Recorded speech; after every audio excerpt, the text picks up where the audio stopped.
In the city of Zhuangjing of the Great Xian Nation, specifically at the mansion of the Grand Preceptor, our protagonist of this story, Li Fan, was celebrating his birthday. And despite his old age, his imposing demeanor and admiration from countless people, especially beautiful women, were nothing short than the endless wine he drank throughout his years. You see, in the past 50-odd years, Li Fan went from having nothing to achieving the rank of Grand Tutor, and his power had overshadowed the world that no one could rival him. The story of it all would be enough to fill a multimillion-word novel. But when he remembers the time he first transmigrated to this world, he was nothing but a poor, struggling scholar. Now, looking back on his life, he felt accomplished, having achieved everything a man could ever want. Anyway, back to the birthday party. The entire top floor of the manor were filled with several dancers entertaining the guests under the influence of amazing alcohol and great music. It wasn't until one of Li Fan's subjects crashed the party with an alarming yet felicitous omen. He informed his lord, the Grand Preceptor, that the sky was ablaze with falling flames, a divine sign of an auspicious omen. Also, it looks like it was flying toward the manor. Li Fan rushed to the balcony of his manor to get a better look at what's going on, only to see, just as his subject described, flames were indeed falling from the heavens. But upon a closer look-up, it seems that two powerful figures, being the source of the flames, were actually battling it out. One of them yells the name Dao Xuanzi, telling this person not to take it too far. Everyone, including Li Fan, were absolutely stunned to see these godlike beings who hadn't even noticed their insignificant existence. But unlike the rest who were already on their knees and worshipping their magnificence, Li Fan was quick to realize the implications of the two fighting, even though he was still unable to comprehend how there were actual freaking cultivators in this world. Meanwhile, in the sky, the dark-haired cultivator Dao Xuanzi asked Kohong, the sturdy cultivator with a fluffy golden hair like a lion, if he seriously thought he would let him leave just because he fled to the land of immortal extinction. Dao Xuanzi then demanded for Kohong to hand over his cultivation method, or the fight won't end until one of them is dead. Kohong scoffed at such folly. It's precisely because he lacks a core formation method that he had been trapped at the Foundation establishment stage for nearly 100 years. Now, his lifespan limit was approaching, and he was about to turn to dust. Having finally obtained this core formation method, how could he possibly hand it over to another? Dao Xuanzi couldn't agree more. The Golden Core Dao was a path one walks alone. And although there were many core formation methods in this world, there were far more cultivators trapped at the Foundation establishment stage. And since it's come to this, with the path to longevity right in front of him, how could he possibly let Kohong go? Kohong laughed at the absurdity. They were brothers for 100 years. Yet now they draw blades on each other for a mere chance at survival. Kohong admits he was no match for Dao Xuanzi, and it seems he won't be escaping his fate in the current situation. However, there were so many mortals below, so he was wondering if Dao Xuanzi could withstand such a dense concentration of the immortal mortal miasma. In reply, Dao Xuanzi just readied his sword for a devastating attack. And without a care in the world, he points the blade at his former companion. His expression suddenly turned furious as he questioned what Kohong was planning to do.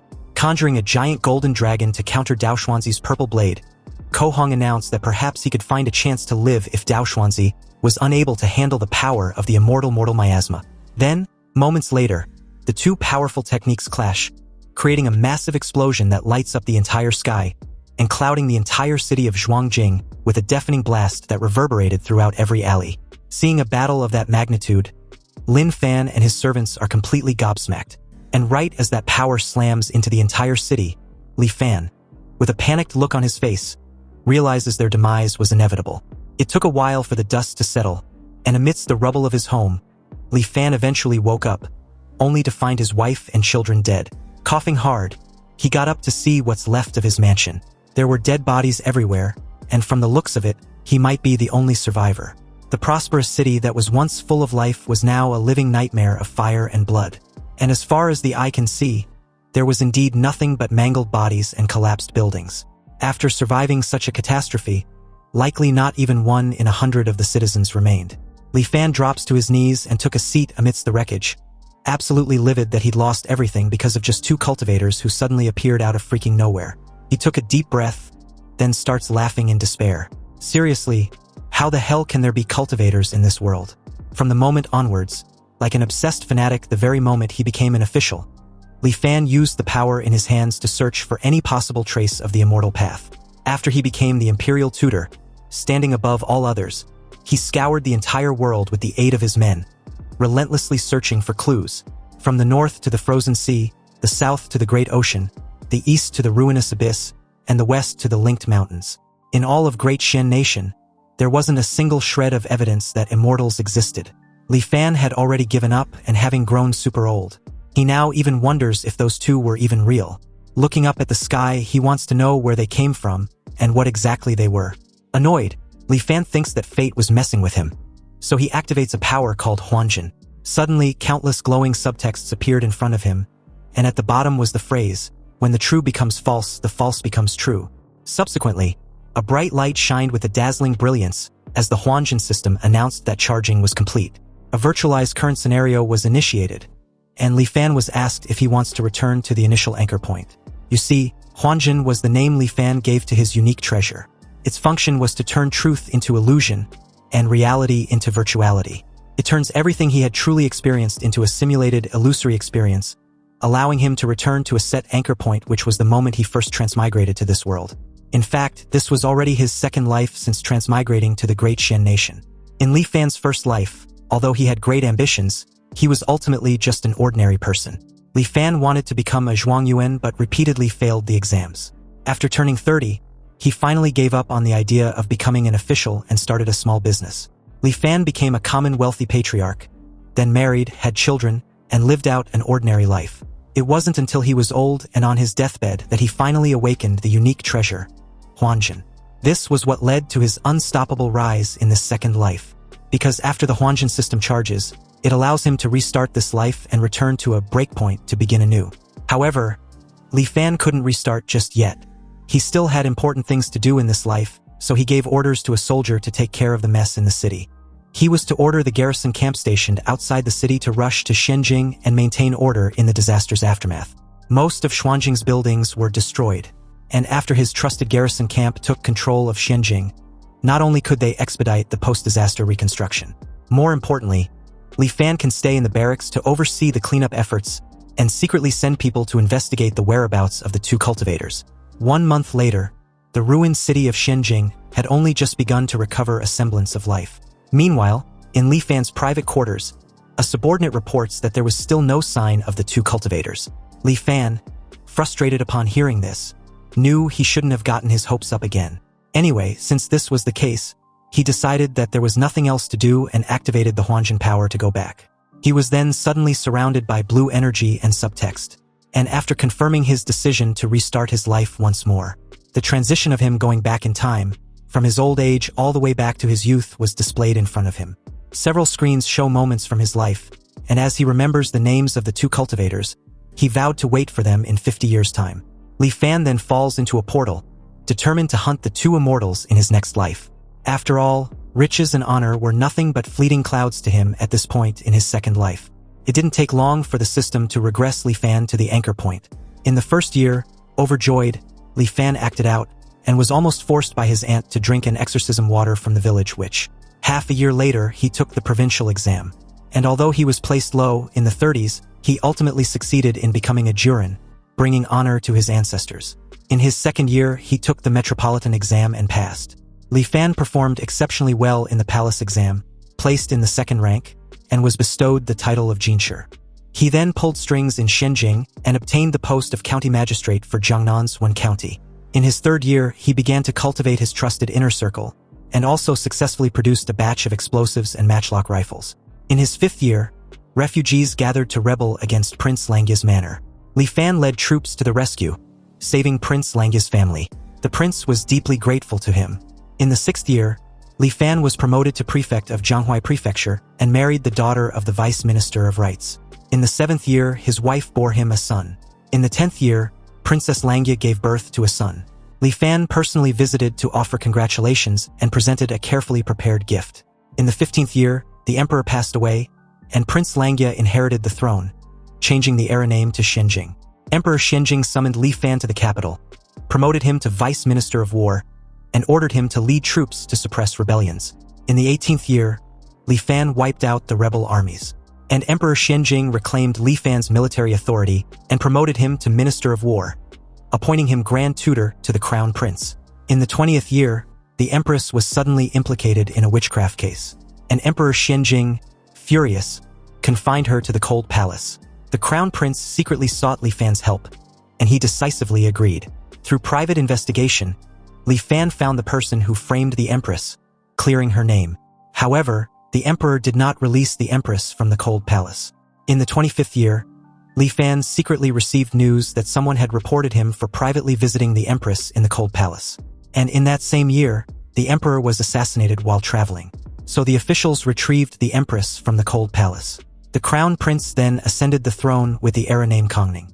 In the 26th year, Li Fan was additionally ennobled as Grand Tutor and appointed Grand Scholar of the Deliberative Council, reaching the pinnacle of officialdom.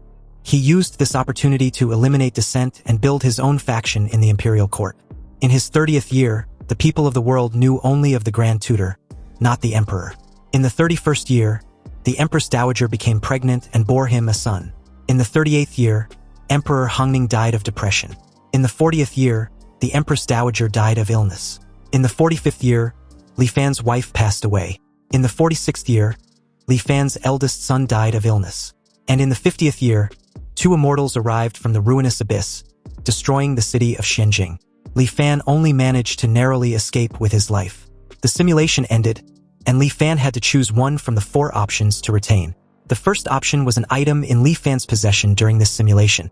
The second was his cultivation realm from the simulation. The third was the simulation memory of one person closely related to him. Of course, this memory can be inherited by that person. Then, there's the fourth, which was to forego the above choices to speed up the charging progress. Li Fan kept wondering if what he just lived through was real or just an illusion. Or was it all a simulation, an error in perception caused by it being too real? Or perhaps, upon reaching a certain level, the line between true and false no longer exists. After a brief contemplation, Li Fan sets aside the crazy thoughts and decides to just focus on the 4 options the system gave him. He thinks the first 2 options were self-explanatory. If he ever embark on the path of cultivation, those 2 would be a great help. Unfortunately, he was merely a mortal in this past life. As for the third option, there was no telling what anyone is truly capable of. Therefore, stability was paramount, and that only leaves the 4th option. Since Huanjin's virtualization requires charging, when he receives a fatal blow, Huanjin will consume the charging progress to automatically protect him. This was also why he was able to escape death several times in his previous life. Thus, the 4th option was the safest and most stable choice. Li Fan chose the 4th option and sped up the charging progress. Li Fan had lived 3 lives, accumulating 166 years in total. And about his mental age limit, he remembered in his last life it was only just over 900 years, but now it had increased to over 1,000. You see, when one carries too many memories, one's mental endurance reaches a threshold. Any excessive burden would crush the soul. This was the so-called erosion of time. However, the mental age limit will increase as one's mental fortitude strengthens. So as long as Li Fan step onto the path of cultivation, none of this will be a problem. The goal of his upcoming life was to learn the secrets of cultivation from those 2 cultivators. In 50 years, they will descend upon Shenjing. With preparation against their lack of it, he might just have a chance of winning. Perhaps what he can rely on, besides guns and explosives, was the immortal mortal miasma they spoke of. However, Li Fan just can't wait idly for 50 years. Since the 2 came from the ruinous abyss in the east, he can first send people deep into the bottom of the abyss to investigate. In his past lives, the most frightening thing was having no goal. Back then, he would often wake from the Empress Dowager's bed in the middle of the night, feeling an immense emptiness and confusion. He had already stood at the absolute pinnacle for a mortal in his past life, so it wasn't like he could go any higher. It would be the same even in another life. Power, pleasure, and the like. After repeating them so many times, they became tasteless as chewing wax. Perhaps, after some future reincarnation, he would have actively chosen to end his own life. But the appearance of those 2 cultivators showed him a brand new possibility.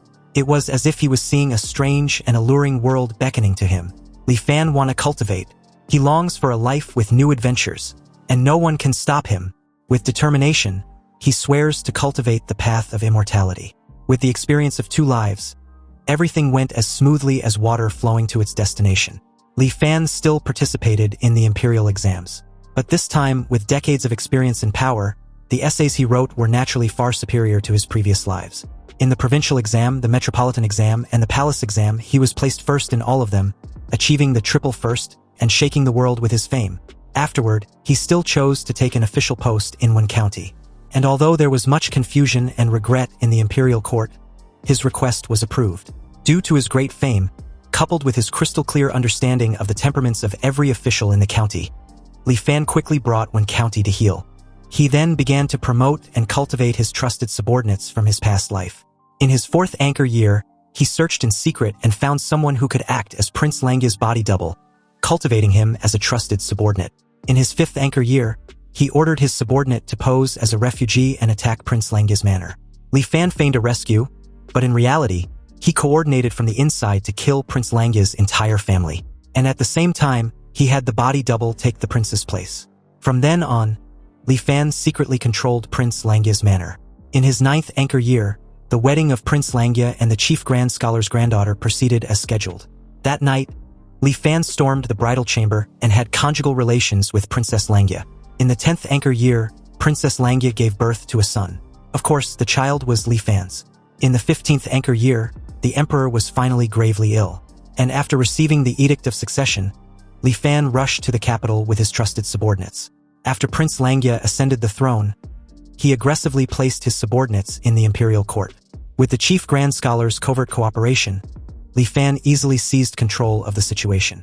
In the 20th anchor year, after helping his son become emperor, Li Fan infected himself as grand tutor, stepping out from behind the curtain to the forefront, once again wielding power over the world. After this, not only did the wheels of the great Xian nation's development not become stagnant, but they turned even faster under his will. At his grand tutor's manor in the 35th anchor year, Li Fan asks a subordinate about the fog over the ruinous abyss. He learned that it dissipates for half a day every 15 years. The hooded subordinate reports that the immortal-seeking camp was ordered to station themselves by the ruinous abyss and observe day and night. It was just a few days ago that they finally made a breakthrough. He adds that after the great fog dispersed, a faint light could be seen shining from the bottom of the abyss. So they used a telescope to observe and actually discovered an inverted landscape. And although what each person saw was not identical, there were 10,000 mountains rising and falling, with magnificent structures hidden among them, barely visible. There were also towering cities on the plains, bustling with life, and with no less than 1 million people. And on top of that, there was even a city in the sky wreathed in rosy light, with all kinds of rare and exotic beasts flying about. It was truly incredible. After receiving a confirmation that the 2 cultivators came from the ruinous abyss, Li Fan wanted to know if they have found a way to get to the bottom of the abyss. But the hooded subordinate replied that they had tried various methods, but as soon as they descend to a certain depth, they were shredded by a sudden astral wind. The astral wind was so terrifying that even the strongest armor could not resist it for a moment. Li Fan dismisses his subordinate with a simple wave of his hand. Then, looking at the full moon, he realizes he would probably have to wait for the 2 cultivators after all. And so, the 50th anchor year eventually arrived in the great Xian nation, bringing with it a very eventful night. In the night sky, the 2 auras of power clash violently once again. And just like last time, Kohong yells the name Dao Xuanzi, telling him not to take it too far. However, this time around, several fiery projectiles were suddenly shot towards the 2 in the middle of their brawl. Kohong gets ticked off and wonders who dares to launch a surprise attack on them. Below, several armed soldiers, with a coordinated effort, fired their rifles relentlessly at the 2 cultivators. However, with a simple hand gesture from Kohong, all the bullets stop in midair as he wonders what they were. And with his curiosity piqued, he used his flames to disarm and summon one of the rifles from a soldier. Incredulous, Kohong finds the weapon fascinating. After all, it was using intricate mechanical structures in place of formations, and the explosive power in place of spiritual energy. To think that after several thousand years, the mortals exiled to this land of immortal extinction could actually research such an ingenious object, Kohong was amazed, though he also thinks it's a pity. The weapon was only effective in the land of immortal extinction where the great Tao was incomplete. But outside this place, it was just a pile of useless scrap metal. Also, at such audacity of mere mortals daring to make a move against them, Kohong, who originally felt a hint of guilt, now had an intolerable expression on his face. He questions if these insignificant mortals were just seeking their own death, before invoking his Tao art technique, the Flame Dragon's Roar. Suddenly, a massive fire dragon was formed, then charged towards every soldier in the manor. But as the enormous dragon whips through the entire city before charging towards its target, the utter destruction it left in its wake was so devastating that it took less than no time for the entire city to bear some resemblance to Li Fan's previous experience. Only this time around, a slight yet shocking deviation left Kohong stunned, wondering what was going on. Apparently, The flame dragon's roar of his was fundamentally not something mortals could withstand. Yet almost every soldier of Li Fan's was surprisingly much alive. In that moment, Dao Xuanzi also noticed that the weapons were soaked in mortals' blood. And after Kohong was tainted by the immortal mortal miasma, his Dao arts were weakened. The usage of the immortal mortal miasma meant that the enemy was clearly prepared. At this point, it's obvious they walked into an ambush the very moment they arrived. Since where they were was bizarre and dangerous, Dao Xuanzi suggests they shouldn't stay any longer. But before the two could bounce, a voice threatens that if they flee, the news that they obtained a core formation method would spread throughout the entire cultivation world the very next day. Dao Xuanzi and Kohong immediately panicked since only the two were supposed to know about this. They start to wonder who could have leaked the information. But before they could react, several cannonballs heavily condensed with the immortal mortal miasma were fired at them. Furious, Kohong yells that the soldiers were courting death, then hurl a massive flame towards the cannonballs.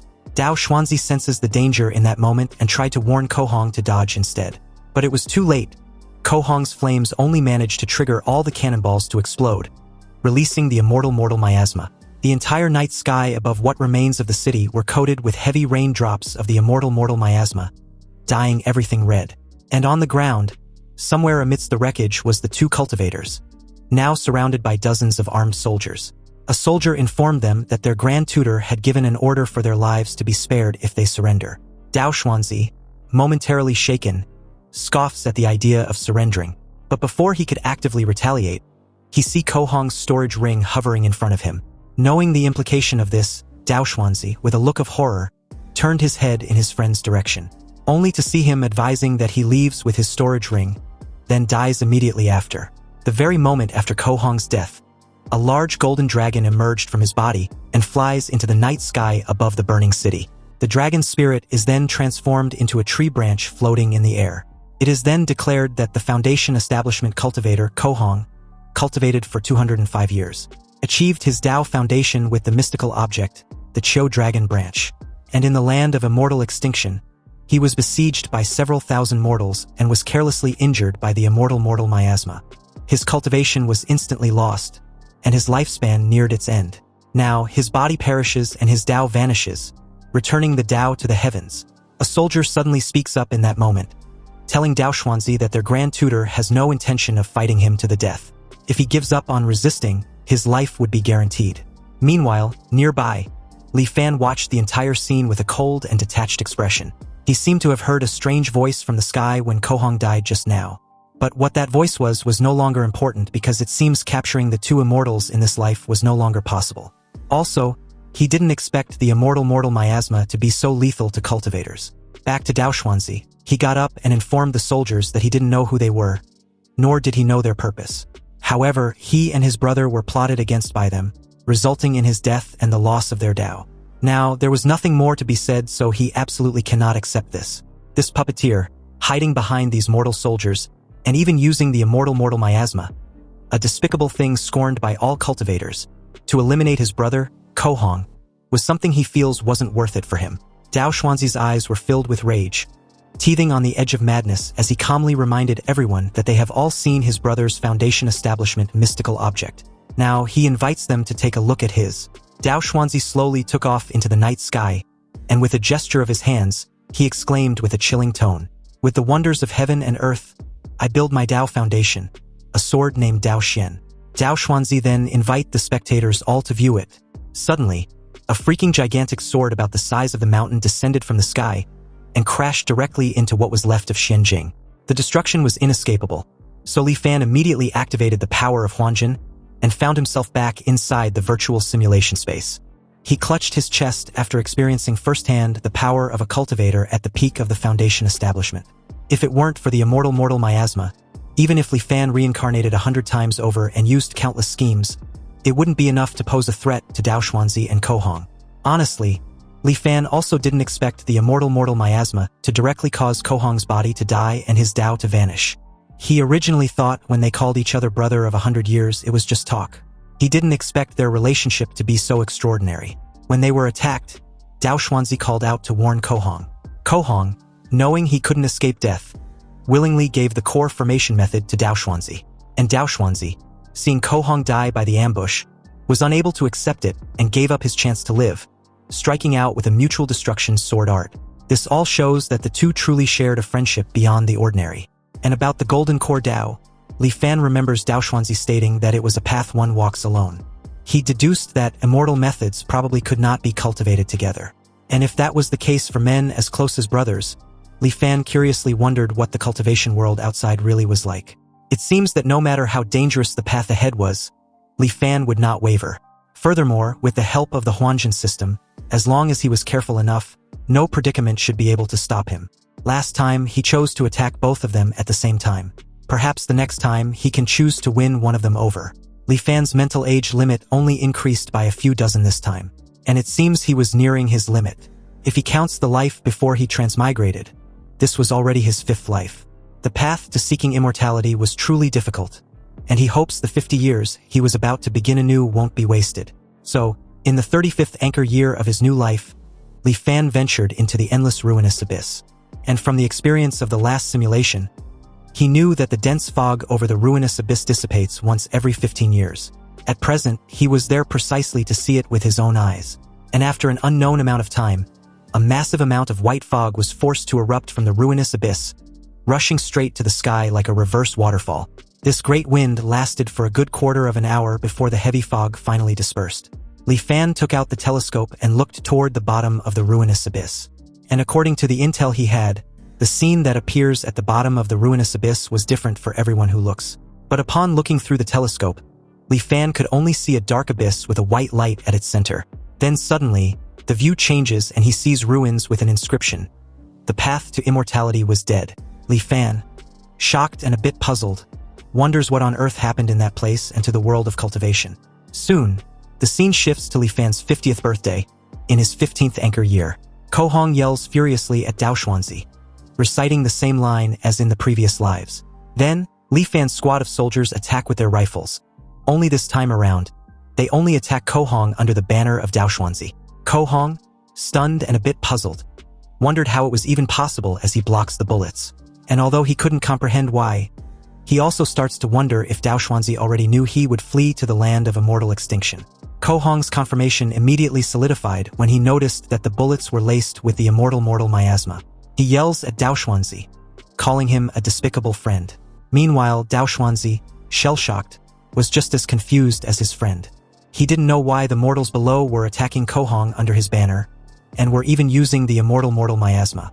He explains to Ko Hong that they weren't under his command, then suggests they get the hell out of there. But in that very moment, Li Fan yells from below, questioning why Dao Xuanzi was going back on his promise. Li Fan then informs Ko Hong of their deal with his friend, stating that as long as they helped Dao Xuanzi eliminate him and seize the core formation method, he would lead the clan out of the immortal Forsaken Land. Ko Hong was enraged at this point. He asked his friend if he still insists on his innocence since besides the two of them, no one knew about the core formation method. Dao Xuanzi, done with this nonsense, decides to find the culprit, Li Fan, who was still running his mouth after revealing his knowledge of the core formation method. Li Fan adds that they had incurred the wrath of the masses for the sake of the immortal mortal miasma Dao Xuanzi spoke of. Now, public resentment was boiling over. So if the immortal master cannot keep his promise and lead them out of the immortal Forsaken Land, he fears it won't be long before his clan dies without a burial place. Annoyed by the false guilt tripping, Dao Xuanzi charges towards what he believed to be Li Fan, a shameless villain who needs to shut the fuck up. Dao Xuanzi crash lands with a reverberating boom, sending dust and debris flying. Dao Xuanzi spots a radio, which he believes was an artifact. At the same time, Li Fan accuses Dao Xuanzi of trying to permanently silence them. Gritting his teeth, Dao Xuanzi was surprised as to how cautious the enemy was. He instantly destroys the strange artifact, but the damage was already done. Ko Hong, full of righteous fury, accuses his friend of betraying their 100 years of friendship all for pure greed. If he wanted the core formation method, why couldn't he challenge him for it, but resulted to so many underhanded tricks? Ko Hong decides not to flee anymore and chooses to challenge Dao Xuanzi. If his friend has the skill, he should come at him. Ko Hong activates his flame dragon's wrath and charges towards Dao Xuanzi, who lets out a helpless sigh after being cornered. With a massive fireball hurled at Dao Xuanzi by the summoned flame dragon, Dao Xuanzi calmly counters with his sword. The two attacks collide, creating an explosion. Then, very abruptly, another radio announces Li Fan's decision and reason in switching sides. Since Dao Xuanzi was fickle and vindictive, Li Fan explains he's afraid there would be no escape for him and his men if he wins. So he now ordered his soldiers to assist the immortal master Kohong in dealing with Dao Xuanzi. Upon hearing this, Kohong laughs at his friend, who always prided himself on being noble, but was actually a despicable person who got screwed over by faith and was suffering a backlash. Well, it's as the saying goes, he who commits many injustices is doomed to self-destruct. Dao Xuanzi gets ticked off and calls his gullible friend a fucking fool. But Kohong was far too gone to care or reason with. After all, his friend fancied himself clever, so why was he now deserted by everyone? This was what they call being a victim of one's own cleverness. Kohong, who had recently mastered a new Dao technique, declared that this was the perfect time to test it out. He activated another Dao technique, the imprisoning dragon. A cage made of flame suddenly imprisoned Dao Xuanzi. And to break free, Dao Xuanzi, in rage, enlarges his sword and breaks free with ease.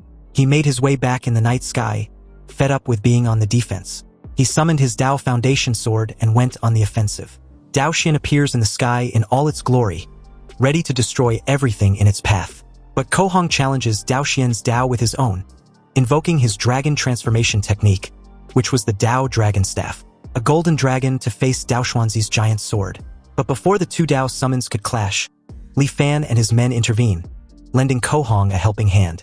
They attacked Dao Xuanzi with explosives filled with the immortal mortal miasma, and upon contact, they exploded, releasing the immortal mortal miasma, which instantly clouded Dao Xuanzi.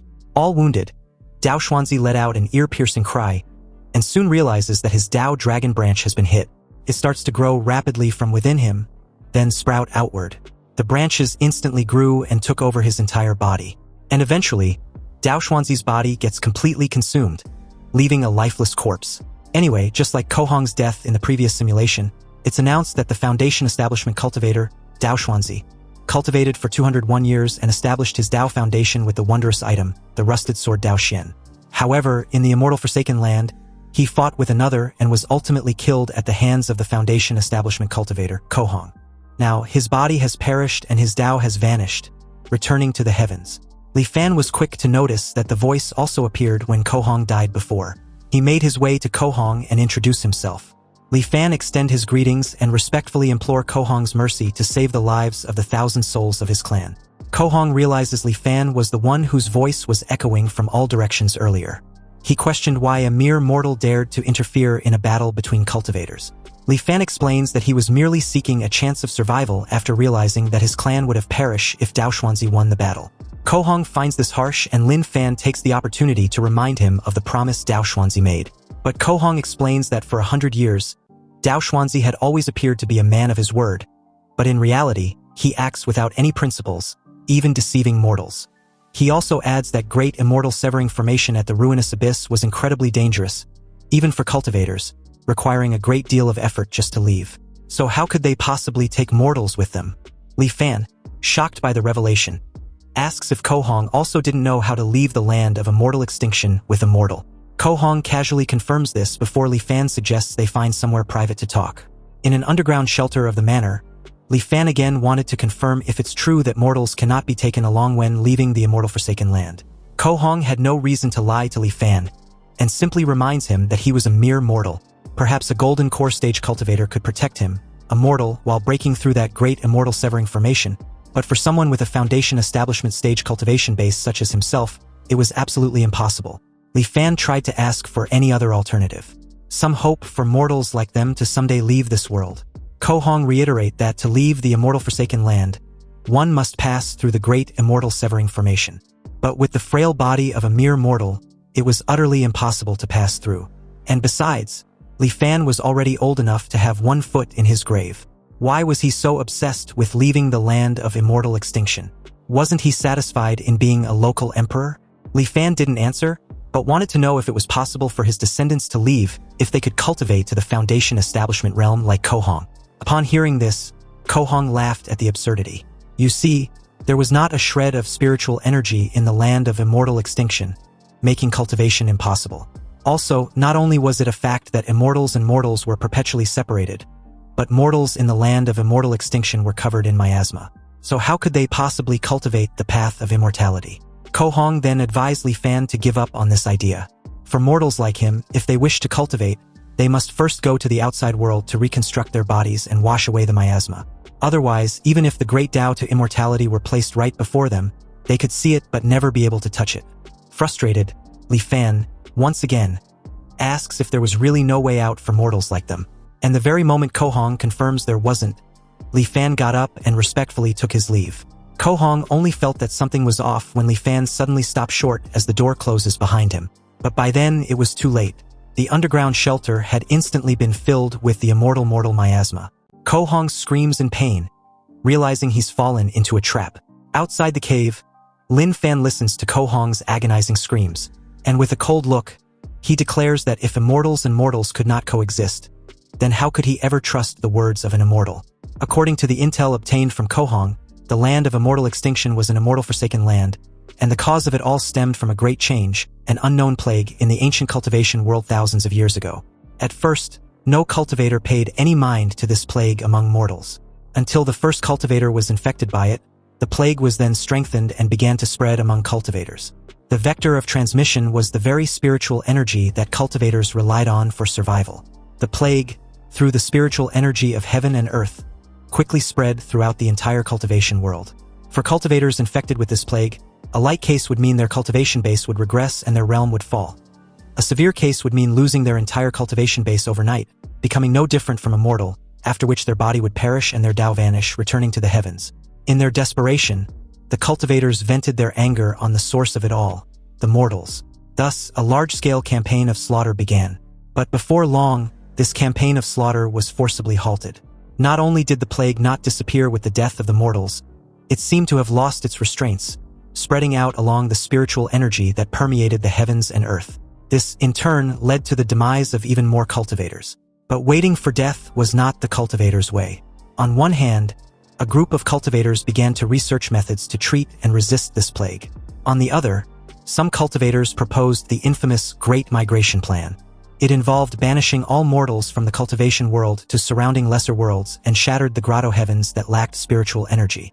They would then use spell formations to permanently isolate them, preventing these mortals from ever returning. Originally, there were no more mortals in the cultivation world, but not all offspring of cultivators had the aptitude for immortal cultivation. So, over time, many new mortals were born into the world. Within the bodies of these mortals lingered a shadow of the plague. And because this plague had a particularly devastating effect on immortal cultivation, the descendants of mortals who wished to cultivate had to first purge the plague from their bodies. Over time, the plague became synonymous with the distinction between immortals and mortals, and so people named it the immortal mortal miasma. Legend has it that to prevent the cultivators within the immortal sex from going astray, the progenitor mortals were banished to the surrounding lesser worlds. And these places of banishment became what mortals call the immortal forsaken lands. Anyway, after a comprehensive read, Li Fan was keenly aware he didn't know how many immortal forsaken lands were there, and the number of cultivators willing to brave the immense risk to enter these places was even smaller. But to have run into 2 of them was already a stroke of great fortune. As a mortal, his lifespan was limited. Even if he could continuously simulate lifetimes, he was just repeating them within the confines of his lifespan. Li Fan was already 70 years old this year, and his physiological lifespan limit was 86.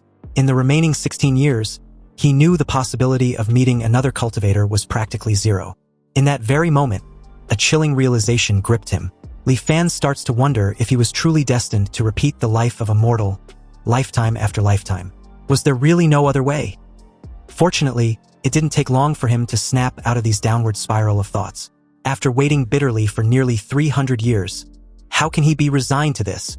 Li Fan then paid a captured Ko Hong a visit, wanting to know how the mortals in the Great Migration arrived in the immortal forsaken land. Ko Hong, upon hearing the question, was genuinely surprised that Li Fan still hadn't given up yet. So what if he managed to get out? At 70 years old, he still want to pursue immortal cultivation? Lin Fan leaning close to Ko Hong's face, and reminded him that his cultivation base was completely gone. So as of now, he was just like the rest of them. However, if he were to return to the cultivation world, he might be able to resume cultivating, right? Li Fan proposed a deal with Ko Hong. If he can help him find a way to the cultivation world, then perhaps he would take him along when the time comes. Ko Hong immediately furrowed his brow and calls Li Fan a treacherous villain, realizing the old bastard was still trying to trick him. But Li Fan just calmly retorts, stating that whether what he says happens to be the truth or a lie, it is, in the end, a glimmer of hope. So, was Kohong willing to give up this path to survival, grow old and die in this tiny confinement of his? Kohong was speechless for a moment, but after briefly thinking things over, he gave a reply with a helpless sigh. If he wasn't mistaken, what the cultivators used back then to migrate the mortals was a Dharma artifact similar to flying arcs or flying shuttles. You see, in ancient times, the cultivation world was teeming with people, sects were numerous and prominent, and it was incredibly prosperous. Such transportation-type Dharma artifacts were also very popular. However, it's a pity that a great cataclysm befell heaven and earth later on, and every cultivator feared for their own safety and began to act alone. So flying arcs and shuttles were rarely seen after that. Hearing of the great cataclysm in heaven and earth, Li Fan asked if Kohong was referring to the bizarre Great Plague. Kohong explains that although the immortal mortal miasma was bizarre, it couldn't shake the foundation of cultivators. The main reason the immortal mortal miasma was able to run rampant was that most of the cultivators in the world had perished in a great calamity. Apparently, the great Tao of the Golden Core, there can be only one. Though there were many core formation methods in this world, there were far more cultivators stuck in the foundation establishment stage. Realization struck Li Fan as he briefly recalls what he saw in the endless ruinous abyss. He then asked if the immortal techniques could not be cultivated by more than one person. Kohong confirms this assessment. You see, it was said that in ancient times, there was no such restriction. Back then, countless great cultivation sects opened their gates wide, accepting disciples and teaching their arts. Cultivators had the guidance of their masters and could ask for help whenever they encountered difficulties in their practice. They could also spar and exchange insights with their fellow disciples who cultivated the same methods. What a vibrant and magnificent scene the entire cultivation world was. Until one day, the efficiency of cultivators' practice dropped drastically. While cultivating, they would feel a connection in their hearts, knowing exactly how many people in the entire cultivation world were cultivating the same technique at the same time. They also made a horrifying discovery. The more people who cultivated the same method simultaneously, the lower the cultivation efficiency for everyone practicing that method. Countless cultivators could not advance their cultivation base by a single inch, and as their lifespan's end drew near, they could no longer hide the killing intent in their hearts. Masters and apprentices, martial brothers and sisters of the past, all turned into mortal enemies in an instant. A calamity that swept across the entire cultivation world began, and anyone who practices the same method as another was obstructing the original's path to the Tao. So this led to a fight to the death. Even the rogue cultivators who tried to take refuge by hiding in deep mountains and secret realms could not escape, because cultivators practicing the same method could sense each other's location. Anyway, since immortal techniques cannot be cultivated by more than one person, Li Fan wanted to know just how cultivators practice at present. What was the cultivation world like as of now? Kohong lets out a heavy sigh and replied that as at present in the cultivation world, if one wants to cultivate, there were no more than a few choices. One was to join the Myriad Immortals Alliance. The Myriad Immortals Alliance was a loose coalition formed by numerous cultivators. One can exchange for cultivation methods and resources within the alliance using contribution points. However, to earn contribution points in the alliance, one must accept and complete missions, or by trading with others. The second is the Five Elders Council. The Five Elders Council was an organization founded by 5 top-tier mighty figures, and its influence was immense. As long as one has the aptitude for cultivation, they can voluntarily join and choose a cultivation method. But the price was that one must sign a soul contract and serve the Five Elders Council for a certain period of time. From Kohong's description, it feels like cultivation methods weren't that scarce in the cultivation world. Kohong nodded with a slight smile. The reason was that the methods obtained this way were all incomplete. These methods were all newly compiled by the major powers over the years. So reaching the peak of qi condensation was already their limit. To advance further and establish a Tao foundation, one must switch to a new cultivation method, and the same applies to realms above foundation establishment. Li Fan was a bit puzzled. After all, if one were to switch methods and start over every time they break through to a new realm, didn't that mean all their previous efforts will be for nothing? Kohong explains that that won't happen, because all who cultivate must practice a fragment of the supreme primordial true scripture. This scripture was not a cultivation method, but more of a secret technique. Its function was to allow a cultivator to willingly disperse their realm without significant loss. After dispersing their cultivation to switch to another method, they can quickly catch up to their original realm. A bit shaken, Li Fan was also amazed that such a miraculous method exists. It was as if this fragment appeared at such a convenient time, since only in this way could the many cultivators of the world be made to accept constantly changing their cultivation methods. Kohong could only sigh once again. Li Fan was right, but what else could be done about it? A true method was hard to come by, and his friend, Dao Xuanzi, died without ever knowing the real reason why he snatched the method and ran. It wasn't just because it was a core formation method, but because it was a true method that could lead directly to the nascent soul realm. Next, after Kohong introduced Li Fan to some common knowledge of the cultivation world, such as how a cultivator's demise can trigger celestial phenomena within a certain range, he finally returned to the main topic. He once heard a rumor that for thousands of years, mortals from the immortal Forsaken Lands have been secretly returning to the cultivation world. But it's mostly just idle talk and baseless rumors from the streets, without any concrete evidence. Li Fan points out that there was no smoke without fire. Sometimes, rumors were the truth of the matter, and as long as there was a sliver of hope, he would not give up.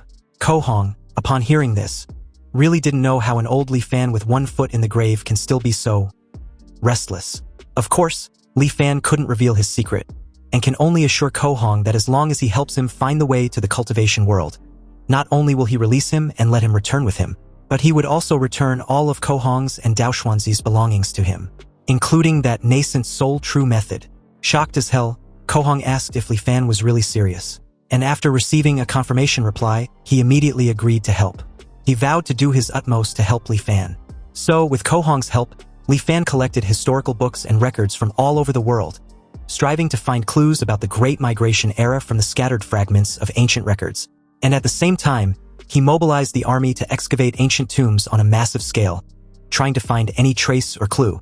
Although this caused the people's grievances to boil over and officials submitted memorials to admonish him daily, he forcibly suppressed them all. But unfortunately, too much time has passed since the Great Migration era, and the lifespan he had left in this world was far too short.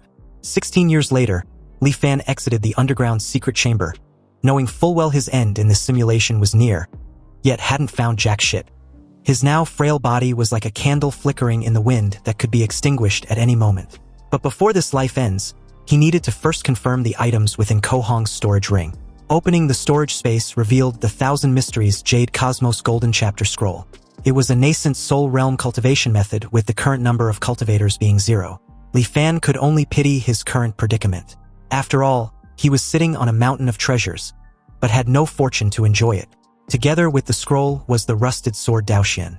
And according to Kohong, after a cultivator perishes, their foundation establishment wondrous item will lose its wondrous nature as the cultivator's body perishes and the Dao vanishes. But something unexpected happened that made his eyes widen in shock. Apparently, his Huanjin system suddenly discovered the rusted sword Daoxian in his possession, and classified it as a rechargeable item although its current status was damaged. The system then asked if Li Fan wants to proceed with recharge. The moment Li Fan decisively chose yes, the anchor charge progress began with the current anchor points being at 1. Anyway, according to the feedback from Huanjin, the truth returning, when the anchor charge progress reaches 100%, a second anchor point will be unlocked, and in the future, everything will be virtualized. Also, when choosing to return, he can choose to restart from any of the anchor points. If a second anchor point can really be unlocked, it will be so much more convenient. And although wondrous items were rare, the cultivation world was boundlessly vast, so there must be an endless stream of them. As long as Li Fan can leave the immortal Forsaken Land, he can also escape his mortal shackles. Li Fan closed the space ring, aware that other than some standard-issue spirit stones, there was nothing else of value in the ring. So, with a slight reluctance, Li Fan ended the life simulation by activating Huanjin, returning to the virtual simulation space. There, the system gave him the choice to choose one of the 4 options to retain. And although the options were the same as last time, Li Fan's choice was different this time around. The very moment he decisively chose the first option to retain an item, all the items in the storage ring was suddenly displayed in front of him. Li Fan, a bit regretful he couldn't retain all the items in the storage ring at once, lets out a heavy sigh before choosing the nascent soul cultivation method. But something unexpected happened when he checked his system panel. The nascent soul cultivation method he just chose had been bound to him, meaning it would permanently exist within his truth-returning system. After getting over his brief shock, a sly, devious smile tugged on his lips. After all, this unexpected development had opened up many more possibilities for planning in future simulations.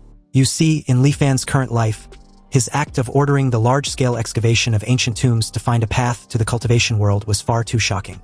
Even with his firm control over the Imperial Court, it still stirred up considerable opposition. If the court had pushed for it right from the start, it would have surely been unsustainable. But in his next life, if he starts planning from an earlier moment, in 20 years' time, it might not be impossible to change the mindset of the entire world. Time flowed on, and Li Fan's sixth life began. With his subtle influence behind the scenes, many small changes occurred in the world. In the fifth anchor year, an ancient seeking school emerged out of nowhere. This school brought several ancient texts to the capital for an audience with the emperor. The exquisite and unparalleled nature of the ancient texts, rarely seen in the world, shook the nation. The ancient texts were titled Change, Way and Virtue, Southern Flower, the Analects, and the Great Learning. In the sixth anchor year, the emperor suddenly fell gravely ill and was confined to his bed. All the imperial physicians were at their wits' end. Then, the ancient seeking school presented an elixir to the emperor. And at death's door, the emperor consumed the elixir. To everyone's surprise, the elixir had a miraculous effect, and in just a few days the emperor made a full recovery. In the 11th anchor year, Zhanghuai Prefecture uncovered a major tomb robbing case, arresting a team of over 100 tomb robbers. The prefect of Zhanghuai Prefecture, Li Fan, did not dare to act on his own authority. He wrote a memorial, sent it to Xinjing City via the 800 Li Express, and requested His Majesty's judgment. A full month passed before the emperor's decree finally arrived. They were not sentenced to death, only to be enslaved and sent to the capital. In the 15th anchor year, the emperor fell gravely ill. Wishing to extend his life with an immortal pill, he dispatched over 100,000 troops to excavate ancient tombs everywhere in search of traces of such pills. Unfortunately, the immortal pill was hard to find. The emperor died with regret, and the trend of seeking ancient tombs grew even stronger throughout the land. But before his death, the emperor abdicated the throne to the Prince of Langya. And with that, Li Fan once again secretly controlled the world. In Li Fan's 23rd anchor year, following the excavation of an ancient tomb, a lost piece of history was gradually pieced together, a dynasty that could be traced with the name Qi. Li Fan immediately offered a bounty to the world, declaring that anyone who could find a tomb of the Qi dynasty would be ennobled as a marquis. In the 25th anchor year, the tomb of the first emperor of the Qi dynasty, Yixing, was finally found. And after all obstacles were cleared, Li Fan entered the tomb's interior, surrounded by his retinue. In just over a month, a passage to the main burial chamber was carved out. The main tomb passage stretched for several hundred meters, its walls covered in vivid, lifelike murals. Though 1,000 years had passed, they were still clearly visible. Li Fan and his men arrived at the main burial chamber. The chamber was 40 to 50 meters high, with a length and width of several thousand meters. The ceiling seemed to imitate the layout of the stars, inlaid with tens of thousands of luminous pearls. Mountain peaks rose one after another, submerged in a sea of clouds. It was unknown how this sea of clouds was formed, and it remained fixed within the chamber, never drifting. Even after several thousand years, it had not dissipated. Invisible paths connected the various mountain peaks, and everyone marveled in amazement as they walked along. In that moment, Li Fan, marveled at such ingenuity, was convinced that these were truly the methods of an immortal. Anyway, atop the highest peak was a simple thatch hut, and the fertile fields outside was barren. As they drew closer, they realized the thatch of the hut was actually woven from countless fine golden threads. Realizing the thatch hut was clearly Yixing's coffin, Li Fan ordered 2 of his men to go open the door. The 2 did as they were instructed, opening the door, and what was inside stunned Li Fan for a moment before he approached. It was an ancestral shrine for Yixing, an outer disciple of the Taihang sect. It seems that although this person, Yixing, joined a sect called the Taihang sect, he remained just an outer disciple and never set foot on the path to immortality. He was ultimately exiled to this place by the cultivators. And even in death, he could not forget his sect. Obviously, Yixing was not identified as an emperor, but a mere outer disciple of the Taihang sect. However, according to Kohong, all the sects in the world should have perished during the Great Calamity before the Great Migration era. So it seems there's a hidden story behind this. Yixing was likely entrusted by the cultivators of the Taihang sect to oversee the Great Migration of this world. In deep thoughts, Li Fan wondered if they would be able to find the flying ark used for the migration back then. Since the search of the main burial chamber yielded nothing, Li Fan ordered the ancient seeking camp to excavate the surrounding area. Several days later, news arrived. Li Fan received a report that the ancient seeking camp had found a record mentioning the words flying ark in the list of burial goods from a nearby attendant tomb chamber. However, that tomb chamber was robbed long ago, and based on the signs of damage, the robbery occurred over 1,000 years ago. Suddenly, an intense murderous aura loomed over Li Fan when he heard this report. Then seconds later, he lost it and furiously trashed everything on a table next to him. Li Fan was pissed off that the same scenario was repeating itself. it was driving him to the fucking wall. Every time he see a glimmer of hope, it ends up being unattainable, like flowers in a mirror or the moon in the water. Anyway, after releasing all his pent-up frustration, Li Fan issued another bounty, another reward to the world. Whoever finds clues related to the immortal arc would be ennobled as a marquis of 1,000 households. And just like that, in his 35th anchor year, the ancient seeking camp found the tomb of an immortal. Apparently, a few days ago, a group of people were excavating an unremarkable grave when they were suddenly injured by a mysterious force, suffering heavy casualties.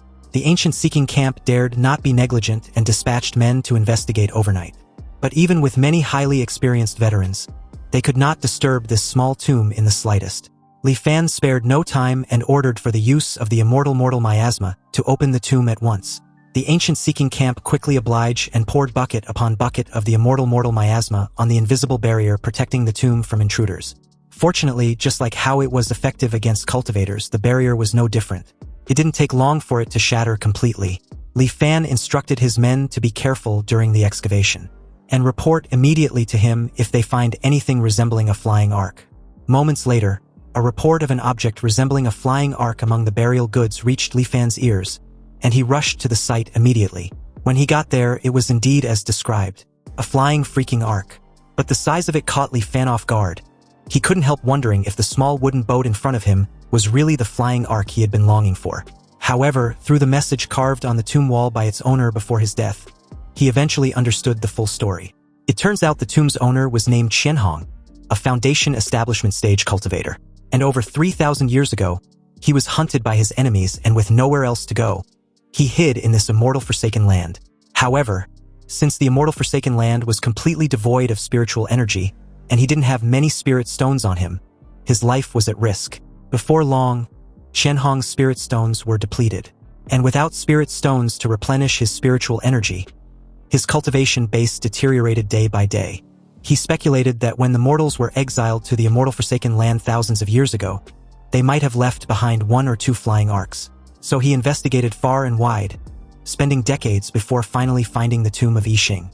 There was indeed a flying ark in the tomb, but to Qianhong's despair, the core power spell formation inside the ark was already damaged. Furthermore, he didn't know the art of artifact refinement, so he couldn't repair it. At that point, Qianhong finally gave up on the idea of leaving the immortal forsaken land. Qianhong left his final words on the tomb wall, telling the person from a later generation who may encounter his tomb. If this person sweeps his grave, he may take one of the 4 items from the cultivation world as his thanks for what was left. Anyway, with the protection of the spell formation outside the tomb, it wasn't surprising Qianhong was so certain that a cultivator would be the one to arrive. Anyway, in that moment, the Huanjin system notified Li Fan of a wondrous item of heaven and earth, a halting stellar fragment. Li Fan was astonished that he had actually found one, believing it to be the mysterious item guarding the tomb. Unfortunately, the truth returning wasn't reacting to it at all. He realized that forcing his way into the tomb with large amounts of the immortal mortal miasma had likely damaged the halting stellar fragment, turning it into an ordinary stone. With a sigh, Li Fan turned his attention to the other relics.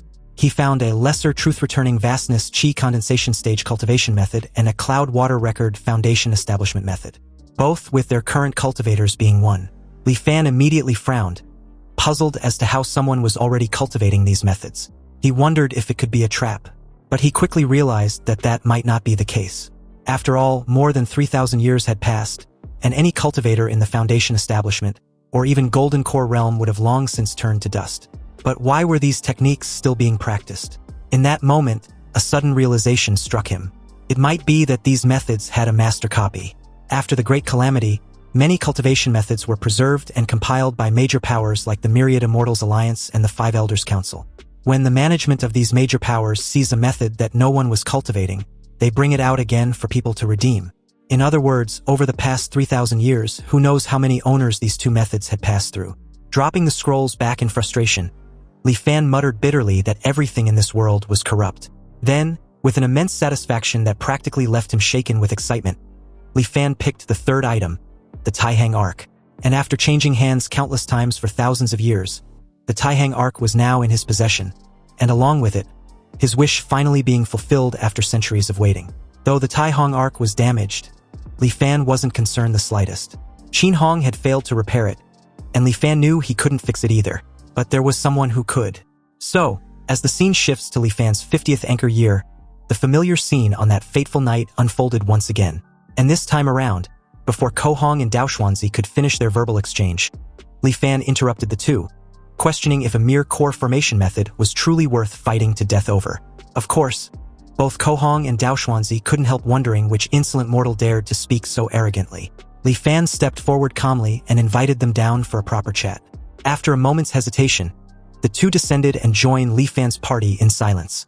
Li Fan laughed lightly, telling the two that long ago, his ancestor had spoken a prophecy on his deathbed for his future generation that two people would come from the east of the abyssal ruins and set foot in the capital, marking the chance for their clan to finally escape the immortal Forsaken Land. And for thousands of years, his clan had been skeptical. But to have it proven correct calls for a grand toast. Curious, Ko Hong asked for Li Fan's name, and upon reply, Dao Xuanzi, with his eyes narrowed slightly, repeated Li Fan's words with disbelief. He asked if Li Fan's ancestor had truly foreseen their arrival thousands of years ago, and what exactly he meant by an opportunity to escape. Li Fan's expression shifted, growing sharp and almost displeased. He asked if they doubted him. Ko Hong frowned and said the matter sounded too fantastical. They had roamed the cultivation world for centuries, and yet not once heard of anyone capable of deducing events thousands of years ahead. Li Fan then asked if they had ever heard of the Taiyen sect. At once, Ko Hong's eyes widened in shock. He asked if Li Fan meant the very sect that had once been renowned throughout the ancient world for its mastery of the arts of deduction. Li Fan lets out a heavy sigh and told the two to relax. He explained that his ancestor had indeed been a member of the Taiyen sect. However, unlike others, his ancestor had little interest in cultivation itself. Instead, he was completely absorbed and obsessed with the art of deduction and fate calculation. That would have been harmless back then until the great cataclysm struck, forcing all mortals to migrate. With only a key condensation stage cultivation base, no one would have compelled his ancestor to take part in the migration if he was unwilling. Yet, seeing the terror on his family's faces, he volunteered to take responsibility for their safety. Afterwards, he chose to remain in this immortal Forsaken Land with his family. Dao Xuanzi listened quietly and finally asked why Li Fan had chosen to stop their fight. Li Fan answered that no cultivator had stepped into this immortal Forsaken Land for thousands of years. He knew at once that they were the very people his ancestor had prophesied, the key to his clan's escape. But when he saw them about to kill each other over a mere core formation method, he had no choice but to intervene. Dao Xuanzi sighed and nodded slightly in understanding, adding that Li Fan must have found them laughable. But he might not understand how scarce cultivation methods were in the outside world. It was quite normal for cultivators to turn on one another and fight to the death over a single scroll. Li Fan let out a weary sigh and asked if things truly had to come to that. Dao Xuanzi looked at him curiously, sensing something in his tone. But before he could speak further, Li Fan raised his hand and said that before his own son passed away, he inherited a cultivation method that led directly to the Golden Core realm. The two cultivators were shocked. Ko Hong exclaimed that such a method was remarkable. If Dao Xuanzi could obtain it, there would be no need for them to fight anymore. Dao Xuanzi then asked what Li Fan sought in return. Li Fan replied that his ancestor's lifelong wish had been simple, to return to the Taihang sect. And before his death, aside from the cultivation method, he also passed down a Dharma artifact known as the Taihang Arkansas. Though damaged, his ancestor had once used the Taihang art of deduction to foresee that many years later, two cultivators would appear, one skilled in swordsmanship, the other in artifact refinement. Together, they would help his descendants repair the Taihang Ark and finally escape this immortal Forsaken Land. Amazed, Dao Xuanzi exclaimed that the Taihang art of deduction was incredible. His brother Ko Hong was devoted in the art of artifact refinement, and his specialty was precisely sword technique. Ko Hong was in awe with Li Fan's ancestor. After all, to have such unfathomable power with only a chi condensation stage cultivation base was extremely hard to even imagine.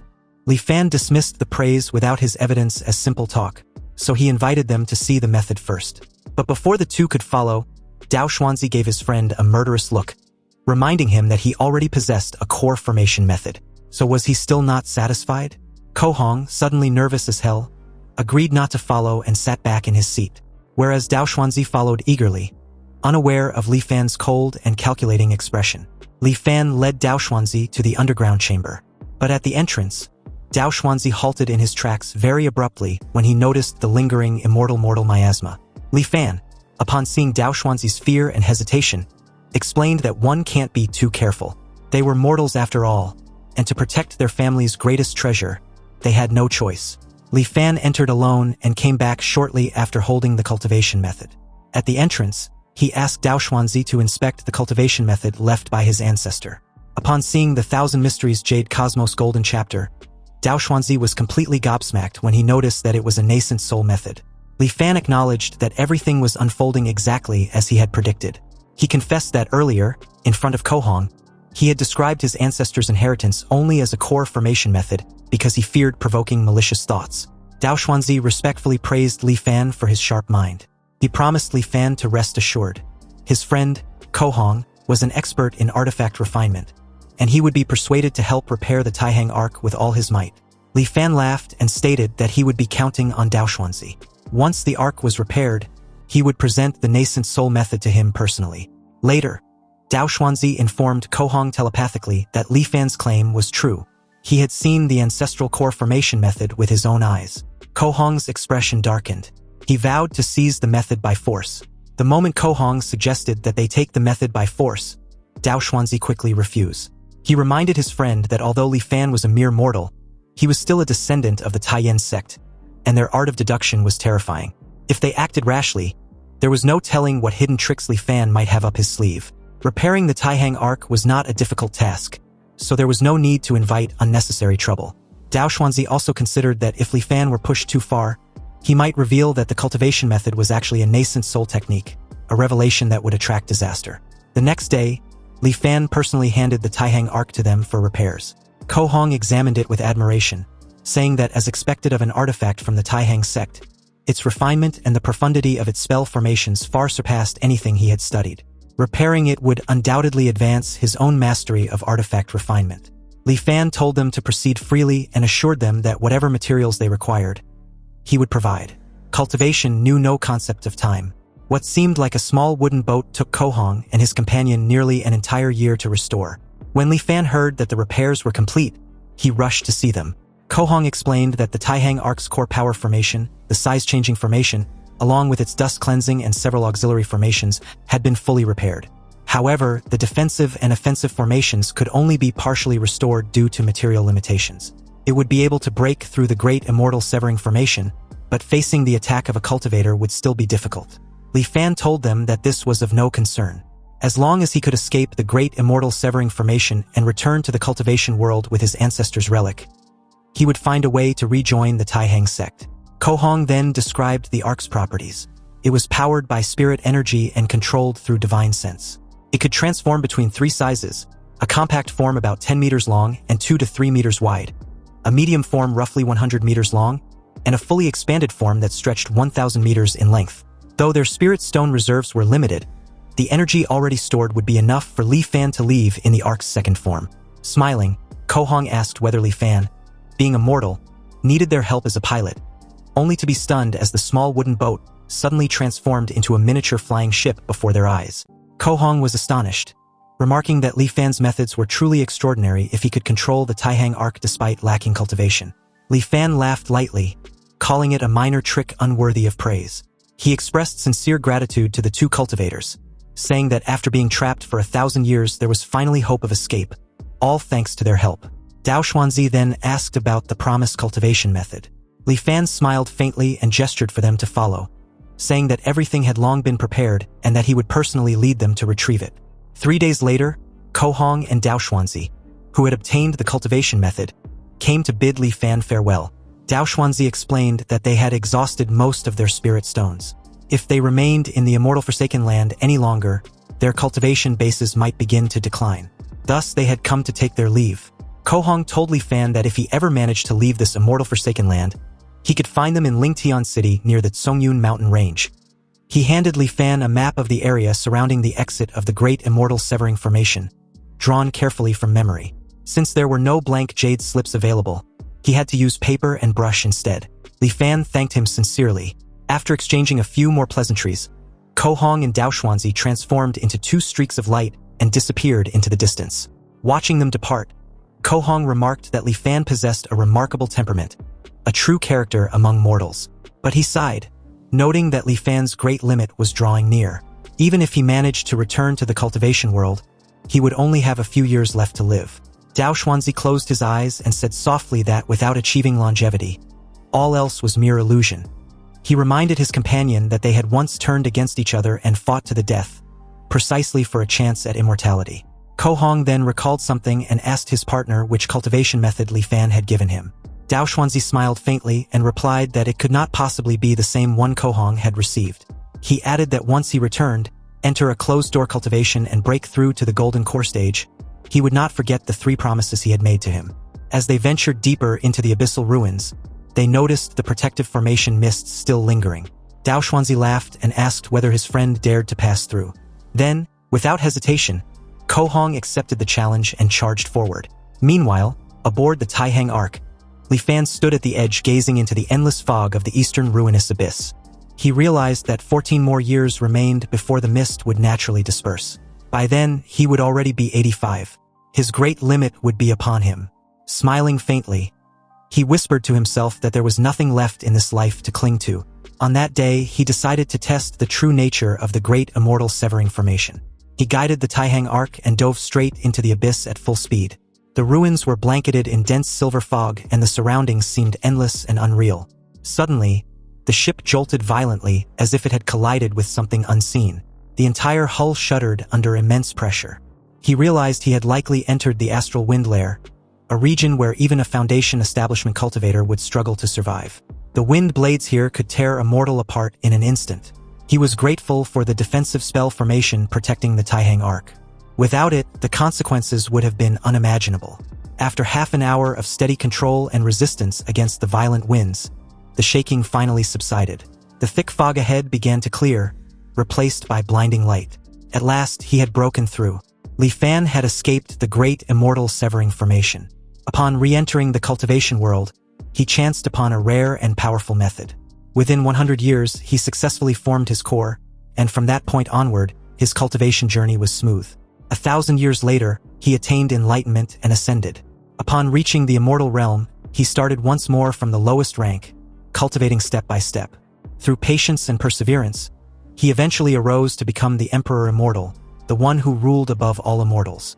Then, transcending even that realm, he shattered the spatial barrier and ascended again into the divine realm itself.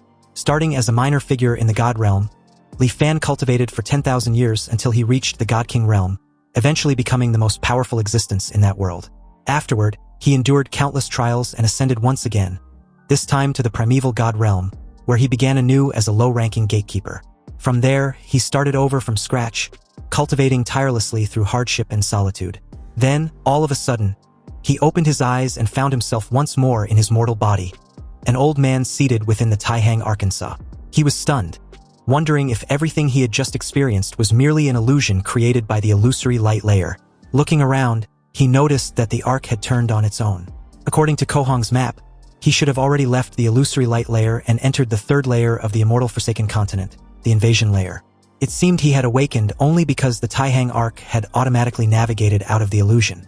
Realizing this, Li Fan reasoned that he must have lost consciousness while passing through the illusory light layer, yet the ark had continued traveling safely on its own. Perhaps he could allow the vessel to steer itself while he supplied the power for acceleration. An intuition flowed from the Taihang Ark into his mind, guiding him in the right direction. Trusting it, Li Fan increased the ark speed, and soon he arrived at the fourth layer of the immortal Forsaken continent, the flowing fire layer. Just as he expected, the ark's autonomous navigation was flawless. It seemed this ancient vessel, once designed for migrating mortals 1,000 years ago, had been equipped with a hidden mechanism allowing it to traverse the immortal Forsaken continent automatically. Having witnessed its reliability, Li Fan chose not to interfere. He simply provided spiritual power and let the Taihang Ark fly on its own. It passed safely through one treacherous region after another, the flowing fire profound ice layer, the thunderstorm layer, and others each perilous. Yet the ark always managed to avoid disaster by the narrowest margin. After a long and tense journey, he reached the final region, the darkness layer. According to Ko Hong, this layer was not particularly dangerous, merely an endless void of darkness. Yet Li Fan could not help feeling anxious. Once he passed through, the exit to the cultivation world would finally be before him, 6 lifetimes of reincarnation leading to this single moment. Suddenly, a colossal creature emerged from the darkness, a monstrous mouth as vast as a mountain, opening wide to swallow him whole. Just before it struck, Li Fan shouted to the dark void, "Truth returning, activating Huanjin." In that instant, a mechanical voice echoed in his mind, informing him that the simulation had ended. Eyes wide in horror, Li Fan nearly lost his shit, wondering what the hell that terrifying being was. Ko Hong and Dao Xuanzi had both passed through the great immortal severing formation safely without encountering such creature. He wondered if it was some sort of guardian that appeared only to mortals. It seemed the best course was to wait for the dense fog to disperse and for light to appear at the bottom of the abyssal ruins before attempting the journey again. Though he had failed at the final moment, the insights he had gained from this life far exceeded his expectations. Without hesitation, after choosing to retain the Taihong arc, he began once more, embarking on his 7th life. In the 4th anchor year, Li Fan led his most trusted subordinates to the sealed tomb of Chanhong. This time he came prepared. Using a special spray infused with immortal mortal miasma, he slowly corroded the ancient defenses. Bit by bit, the protective power of the halting steel fragment weakened until it could no longer pierce through his armor. Moments later, the system discovered a rechargeable item, the halting steel fragment. Although damaged, it asked if Li Fan would like to recharge. Without hesitation, Li Fan accepted. Though the fragment had sustained some damage, the anchor charge progress increased by 25%. He calculated that if he could repeat this process 3 more times, he would unlock the 2nd anchor point. The remaining relics within the tomb no longer held any value to him. After ordering his men to reseal the burial site, he quietly departed. In the 5th anchor year, curiosity once again overcame caution. Despite his previous resolve to wait, he could not resist returning to the eastern abyssal ruins. This time he told himself he would only take a look and not descend. Yet as he approached, he noticed that the dense mist beginning to clear away. He stood there in silence, his heart pounding. At that moment, he thought that if he were to pilot the Taihang Arc now, he could likely travel smoothly all the way to the immortal realm. He had already waited this long. Must he truly wait another 15 years? His expression hardened. So what if the Huanjin system wasn't fully charged? How could he ever reach the Great Tao if he continued to act so timidly? Though anxiety crept into his chest, he steadied his resolve. He had already tested this path once in his previous life. As long as he avoids that unknown creature lurking in the darkness layer, he believed he could finally escape this immortal forsaken place. Just then, a dazzling golden light shined from the abyss ruins, and along with it, something deeply unsettling. As the golden light dissipates, the inscription, "The Path of Immortality was dead," appeared once more. Li Fan, finally back to his senses, wondered what just happened. Moments earlier, countless voices in his head were luring him into the abyssal ruins. If not for the light from the bottom of the abyssal ruins piercing through the great immortal severing formation, he would have been torn into pieces. Anyway, 15 years later, in his 20th anchor year, the truth returning finally finished charging. And with this confidence boost, Li Fan once again returned to the abyssal ruins. He piloted the Taihang Arc and reached the thunderstorm layer without any major incident. He stopped just above the darkness layer. Suddenly, a strong wind began to blow, and the frenzied thunderstorm, affected by the strange wind, started to weaken. Specks of light emerged from the darkness, and Li Fan used this precious light to search for the terrifying monster lurking in the dark. Unfortunately, he found nothing. Seeing that the light was about to disappear, he no longer hesitated and piloted the Taihang Arc at full speed, racing towards the bottom of the abyssal ruins. Then, out of nowhere, the monstrous mouth suddenly opened wide once again to swallow him whole. But this only proved his speculation to be correct. This behemoth holds great malice towards mortals. Perhaps its mission is to devour any mortal who comes near that place. Li Fan gritted his teeth and changed course, piloting the Taihang Arc upward. He narrowly escaped the jaws of death, quite literally, and made his way back to the frenzied thunderstorm layer, close at the edge of the darkness layer, only to realize that the monster had stopped chasing. The behemoth stopped right at the edge of the darkness layer, granting Li Fan the perfect opportunity to use the light from the thunderstorm layer to see what it really looks like. And oh boy, was it freaking enormous. It looked like a whale, only 1,000,000 times bigger. Li Fan wondered what the actual hell was that thing. This terrifying behemoth was so freakishly huge that the Taihang Arc should be nothing but a speck of dust in front of its eyes. Yet every time he passed through the dark void, it manages to find him. Even though Li Fan was a bit disheartened, he clenched his teeth in frustration and could only try other methods. Fortunately, he had plenty of chances to do just that. And just like that, over the next 15 years, Li Fan tried to force his way through the darkness layer countless times. But during this time, The time it took for the giant whale to find him after he entered the darkness layer greatly decreased. So, left with no choice, he could only return in defeat after a brief struggle with the giant whale. In his 35th anchor year, at the edge of the thunderstorm layer, Li Fan noticed that only on the day the white mist recedes does the giant whale seem to be delayed by something, discovering him only after a while. With this extra bit of time, he believed perhaps he could fly to the bottom of the abyssal ruins. This time, he decided to go all out and charge straight through at the fastest possible speed to cross the darkness layer before the giant whale could react. He managed to plunge through for the longest time and even saw an illusory scene which appeared below, getting closer and closer. But the giant whale's terrifying cry rang out once again, and along with it, its freakishly wide-opened mouth. Then it was too late. Activating the Huanjin system, he was informed that the simulation had ended. Returning to the virtual simulation space, Li Fan forgo the selection and accelerate the charging progress. He noticed that the upper limit of his psychological age didn't increase. It seems he had already reached the limit, so it wasn't increasing anymore. With a determined look, he lets out a heavy sigh, already aware that he had 748 years to squander. On his 8th lifetime, in the 4th anchor year, he opened Qianhong's tomb once more and accepted the recharged prompt.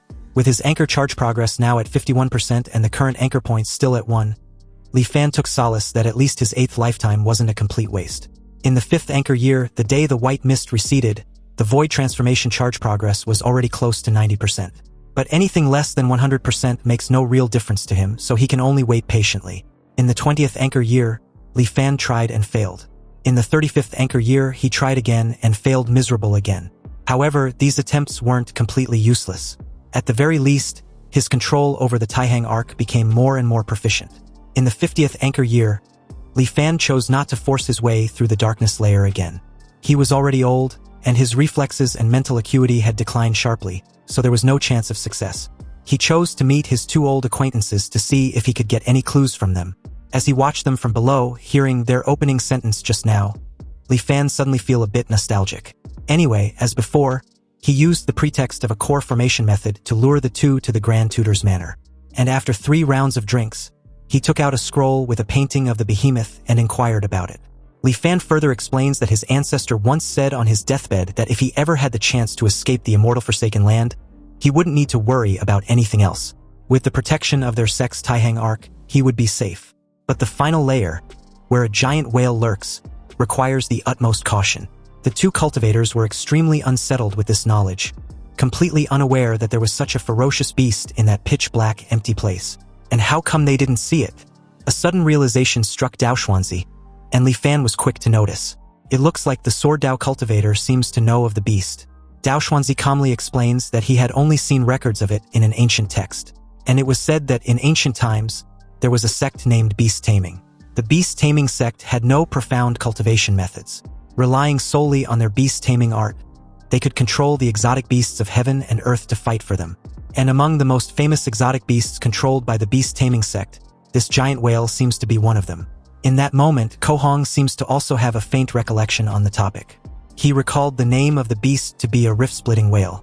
Li Fan then asked if either of them knew how to avoid this rift-splitting whale. But to his dismay, they replied that they've only heard fragments about such beast and had no reliable insight. After all, such an exotic beast disappeared from the cultivation world thousands of years ago. Upon hearing this, Li Fan lets out a sigh and raised his head in disappointment. In the end, he still had to rely on himself. Anyway, after handing the cultivation method to Dao Xuanzi and sending the 2 away, Li Fan chose to end his 8th lifetime. And in his 9th lifetime, he opened Qianhong's tomb again, wanting to absorb the halting steel fragment to charge up. Unfortunately, the truth-returning system had no reaction. In his 20th, 35th, and 50th anchor year, he tried repeatedly, but could not break through the darkness layer. In the 65th anchor year, Li Fan was already 85 years old, and his life was nearing its end. Since he was too old, he could no longer outwit or outfight the giant whale. Li Fan decided not to force it. He will just completely give up control of the Taihang arc and let it slowly drift towards the bottom of the abyssal ruins from the start, drifting through the astral wind layer, the illusory light layer, the inversion layer, the flowing fire layer, the profound ice layer, the thunderstorm layer, and the darkness layer. But to his incomprehension, the rift-splitting whale was nowhere to be seen. Li Fan, absolutely mind-boggled and in a daze, kept wondering what was happening. Why didn't the rift-splitting whale appear this time around? He was almost at the very bottom of the abyssal ruins and could even see the exit. Li Fan decided not to miss this amazing opportunity. So, with every ounce of energy he had left, Li Fan sped up full throttle ahead. But to his confusion, the rift-splitting whale suddenly appeared right behind him, closing in fast. It opened its freakishly enormous mouth, wanting to swallow the Taihang arc whole. Meanwhile, Li Fan was still puzzled as to why it suddenly discovered him. That's when it clicks, realization hitting him like a thunderclap. This rift-splitting whale cannot see, or rather, it ignores objects moving at a constant velocity. So as long as he maintained the same speed, he can pass through the darkness layer of the Great Immortal Severing Formation safely. Li Fan, overwhelmed with this realization, couldn't help laughing wholeheartedly. He couldn't even believe that the last shackle keeping him in the immortal Forsaken Land was completely broken by him. Anyway, back to the rift-splitting whale, it eventually closed its mouth but missed the Taihang arc spectacularly. And amidst Li Fan's wild laughter and the giant whale's roar, the Taihang arc broke through the rift between the two realms and headed straight for the cultivation world. But in that very moment, Li Fan's surroundings blurred, and it was as if he had instantly crossed the distance of several worlds. Under immense pressure, blood streamed from his nose, eyes, and mouth, but he paid it no mind. Looking back at the Great Immortal Severing Formation, his perspective was now infinitely elevated. However, at that moment he saw a sight he would never forget. It was the rift-splitting whale, hundreds of them, actually, thousands upon thousands of rift-splitting whales, carving out patches of dark space from the void, and the immortal Forsaken Land he just came from. From the perspective of the cultivation world, growing ever more distant. Soon, the Taihang arc suddenly emerged from an abyssal ruin similar to the ruinous abyss in the immortal Forsaken Land. And as it briefly traversed in the immortal plains, Li Fan, at death's door, smiled in sheer delight. He had finally entered the cultivation world. Even though it was extremely brief, to be able to see it before dying meant his ninth life wasn't lived in vain. And with that, he activated Huanjin, ending the simulation. Li Fan was immensely satisfied with this outcome. 9 lives and nearly 500 long years, he had finally touched the threshold of cultivation. Anyway, according to his previous plan, he was going to choose to speed up the charging progress. But after seeing the list of selectable items, he now hesitated. As the system gave him another 4 options to choose from, Li Fan was shocked to see the halting steel fragment as an item he could retain. So after some thought, he decided to choose to retain the steel fragment, simply because it was a good chance to verify a certain guess in his heart. And with that, his 10th life began. Since he didn't choose to accelerate charging, he need to wait 20 years for it to complete. In the 3rd anchor year, Li Fan came to the outside of Qianhong's tomb. He didn't choose to use the immortal mortal miasma to break into the tomb, but instead directly took out the halting steel fragment from the Huanjin system. After this steel fragment brought from his previous life appeared in the world, a wondrous change occurred. It actually began to slowly dissipate, like a block of ice under the scorching sun. And the formation generated by the halting steel fragment inside Qianhong's tomb clearly grew much stronger. This was just as Li Fan thought. Mystical objects of heaven and earth possess uniqueness, and 2 identical mystical objects should not exist in the world. Yet, with the Huanjin system's ability, he created an identical one from thin air. The consequence was that the 2 mystical objects spontaneously merged, ultimately becoming one. Afterward, Li Fan ordered his subordinates to use the immortal mortal miasma spray to break into the tomb. It took a considerable effort to slowly wear down its power. Entering Qianhong's tomb, the halting steel fragment's appearance hadn't changed much. It just looked slightly less damaged. And it seems the Huanjin system still can't absorb it. And from the looks of it, the halting steel fragment needs to be repaired more completely before it has new energy for Huanjin to absorb. Li Fan then stored this strengthened version of the halting steel fragment in the Taihang boat, as part of his belongings for the future trip to the cultivation world. In the 20th anchor year, the Huanjin system was nearing its charging completion. So Li Fan ruthlessly investigated and purged a batch of corrupt officials and powerful landlords, taking all the gold, silver, and jewels their families had accumulated over generations. This was because he would still have to deal with mortals after arriving in the cultivation world.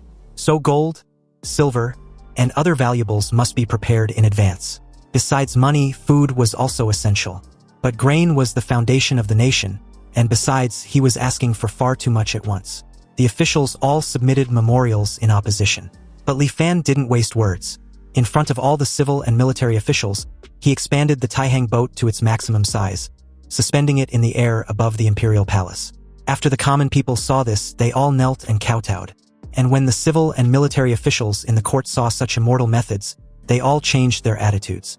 They proactively and diligently helped him prepare the grain. With the officials' proactive help, plus the execution of a batch of profiteering merchants, the Taiyan boat was finally stuffed full. All preparations were made. Li Fan had no more ties to the mortal world. Piloting the Taiyan boat, he once again came to the skies above the ruinous abyss. He relaxed his mind and let the Taiyan boat autopilot at a constant speed. It only took a few hours, but in his eyes, it felt even longer than the hundreds of years he had experienced before. The tearing sensation of crossing between two worlds washed over him. But this time around, he gradually adapted to it. After a long wait, he finally passed through the immortal extinction Great Formation and arrived in the cultivation world.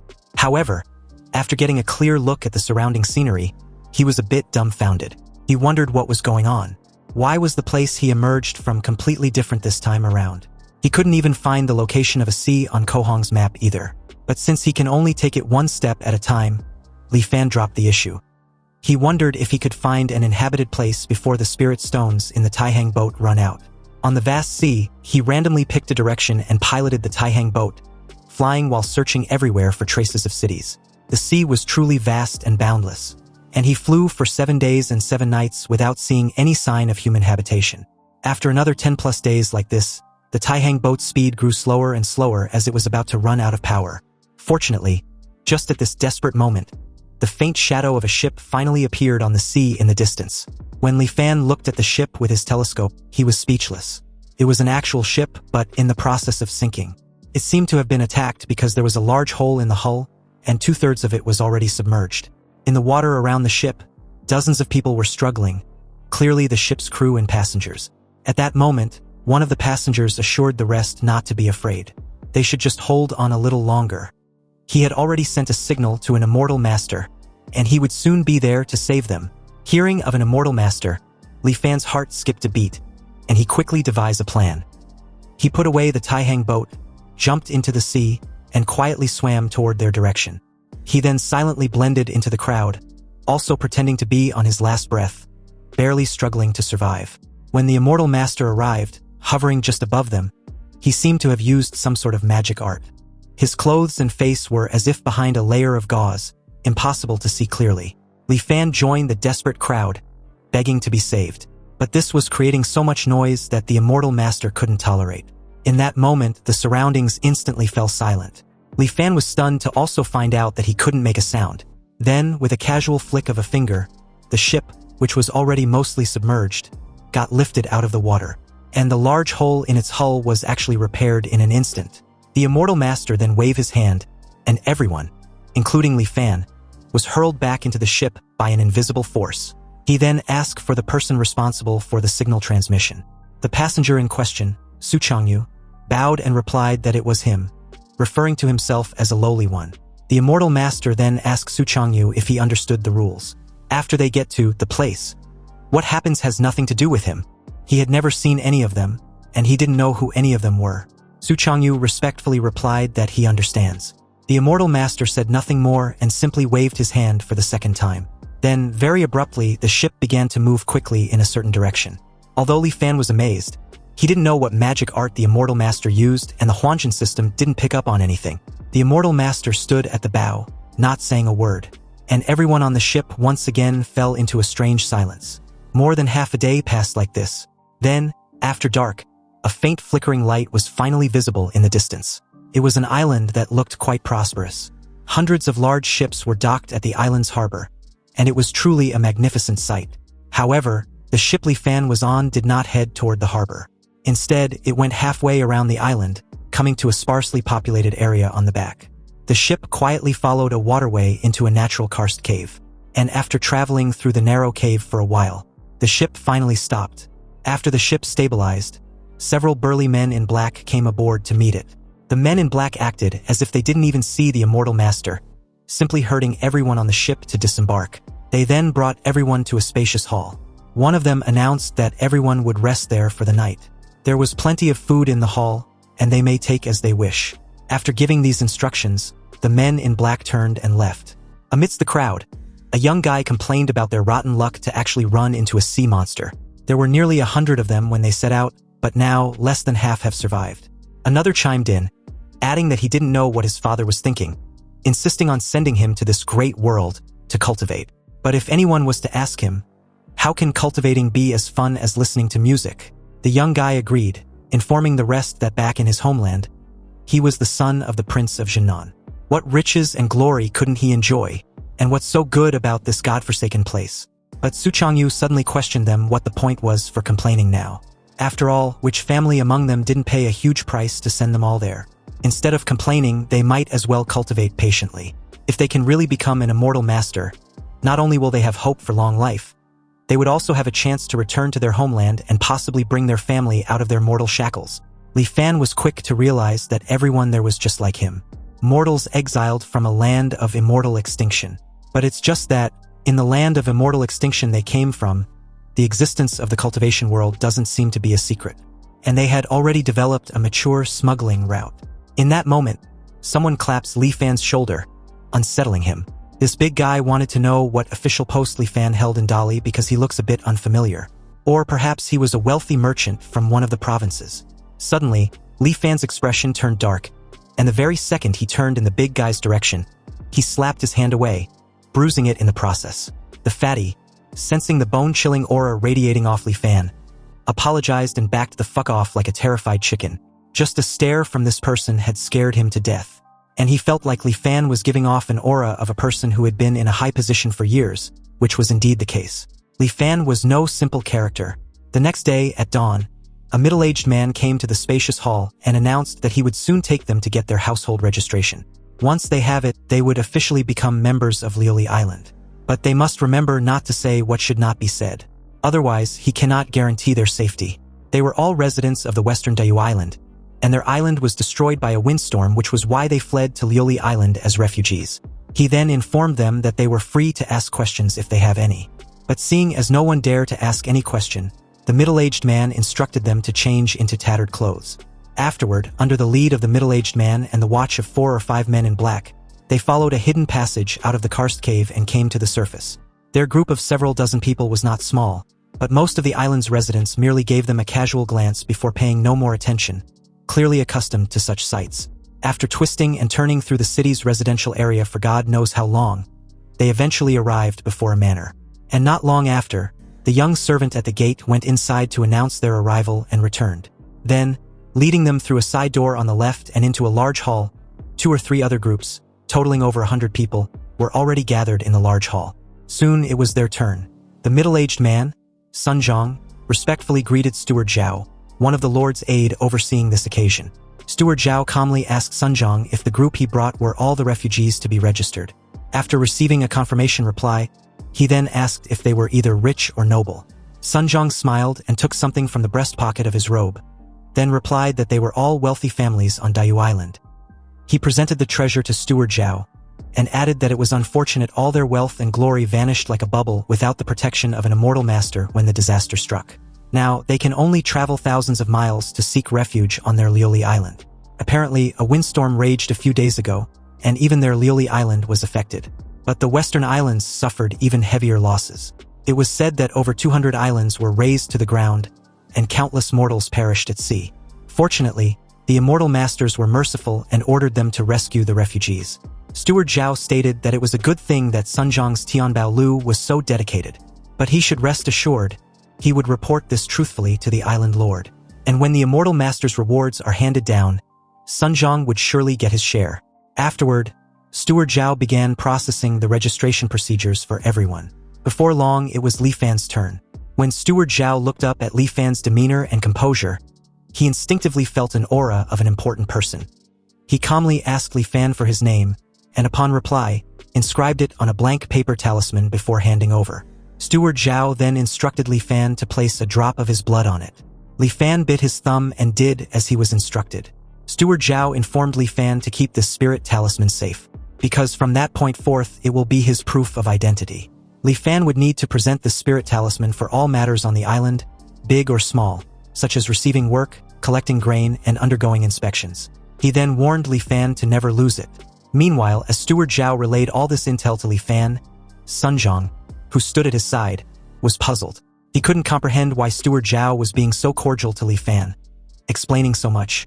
Anyway, the household registrations were distributed very efficiently, and the entire group received their Lioli Island registrations.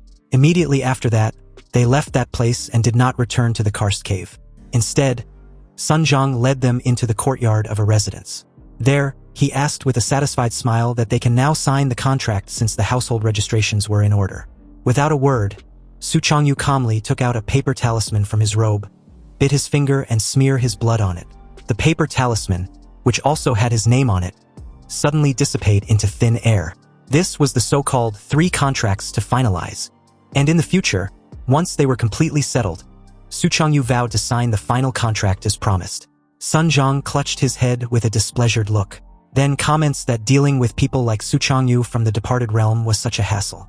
If it weren't for the sake of the immortal master, their Tianbao Lu would never engage in such an unprofitable business. Sun Zhang then announced that all residents of Lioli Island can claim a place to live using their household registration spirit talisman. And in addition, during the first year of registration, they can receive a certain amount of grain for free each month. Although these were all crucial intel, Su Changyu was more concerned about what they must do if they wish to cultivate. Sun Zhang replied honestly that mortals like them who had returned from the land of exile had a much higher concentration of miasma in their bodies than ordinary people. So if they want to cultivate, they must first dispel the miasma from their bodies. Of course, they were already aware of this matter. The issue was how they could get the miasma removed. Sun Zhang explains that there were several methods to remove the miasma. The first was the island's body-purifying spirit pool. Soaking in the spirit pool for a day and a night can completely remove all the miasma from their bodies. But unfortunately, the materials required to open the spirit pool were astonishingly expensive. And although their Lioli Island was wealthy, they can only open it once every 3 years.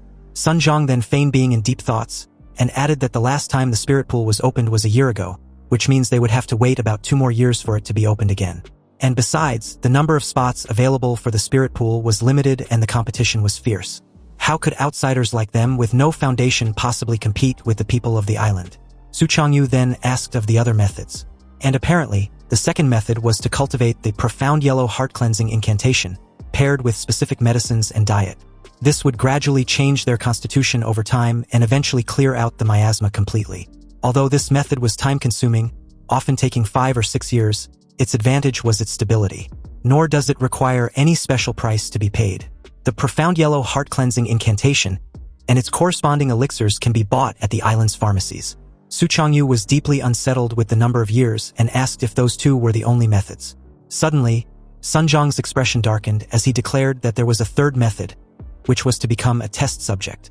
Reiterating what they just heard, the entire group was deeply shaken as Sun Zhang confirms his earlier words, explaining that some immortal masters were very interested in the miasma inside a mortal's body. And every year, volunteers are selected from the mortals on the island to serve as test subjects. The immortal masters use special methods to extract the miasma from the test subjects' bodies for research. It only takes a few months to completely drain the miasma from a test subject's body. However, the process was excruciatingly painful, and it was a state of being unable to live and unable to die. Often, the vast majority of people can't endure until the miasma is fully extracted and are driven completely mad by the torture. Once again, Su Changyu asked if there wasn't any other method as Sun Zhang added somewhat skeptically. Apparently, it's said that the direct mortal descendants of those immortal masters can rely on heavenly materials and earthly treasures to reconstruct their bodies. Not only would they no longer have to worry about the affliction of miasma, but they could also improve their cultivation aptitude. However, such methods were beyond their imagination. Even their island lord of Lioli Island didn't receive such treatment. Sun Zhang then declared that this was all he knew, but if they truly wished to cultivate, they should all think it over carefully in the coming days. He was fully aware they had all returned from the land of exile after enduring countless hardships, and they all have a heart that yearns for the Tao. This was completely understandable. After all, who among them on the island wasn't like that in the beginning? But unfortunately, the path of immortality was incredibly difficult. Even if they managed to remove all the miasma from their bodies, very few can sense the spiritual energy of heaven and earth and guide it into their bodies. So why seek out trouble? And besides, there was nothing wrong with being immortal.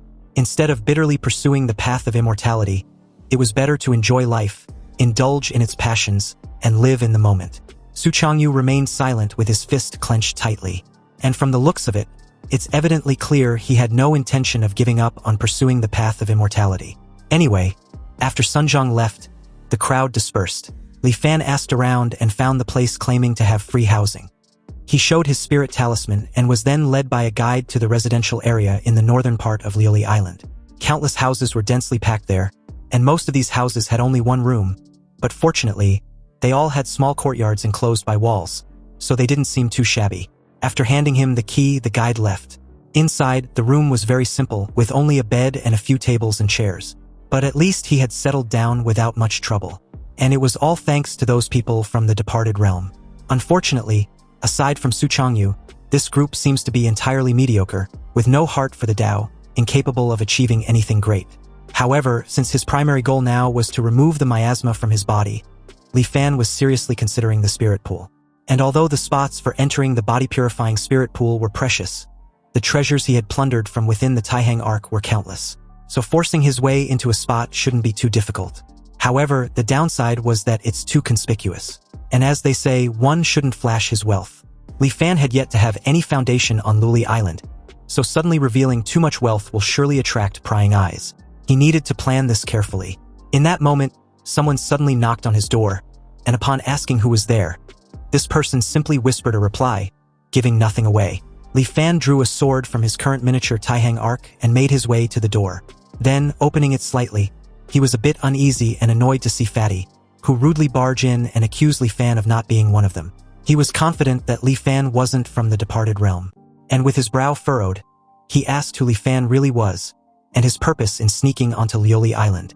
Li Fan, with a darkened expression, ignored the question and asked one of his own, wanting to know how Fatty knew he wasn't from the departed realm. Fatty explained that when they fell into the water, he vaguely saw Li Fan suddenly emerge from underwater. At first, he thought it was an illusion, but later, after thinking it over carefully, he realized Li Fan wasn't in their group when they left the departed realm. It seems this Fatty was quite astute and sharp-minded, but completely oblivious to the edgy and chilling tone in Li Fan's voice. And to make matters even worse, he proceeded to reveal that he was the only person who noticed Li Fan had snuck in, completely fucking himself over. When he was even asked about being absolutely sure, this idiot proudly confirmed it, unaware of Li Fan's looming figure with a sword as he called the others fools for not noticing. That's when a sword was plunged straight through his chest from behind. Fatty's face turned ashen before dropping lifelessly on the floor, permanently offed.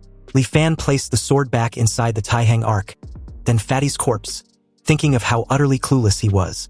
Relying on a bit of cleverness, Fatty discovered Li Fan might have snuck in under a false identity, and he couldn't wait to come and threaten him. He didn't even stop to think that people from the departed realm also get their household registration by falsely claiming to be refugees. Now that Fatty had a Lioli Island household registration, he really thought of himself as a native. Anyway, that immortal master whose face was unclear, the one who came to meet them, and Sunjong's Tianbao Lu, they all acted very cautiously, afraid of being found out. Clearly, the identity of being immortal from the land of exile was something that must be kept secret. So the Tianbao Lu and that group from the departed realm wouldn't dare to investigate this with great fanfare. Even if they investigate and find out Fatty came to see him before he disappeared, as long as Li Fan insists he never saw him, they can't do anything to him because not even a body can be found. Li Fan thoroughly cleaned away Fatty's blood, then discarded the evidence in the Taihang Arc. A few days passed, and just as Li Fan expected, aside from Su Changyu who came to ask him a single question, Fatty's mysterious disappearance didn't attract anyone else's attention. During these past few days, he had been inquiring about various matters on the island while planning how to reasonably use the treasures from the Taihang Arc. Gradually, he came to have a general understanding of this Lioli Island where he was at present.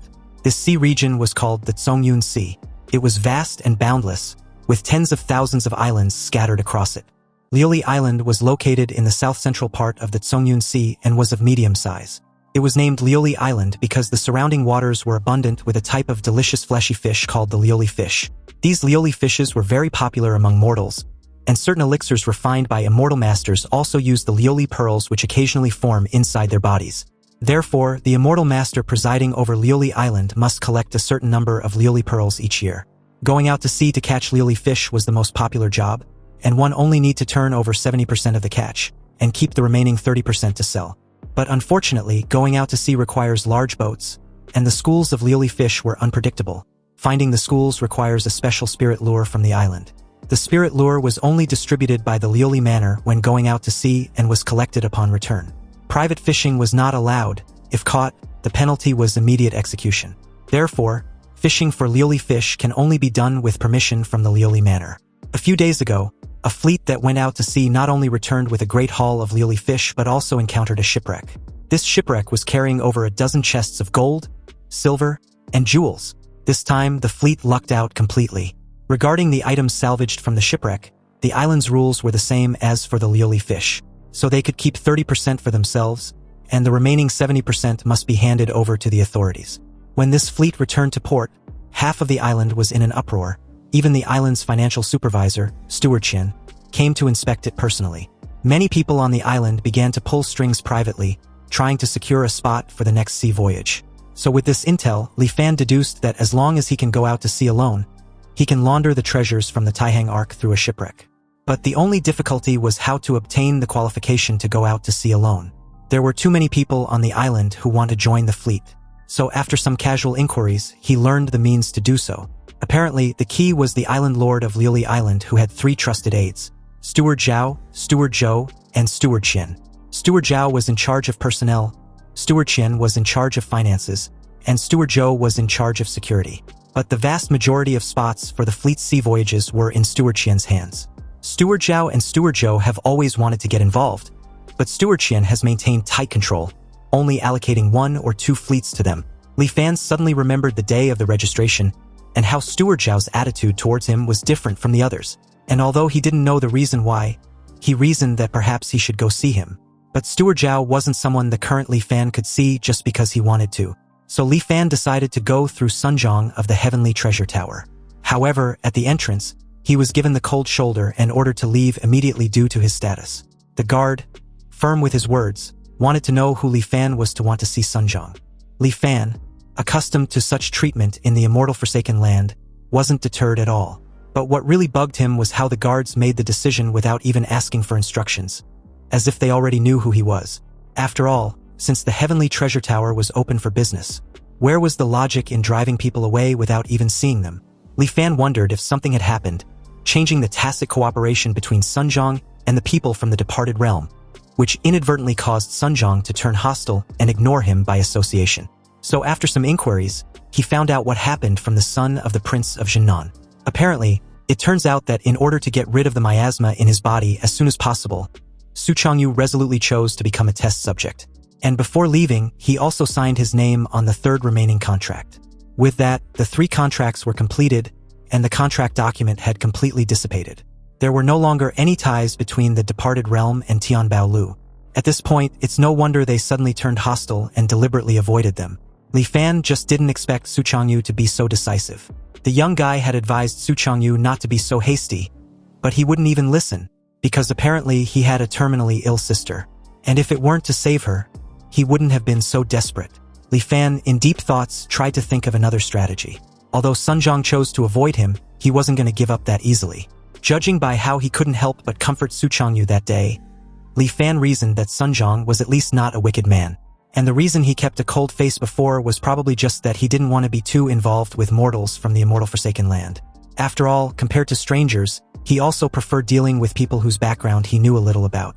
So he returned once more and waited patiently in front of the Heavenly Treasure Tower. But upon seeing Li Fan, the guards were annoyed as they questioned if he was looking for death. Li Fan deliberately raised his voice just to pique the interest of the crowd, and explained that he came to do business with the Heavenly Treasure Tower, but it seems the guards want to drive him away without even talking. He then asked the panicked guard if this was how the Heavenly Treasure Towers treats guests.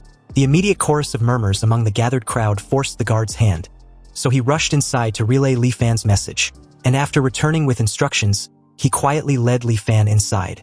Li Fan patiently took a seat in a guest room, and was served a cup of tea by a maid. Taking a sip, his expression suddenly changed to sheer delight after having a taste. But in that very moment, Sunjong walked in and mentioned that the tea was a Dayu's pale dragon. It grows on the submarine volcanic craters around Dayu Island, and there were only a dozen or so plants. Now, with the destruction of Dayu Island, the Dayu pale dragon had temporarily become a unique rarity. Li Fan maintained his smile upon hearing this, then replied that he seems to be lucky enough to bask in Elder Sunjong's light.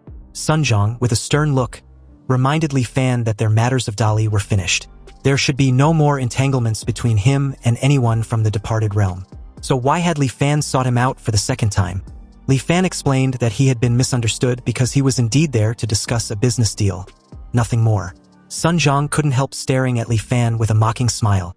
Aside from Su Changyu, he simply couldn't comprehend anyone else from the bunch having any beneficial deal. However, upon seeing the way Li Fan just simply stared back at him made him falter for a slight moment. The two held each other's gaze for a brief moment too long before Sun Zhang reluctantly pulled up a chair to take a seat. He asked Li Fan what business deal he wanted to discuss. And like a man far beyond his age, Li Fan calmly pitched his idea. He first asked if the Heavenly Treasure Tower was interested in a quota for the seafaring fleet. And Sun Zhang explained that every time the fleet goes out to sea, not to mention the treasures that can be salvaged, just the lioli fish and other marine specialties were enough to make a fortune. So if he was to say that their Heavenly Treasure Tower wasn't interested, then it would be a lie. However, the fleet quotas were firmly controlled by Steward Qian. Let alone their tower, even Steward Zhao can only get 1 or 2 spots. Li Fan was a newcomer after all, so what ability did he have to dare scheme for it? Li Fan wasn't the least bit rattled with this intel and simply asked for a meeting with Steward Zhao. His expression firm and determined. He added that he had his own way to persuade Steward Zhao if he was allowed to see him. A deafening silence suddenly ensues as Sun Zhang stared at Li Fan with a furrowed brow, his decision unclear as he tried to gauge the weight of Li Fan's words. Then, very abruptly, someone authoritatively interrupted, drawing the gazes of the two men. This person, the shopkeeper, was a young woman with a veil covering half of her face. She told Sun Zhang to simply let Li Fan see Steward Zhao. After all, it wasn't a difficult thing to do. However, if Li Fan fails, he would be chopped up and thrown into the sea to feed the fish. Sun Zhang immediately got up and respectfully offered his greetings as she gracefully took over. Li Fan spared no time offering his sincere gratitude, thanking her for the opportunity. But the shopkeeper simply brushed it off, almost amused. Since Li Fan seems to have some confidence, it didn't look like he was talking big. Li Fan replied that he always keeps his promises. His word was his bond. Anyway, granting an audience with Steward Zhao was no skin off her back. And if Li Fan really succeeds, her Heavenly Treasure Tower can even extract a corresponding benefit. But according to the island's rules, 3/10 of the harvest from each voyage can be kept for oneself. Li Fan doesn't want a single cent of those 3/10. He proposed half of it goes to Steward Zhao, and the other half goes to the Heavenly Treasure Tower. Perplexed, the shopkeeper wanted to know what Li Fan wanted in return after going to such great lengths. Li Fan boldly expressed his desire to enter the body-purifying spirit pool engaged once in every 3 years. Upon hearing this, Sun Zhang and the shopkeeper were equally stunned. Then, unable to hold it in, the shopkeeper began laughing wholeheartedly. She couldn't believe that Li Fan, at his age, still wanted to learn from others to cultivate immortality. Li Fan remained silent and unbothered as she laughed to her heart content, before adding that only by seeking eternal life will he have no regret even if he dies. The sincerity in his words seemed to shut her laughter up real quick, a slight contemptuous smile suddenly forming on her lips. She then agrees to help Li Fan with this matter. With everything settled, the shopkeeper informed Li Fan to wait until a date was set. Then she would send someone to notify him. Li Fan thanked her once again and took his leave, not forgetting to add that he was staying in house number 7, 6th longitudinal outside the city. They can find him there if anything else happens. The moment he was out of earshot, Sun Zhang questioned the shopkeeper about that spot in the body-purifying spirit pool. And she calmly replied that although the competition for spots in the body-purifying spirit pool was fierce every year, her Heavenly Treasure Tower wasn't without the strength to compete. If Li Fan can truly secure a seafaring fleet, then in just 5 years, the profits brought by the fleet would be enough to cover the cost of a spot.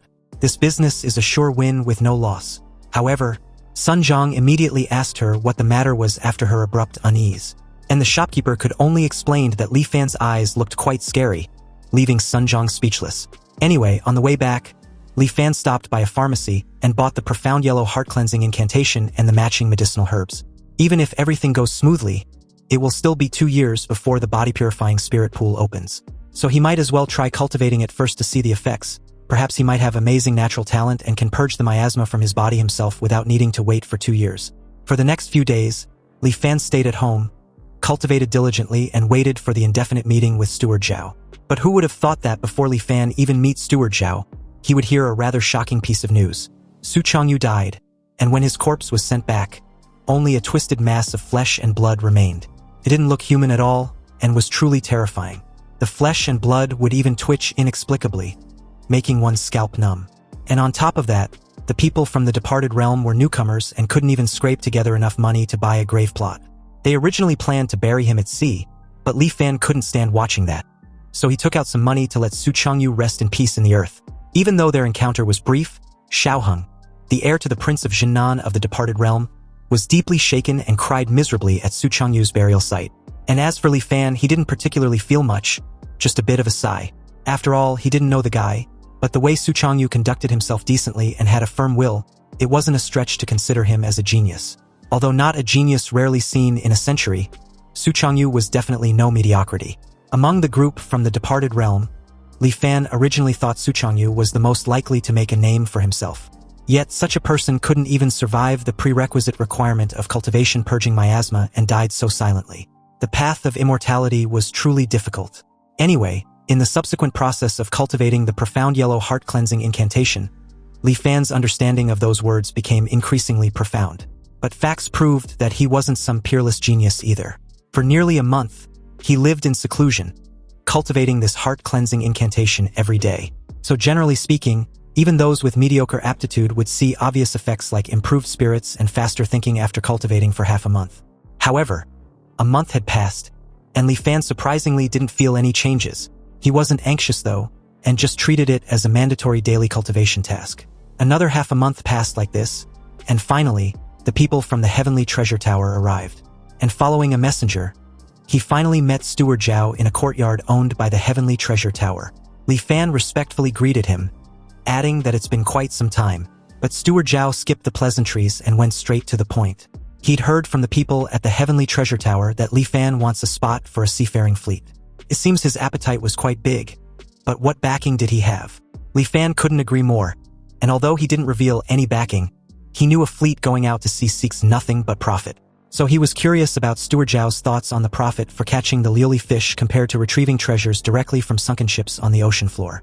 Salvaging treasures were worth several regular fishing trips. But the issue was, how could one encounter such a good thing every time? Steward Zhao had been on this island for over a dozen years, and from his memory, there had only been a few scant times with major harvests.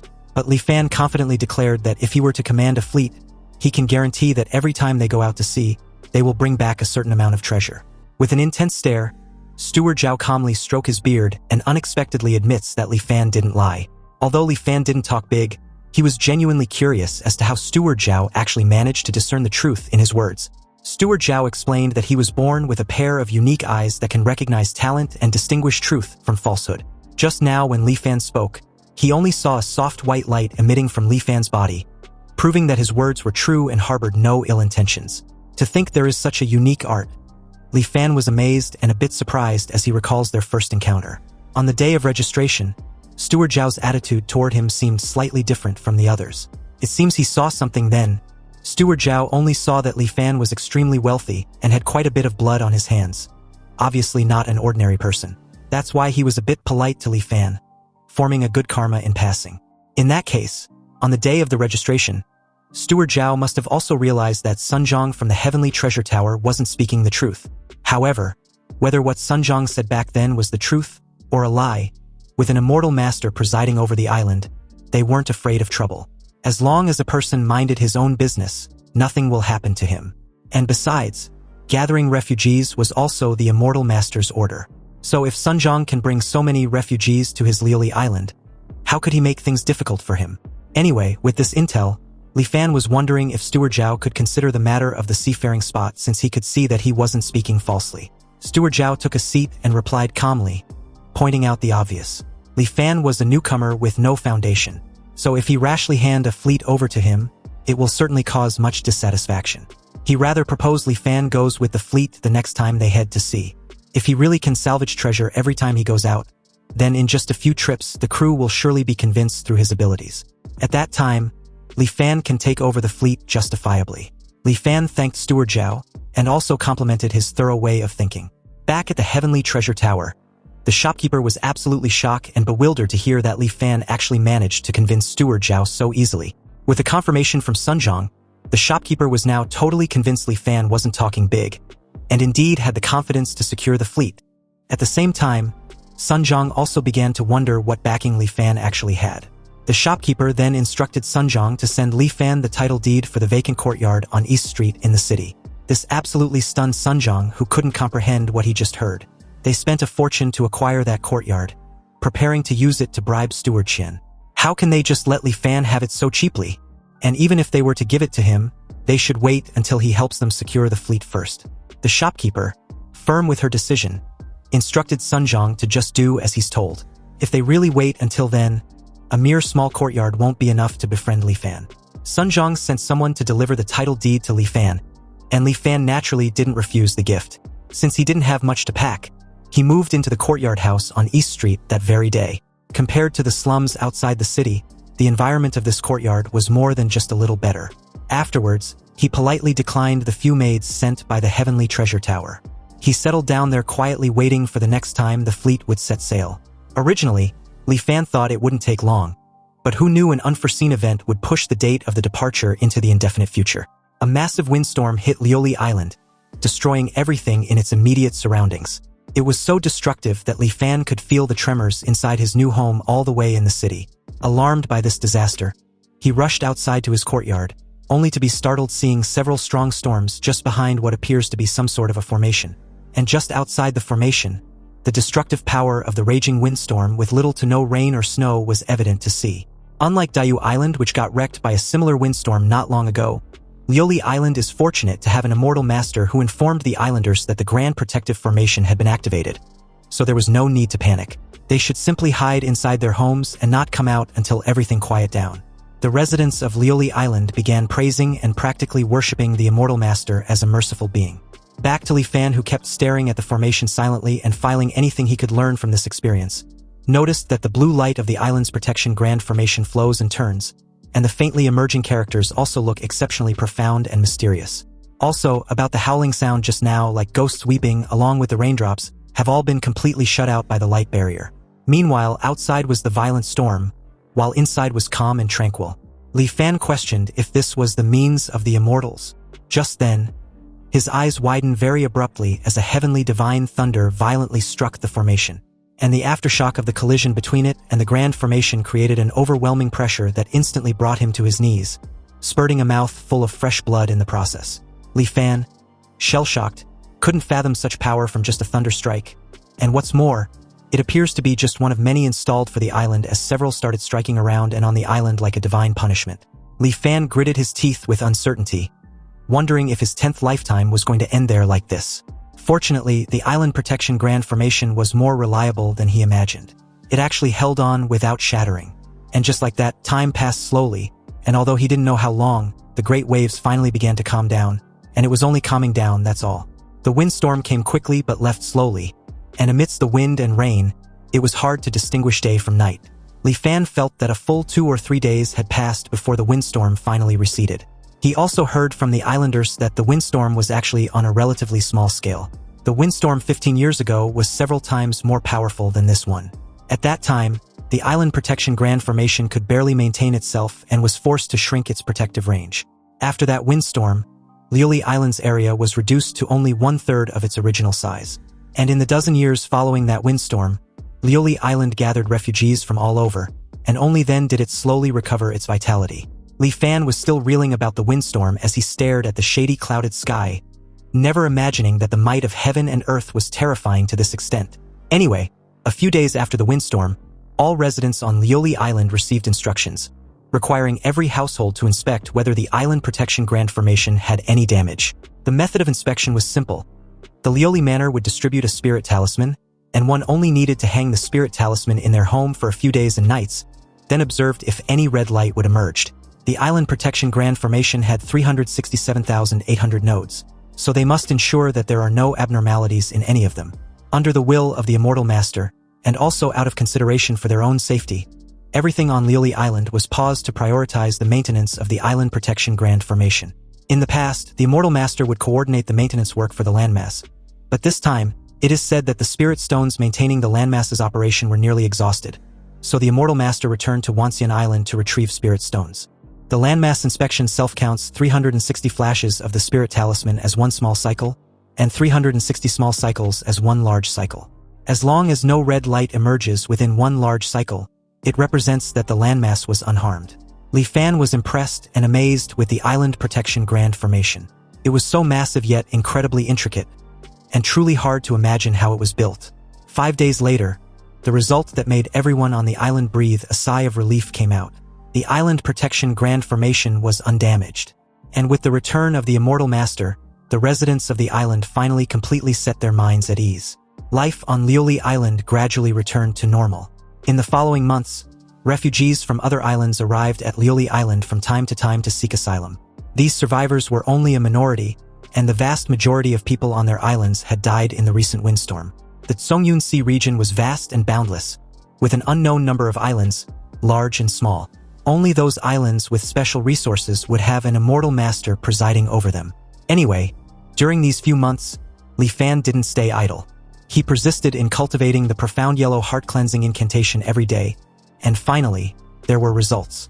But both the upper limit of his physiological age and psychological age had increased once more. And although the margin wasn't large, it still made him feel energized.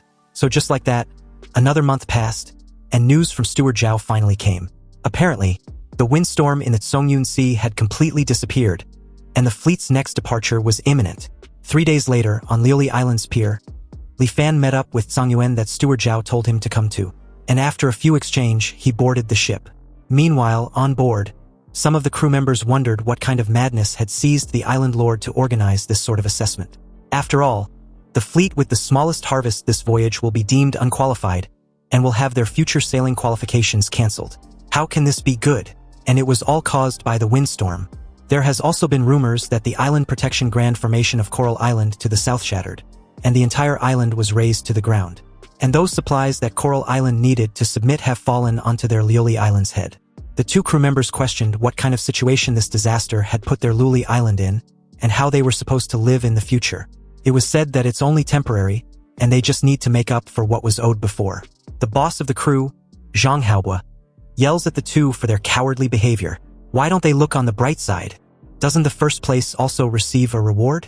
And the share of the harvest was increased from 30% to 50%. The crew dejectedly tells Zhang Haobo to stop dreaming. First place? With their fishing skills? Yeah, right. He was pretty much aware that they barely complete the fishing quota every time. Another agreed with what was said. The way he sees it, this will be their last time going out to sea. He even suggests they just not go back and become free and unfettered pirates. Musing over the idea, he comments on how thrilling that would be. Zhang Haobo assures them not to worry. There was a capable person on the ship this time around. He introduced Li Fan to the crew and guaranteed that they would return fully loaded. The crew were skeptical when they heard this, and upon seeing how pale and clean Li Fan was, they wondered if he had ever been to sea. Zhang Haobo yelled at them for being blind fools. Can't they recognize a noble person when they see one? Zhang Haobo then declared Li Fan as a great talent specially invited by Steward Zhao, and he would be taking over their ship soon, so they needed to be more polite towards their new captain. The crew, as expected when aggravated, yells that their boss, Zhang Haobo, had been the captain of the Tsongyun ship for almost 10 years. So how can he just give it up like that? One of them even added that Zhang Haobo had saved his life in the past. So if he's being driven out of his position, then he, Lu San, would be the first to disagree. He won't stand for this injustice. Zhang Haobo gave a humorous chuckle and nodded slightly, quite pleased with himself for instigating this intimating tactic to show Li Fan who was really in charge. He watched Li Fan's reaction with a sly smile as the crew continued to yell, expressing their dissatisfaction. They even suggested throwing Li Fan into the sea to feed the fish once they set sail. After all, it was perfectly normal for someone to die at sea anyway. Zhang Haobo tells the crew to calm down, then acting all ungrudgingly, he stated that even though he knew everyone thought highly of him, the Tsongyun ship was Steward Zhao's property after all, and at the end of the day they were merely selling their lives for him. And now that Steward Zhao had declared he wants to change personnel, he has no choice in the matter. Li Fan listened quietly, and having lived through several lifetimes, these moral coercion and public manipulation were nothing but petty tricks to him. He cut in with a firm and commanding tone, questioning the crew whether they do not trust Steward Zhao, who apparently trusted him to lead them. Are they insinuating the Lord's aid has bad eyes? Since he had already promised Steward Zhao that he can find treasures every time they set sail, he certainly won't let everyone down by association. The crew immediately began to think things over as they seriously started to wonder if Li Fan was actually someone with some sort of skills. After all, Steward Zhao's eyes were incredible, and there's basically never a time his eyes had looked wrongly, so Li Fan's words was probably true. Meanwhile, Zhang Haobuo's face had darkened when he realized that his sly tactics had gone to shit. It had failed spectacularly with just a few words from Li Fan, and this was pissing him off. He turned sharply with an accusatory finger pointed in Li Fan's direction, claiming he was spouting nonsense about finding treasures every time they set sail. It's clearly horseshit and he doesn't believe it. Zhang Haobuo believes Li Fan had obviously used connections to snatch his position as captain. Did he take him for a fool? Anyway, since Li Fan likes talking big, he'd like to see how he would fare in the end. Zhang Haobuo gave the command to set sail and head out to sea. The Songyuan moved without wind, sailing out of the port and heading towards the vast sea, relying not on wind power nor manpower, but on a set of micro-spell formations driven by spirit stones. The ship was also equipped with a spirit lure, so when traces of lioli fish are discovered in nearby waters, the spirit lure will issue a guide. But the sea is vast, and the range the spirit lure can perceive is limited, so it requires extremely experienced crew members to first find the general range where the fish schools appear. However, when encountering the ravages of a windstorm or the migration of fish schools, all past experience becomes useless. One can only look for a needle in a haystack, relying entirely on luck. And the Songyuan's luck seemed to be not so good. More than half a month passed. Apart from netting some ordinary fish schools and finding some conventional marine minerals, there were no major harvests. Not only were the crew members all wearing long faces, but even Zhang Haobuo began to feel anxious in his heart. After all, there is a punishment for being last place this time. The rule on the island was to return within a month. They've only caught this little bit of stuff this time. It's quite possible they really have the smallest harvest. They can only hope for a turn of events in the next few days. Zhang Haobuo stares at the sky, hoping the immortal master protects them.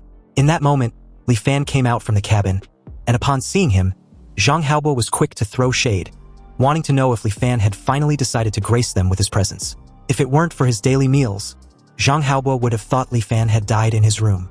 Li Fan simply requested for a small boat because he'd sensed sunken treasures nearby. Zhang Haobuo, completely gobsmacked, screamed in absolute disbelief. He began to stutter, questioning Li Fan if he was joking. But once again, Li Fan just instructed him to quickly prepare a small boat for him. He had seen jewelries shining with brilliance under the deep sea, waiting for him to salvage it. The opportunity was fleeting, and the light of the treasures was becoming dim. Li Fan told him to hurry before he loses its bearings. Zhang Haobuo immediately ordered the crew to prepare the boat at once. And in just a few minutes, the small boat was prepared with Li Fan on board. But before leaving, he told them not to follow and should simply wait for his signal. When they asked why, Li Fan replied that they were too noisy, and their noise could easily interrupt his line of sight. Obviously, this left the crew completely speechless. As Li Fan set off and out of earshot, Lu San asked Zhang Haobuo if it was possible that Li Fan was running away by himself. Zhang Haobuo dismissed this as silly talk. After all, the sea was vast and Li Fan didn't bring any dry rations along. So where could he possibly run off to? 2 hours later, the crew saw Li Fan's signal in a distance and quickly sailed the ship over. When they arrive at the spot, Li Fan pointed to a spot underwater and added that the treasure was there. Zhang Haobuo instructed them to cast the net and prepare to make a dive. Less than an hour later, 16 chests of gold and silver were loaded on board. And as they shined brightly under the moonlight, Zhang Haobuo, for the first time in his life, couldn't help but seriously think about that Songyuan's stroke of good fortune. And it was thanks to Li Fan. He wasn't bragging and actually allowed the crew to return fully loaded. It seems everything he said was actually true. He can actually really find sunken treasures at the bottom of the sea. This kind of ability had undoubtedly made him an extraordinary person.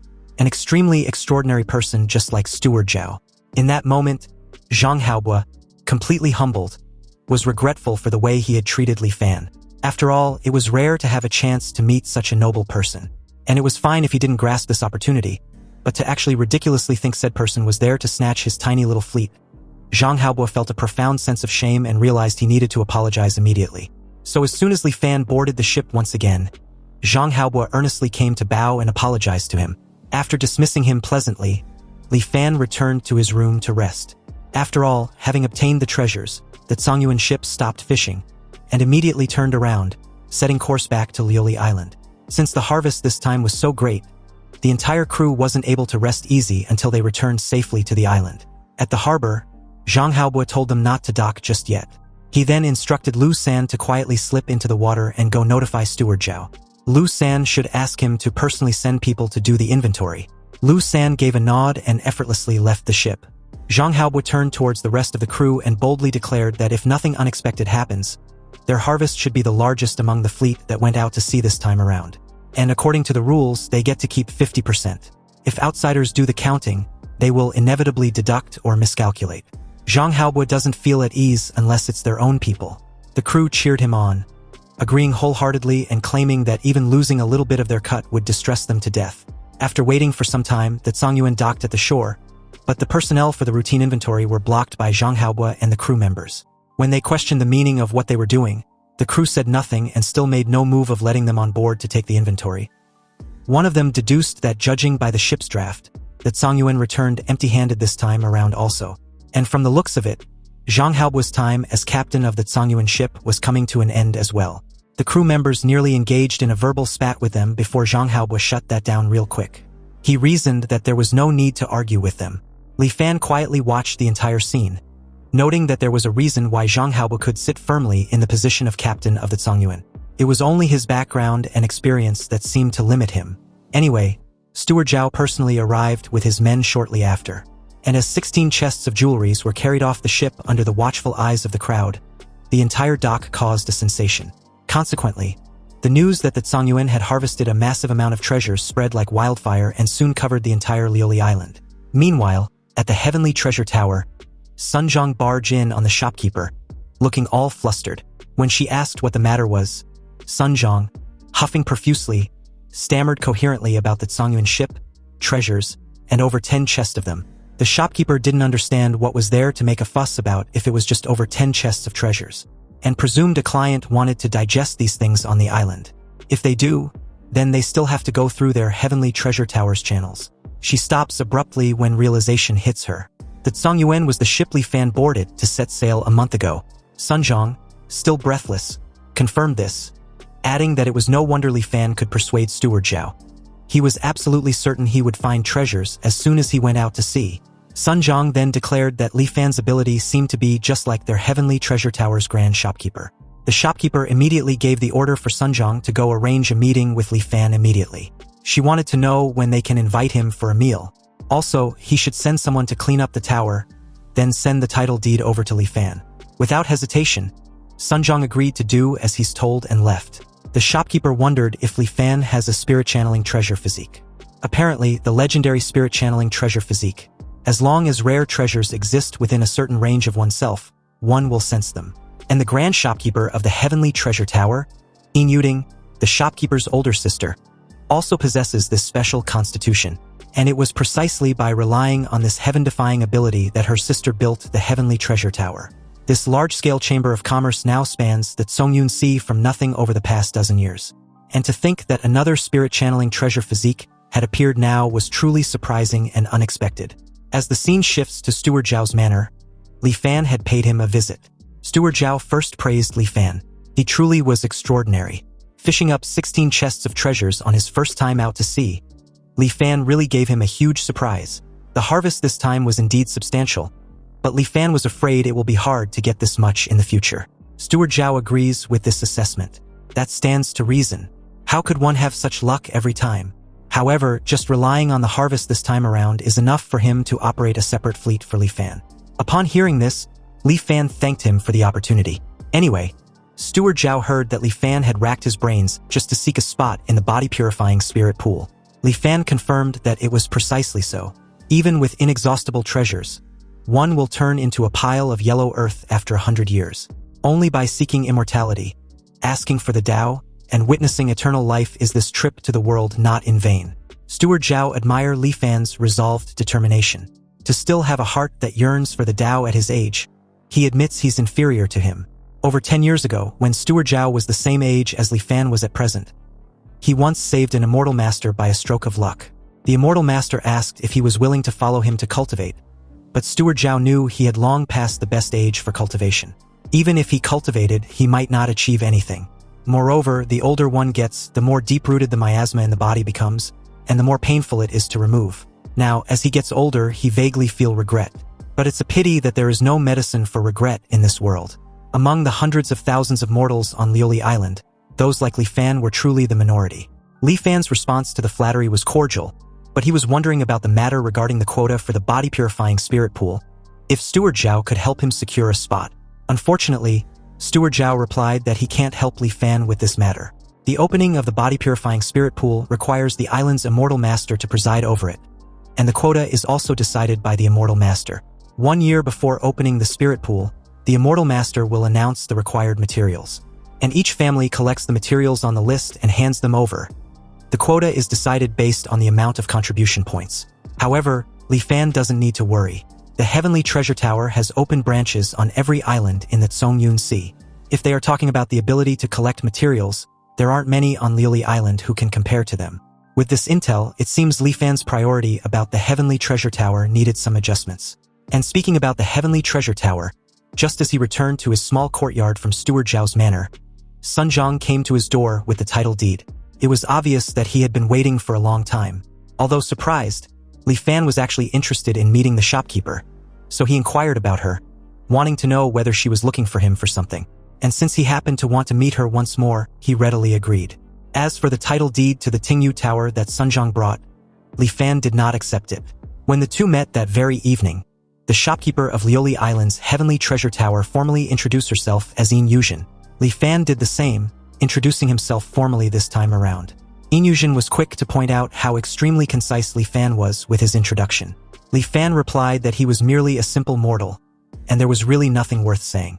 Yin Yuzhen then asked of the spirit channeling treasure physique, wanting to know if that was also not worth mentioning in his eyes either. Li Fan genuinely admits he had no clue what a spirit channeling treasure physique was. But since his composure gives nothing away, Yin Yuzhen was doubtful. If Li Fan didn't have the spirit channeling treasure physique, then how did he manage to find the location of the treasures in the vast sea? Li Fan replied that it was just a feeling in his heart. This reply displeases Yin Yuzhen, who couldn't help but pout with irritation that Li Fan was denying the obvious. But upon seeing that Li Fan seemed to truly not know, Yin Yuzhen told him about it out of helplessness. Li Fan took a moment to mull over this intel, before asking a series of questions which completely caught her off guard. If she was saying that her sister was also a spirit channeling treasure physique, then how old was she, what did she look like, where was she 20 years ago, and where was she now? Yin Yuzhen, suddenly panic-stricken, questioned in shock if Li Fan was their long-lost father or some sort. But as she briefly thought things over, she realized that it wasn't right since Li Fan didn't look anything like them. Li Fan was baffled for a moment before stating that he was just curious. But Yin Yuzhen took it as him being curious about his own kind, which she gets. Li Fan didn't bother rectifying this, so she continued, adding that she and Yin Yuzhen were originally from Yelan Island in the north. Their parents died in a disaster when they were young, leaving only them to depend on each other. In Yin Yuzhen's memories, she and Yin Yuzhen could only rely on begging to survive every day, never knowing where their next meal would come from. But starting from a point she can't recall, her sister could always find various valuable things in different places. So their days got better day by day. Then later on, Yin Yuzhen established the Tianbao Lu single-handedly.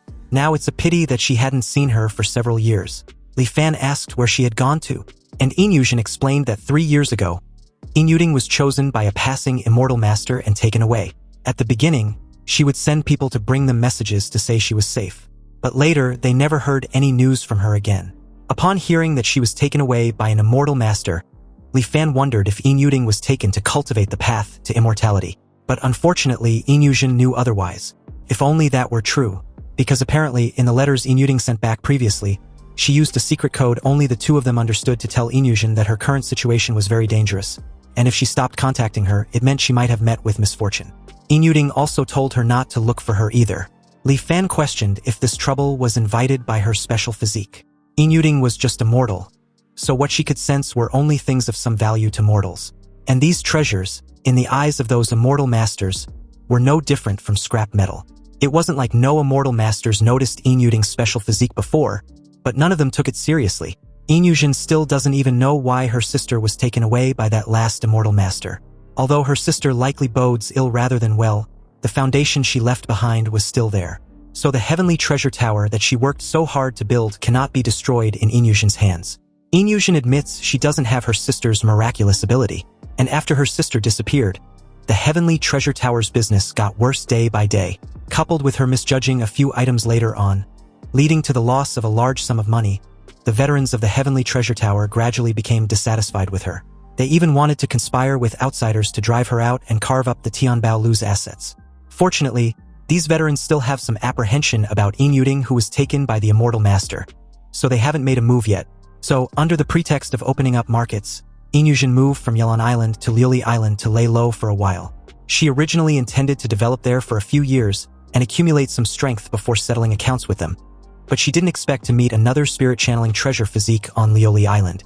Wielding believes if she had Li Fan's help, she would definitely be able to regain control of the Heavenly Treasure Tower. Although Li Fan understands where she's coming from, he made it clear he wasn't interested in the affairs of her tower. His only wish lies in immortal cultivation. And Wielding had promised that as long as he helps her secure a fleet, she would help him obtain a spot in the body-purifying spirit pool. He asked if she wants to go back on their deal about the matter. Wielding explains that the Heavenly Treasure Tower always put integrity first in business. So what they promised Li Fan, they will definitely do. However, before she could continue, Li Fan cut in very abruptly when he perceived some sort of condition being stated, his expression and tone dropping with a bone-chilling aura. Wielding immediately shifted her gaze elsewhere and explained herself. She stated that even if Li Fan could enter the body-purifying spirit pool, so what? Expelling the miasma from the body was not an easy task. And every year, almost only half of the people who enters the spirit pool can succeed. Moreover, the older the age, the higher the probability of failure. Wielding points out the obvious. Li Fan wasn't young anymore. So was he 100% sure he can succeed? Everyone only has one chance in their life to enter the spirit pool. If he fails, she's afraid Li Fan would have to say goodbye to immortal cultivation forever. But Li Fan was resolute. Even if there was a 50% success rate, it was enough for him to try. Upon hearing his stance, Wielding also cut Li Fan off, presuming Li Fan was somewhat considering her point of view, before adding that her sister sent along an elixir called the dust-leaving pill with her last letter. And according to what she said in the letter, as long as one takes the pill, the success probability of expelling the miasma from one's body would greatly increase. If combined with the body-purifying spirit pool, even at Li Fan's age, there was a high possibility of success. Anyway, with such a miraculous elixir, Li Fan was curious as to why Wielding hadn't taken it all this time. Wielding simply replied that not everyone was like him, obsessed with wanting to cultivate immortality. Wielding's obsession, or wish, was to do business well and protect the Heavenly Treasure Tower her sister left behind. Li Fan gave a slight nod with complete comprehension, and also fully aware that everyone has their own aspirations. With this acknowledgement, Wielding, visibly delighted and a bit enthusiastic, asked if Li Fan had agreed to what she had been insinuating. Li Fan head out the door before calmly replying that he needed to go back to his quarters and consider it. He will give her an answer in 3 days. The two exchanged their farewell after Wielding agreed to wait for Li Fan's answer. She just hoped she hadn't seen anything wrong this time around. So after making some inquiries, Li Fan confirmed that Wielding did not lie about the dust-leaving pill. Li Fan met Wielding again 3 days later and agreed to her request. They agreed that before the spirit pool opens, he would help her tower to collect a certain amount of treasures every so often. And when the spirit pool opens, Wielding will give him the dust-leaving pill. To show her sincerity, Wielding took out a title deed for the Tingyu Tower. And since both sides had an agreement, Li Fan no longer stood on any ceremony and took it into his possession. Thus, he moved again. The Tingyu Tower was located in the center of Liuli Island, and although it's situated in a busy market, it feels as if it resides deep in the mountains. During the year Li Fan lived in the Tingyu Tower, he first completed 3 of Liuli Island's official voyages, each time bringing back several chests of treasures, shocking the whole island while also successfully winning a fleet quota for the Heavenly Treasure Tower. Afterwards, every time the Heavenly Treasure Tower's fleet set sail, Li Fan would tag along. And in just a year, the Tianbao Lu earned a basin full of money, almost equal to the sum of the previous 5 years' earnings. Also, Li Fan established prestige in the hearts of every person at the Heavenly Treasure Tower. Everyone viewed him with both respect and fear. Li Fan also did not slack off on the matter of cultivation either. Over the past year, whenever he had free time, he painstakingly cultivated the profound yellow heart-cleansing incantation until finally, something happened that made him overjoyed. The charge progress of his truth-returning system accelerated.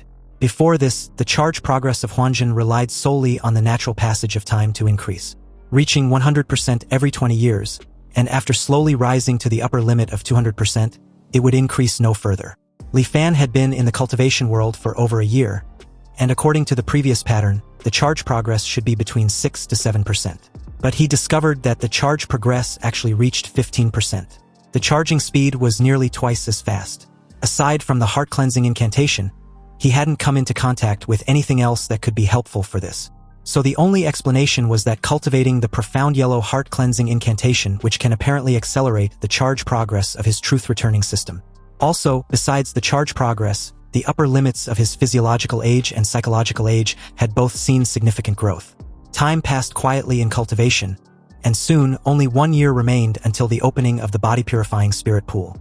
Inyushin was delighted to inform him that Liuli Island had announced the list of materials needed by the immortal masters this time around, and the materials needed this time were all quite common, except for the star sea quicksand which Sunjong hadn't heard of. It seems the key to competing for the spot this time lies with this star sea quicksand. Inyushin had never heard of this thing either, and it looks like they would have to ask someone from the Wanhua Chamber of Commerce. These people were all reincarnated hungry ghosts, greedy beyond measure, and Sunjong was afraid they would have to bleed heavily for this. But no matter what, Li Fan must obtain the star sea quicksand. He was determined to get the spirit pool quota.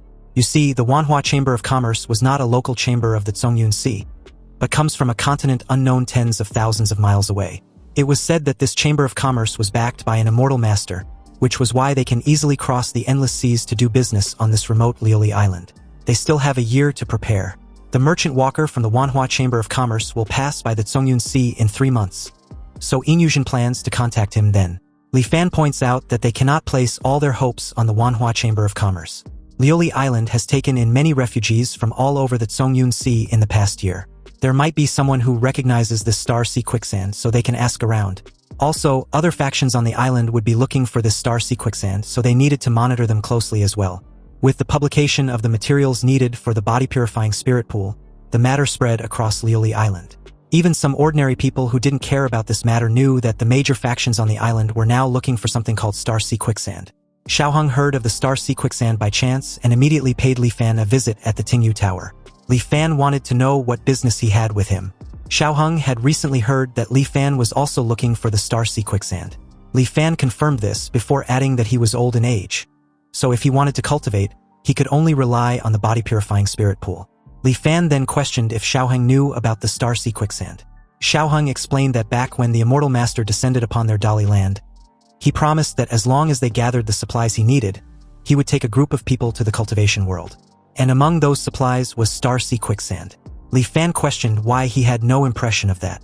Xiaoheng replied that when it was announced to the world, the content on the list had already been reduced by a few items, and as reserved quotas, they were distributed to the major noble families of Dali. And what his Prince of Jinnan's manor was assigned to collect was this star sea quicksand. Upon hearing this, Li Fan told him to state his conditions. However, Xiaoheng remembered back when Su Changyu died and was nearly buried at sea. Li Fan was the one who paid for his burial site, which apparently counts as a favor to him.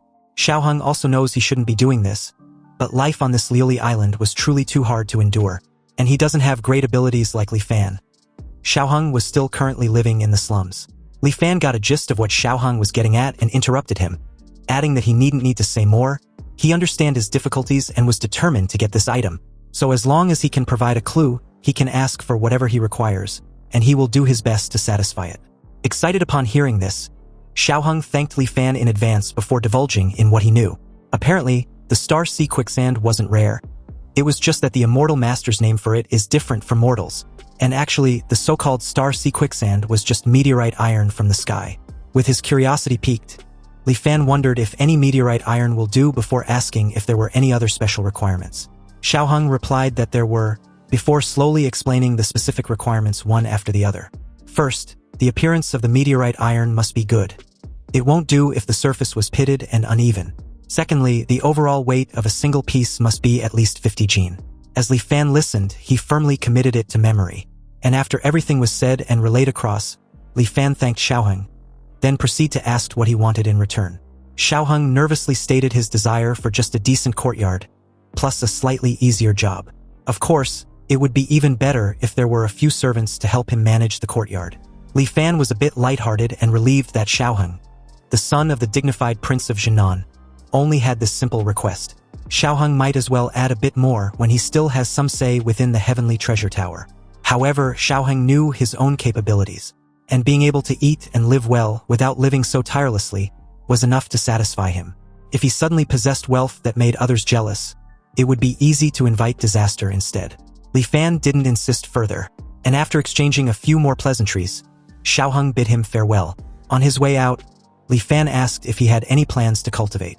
After all, having gone through untold hardships to reach this cultivation world, Xiaoheng can't have made the trip for nothing, right? But Xiaoheng expressed his lack of interest in immortal cultivation at present, and even added that just reading that profound yellow heart-cleansing incantation made him drowsy immediately. After seeing Xiaoheng off, Li Fan went straight to the heavenly treasure tower. And upon hearing that the star sea quicksand was meteorite iron, Inyushin was a bit skeptical. After all, Xiaoheng could be lying, so they still needed to verify this intel. Li Fan then questioned Inyushin about the Chamber of Commerce, reminding her about the merchant walker of the Wanhua Chamber of Commerce coming to Liuli Island soon. When the time comes, they might as well probe him for the truth. Inyushin was on board with this idea. However, if they can save a sum of money, that would be best. But no matter what, they still need to secretly purchase meteorite iron that meets the requirements. And right now, not many people know about this, but that might not be the case before long. Additionally, when purchasing, they must mix it with other items to deceive others and confuse the public. At the same time, they can order people to release fake news about star sea quicksand in the market to muddy the waters. Inyushin was delighted and impressed with Li Fan's way of thinking, cementing her initial thoughts of him not being a simple mortal. Before, she only knew Li Fan had the spirit-channeling treasure physique, but didn't expect him to also have a foolproof strategy for everything. Inyushin was now very curious as to what Li Fan did before coming to Liuli Island. Li Fan simply replied that he just taught people how to read. Once again, Inyushin pouted with irritation. Obviously, she didn't believe this horseshit reply. Anyway, Li Fan took his leave, and on his way, he mentions leaving everything in Inyushin's hands since he still needed to cultivate. Unless there was a special situation, he didn't want to be disturbed. And by the way, he wants the matter he promised Xiaoheng handled as well. Inyushin felt that everything related to Li Fan seemed to always yield promising success. But how can even a small matter like helping Xiaoheng be of great auspiciousness? Has her seeking good fortune and avoiding evil malfunctioned?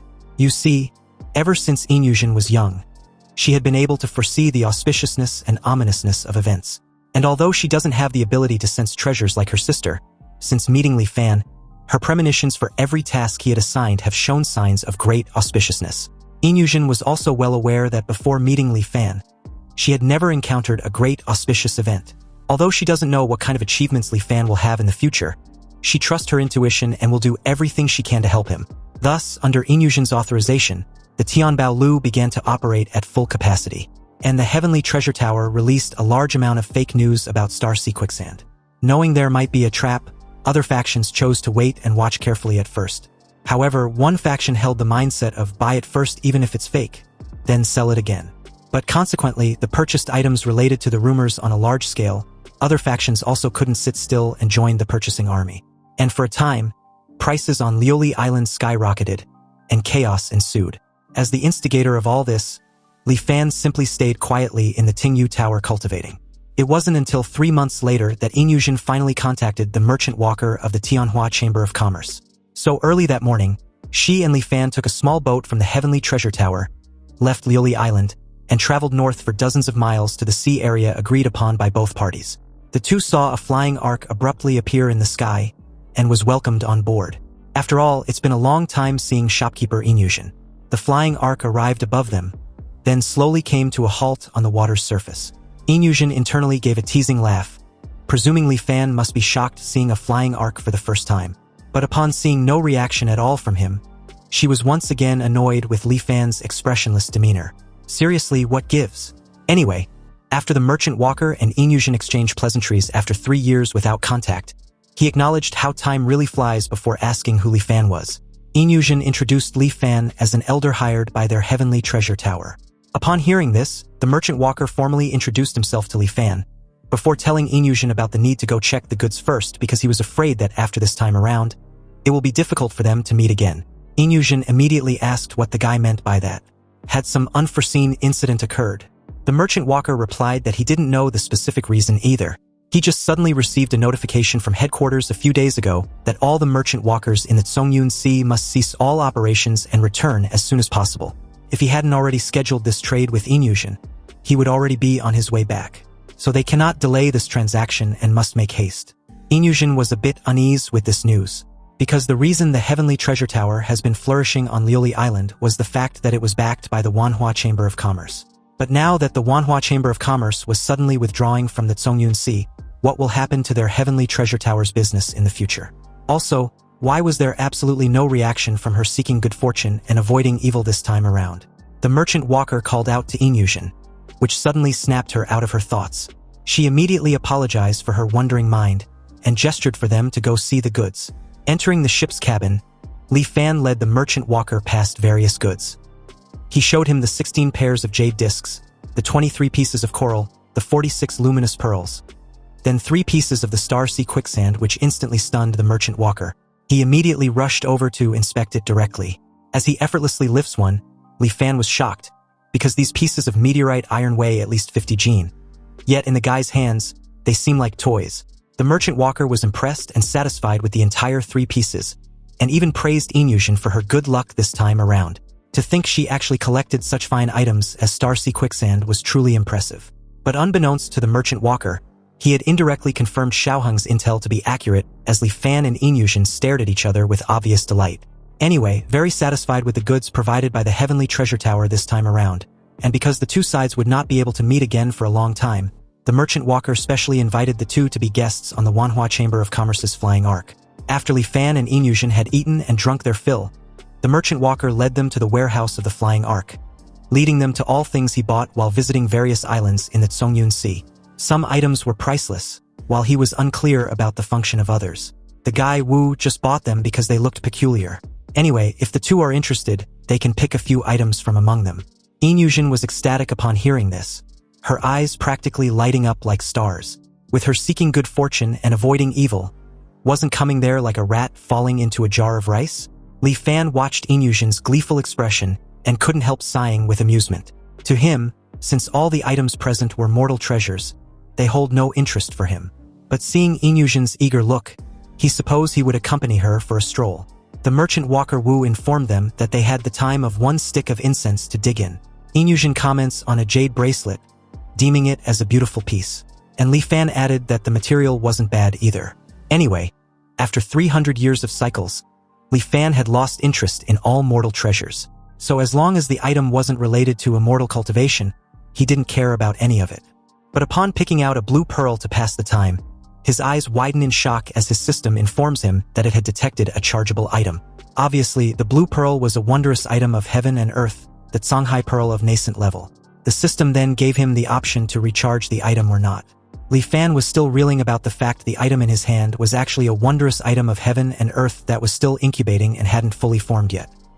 He immediately reined in his excitement, deciding to give nothing away as he placed back the pearl with little to no interest. He pretended not to care and looked at other things nearby. Until the merchant walker announced that time was up, he didn't spare another glance at that Songhai pearl. Inyushin asked him if he really wasn't going to pick a few items. After all, it was rare for the merchant walker to be so generous, and this opportunity won't come again. Wu placed a hand on Li Fan's shoulder and laughed, agreeing with Inyushin. There was no logic in entering a treasure mountain and returning empty-handed. Wouldn't that be looking down on him? Since the merchant walker was insistent, it would be impolite to refuse. Li Fan gestured to the Songhai pearl and a jade tree statue as his items of selection. Wu even praised him for having a good eye.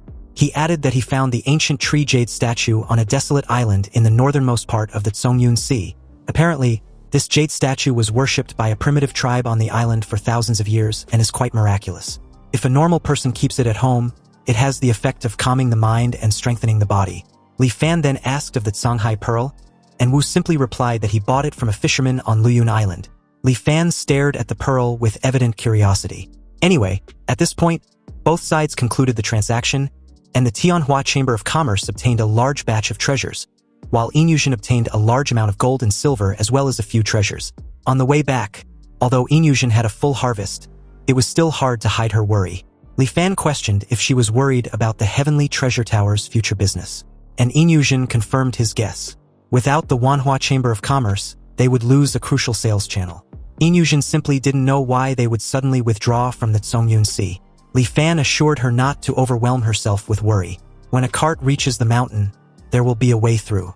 Anyway, arriving at Liuli Island at night, Li Fan immediately returned to the Tingyu Tower. His original intention for the trip was just to verify if the Star Sea Quicksand was indeed a meteorite iron. But he didn't expect to obtain such a treasure. Encountering the Songhai Pearl was truly a pleasant surprise. Li Fan just didn't know what was special about it, and why this tiny bead was named Songhai. He wondered if the reason could be that it truly contains an ocean inside. A sudden rustling and a knock outside his door made him alert. It wasn't even dawn yet, so he wondered who had come to disturb him at this hour. Li Fan pulled out a short knife before asking who the intruder was, and it turned out to be none other than Xiaoheng, who urgently wants to talk with him. Li Fan opened the door and welcomed him inside for a chat. The very moment he entered, Xiaoheng frantically told Li Fan that the matter concerning them being smuggled to Luili Island from the departed realm had been leaked. Li Fan wanted to know who made the news public, but Xiaoheng didn't know. And now everyone on the island knows they weren't natives of the cultivation world, but came to Luili Island by being smuggled through the Tianbao Lu. It was also said the Immortal Master was furious and plans to arrest and kill them all. Li Fan briefly mulled over what he just heard and told Xiaoheng not to worry, because it didn't seem like a serious issue. Puzzled, Xiaoheng asked why Li Fan had assumed that. Li Fan calmly explained that if the Immortal Master really wanted to kill them, their heads would have been separated from their bodies long ago. And besides, why would he let them hear the news and discuss countermeasures? The way Li Fan sees it, this matter wasn't directed at them, and the target of the person spreading the news seems to be the Heavenly Treasure Tower. So without explaining too much to Xiaoheng, Li Fan hurriedly went to the Heavenly Treasure Tower. And obviously Inyushin also received the news. Apparently, the various forces on the island already know that the fake news about the Star Sea Quicksand was the Heavenly Treasure Tower's doing. And these people weren't resigned to it, so they spread the news about the tower secretly running a business of smuggling mortals. Clearly, they just want them to hand over some Star Sea Quicksand. Fortunately enough, they took the initiative and collected an adequate amount. So they might as well throw out a portion of it and let them fight like dogs eating dogs, scrambling against each other. This will definitely make them start fighting among themselves pretty soon. 3 days later, the Heavenly Treasure Tower arranged a meeting with the various forces on Luili Island and put forward the following requirements. Thus, they had agreed to hand over a portion of the Star Sea Quicksand, but the other parties needed to provide materials of equal value in exchange. At the same time, how the Star Sea Quicksand should specifically be divided among the families was up to them to decide. Finally, they must ensure one spot for the Heavenly Treasure Tower in the body-purifying spirit pool. This condition wasn't very harsh, so after discussing for a while, both sides quickly reached a settlement. And after paying the price of several dozen pieces of meteorite iron, the Heavenly Treasure Tower successfully extricated itself from this chaotic vortex. Then, almost on that very day, the rumors about smuggling on the island vanished without a trace.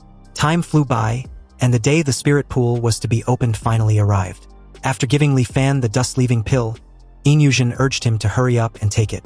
But Li Fan, upon waiting for a long time for this day, felt like the entire thing was unreal. After that day, he would finally have the chance to dispel the miasma from his body and officially step onto the path of immortal cultivation. Anyway, after taking the dust-leaving pill given to him by Inyushin, Li Fan entered the spell formation in the center of Luili Island under the guidance of a special personnel. There were a total of 13 people entering the central spell formation, and except for him, they were all teenagers. In an instant, their surroundings became completely different. In a flash, they went from a bustling market to deep mountains. Trees were lush and green all around, and distant peaks were wreathed in mist, with mountain ranges rising and falling. Looking up, the mountain peak was hidden in thick clouds and mist, nowhere to be seen. The group climbed up the stone stairs for 4 hours without stopping. And these youths all had impressive physiques. So after climbing for so long, they didn't even pant once. But as for Li Fan, since he was not young anymore, he was already panting heavily and could strictly just manage not to fall behind. After another 2 hours, they finally reached the summit. The summit was just a small clearing.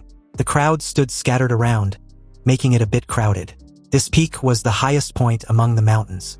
Looking around, there was nothing but a vast, white sea of clouds. The wind howled, the sea of clouds rolled, and occasionally mountain tops revealed themselves like islands. The Immortal Master suddenly appeared out of nowhere and asked for their thoughts about the scenery. The guardian of Luili Island, the Immortal Master Hijinghao, gave a stiff smile as the crowd greeted him respectfully. They then followed it up with the usual flattery before answering that the scenery was superb. It was truly an immortal holy land, and they've never seen such a wondrous sight. It even makes their hearts surge with excitement. The crowd immediately cleared a path as Hijinghao gracefully approached the cliff.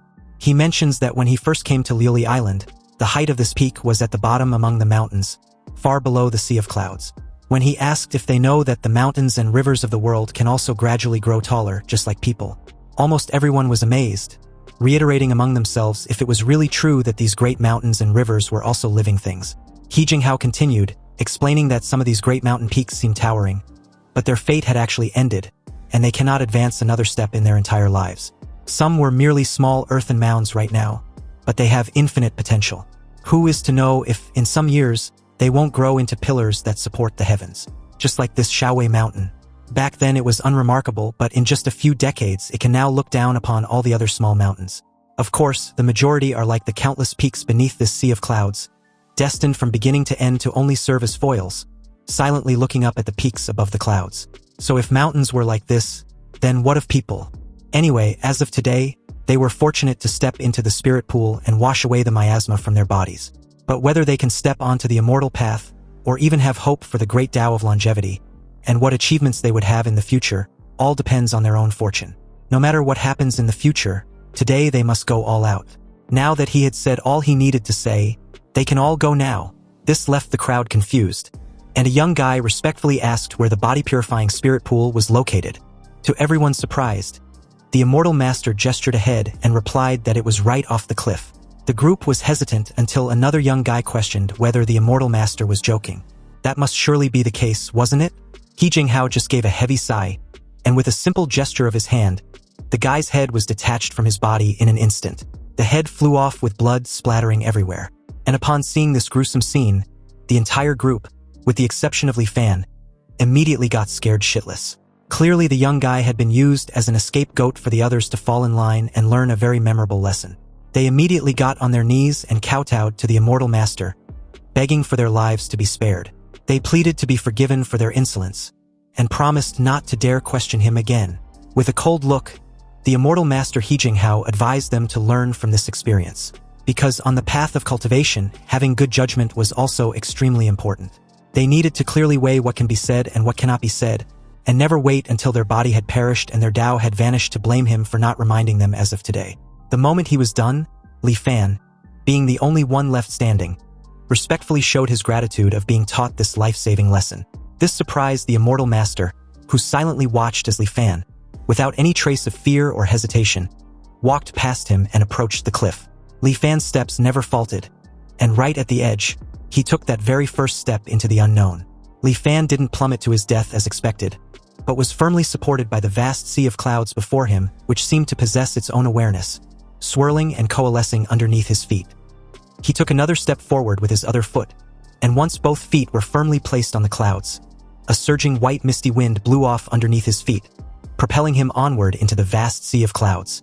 The stunned crowd could only watch as He Jinghao silently acknowledged Li Fan's excellent disposition, though it was just a pity he was too old. He watched as Li Fan's departing figure suddenly rode the clouds into the distance. The immortal master then turned towards the rest, who had finally realized that he wasn't messing with them when he showed the location of the body-purifying spirit pool. He informed them that those who enter the spirit pool first get more spirit liquid, so they should all be quick about it and not linger. The entire crowd scrambled frantically and rushed towards the sea of clouds. Meanwhile, as the clouds surrounded Li Fan and rushed him into the sea of clouds, the white clouds around him constantly gathered towards him, and in an instant, they aggregated to form white spirit liquid. Being in the spirit liquid, Li Fan not only didn't feel suffocated, but instead felt incredibly warm and comfortable, like a fetus inside a mother's body, and his mind gradually relaxed completely. But immediately after, the warmth turned into scorching heat. The scorching heat turned into scalding, and the scalding turned into roasting fire. Magma-like heat flowed recklessly and destroyed inside his body, tearing and drilling into every inch of his nerves. This kind of pain is truly unbearable for a human, and Li Fan subconsciously wanted to call out his truth returning. But after 300 years of bitter searching, wasn't it just for this moment? Li Fan roared with resolution. No matter what, he definitely won't give up.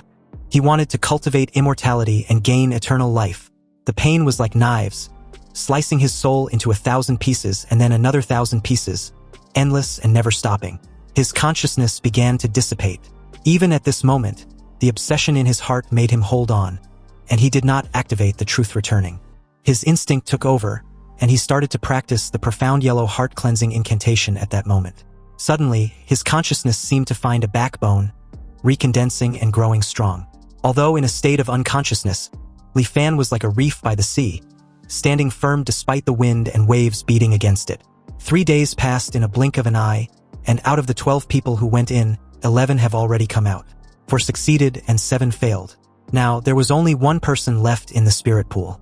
The older immortal was, the more inseparable the immortal mortal miasma and flesh become. The body-purifying spirit pool forces out the miasma by thoroughly destroying the physical body, then reshapes it with the power of regeneration. The pain experienced during this was unimaginable. Yet, at such an age, Li Fan had actually lasted for 3 days under this ravaging experience of the spirit pool. He Jinghao was genuinely stunned by Li Fan's will. It was simply unexpected. He also deduced that if Li Fan succeeds in purifying his body, cultivating to the foundation establishment stage will certainly not be a difficult matter, perhaps even the golden core stage. Another 3 days passed, and at this point, the immortal master was totally gobsmacked. If he couldn't still sense Li Fan's stable life aura, he really would want to rush in there and see what exactly was going on. As another 3 days passed, the immortal master was beyond speechless. You see, the body-purifying spirit pool was created by the celestial venerable Dongji of the Myriad Immortals Alliance. So logically speaking, it shouldn't malfunction. But was there really someone who can stay inside for so long? A total of 9 days have passed, and the materials maintaining the spirit pool spell formation were about to run out. If the spell formation stops, it can only be counted as Li Fan's bad luck, and had nothing to do with He Jinghao. But with Li Fan's disposition and will, if he succeeds, in that very moment, He Jinghao decided to cast his doubts aside and offer Li Fan a helping hand. He would just consider it a gamble that Li Fan would have extraordinary achievements in the future. Li Fan better not disappoint him. So with that, He Jinghao formed a series of hand seals, and one after another, items he secretly saved for himself flew out of his storage item, vanishing into the depth of the sea of clouds. After another 2 days passed, the churning sea of clouds finally began to calm. The white clouds danced and clustered together as it carried Li Fan back to the peak of the mountain. And upon sensing no immortal mortal miasma in Li Fan, He Jinghao laughed wholeheartedly and congratulated him. From now on, his shackles were gone, and there was hope for eternal life. Li Fan, puzzled for a moment there, was baffled as to why He Jinghao was being so polite and enthusiastic towards him. Since he wasn't aware, He Jinghao informed him that he stayed inside the body-purifying spirit pool for a full 11 days. Due to this, the formation materials were going to run out long ago, and it was him who spent a fortune to add more to help him. Li Fan was completely shocked by this, and He Jinghao, upon seeing Li Fan's dumbfounded look, added that everyone left after the first 3 days. But unbeknownst to He Jinghao, the reason Li Fan was still shocked after knowing his duration in the body-purifying spirit pool was his current psychological age. Its limit had broken through the 100 mark. And what's even more exaggerated was the psychological age limit. It actually almost doubled directly, reaching over 2,000 years. As He Jinghao kept rambling on and on, Li Fan also noticed that the profound yellow heart-cleansing incantation had become the profound yellow heart-refining incantation. But now wasn't the time to look closely. He would study it carefully once he gets back to the Tingyu Tower. Li Fan thanked He Jinghao for his grace, promising to never forget, and would definitely repay him heavily in the future. He Jinghao modestly told Li Fan not to mention it. He then took out the 5 Spirits Chi Sensing Method manual and gave it to Li Fan, adding that his next step after removing the miasma was to sense the spiritual energy of heaven and earth, and guide the Chi into his body. Apparently, this 5 Spirits Chi Sensing Method is a summary of the previous generation's experience regarding sensing spiritual energy. He Jinghao told Li Fan to study it well before also giving him a dust-leaving talisman.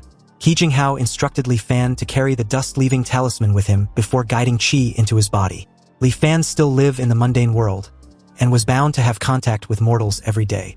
Over time, it's inevitable that he will be contaminated by miasma again.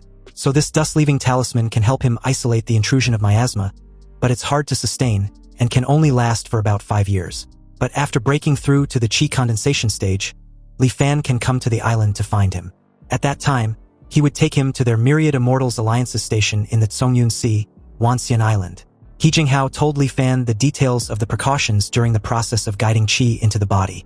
And after all relevant matters were explained, Li Fan tactfully took his leave and left the mountain.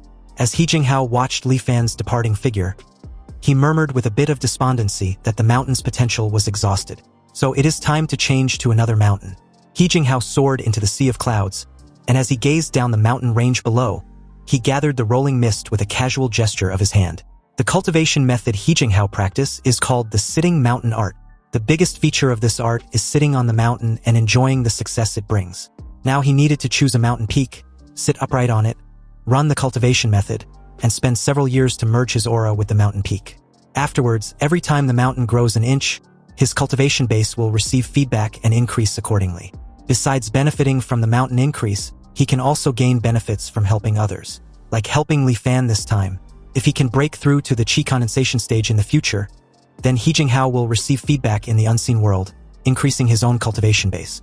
It is not sucking or stealing the other party's cultivation, but more akin to when a man attains the Tao, his chickens and dogs ascend to heaven.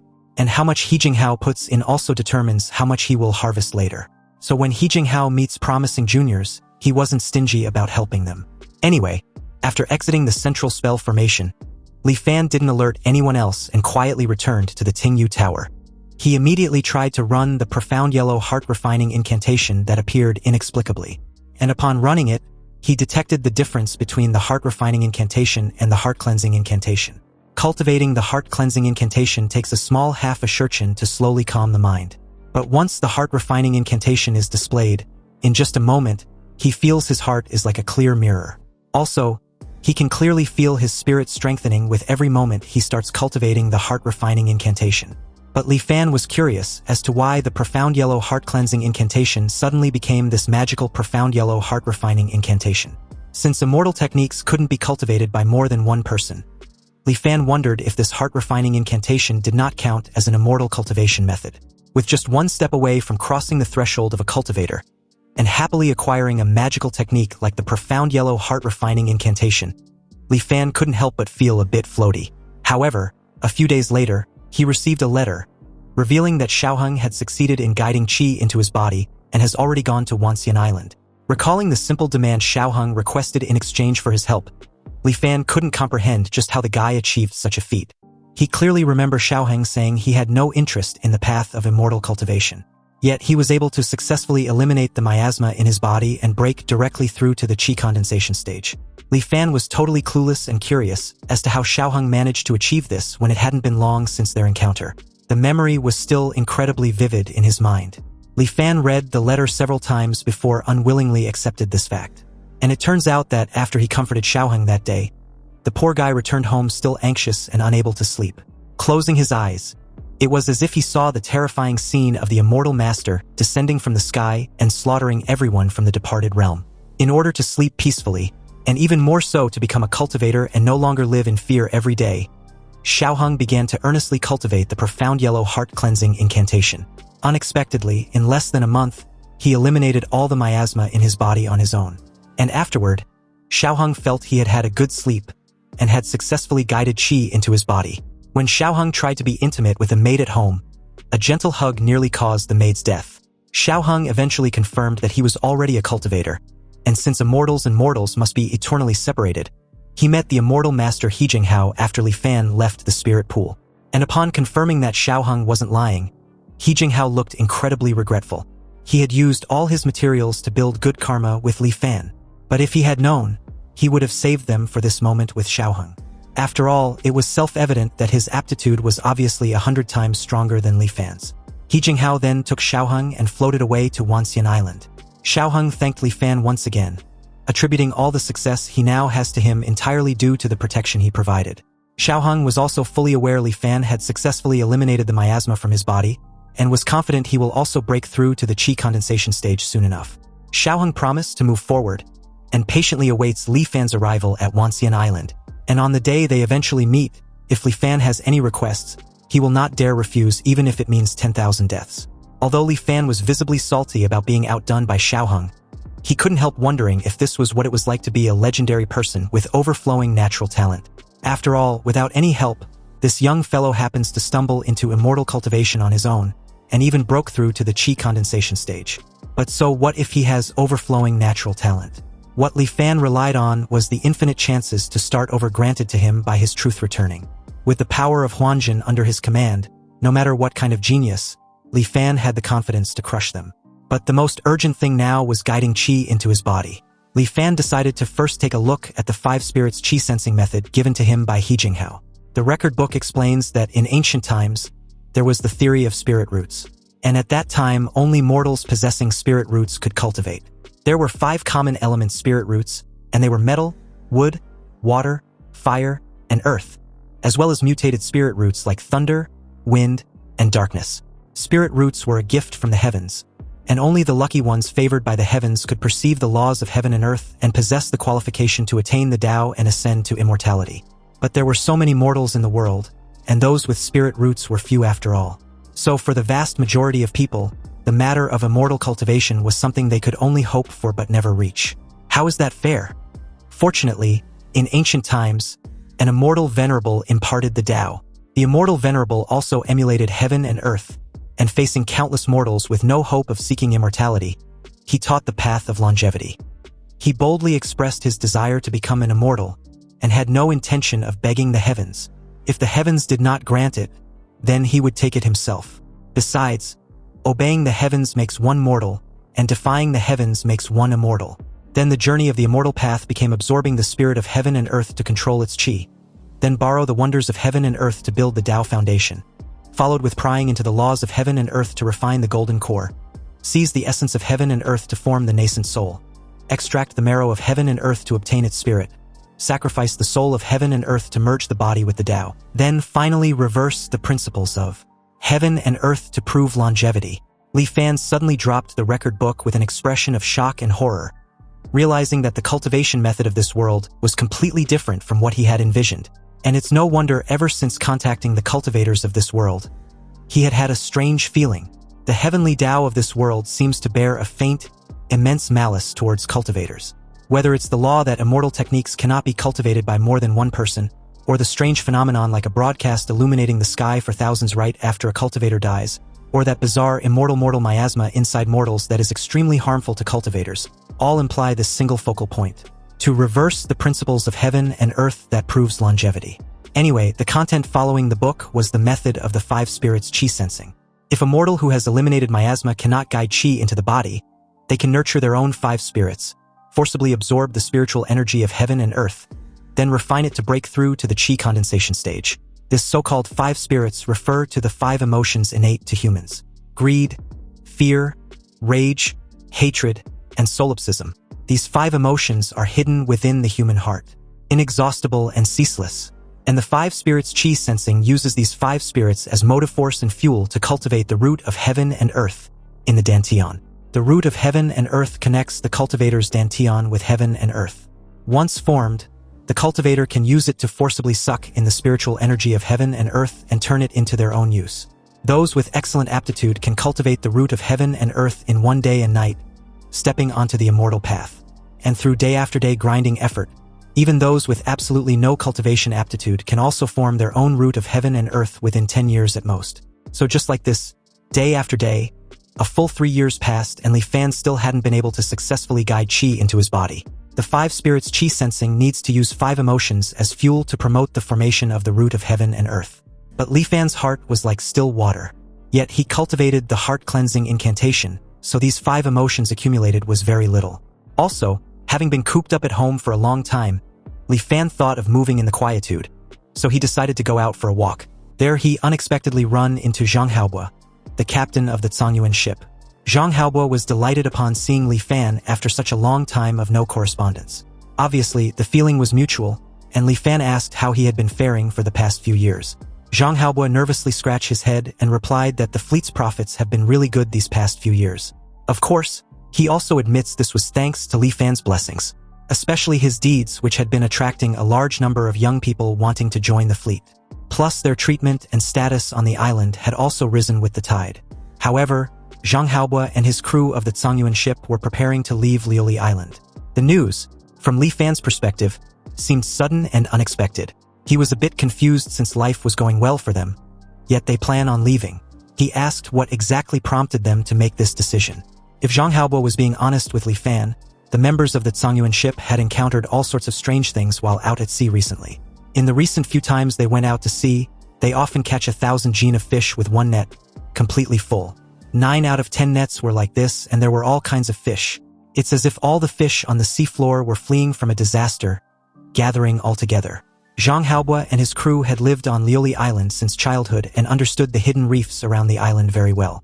But recently, they found that there were more exposed reefs around the island. In the past, there were water level changes every year, but this year's water level change seems a bit unusual, making the crew a bit worried. But there was one more thing that worries them even more. In the past 3 years, not a single windstorm has occurred, and not just the sea area around Liuli Island, but the entire Zhongyun Sea was like this. The very idea of windstorms strangely being like it's gone extinct seemed weirdly convincing, and somewhat confirms Zhang Haobua's suspicion as Li Fan mulled things over. Zhang Haobua also adds that since the day he was born, windstorms have never stopped. When there were many, there were over a dozen a year. When few, there were still 2 or 3. But now, for 3 whole years, no windstorm has appeared. And although some people on the island are clapping and cheering, saying this is the Immortal Master's protection, Zhang Haobua and his crew didn't see it that way. This was too abnormal, meaning something big must be about to happen. Li Fan calmly shares some of his thoughts on the matter, explaining that the island has the protection of the Island Protection Grand Formation, and even more so, the Immortal Master He Jinghao presiding over it. So even if there was a situation, presumably it can be dealt with. However, leaving one's native land was not an easy matter, so Zhang Haobua should think it over again and again. Li Fan's words seemed to put things into perspective for Zhang Haobua, so he agreed to consider this with his crew before making their final decision. This interlude passed quickly, and Li Fan continued to concentrate on cultivation. Time flowed, and another year passed.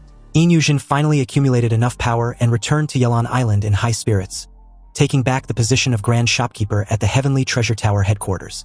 In the letter, she adds that Yelan Island had just been settled, so she will stay there for the next few years to stabilize the situation. She sent someone to deliver this letter to report the good news to Li Fan. Xiaoheng also frequently sent people to deliver letters, asking about Li Fan's recent situation. He improved at godlike speed, and was now already at the mid-stage of qi condensation cultivation. Zhang Haobua eventually chose to leave the Zhongyun Sea with some crew members of the Zhongyuan ship. The world was full of disturbances, so Li Fan could only cultivate patiently. And on this day at present, wisps of spiritual energy of heaven and earth flowed slowly into his dantian, along with the root of heaven and earth, quickly spreading to his whole body. In the 7th year of entering the cultivation world, Li Fan finally entered the qi condensation stage. Once he stepped into the qi condensation stage, he felt earth-shaking changes within himself. Spiritual energy surged and circulated within his body, improving his somewhat aged body as silently as moisturizing rain. The wrinkles on his face vanished, and his skin became smooth again. This was rejuvenation, which also greatly strengthened his constitution. The Li Fan as of now can already command the spiritual energy of heaven and earth, transforming it into various shapes. Also, after breaking through to the qi condensation stage, his lifespan limit reached an extreme of 199 years. His psychological age also increased slightly. And about the 5 spirits qi sensing method, it was once mentioned that although the lifespan of cultivators far exceeds that of ordinary people, compared to the ancient times, it has been greatly suppressed. Next, Li Fan took out the 1,000 Mysteries Jade Cosmos Golden chapter from the Taiyan Arc. Now that he had finally stepped into the qi condensation stage, he couldn't wait to know its contents. Sensing the jade slip, countless words and images flooded into his mind like a tide in an instant. Li Fan only felt that a lot of things were forcibly stuffed into his brain, and his temples were throbbing faintly. Fortunately, his divine sense was much stronger than that of an average qi condensation cultivator, so he adapted very quickly. After a long time, he finally had a general understanding of it. The 1,000 Mysteries Jade Cosmos Golden chapter was a cultivation method practiced by the ancient Heavenly Mystery Sect. The Heavenly Mystery Sect believed that heaven, earth, and the myriad things just like humans all have their own thoughts, difficult to detect by ordinary means. But just as killing intent permeates the air when a person has thoughts of killing, heaven, earth, and the myriad things will also emit wisps of qi mechanism from time to time. When heaven emits killing intent, the myriad things wither, and the stars move and constellations shift. When earth emits killing intent, the seas turn into mulberry fields, and dragons and snakes rise from the land. By capturing and refining the various qi mechanisms between heaven and earth, one can return to the origin and reach the realm of resonating and merging with them. The 1,000 Mysteries Jade Cosmos Golden chapter was a technique for sensing and refining these qi mechanisms to use for oneself. Once the technique was mastered, one can not only borrow the killing intent of heaven and earth to injure others, but also calculate and predict the future through the deduction of qi mechanisms. But how vast was the will of heaven and earth that even a wisp of chi mechanism triggered was thousands of times greater than that of a cultivator. Li Fan realized this cultivation method was very strong. But it was also very dangerous to cultivate. After all, nurturing one's own killing intent, taking the vitality of all things sprouting in spring, and sensing chi mechanisms from the spiritual items of heaven and earth makes it very easy to be injured by it when one rashly comes into contact with it. Theoretically, if this method was cultivated to the highest realm, one can merge with heaven and earth and incarnate as the Tao. Unfortunately, the heavenly mystery sect passed down its legacy for 10,000 years, but the highest anyone reached was only the nascent soul realm. With the help of truth returning, Li Fan wasn't too worried about the risks encountered in cultivating this method. However, he was also in no rush to decide on his main cultivation method. But now that he have successfully guided Qi into his body, it was time to see what Wanxian Island looks like. Li Fan made his way back to the mountain peak where He Jinghao sent him off during their previous encounter. He now had a pavilion built there, and upon seeing Li Fan, He Jinghao informed him that he sensed a fluctuation in the spiritual energy within Luli Island. So he knew Li Fan must have broken through. Although it took a bit long, Li Fan did it after all. He Jinghao then asked if the reason Li Fan came to find him was to head to Wanxian Island. Indeed, it was precisely that, Li Fan replied. He had no more concerns with worldly matters and can set off at any time. In an instant, He Jinghao appeared before Li Fan, grasped his shoulder and instructed him to follow him. He then lifted Li Fan into the air, soaring into the sky at an incredible speed. They broke into the layer of clouds and ascended beyond the mountain summits. He Jinghao formed a seal with a hand and guided his chi towards the vast expanse of mountains stretching endlessly below. Shortly after, rays of white light erupted from the innumerable mountain peaks, streaming and merging together, and forming into an enormous sphere of bright light suspending before him. The very moment he thrust his hand forward and uttered the word, "Open," the sphere of white light surged upward, streaking directly along the direction of his hand. In a flash, it transformed into a radiant pillar that connected heaven and earth. Then it collided with what looked like a sun suspending in the sky. This sun's surface distorted violently and cracked apart a second later, splitting into two halves and creating a portal. Although Li Fan was amazed, stunned and couldn't comprehend how the sun had split in two, He Jinghao didn't offer any explanation and simply guided him towards the portal. Like a tractor beam, the two were pulled into the portal, and in less than no time, they appeared to be standing in a vast plaza after the blurred haze subsided. And in a distance, a colossal stone statue of an elderly figure with a long beard stood majestically, and right below was a crowd of stone statues varying in size and style. They seemed to be gazing at the colossal statue with reverence. He Jinghao explained that where they currently were was the Dharma Transmission Square. It was built to commemorate the immortal venerable preaching the Tao back then, and every station of the Myriad Immortals Alliance has such a square.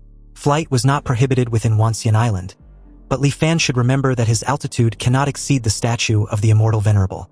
Otherwise, he would inevitably be attacked by the Myriad Immortals Grand Formation. Even if he was in the nascent soul realm, his body will perish and his Tao will vanish in moments. Although flying was also not prohibited on the island, He Jinghao advised Li Fan not to fly around randomly if there was no need. He Jinghao led the way, explaining in a low voice the matters that need attention on Wanxian Island as they walked. And since it concerns life and death, Li Fan kept them firmly in mind. Passing through a corridor naturally woven from vines, they arrived in a quiet forest full of greenery. In a clearing in the forest, a massive, ancient, and plain mirror was placed. This mirror was the Tianxian mirror of the Myriad Immortals Alliance. From time to time, cultivators passed through the mirror surface, heading to unknown destinations. There were also cultivators coming out of the mirror and leaving directly. Legend has it that before the Immortal Venerable preached the Tao, the Tianxian mirror was just an ordinary mirror. Later, when the Immortal Venerable taught the Tao, this mirror reflected the Immortal Venerable's Dharma image and actually gave birth to a wisp of its own will. Later, it learned to cultivate like a cultivator, slowly evolving from a mortal object into the heaven and earth spirit treasure it is today. Most of the affairs for them as cultivators in the Myriad Immortals Alliance were handled by the Tianxian mirror. It is also said that the Tianxian mirror holds a grudge very much, so one must be careful not to speak carelessly. He Jinghao then led Li Fan inside, and the very moment they entered the Tianxian mirror, they appeared at what seemed to be an isolated dark space. And as far as the eye could see, no other cultivator could be seen in this separate space. It was as if Li Fan was in a void, with nothingness and darkness all around. He Jinghao spoke to no one in particular, explaining that Li Fan was a newly advanced cultivator, and he was there to join the Myriad Immortals Alliance at Wanxian Island. A reply came from the void, recording this ding merit as medium, and credited 50 contribution points to He Jinghao for referring a Qi condensation initial stage cultivator to the Myriad Immortals Alliance at Wanxian Island. His current total contribution points was now 920 points. Anyway, since Li Fan had now officially arrived, He Jinghao, relieved, decided to take his leave. He still had island guarding duties, so he won't be accompanying Li Fan any further. Also, if he has any questions, he can feel free to ask the Tianxian Mirror. Li Fan thanked him greatly, and soon after, the Void stated that this divine sense fluctuation had been recorded, and an independent space had also been generated. It then asked for the cultivator Li Fan to state his name. Li Fan gladly did so, and was welcomed to the Myriad Immortals Alliance. As a benefit, he will be gifted 20 contribution points for free. He can use contribution points to exchange for spirit stones, cultivation methods, magical treasures, and all sort of things. He can also obtain contribution points by turning in supplies, completing tasks, trading with others, and the like. Similarly, if he encounter a problem he cannot solve, he can also spend contribution points to post a bounty. Li Fan's current total contribution points was officially announced to be 20, and as a cultivator who has newly joined the Myriad Immortals Alliance, he can reside in the Tianxian Mirror for free for 30 days. But after the 30 days, he will need to pay contribution points to continue residing. The residence fee was 10 contribution points every 30 days. Of course, he can also choose to spend contribution points to purchase his own cave abode on Wanxian Island. Li Fan then asked a question that left the Tianxian Mirror speechless. He wanted to know that if he couldn't survive in the Myriad Immortals Alliance, he can choose to leave and join the Five Elders Council. The Void replied that those who have joined the Myriad Immortals Alliance cannot join the Five Elders Council, and vice versa. If violated, they will be hunted down by both sides jointly. But Li Fan pointed out that he hadn't agreed to join the Myriad Immortals Alliance yet. The Void's response was that once a cultivator enters the Tianxian Mirror and have their divine sense recorded, it was regarded as voluntarily joining the Myriad Immortals Alliance. Li Fan then asked whether it was plausible to leave the Myriad Immortals Alliance, not join the Five Elders Council afterwards, and choose to become a rogue cultivator. The Void confirmed that it was indeed plausible. However, if Li Fan choose to leave, all items obtained within the Myriad Immortals Alliance will be forcibly reclaimed. It then advised Li Fan to choose carefully. Afterwards, Li Fan asked the Tianxian Mirror one question after the next, tirelessly. And after a long time, he eventually had no more questions for the time being. So, with that out of the way, the Tianxian Mirror bid Li Fan farewell, and if there were new questions, he can call upon him at any time. Li Fan can also view it himself through his divine sense. Anyway, according to the Tianxian Mirror, the spatial form in the Void can be controlled by divine sense. So with the manipulation of Li Fan's divine sense, the space changed from a void into a simple and unadorned room. The interior decoration was exactly the same as in the Grand Tutor's Manor in the Great Shin Nation. The decorations and items in the room were almost exactly the same as the real ones, and the difference was completely imperceptible. Li Fan marveled at what an amazing treasure the Tianxian Mirror was.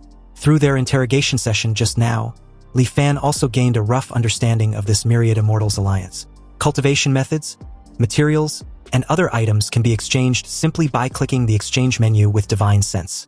Staring at the cultivation method exchange, Li Fan laments at the exorbitant points needed to just obtain a common cultivation method. Even the simplest Qi condensation stage cultivation methods cost 1,000 contribution points. Opening the mission panel once again, the missions available for the Qi condensation initial stage only pay 5 or 10 points. Li Fan couldn't help wondering whether cultivating immortality really meant him working like a dog. But then the Tianxian Mirror notified him of a new visual transmission he just received, before advising him to check it in time. When he instructed for the transmission footage to be viewed, he also couldn't help wondering just who exactly was suddenly looking for him. After all, he just entered Wanxian Island literally just hours ago. But it turns out the virtual transmission was from none other than Xiaoheng, who wanted to congratulate him on finally making it to Wanxian Island. Back on Lioli Island, he was indebted to Li Fan's care, but had no way to repay him, and leaving without saying goodbye that day also added to his guilt. Li Fan's abrupt unease vanished the very moment he realized it was just Xiaoheng. And as the transmission continued, Xiaoheng was quick to inform Li Fan that cultivation methods were hard to come by in the current cultivation world. So newcomers often need 1 or 2 years to accumulate contribution points to exchange for a Qi condensation stage cultivation method. That was how it was for him back then. Fortunately, the very moment he actually started cultivating, he frequently encountered fortuitous encounters. And just a year ago, he broke through to the late stage of Qi condensation and was currently at the peak. At present, Xiaoheng intend to go to the center of the Zongyun Sea, specifically the Cloudwater Heavenly Palace ruins, to search for wondrous items of heaven and earth and achieve his Tao foundation. But before leaving, he had left a water attribute cultivation method for Li Fan. Anyway, since wondrous items were hard to find, his trip might take several years. During this period, he hopes Li Fan would cultivate well, since it was best not to rashly leave the Wanxian Island before breaking through to the mid-stage of qi condensation. When he returns, he will definitely have a drink with Li Fan for them to catch up. Xiaoheng gave Li Fan a qi condensation stage cultivation method, the lesser amplification water art, with the current number of cultivators being 0. Li Fan smiled at this kind gesture, admitting that Xiaoheng's current cultivation realm far exceeded his. Yet he still kept the kindness from back then in his heart. Looking at it that way, Xiaoheng's character was indeed not bad. And besides the lesser amplification water art, Xiaoheng also gave Li Fan a copy of the Supreme Primordial True Scripture. Kohong once said that by cultivating this technique, one can disperse their cultivation at will without much loss of cultivation base. This meant that Li Fan can cultivate the lesser amplification water art first, then find an excuse to leave Wanxian Island before cultivating the Thousand Mysteries Jade Cosmos Golden chapter. And although the Tianxian Mirror might not notice a small qi condensation stage cultivator like him, it was always right to be cautious. Then, taking advantage of the free residence time in the Tianxian Mirror, Li Fan started cultivating the lesser amplification water art. Once he started cultivating, he immediately realized the benefits of doing so within the Tianxian Mirror. Consuming contribution points can activate the Tianxian Mirror's assisted cultivation mode. In this mode, the concentration of spiritual energy inside the Tianxian Mirror increases several times than that of the outside world, almost comparable to top-tier grotto heavens. Furthermore, the Tianxian Mirror grants the cultivator inside a state of spirit enlightenment. In this state, comprehension was significantly increased, and cultivating methods becomes much easier. This super cultivation state almost gave Li Fan the illusion that he was a peerless genius, and cultivation became akin to enjoyment. Li Fan was immersed in it, unable to extricate himself. When time was up, he abruptly withdrew from that incredibly smooth cultivation state. The cultivation speed under the assisted cultivation mode was more than 30 times that of his self-cultivation. And this deep sense of disparity almost made him unable to resist exchanging for another day. But thinking of how he only had 10 contribution points left, he forcibly held back. In that moment, the greed in Li Fan's heart surfaced, as he nearly convinced himself that a treasure like the Tianxian Mirror should belong to him. But he soon snapped out of such ridiculous thoughts, not now at least. After all, the Tianxian Mirror was the supreme treasure of the Myriad Immortals Alliance, its very foundation. And it was definitely not something the current Li Fan can covet in any way. It was more realistic to earn contribution points. Li Fan knew why the Tianxian Mirror opened this assisted cultivation function. And any cultivator who has experienced that super cultivation mode will find it hard to refuse trying it again. Plus, under the premise of spending the same amount of time, saving contribution points to turn on assisted cultivation was faster than the progress of burying one's head in bitter cultivation alone. This Myriad Immortals Alliance really had the cultivators firmly in the palm of their hands. Contribution points were a must, but compared to doing missions to earn them, exchange was the most time-saving and labor-saving way. If Li Fan takes out the wondrous item of heaven and earth from the Taiyan Ark, the halting steel fragment, it should exchange for quite a few contribution points. With his Huanjin system, the halting steel fragment will return, but the issue was if his cultivation base can also be retained. Anyway, he still needed to take a mission to leave Wanxian Island to retrieve the Taiyan Ark. Since every inch of land on Wanxian Island was within the surveillance range of the Tianxian Mirror, it would be troublesome if he attracts the attention of a mighty figure. And although his truth returning can turn reality into void, it requires his consciousness to control it. But what if a mighty figure takes action and directly freezes his divine sense, making him unable to think? No matter what, caution was Li Fan's first rule of conduct.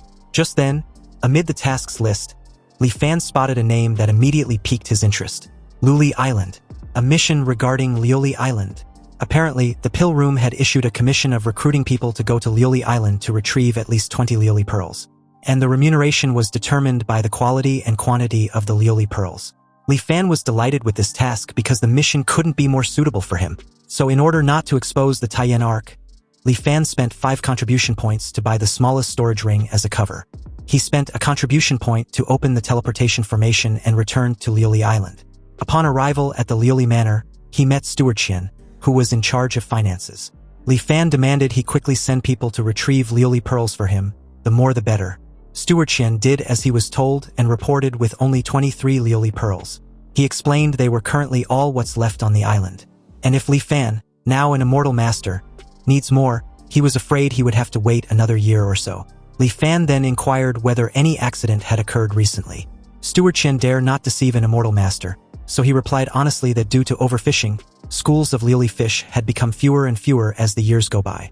Steward Chen respectfully hinted the very idea of perhaps waiting for a period of time for the lily fish to recover naturally before fishing again. But of course, Li Fan was pretty much aware of this matter. Anyway, returning to the Tingyu Tower, Li Fan released the Taihang Arc, then quickly completed the transfer of the gold, silver, and the halting steel fragment inside the Taihang Arc to his spatial ring. After doing all this, he decided to return directly to Wanxian Island. Li Fan made his way to the Liuli Island teleportation formation. But before he could depart, He Jinghao suddenly appeared behind him, telling him to wait. This freaked the living daylight out of Li Fan, who couldn't help widening his eyes in horror. But seeing Li Fan tensed up, He Jinghao tells him that there was no need to be nervous. He just wanted to ask him if he was interested in the position of an island guardian. Of course, it wasn't Liuli Island, but an island called Taiyan, which was to the west of Liuli Island. Apparently, the guardian of Taiyan Island and He Jinghao have a good relationship. And the guy was currently facing a cultivation bottleneck, so he wants to go out to find opportunities. However, he has duties to fulfill and cannot leave without authorization. So he asked He Jinghao if he had any suitable candidates to recommend. And upon seeing Li Fan come to Liuli Island, he thought he'd ask him. But the issue was the requirements needed to guard an island. One must at least have the cultivation of the foundation establishment stage, and Li Fan was merely at the qi condensation initial stage. So can he really serve as a guardian? However, since it wasn't naturally an official guardian position, He Jinghao's friend would simply issue a targeted commission to Li Fan, and he will simply substitute for the guy as guardian for a while. Besides, Taiyan wasn't a large island. With the island protection grand formation in place, a qi condensation stage cultivator was sufficient to look after it for a period of time. And as the recommender, He Jinghao would naturally receive a certain share of the remuneration.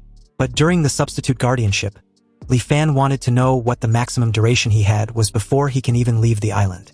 He Jinghao explained that the island protection grand formation generally cycles once every 5 days. So if Li Fan had business outside, it was best to return within 5 days. It was also not advisable to go out more than 3 times a year. Then every year, after collecting his contribution points, Li Fan can go to the Tianxian Mirror to exchange them for 5 days of assisted cultivation time. These 5 days were often worth more than half a year of ordinary bitter cultivation. Seeing no major downsides to the proposal, Li Fan readily agreed to this matter. However, he still need to wait until he returns to Wanxian Island to hand in his mission first. This was only natural and He Jinghao had no issue with it.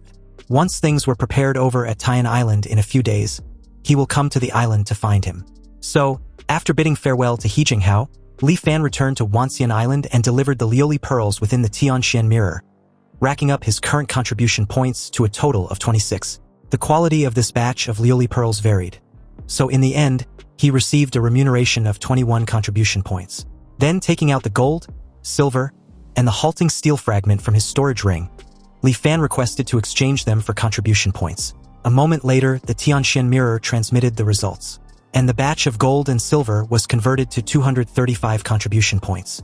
The wondrous item of heaven and earth, the halting steel fragment, although flawed when it comes to quality, was also converted to a whopping 1968 contribution points. Suddenly becoming wealthy, Li Fan did not choose to spend lavishly immediately. Instead, he first asked the Tianxian Mirror about his concerns. He expressed his concern about any possible disaster expected to happen in the Zongyun Sea region recently. The Tianxian Mirror was speechless for a moment before assuring Li Fan not to worry. These were all normal movements of heaven and earth. And according to deductions, no major disasters would descend within the next 10 years. Li Fan held his chin and stated that he understands. But he would also like to know information regarding the Liuli pill. The Tianxian Mirror explained the Liuli pill to be an auxiliary elixir, generally used from qi condensation to foundation establishment stage. After consumption, the heart becomes like lioli, meaning glazed glass, clear and transparent. It can provide an effect similar to spirit enlightenment, increasing the comprehension of cultivation methods and cultivation speed. Furthermore, the effect can stack with the assisted cultivation of the Tianxian Mirror. Liuli pills were very sought after among qi condensation and foundation establishment cultivators. The price of one pill fluctuates between 5 and 6 contribution points.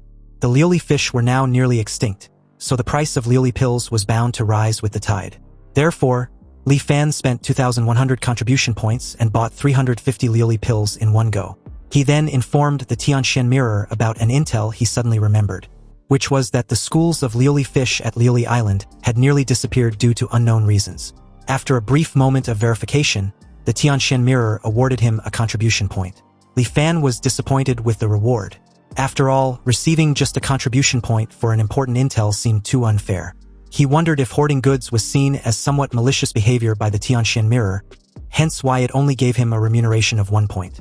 Did the Tianxian Mirror truly possess a will of its own? He questioned himself. Anyway, after Li Fan provided the intelligence, the market's reaction was quite rapid. The price of Liuli pills skyrocketed within a short period, surging from 6 points per pill to 9 points per pill. Soon, the cultivators all heard the news that Liuli pearls were about to go extinct. And the sudden change in price also attracted the attention of uninformed people. The price of Liuli pills managed to rise again.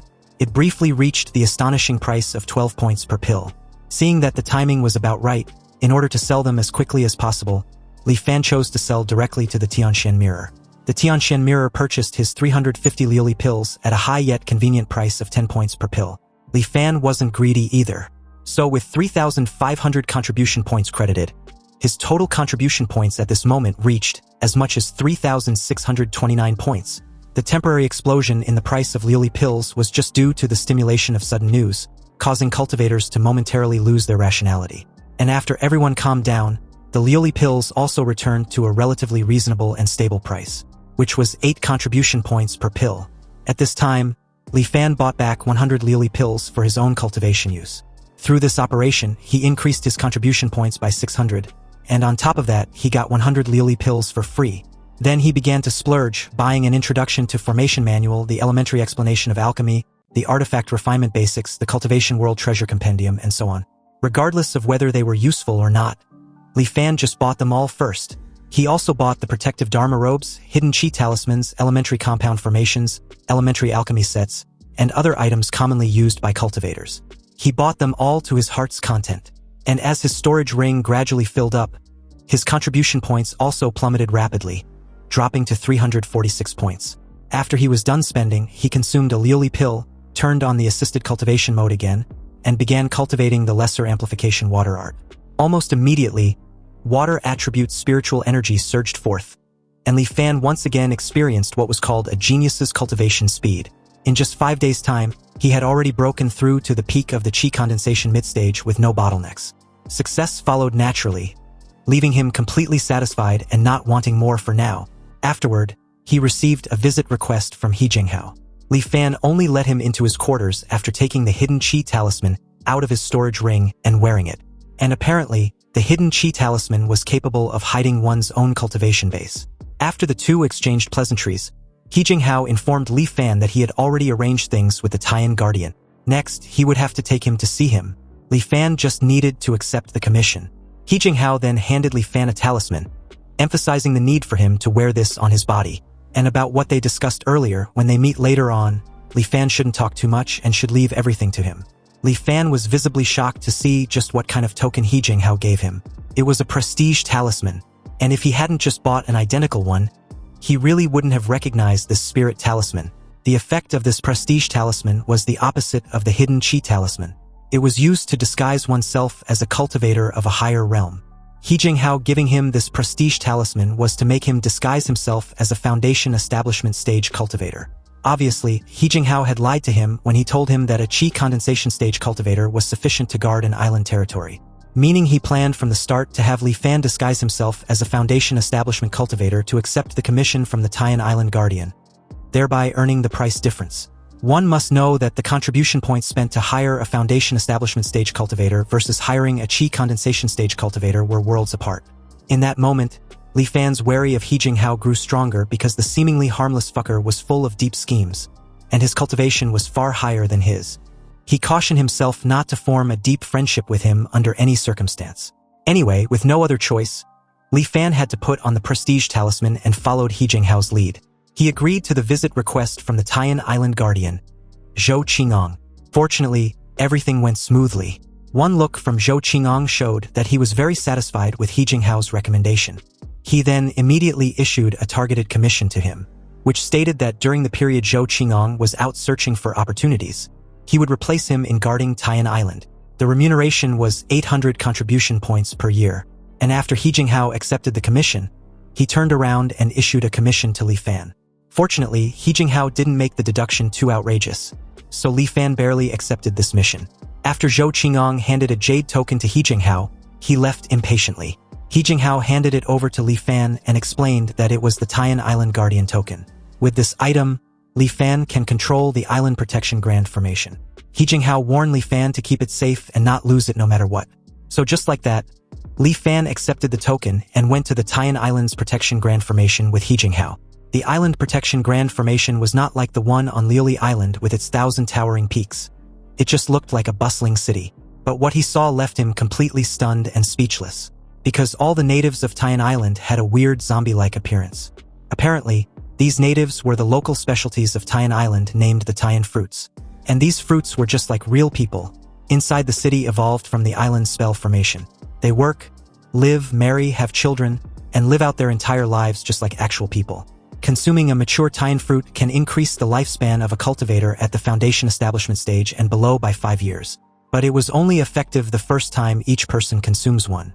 And the required number of Tian fruits to be handed over annually was 30, so Li Fan can keep any surplus for himself. He should consider it a benefit of the guardian position. On average, he can save 2 Tian fruits per year. And inside the Tianxian mirror, the price of a Tian fruit was generally around 90 to 100 contribution points. This led to He Jinghao pointing out the elephant in the deal.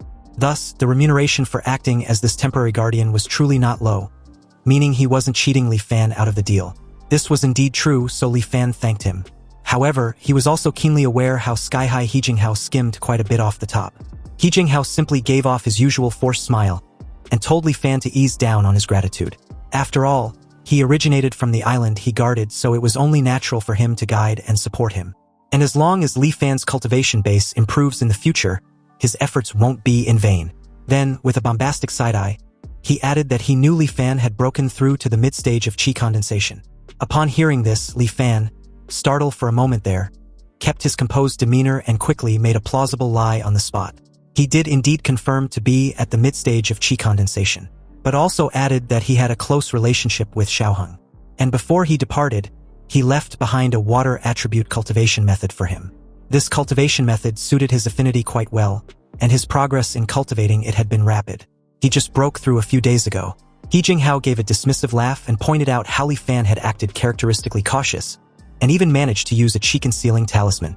If his cultivation method wasn't special, he nearly wouldn't have noticed, though it was understandable since being careful prevents big mistakes.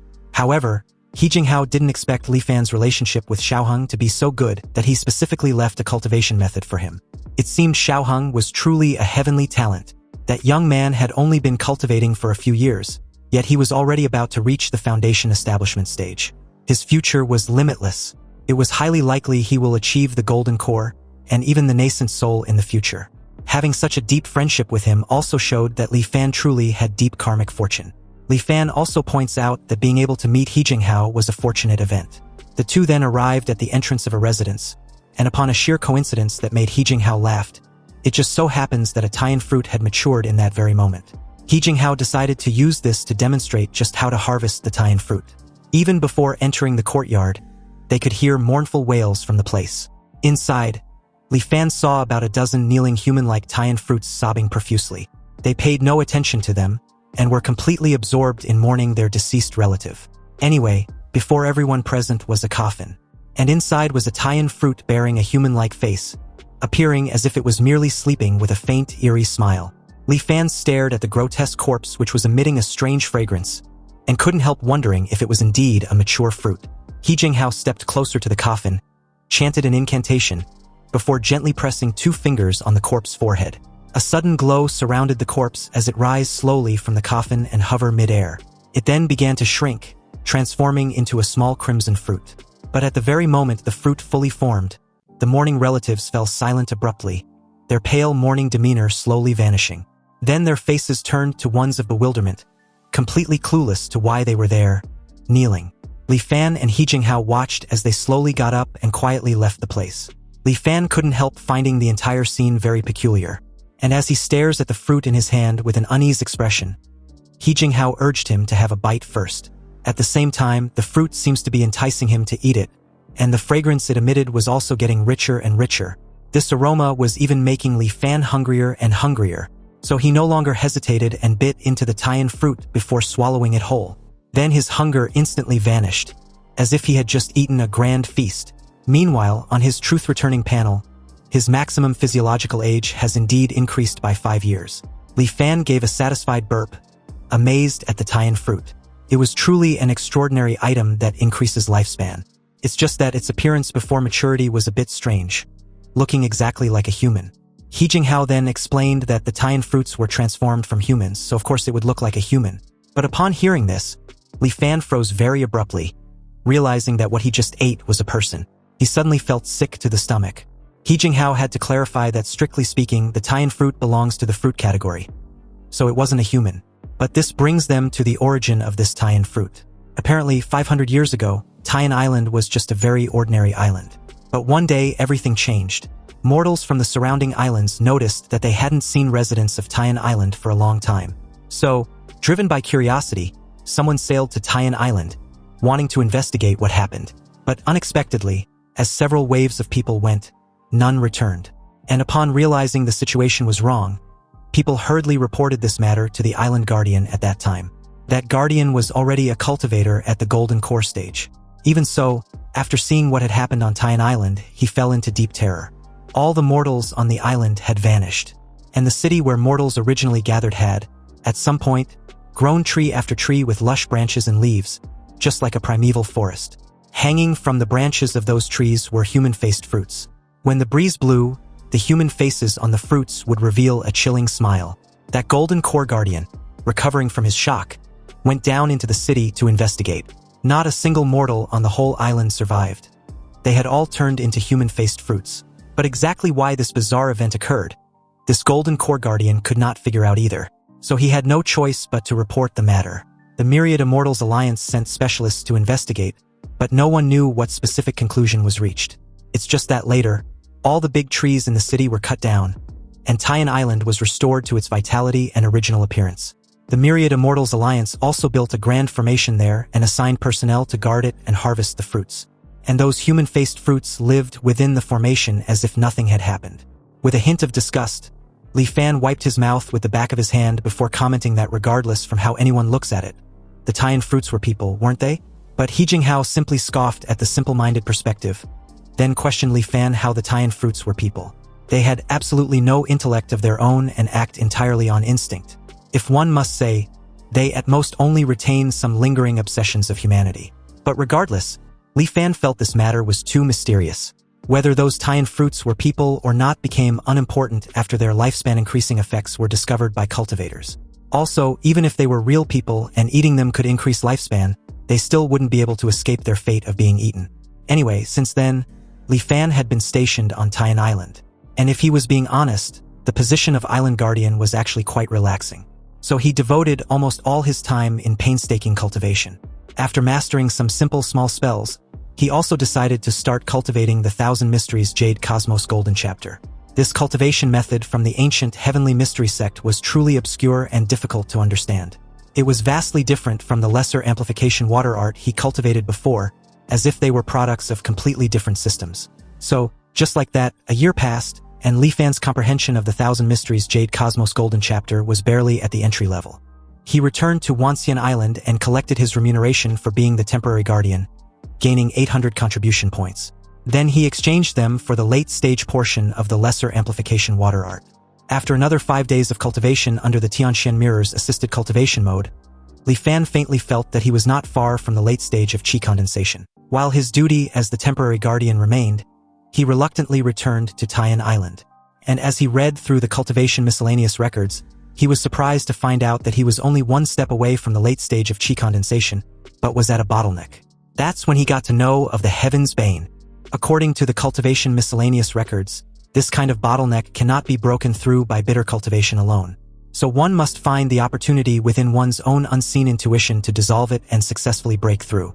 Apparently, the existence of this bottleneck was like a calamity sent down by the heavens to obstruct cultivators in their practice. Thus, cultivators also call it Heaven's Bane. Knowing that a breakthrough could not be forced in a short time, Li Fan temporarily put aside the practice of the lesser amplification water art, and switched to cultivating the Thousand Mysteries Jade Cosmos Golden Chapter. Now that he had entered the gateway of the Thousand Mysteries Jade Cosmos Golden Chapter, he can begin cultivating the second layer. And according to the description, after successfully cultivating the second layer of the technique, one can master the divine ability of discern mechanism. Amidst his painstaking cultivation, another year passed, and the cultivation of the Thousand Mysteries Jade Cosmos Golden Chapter made almost no progress. This technique was intermingled with insights into the heavenly Tao and allusions to anecdotes from the ancient cultivation world, making it truly obscure and difficult to understand. Li Fan went to Wanxian Island to collect his proxy payment and exchanged for cultivation insights on ancient techniques which would assist him in understanding the technique. Subsequently, he turned on the assisted cultivation mode in the Tianxian mirror. And just by reading these insights, verifying and cross-referencing them with the experience he'd summarized over the past year, it was like enlightenment. All the difficulties he couldn't figure out before were now answered. Li Fan immediately rushed back to Tian Island to begin a closed-door cultivation. And just as he expected, cultivating it this time around was indeed incomparable to before. The obscure and difficult parts of the technique had all been clarified, so naturally, there were no obstacles in cultivation. His mind was immediately immersed in it. After all, cultivation knew no passage of time. And on the day, a golden mist-like spiritual energy suddenly appeared in his dantian. The second layer of the Thousand Mysteries Jade Cosmos Golden Chapter was finally mastered. Li Fan was ecstatic because he had now comprehended the fundamental divine ability of the technique. Discern mechanism. Li Fan decided to try it out to see just what exactly the so-called heaven and earth chi mechanism looks like. He directed his gaze above, and the scene before him gave him a chill.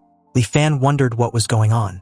Tian Island, which was currently in daytime, was actually shrouded in black chi like the underworld.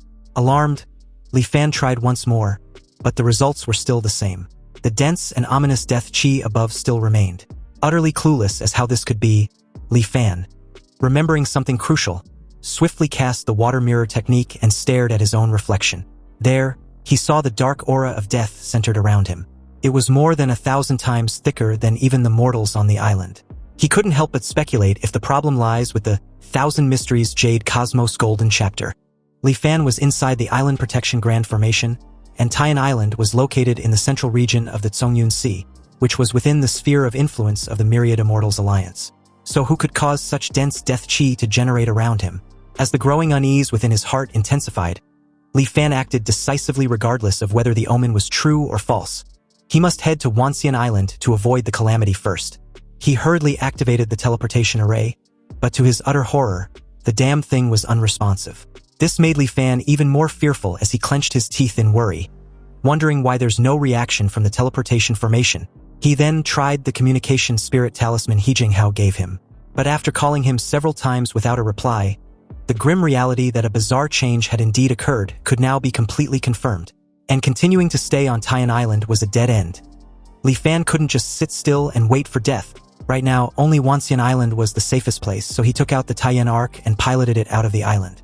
It took about 2 or 3 months to fly from Tian Island to Wanxian Island. Fortunately, when Li Fan went on a shopping spree earlier, he bought quite a few spirit stones. Anyway, right at the edge of the Island Protection Grand Formation, Li Fan stopped the Tian Arc. The sea surface seems calm, but he can sense that the world outside the Great Formation was filled with killing intent. And once he exit the Island Protection Grand Formation, he would undoubtedly die. He made his way back on the island and transformed the Ark to its miniature version. At the moment, he can't leave the island. And the fact that he had been in closed-door cultivation for quite some time made it impossible for him to know anything about the outside world. Li Fan decided he might as well ask the mortals on the island. So he paid the island lord a visit in his manner, demanding an explanation on what exactly had happened. The old guy got on all fours and started begging for assistance because the island's residents really can't go on living. Apparently, it hadn't rained for a full half year, and the fresh water and food on the island were almost all consumed. If this goes on, they would all starve to death. Li Fan, genuinely taken aback by this news, suddenly recalled the brief chat he had with Zhang Haobua. The island lord then proceeded to inform Li Fan that the fish in the coastal waters have been fished out, and none of the fleets that went out to the deep sea to fish have returned alive. So at this point, they are really on the verge of starving to death. This last statement seems to antagonize Li Fan, because he knew the bastard was lying. And given how chubby he was while the rest of the island's residents had become as thin as a mummy, how could he think this lie would fly? Li Fan had already probed the kitchen in the manor, so what does the bastard got to say now? Filled with dread, the island lord began to beg for forgiveness, but Li Fan wasn't having it. He was immediately released off his head with just a casual hand-slicing gesture from Li Fan, who then announced to the island's residents that he had executed their lord. And as for the rest left in charge, they were to come to the lord's manor to see him immediately.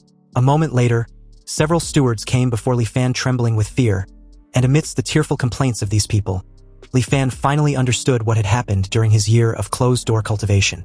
The drought began half a year ago, and the fresh water sources on the island dried up after many days without rain. For food, they could initially rely on catching fish in the coastal waters, but as the weather got hotter and hotter, no fish could be caught around the island anymore. Also, all the fleets that went out never returned, so Taiyan Island fell into famine. And in just 1 month, 1/3 of the island's population died. But who knows how many tragedies occurred. If Li Fan hadn't come out of seclusion anytime soon, then he wouldn't have even seen a few living people. Since the situation had reached this stage, he cannot stand by and do nothing. Fortunately, when leaving the Great Shen Nation back then, the Taiyan Ark was filled with grain. There was a dust-cleansing formation inside the Ark, so the grain naturally wouldn't spoil. Thus, Li Fan took out the grain from the Ark to give to the mortals for emergency use. When the people on the island saw that the immortal master had brought life-saving grain, they all excitedly knelt on the ground, kowtowing incessantly. At this time, there were not many mortals left on the island, so the grain inside the Taiyan Ark, if eaten sparingly, should be enough to support these people on the island for a few months. Half a month later, using basic formation knowledge, Li Fan built a crude seawater desalination formation. The mortals regained sufficient drinking water and food, gradually recovering their vitality. After personally building a formation, Li Fan had barely stepped onto the Tao of formations. Only then did he discover that the Taiyan Island's Island Protection Grand Formation was being damaged at an extremely fast speed. Li Fan didn't know what kind of change had occurred outside. Violent spiritual energy was raging, so going out was a dead end. If he stay on Taiyan Island, once the Island Protection Grand Formation was destroyed, it would also mean death. Staring once more at the overwhelming death chi above, Li Fan couldn't help but wonder if this was the heavens releasing killing intent. The Island Protection Grand Formation was in imminent danger, and he had nowhere to hide. However, the mortals on Taiyan Island had recovered their vitality, so he can be considered to have fulfilled his duty as guardian. And although he's unwilling, he has no other choice. However, in that moment, a sudden thought struck him. The violent spiritual energy outside seems not to be targeted at mortals, and the fishermen who left the island were proof of that. They didn't die because of the violent spiritual energy, but because of the lack of fresh water, food, and the scorching weather. So if Li Fan were to use the supreme primordial true scripture to dissolve his entire cultivation base and temporarily become immortal once more, he can then pilot the Taiyan Ark to reach Wanxian Island, finding life in the face of death. Li Fan was currently cultivating 2 cultivation methods. One was the Lesser Amplification Water Art, a new method, and the other was the Thousand Mysteries Jade Cosmos Golden Chapter of the Ancient Heavenly Mystery Sect, an old method. The cultivation style of the new method was to plunder heaven and earth. It was precisely because of this that it incites the malice of heaven and earth. Nowadays, heaven and earth have laid down layer upon layer of killing intent, targeting the cultivators who practice the new method. Li Fan began cultivating the supreme primordial true scripture, silently speculating what would happen if he only dispersed the new method, but retained the realm of the old method. Would the killing intent between heaven and earth be a little less? So as the cultivation method circulated, the water attribute spiritual energy gained from cultivating the Lesser Amplification Water Art slowly dissipated, transforming into a stream of pure energy, settling in his dantian. The Lesser Amplification Water Art was completely dispersed, yet Li Fan did not feel any discomfort. He was marveled at how miraculous the supreme primordial true scripture truly was, and the killing intent of heaven and earth permeating the outside world also suddenly weakened. Unfortunately, the Thousand Mysteries Jade Cosmos Golden Chapter was still cultivated according to the current method of plundering heaven and earth. So the malice of heaven and earth had not completely dissipated. Therefore, going out now would still be life-threatening. Li Fan hardened his heart and continued to disperse his cultivation. Soon, another stream of pure energy appeared within his dantian. The 2 streams of energy were originally formed from different cultivation methods. Yet at this moment, they merged together without any conflict. Pleased to have succeeded, Li Fan cultivation realm at that moment had truly reverted to that of a mortal. And according to the description in the true scriptures, the pure energy obtained from dispersing cultivation can be maintained in the dantian for about 100 years. But it doesn't matter, because as long as he returns to Wanxian Island, he can quickly recultivate it back. Li Fan piloted the Taiyan Ark and slowly flew out of the Island Protection Grand Formation. He saw that the violent hot spiritual chi had raged, dyeing the distant sky an orange-red color. Li Fan was already immortal, so this sky-filling riotous spiritual chi only whistled past him and did not launch an attack. He flew towards Wanxian Island at full speed, and on the way he passed by quite a few islands. The people on these islands were all completely dead, without any breath of life. 3 months later, he arrived at the location where Wanxian Island originally was. Li Fan opened the map and compared it 4 or 5 times, but he still couldn't believe his eyes. The formerly vast Wanxian Island had completely disappeared. Only a giant black hole remained, lying empty across the ocean. The surrounding seawater poured endlessly towards the black hole, but evaporated into water vapor the moment it touched the edge of the black hole. Due to the extremely high temperature above the black hole, the air was entirely distorted. Li Fan was filled with evident despair. Obviously, Wanxian Island was gone just like that. Seriously, what kind of power could do all this? Was it the malice of the heavenly Tao? The countless cultivators coming and going on Wanxian Island, the Dharma Transmission Square with 10,000 statues, and the myriad immortals grand formation that could instantly kill a nascent soul cultivator. In the face of this sudden disaster, cultivators also became just like mortals, no different from ants. Li Fan immediately chose to flee. Flee from this damned place. Flee this sea to the continent.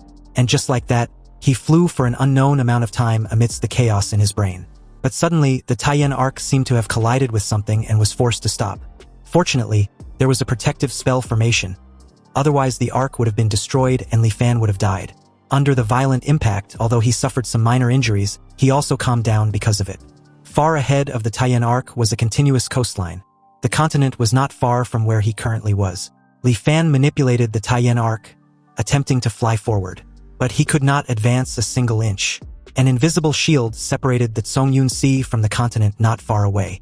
This meant that entry was permitted, exit was forbidden. Li Fan lets out a self-deprecating smile upon realizing that he had become as helpless as a turtle in a jar. However, before activating his truth returning, he wanted to gather more information, so he roamed the Zhongyun Sea. Li Fan passed by Yelan Island where Inyushan was. But the island was like the others, with no survivors. He also passed by Liuli Island, and He Jinghao was nowhere to be found. Corpses littered the ground, and there were no signs of life either. All the islands he passed had turned into lands of death.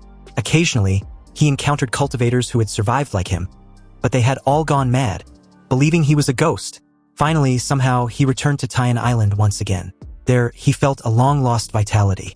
Perhaps, in the entire Zhongyun Sea, these were the only living people left. They still didn't know what changes had occurred outside the island, and their faces still revealed smiles of surviving a disaster. Perhaps ignorance was also a blessing. As he took a casual stroll, he encountered a temple with a statue made in his name and likeness. The mortals there regularly worship and pay homage to him, wishing for good weather for their crops in the future, and food to eat every year. Li Fan didn't know when the Taiyan Island villagers actually built a temple, and even enshrined a statue of him as the savior immortal master. With a resigned sigh, he decided to let it be. He would protect them for as long as he can. However, wanting to protect mortals under the killing intent of heaven and earth was obviously not an easy task. The real disaster had actually just begun. 1 year, 2 years, then 3 years passed, yet there was still no sign of rain. The sea level began to drop, and the seawater began to recede continuously from the island. Even with the seawater desalination formation, it became increasingly difficult for the mortals of Taiyan Island to obtain water. Li Fan was also helpless because he had no clue of how he was supposed to contend with the great cataclysm. The only good news was that, during these 3 years, perhaps because the vast majority of cultivators in the Zhongyun Sea had died, the killing intent between heaven and earth targeting cultivators also slowly dissipated. Li Fan also took this opportunity to recultivate to the mid-stage of chi condensation. When he no longer had the ability to shelter the island residents, he would return to the anchor point. Suddenly, to his utter shock and confusion, he noticed that there was a hint of white mist within the Black Death Chi, and this made him wonder where this life force, being the hint of white mist, come from. He operated the mechanism analysis to the limit and discovered that the life force of everyone on Taiyan Island corresponds to him. But not him exactly, rather something on his person that he had almost forgotten, the wondrous item of heaven and earth, the Songhai Pearl.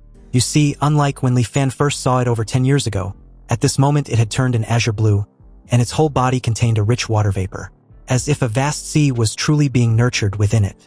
It was truly amazing. Seriously, where a vast sea passes, a vast sea is also naturally born. This statement suddenly gave Li Fan a struck of realization. So he piloted the Taiyan Arc and flew to an altitude of 10,000 meters, wanting to observe the current Songyun Sea. There, he saw that the Songyun Sea below, due to the long drought, had large swathes of seabed beginning to be exposed. Submarine mountain ranges gradually revealed their true faces, and the original islands of the Songyun Sea were impressively the peaks of these mountain ranges. Li Fan suddenly remembered the invitation Kohong made during his departure back then. If Li Fan manages to get out of the immortal Forsaken Land, he can come to Lingtian City in the Songyun mountain range to find him. This sudden realization made him smile at the sheer deception. The Songyun Sea and the Songyun mountain, they were one and the same. In his previous life, when his lifespan was nearing its end, and by a stroke of luck, he broke through the blockade of the Great Immortal Severing Formation and arrived in the cultivation world for the first time. The scene he saw back then was a continuous mountain range. Yet in this life, after arriving in the cultivation world, he found himself above a vast ocean. Before this, he hadn't thought much of it, assuming it was just a difference in the teleportation location. It wasn't until today, seeing the dried-up Songyun Sea and witnessing the birth of the wondrous item Songhai, that he finally understood. The place he arrived at after passing through the Great Immortal Severing Formation was indeed the same location. It was simply that the times he arrived in the cultivation world were different. In his previous life, when he came to the cultivation world, it was his 65th anchor year. But in this life, he entered the cultivation world in his 20th anchor year. A gap of 45 years, encountering a group of mountains on one hand, and encountering a vast sea on the other. If Li Fan could have connected the various anomalies Zhang Haobo mentioned earlier with the differences seen between the two times, perhaps he could have detected this great cataclysm in advance. Now that he knows that Songyun Sea was the Songyun mountain range, he finally sees hope for this disaster to recede. In his 50th anchor year, Kohong and Daoxuanzi broke into Great Xian Nation, and at that time, they claimed to come from Lingtian City in the Songyun mountain range. Presumably, before that time, this drought would have already passed. The dried-up ocean will transform into vibrant mountains. It was currently the 34th anchor year, so it's not far from that point in time. Anyway, waiting without hope was the most tormenting thing. But after knowing the final result, this seemingly endless flame disaster no longer feels so terrifying. Li Fan calmed his mood and returned to Taiyan Island.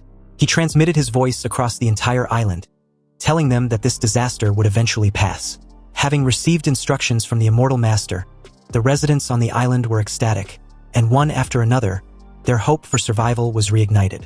As for Li Fan, he entered a closed-door cultivation and took out the wondrous Songhai item once again, curiously wondering if the glimmer of survival lies within this. Li Fan poured his divine sense into it, but it vanished in an instant. It seems that in order to use it, he would have to put in some effort. And without the Tianshan mirror, he can only fumble around on his own. Next, Li Fan made numerous attempts, pouring in spiritual energy, nurturing Songhai Pearl with divine sense, and even bombarding it with external force. In the end, he even tried the method of refining it with blood drops. But the Songhai Pearl remained completely indifferent, and he was unable to mobilize the majestic water vapor contained within. Finally, he recalled that in the Thousand Mysteries Jade Cosmos Golden Chapter, there were methods to sense and refine the chi mechanisms from various spiritual items of heaven and earth. Immediately, Li Fan circulated the mechanism analysis divine ability and looked towards the Songhai Pearl. A deep blue radiance surrounded it, ancient, profound, vibrant. And although the Songhai Pearl was small, its chi mechanism was extremely complex and powerful. It represents the vast sea itself. It was currently in a state of nurturing and dormancy. So if Li Fan didn't use the mechanism analysis to observe carefully, he wouldn't have been able to distinguish it. He cautiously sensed the chi mechanism of the Songhai Pearl. But suddenly, he also felt his own body disappear. Li Fan felt as if he had suddenly arrived above the 9 heavens, looking down at the ocean below with a bird's eye view. A certain will between heaven and earth descended.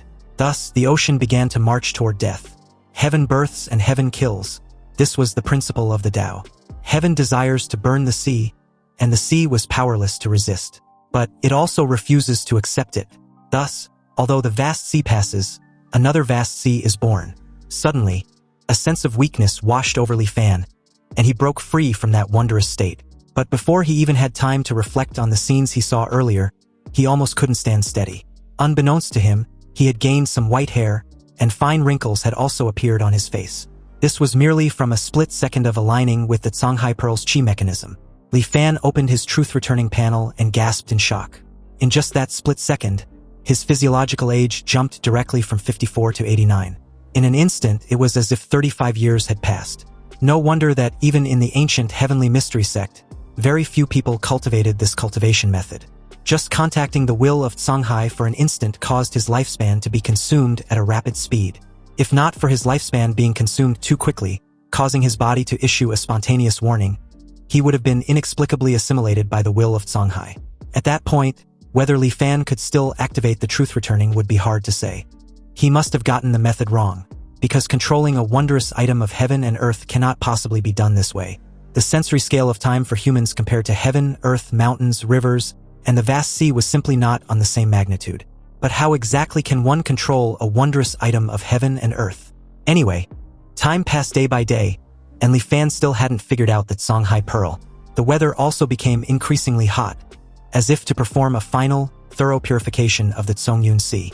The mortals on the island gradually became so weak they didn't even have the strength to pray. If this continued, the mortals might die before waiting for this flame disaster to pass. Li Fan also couldn't help but become somewhat restless with distracting thoughts growing in his mind. And in order to calm his mind, he involuntarily began to circulate the long-neglected, profound yellow heart-refining incantation. Li Fan hadn't deliberately cultivated the profound yellow heart-refining incantation for a long time, because it doesn't help much with the substantial improvement of his cultivation base.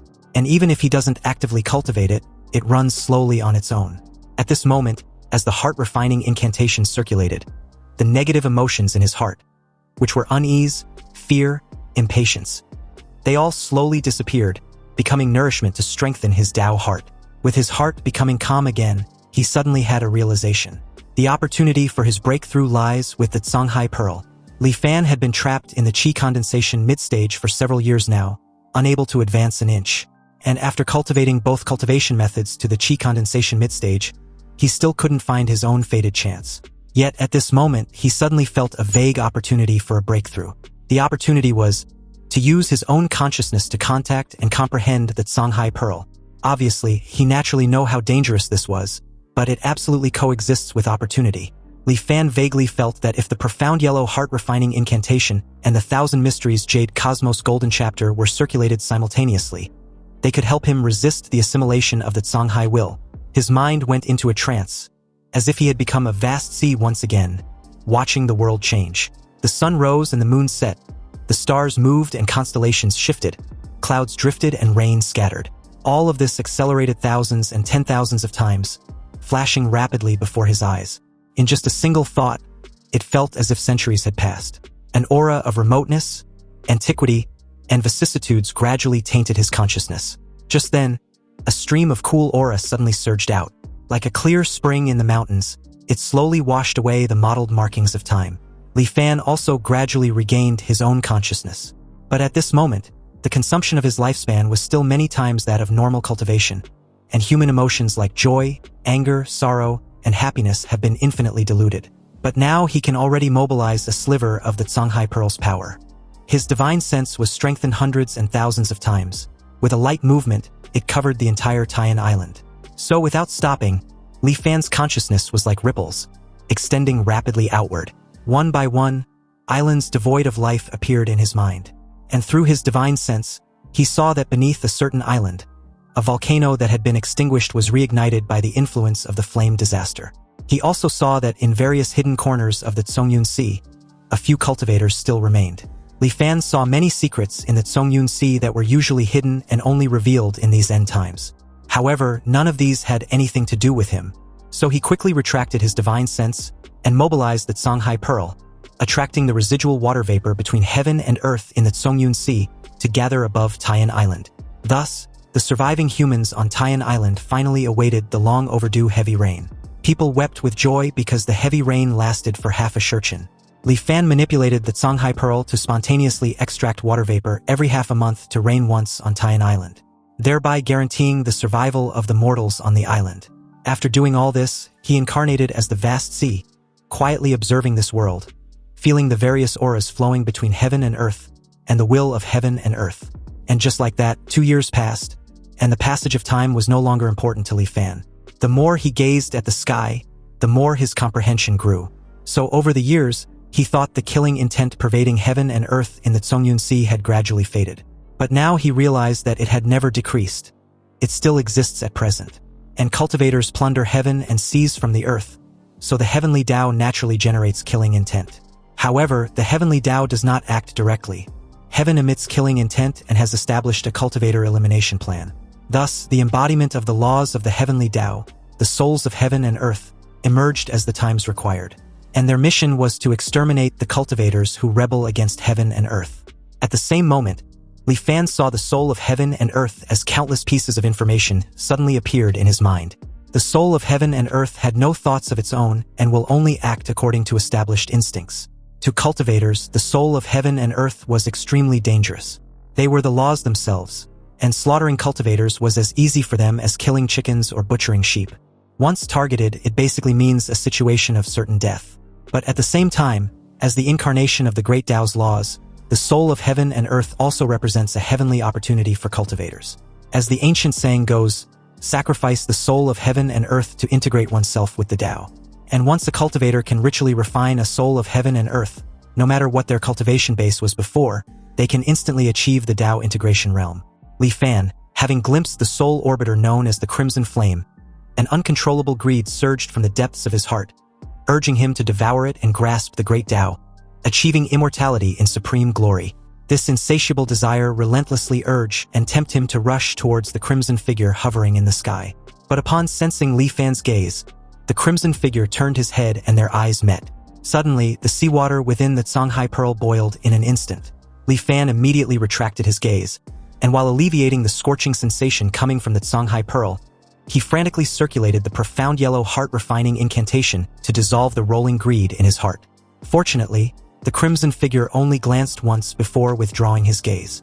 Perhaps in the crimson figure's eyes, Li Fan was merely an unformed Songhai consciousness, so he paid no more attention after a mere glance. The crimson figure known as Qian turned back to continue scorching the Zongyun Sea. Reason and desire tore at Li Fan's soul.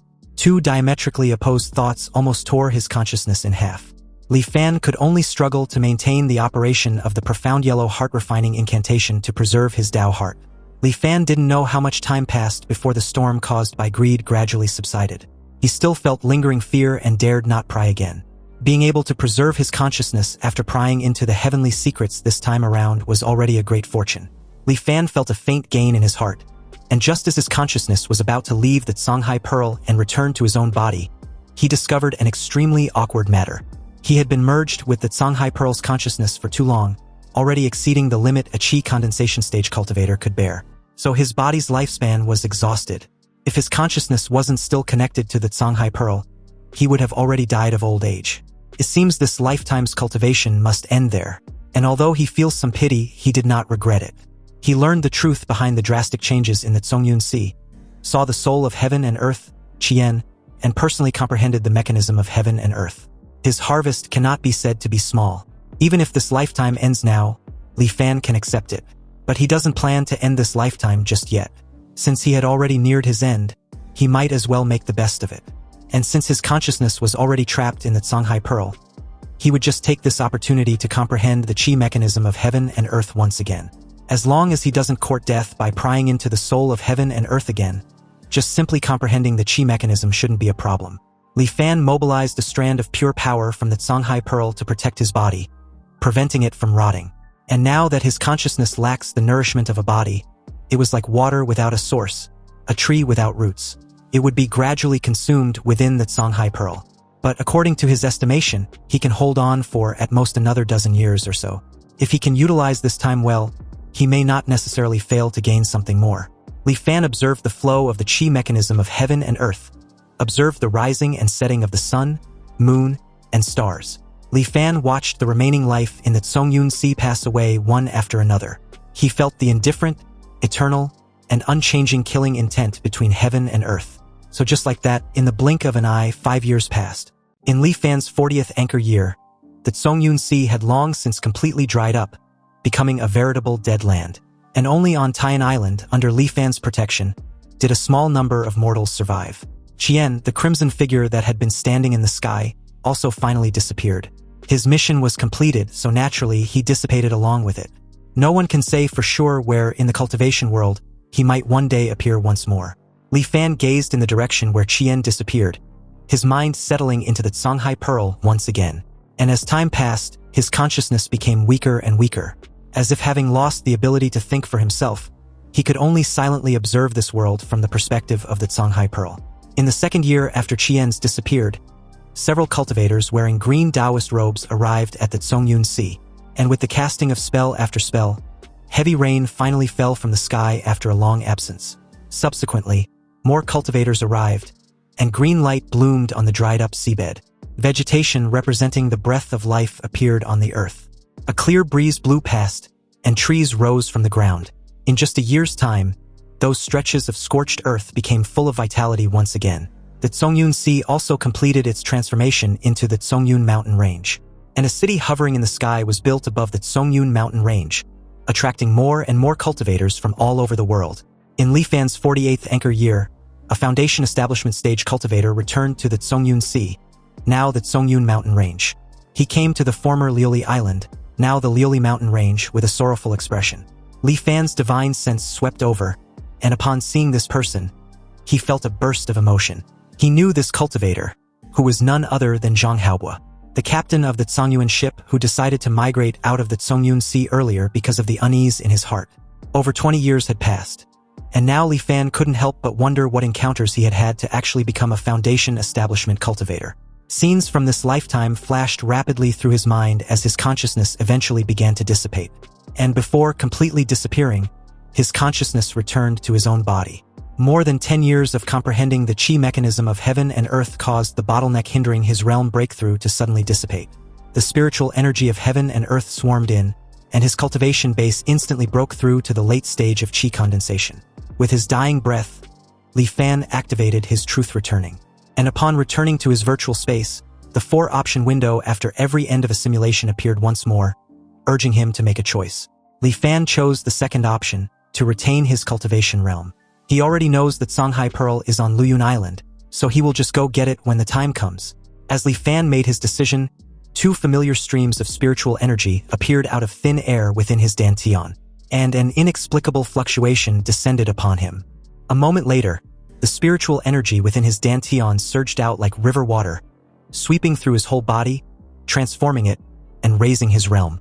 The immortal miasma vanished in an instant, disappearing incredibly thoroughly, and Li Fan noticed that the effect was far superior to the forced expulsion via the body-purifying spirit pool formation in his previous life. He also realized that the fluctuation just now was the will of heaven and earth, the power of laws. In his previous life, through the Songhai Pearl, he observed the operation of the chi mechanism of heaven and earth for over a decade, so he could recognize it at a glance. If the immortal miasma was the will of heaven and earth that keeps immortals and mortals eternally separated, then the fluctuation just now was completely the opposite. Li Fan was amazed at his Huanjin system, deeming it as truly incredible, because the immortal miasma that has plagued the cultivation world for thousands of years actually disappeared so easily by it. Anyway, the road of immortal cultivation was extremely difficult, especially in this world, where cultivators plunder heaven and earth, and the world was filled with killing intent. In his previous life, he had just entered the cultivation world when he met Su Changyu. He thought his will was extraordinary and his heart was set on the Tao, so he would surely achieve something. But who would have thought he would die inexplicably after just a few days? And on the contrary, that inconspicuous Xiaoheng beside him possessed heavenly talent. He had hopes of achieving a foundation establishment cultivation within just a few years. Both Li Fan and He Jinghao thought he would surely achieve the great Tao of the Golden Core in his lifetime. But once again, who would have thought the heaven and earth have long since laid down killing intent? All living beings in the Zongyun Sea, whether successful or frustrated for a time, whether cultivators or mortals, were long destined to be unable to escape death. Only that ordinary fisherman, Zhang Haobo, after escaping a calamity, had other fortuitous encounters and became a foundation establishment cultivator. The affairs of the world were unpredictable, nothing more so than that. The heaven emits killing intent, desiring to execute cultivators. So naturally, cultivators cannot perceive it. This was also why when Li Fan asked the Tianqian mirror if there were any disasters, but the Tianquan mirror's answer was a no. It was merely blinded by the heavenly secrets. But something was amiss, because why did the Wanhua Chamber of Commerce seem to have noticed it long ago, ordering all their subordinates to withdraw from the Zongyun Sea? And why did they not remind the myriad immortals alliance? Sitting by and watching countless living beings lose their lives. There must be something fishy in this. And if there's a chance in this next lifetime, Li Fan plans to get to the bottom of it. The cultivation world was incomparably dangerous. Before the void transformation charging is complete, it was better not to step into it rashly. Now that he can cultivate the profound yellow heart-refining incantation, the charging speed has greatly increased. Meaning the time of arrival in the cultivation world this time around should be more than 10 years earlier than in his previous life. Li Fan clearly remembered that during these 10 years, a major event seemed to have occurred in the Zhongyun Sea. So in this upcoming lifetime, relying on foresight, he can thoroughly plan ahead. As the scene shifted back to the Great Shan Nation, specifically the Jelly Mountain. Halfway up its steep slopes, two young men walked along its narrow and treacherous path. Leading the way was a young guy, Erlang, wearing a straw hat, and following close behind was his burly companion, Wang Xuanba, who suggested they rest for a while. They've been walking for most of the day, and he really couldn't walk anymore. Erlang reminded him that there were tigers and wild beasts occasionally appearing in the mountains they were at, so it wasn't safe to rest there. Also, he knows there's a hidden cave not far ahead, and if Wang Xuanba was really tired, they can just go there to rest. But then Wang Xuanba once again questioned Erlang if there was really immortals on this mountain. Erlang confidently replied that there were. He had seen one with his own eyes. Apparently, since 5 years ago, it was like Erlang had been possessed. He drilled into this jelly mountain whenever he has free time. Wang Xuanba didn't know how many trips Erlang had made back and forth, but he hadn't seen him actually find an immortal. If Erlang were to ask him, he should give up on this idea sooner rather than later. Seeking immortals and asking the Tao was too vague and illusory. In Wang Xuanba's honest opinion, Erlang should just practice martial arts properly like him. Having heard enough, Erlang yells for Wang Xuanba to quit being a downer, because he was beginning to sound just like his mother. Seriously, if he says any more nonsense, he can go down the mountain by himself first. Anyway, unfortunately for the two, they encountered one of the very beasts which occasionally appears on Jelly Mountain, a white giant python. Wang Xuanba, suddenly filled with dread, was the first to see the enormous creature. But before he could warn Erlang, the white python had already parted its massive jaws, releasing a foul stench as it tried to swallow him. Fortunately, he reacted fast enough to dash out of the white python's reach as Wang Xuanba leaped high into the air and brought his fist crashing down on its head. Erlang then joined in on the attack, shifting his fist into a finger strike. He unleashed dozens of rapid, piercing jabs as the sound of collisions echoed endlessly. Yet despite their ferocious assault, either of them managed to leave even a mark on the white python's scales. Hissing in rage, the white python twisted its body and lashed out, striking Wang Xuanba squarely in the chest. Wang Xuanba was sent flying, crashing hard against a cliff face. The white python then swung its massive head around, jaws gaping wide as it lunged straight at Erlang. Erlang had no time to dodge and could only brace himself, arms outstretched as he used every ounce of strength to force the white python's jaws apart. The python let out a chilling roar and pressed forward with overwhelming power, smashing Erlang repeatedly against the mountain trail and jagged cliffs in an attempt to dislodge him. And for a brief moment there, it seemed Erlang had been swallowed whole, but with a deep guttural growl, he held firm and pried the white python's jaws open. It thrashed violently, and raged at its failure to devour this seemingly insignificant human. The white python flung him aside, and he landed heavily next to the unconscious Wang Xuanba. Erlang propped himself up and grunted in pain, spitting a mouthful of blood. And as the giant white python loomed over them, Erlang cursed inwardly, wondering if they were going to die there. You see, ever since that evening when Erlang saw the peerless figure of an immortal flying through the air in Jelly Mountain, he had been obsessed with seeking immortals and asking the Tao. So he went deep into the mountains countless times, just wanting to find this immortal and take him as his master. But who would have thought that instead of finding the immortal, he would lose his life there? Just as Erlang resigned himself to death, a clear, piercing cry of an eagle resounded from deep within the mountains. As it descended down the slopes, mountain lions, bears, cranes, and countless other creatures joined in and engaged the python in a fierce battle. Seeing these exotic beasts locked in this fierce battle and paying no attention to him, Erlang struggled to his feet, trying to make sense about what was happening. Why were there suddenly so many wild beasts coming out to attack the giant python? Suddenly, something seemed to dawn on him. His gaze snapped up and he shouted loudly, calling out to the immortal master. In his mind, this unnatural beast tide could only be the work of the immortal master who secluded himself within Jelly Mountain. Erlang felt both excitement and anxiety. Unfortunately, though he shouted until his voice grew hoarse, There was no sign of the immortal master. But not far away, Li Fan was hovering above him, his presence concealed from the mortals below as he observed quietly with a faint smile, a trace of appreciation in his gaze. He noticed that Erlang's constitution seems a bit special, and his heart seeking the Tao was also quite firm. He wasn't bad, but unfortunately, he, as an immortal master, hadn't even established a firm foothold, so how could he possibly take him as a disciple? It was better to wait until the time was right in the future. Only then can he grant him the opportunity of becoming his disciple. Li Fan flew off, believing it wasn't in vain that he painstakingly studied for 9 years. The formless killing intent was indeed extraordinary. In this lifetime, because he was already at the late stage of chi condensation, to avoid the influence of the immortal mortal miasma on him, he simply came to this jelly mountain to live in seclusion.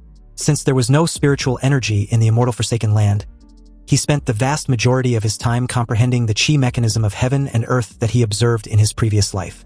Working day and night for 9 years with painstaking effort, Li Fan finally gained something and comprehended the formless killing intent from it.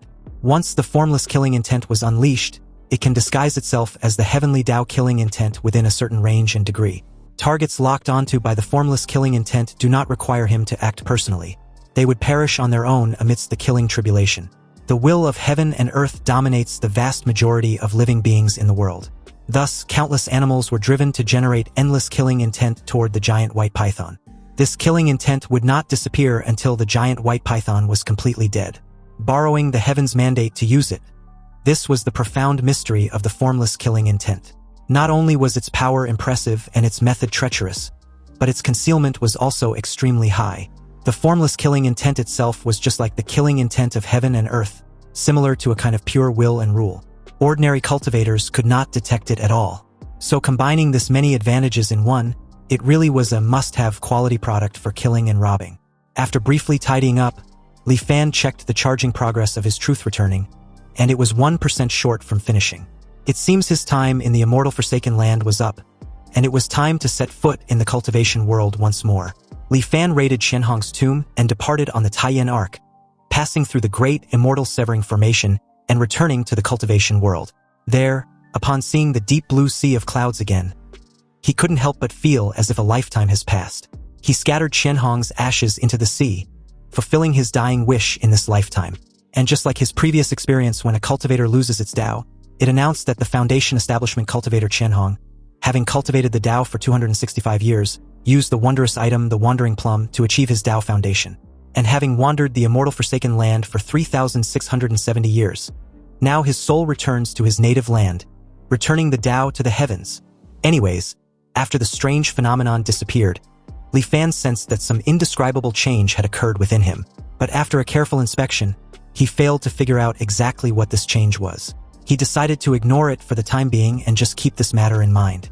After identifying his current location, he also decided to stash the Taiyan Arc and fly by riding the wind to Liuli Island. And although this was a bit slow, he wasn't in a rush. Li Fan deemed the Taiyan Arc to be a bit too flashy, especially for the identity of a rogue cultivator role he had chosen to play. Li Fan was prepared to play the role of a rogue cultivator from the Zhongyun Sea who had cultivated to the late stage of chi condensation by chance, and wanted to break through to the Foundation Establishment stage but lacked the method, thus desiring to join the Myriad Immortals Alliance. However, in that very moment, his head snapped alert upon realizing that a surge of killing intent had suddenly locked onto him, and on top of that, the aura was very powerful, at least the Foundation Establishment stage. Wondering what was going on, Li Fan turned to see a cultivator charging towards him at an incredible speed. The guy was way too fast, leaving him with no choice but to take out his Taiyan Arc and make a run for it. When his pursuer saw this, he was momentarily stunned before increasing his speed even further. And after the chase dragged on, Li Fan couldn't help cursing because he'd already pushed the Taiyan Arc to its max speed. Yet the guy was still slowly closing in, so he activated the formless killing intent and locked it onto him. But the moment after he released this technique, it felt as if countless eyes were staring at him, making him wonder if it was some sort of side effect of releasing the formless killing intent beyond his realm. A false borrowing of heaven's mandate, and the possibility of the will of heaven and earth noticing him. Fortunately, it seems that the problem wasn't too big since he only crossed one major realm. The will of heaven and earth only glanced at him and then went quiet. But if he had crossed even more realms to use it, then Li Fan feared the soul of heaven and earth would have appeared to wipe him out. Anyway, after the formless killing intent was sent out, Li Fan soon noticed a tornado suddenly appearing between heaven and earth. This wind swirled ceaselessly on the chaser's path forward, quickly forming into this tornado. The tornado carried a faint azure glow, like a giant dragon, roaring as it headed towards his pursuer. Caught off guard, the guy was struck squarely by the tornado. Li Fan took this opportunity to accelerate and escape. But soon, the guy broke free from the tornado and flew towards him at an even faster speed. At the same time, the formless killing intent became even more intense. However, just then, a giant crocodile shark leaped high from beneath the sea surface and swallowed him in one bite. But a sudden burst of raging flames erupted, and the guy flew out of the crocodile shark's mouth before charging at Li Fan once more to kill him. Then out of nowhere, in the sky, under the bright daylight, a bolt of thunder suddenly struck down. Finally, Liuli Island was in sight, and Li Fan hurriedly flew towards the Central Island Protection Grand Formation of Liuli Island. Li Fan made a foolish mistake believing that if he could get He Jinghao's assistance, he would be saved. But when his pursuer suddenly called He Jinghao for assistance in eliminating him, and also branding him as a little thief, Li Fan immediately got startled, already realizing too late that the two seemed to know each other quite well. And hearing He Jinghao's voice, questioning the guy who goes by the name Protector Wan just how he ended up looking charred, Li Fan no longer hesitated and activated his Huanjin system, ending his simulation and returning to his virtual space. There, he breathlessly admits that that was the shortest life he'd experienced since activating his truth returning. Li Fan never expected that as soon as he entered the cultivation world, he would be inexplicably chased down. And what's even more absurd was that the opponent was actually someone from the Myriad Immortals Alliance who came from 1,000 miles away with a clear goal, which was to execute him. Now, his predicament was why someone from the Myriad Immortals Alliance would come after him the very moment he entered the cultivation world. Since the Songyun Sea was currently under the control of the Myriad Immortals Alliance, then the opponent could obviously lock onto his location through some method. Li Fan couldn't help but ponder on where this sudden problem arose from. He examined the items he held, checking and eliminating them, until he finally locked onto the lesser amplification water art as the target. Currently, it can be said that he has absolutely no connection with the Myriad Immortals Alliance, except possessing the late stage of chi condensation cultivation of the lesser amplification water art. And obviously, this cultivation method was within the surveillance scope of the Myriad Immortals Alliance. They discovered that the lesser amplification water art had not been exchanged by anyone, yet the number of people cultivating it increased by 1. This could mean they came to the verdict that the cultivation method had been leaked. So without the slightest hesitation, Li Fan circulated the supreme primordial true scripture and dissolved the late chi condensation cultivation base of the lesser amplification water art. And in his 9th anchor year, he arrived in the cultivation world once again. Sure enough, his guess was correct. Without cultivating the lesser amplification water art, he did not attract the pursuit of the Myriad Immortals Alliance protector. Only then did he slowly make his way towards Liuli Island. However, when he flew to the sea area near the island, a certain image from his memory suddenly flashed by. Li Fan stopped and looked towards the depths of the seabed below, his gaze piercing through the obstruction of the seawater and reaching deep within it. There, a school of Liuli fish was dragging corpses of mortals found from all over the ocean, offering them as tribute to a giant golden Liuli fish. This golden Liuli fish swayed its bloated body, swallowing the human corpses collected by its subordinates one after the other. And after chewing a bit and spitting out the broken bones, it even revealed a look of dissatisfaction. Using the formless killing intent, Li Fan locked it onto the golden Liuli fish, and in response to this, countless Liuli fish surrounded the golden bastard as if they had gone mad. The figure of the golden Liuli fish disappeared into the school of fish, its golden blood slowly floating to the sea's surface. After the golden Liuli fish died, Li Fan collected its massive Liuli pearl from within its body. In his hand, he briefly laments that it was a pity that the massive Liuli pearl wasn't a wondrous item of heaven and earth. However, just carrying it on his body has an effect similar to swallowing a Liuli pill, so it was actually not ordinary. Satisfied, Li Fan stashed it away and arrived in the sky above Liuli Island. He stopped in midair and released his spiritual energy. Then right on cue, He Jinghao suddenly appeared beside him, questioning which fellow Taoist had come to his Liuli Island. With a bright smile, Li Fan respectfully offered his greetings to He Jinghao, who was still left puzzled just who exactly Li Fan was. Li Fan introduced himself as a humble rogue cultivator of the Songyun Sea. Cultivating to the late stage of chi condensation was already incredibly difficult, and he knew that as a rogue cultivator, there was no hope for Foundation establishment. Therefore, he wished to join the Myriad Immortals Alliance to seek a Foundation establishment cultivation method. He had long heard of fellow Taoists' reputation for being public-spirited, righteous, and taking joy in giving, so he came to visit him. Li Fan hopes fellow Taoist He Jinghao can recommend him. Once the matter succeeds, he will surely offer a reward. He Jinghao, with his usual smiling expression, asked what his fellow Taoist Li Fan was saying. After all, they, as cultivators, all knew that cultivation was not easy, so they needed to help when they can. Li Fan should just rest assured. The matter of him joining the Myriad Immortals Alliance was on him. Li Fan then started putting on a fawning gesture, before informing He Jinghao that his reputation as timely rain was indeed well-deserved, and he was impressed. He Jinghao, stunned for a moment there, couldn't help wondering when he got the timely rain nickname. However, it was quite fitting, and if it could spread, it would be of great benefit to his cultivation of the sitting mountain art. He Jinghao went ahead to process the travel permit for Li Fan. Li Fan stood in the void above Lioli Island, waiting for He Jinghao to return from Wanxian Island. According to He Jinghao, cultivators with a cultivation base of late stage of qi condensation or higher, if they venture forth without permission, they will be subjected to autonomous attacks by the Myriad Immortals Grand Formation. Fortunately, He Jinghao did not fail the mission. He made his way back without any hitch and presented a past spirit talisman to Li Fan, instructing him to just leave a trace of his aura on it. Li Fan took the spirit talisman and did as instructed. He Jinghao informed him that once he formally joins the Myriad Immortals Alliance, he should remember to return the past spirit talisman, and be sure not to lose it, otherwise he will have to pay compensation in contribution points of corresponding value. Afterward, He Jinghao took Li Fan to Wanxian Island, and the two entered the Tianxian Mirror. Inside, He Jinghao introduced Li Fan as a late-stage qi condensation rogue cultivator he reported earlier, who wishes to join their Myriad Immortals Alliance. The Tianxian Mirror acknowledged Li Fan, a late-stage qi condensation cultivator under He Jinghao's recommendation, recorded it as high-grade merit, and then converted it to 300 contribution points. At present, He Jinghao's total contribution points was 1,340 points. Anyway, given how young Li Fan was, a question suddenly struck He Jinghao, and he immediately turned and boldly asked Li Fan's current age. Li Fan replied honestly that he was 29, and He Jinghao, upon hearing this, was absolutely gobsmacked. After all, being a 29-year-old late-stage qi condensation cultivator, and a rogue one at that, was truly beyond impressive. He Jinghao deduced Li Fan's aptitude to be incredibly high, something he had only seen once in his life.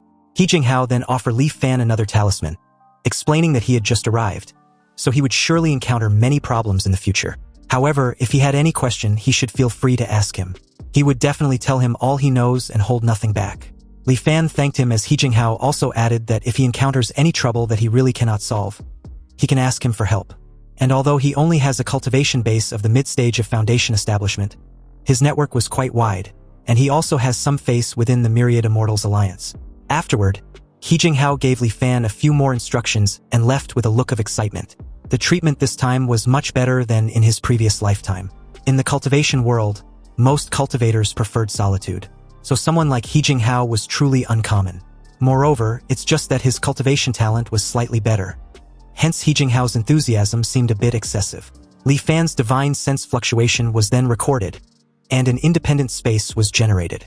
The Tianxian Mirror officially welcomed Li Fan to the Myriad Immortals Alliance, and as a benefit, he would be gifted 100 contribution points for free. He can use contribution points to exchange for spirit stones, cultivation methods, magical treasures, and a whole bunch of shit. The Tianxian Mirror began the introduction of relevant items, and although Li Fan was already very familiar with it, he still listened seriously, comparing it with the scenario from his previous lifetime. He discovered that after advancing to the late stage of qi condensation, the contribution points required to turn on the assisted cultivation mode increased from 10 points a day to 30 points a day. Li Fan went through the same operations as his previous lifetime, bought a storage ring, went out to transfer the gold, silver, jewelry, and the halting steel fragment, and returned to the mirror to exchange them, gaining 2,831 contribution points. The batch of gold and silver was converted to 863 contribution points. The wondrous item of heaven and earth, the halting steel fragment with a flawed quality, was converted to 1968 contribution points.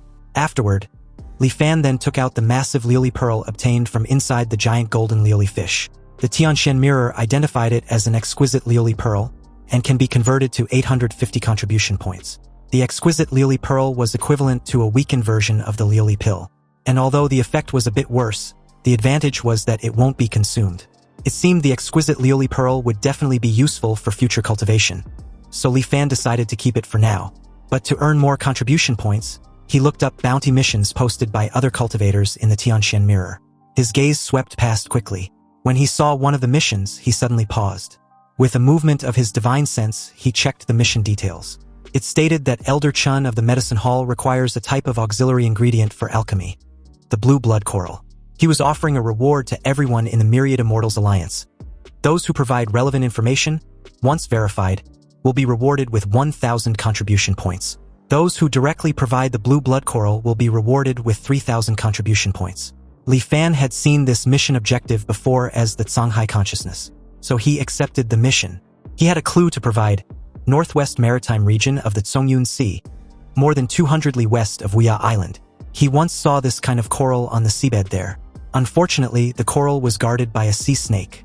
He doesn't know the sea snake's specific strength, but just looking at it from afar, he felt a fatal danger.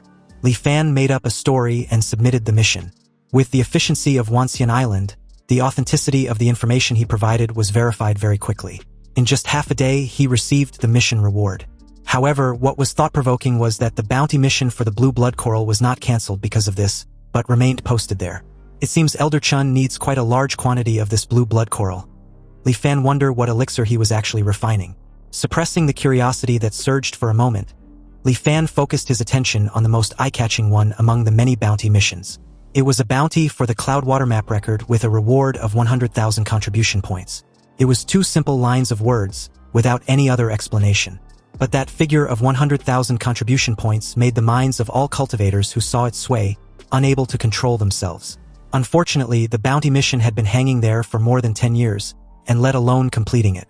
No one had even figured out what the Cloudwater map record actually was. The publisher of the mission was also extremely mysterious. From beginning to end, they never showed their face or made any explanation, as if telling everyone in this way, those who understand will understand naturally, and explaining to those who don't is a waste of breath. In the Zhongyun Sea, currently not a single person knows where the Cloudwater map record was, except for Li Fan.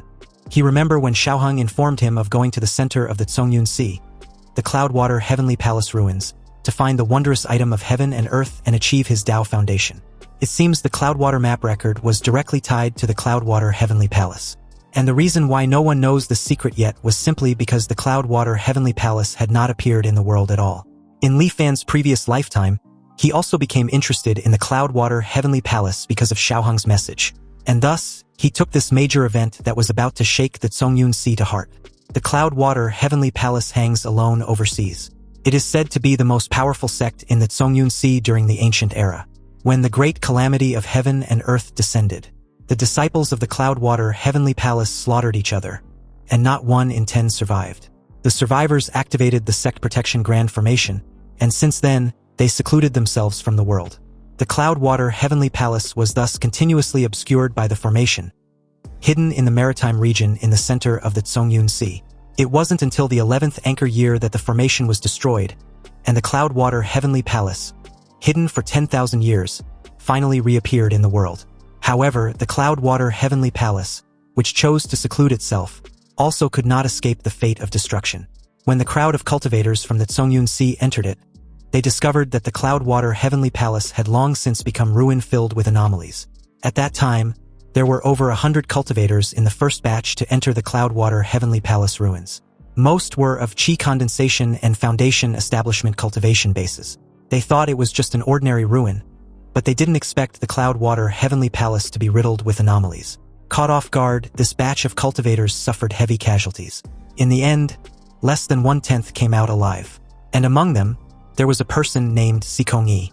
This person only had a late stage of Qi condensation cultivation base and looked unremarkable, so everyone thought he had just survived by luck. But no one expected Sikong-yi to hand over the Cloudwater map record and completed the bounty mission for 100,000 contribution points. After Sikong-yi received the reward, he left the Zhongyun Sea through the super long-distance teleportation formation and disappeared from everyone's sight. Since then, Sikong-yi had never appeared again. Li Fan slowly recalled what he had seen and heard in his previous lifetime, and decided to learn about information related to anomalies and sect ruins. Then he purchased a survival guide to sect ruins. In the current cultivation world, all valuable sects worth exploring can be divided into 2 categories. One type was where no anomalies exist. The other type was where anomalies exist. If no anomalies exist, then as long as one carefully guards against formation traps, generally there are no particularly huge dangers. But if anomalies exist, one must be extremely cautious. This so-called anomalies refer to various strange phenomena within ruins that cannot be measured by common sense. Anomalies seem as if they do not belong to this world, and they often possess their own unique rules. The rules of anomalies also vary in strength. Based on their intensity, they are classified as chi condensation level anomalies, foundation establishment level anomalies, golden core level anomalies, and so on.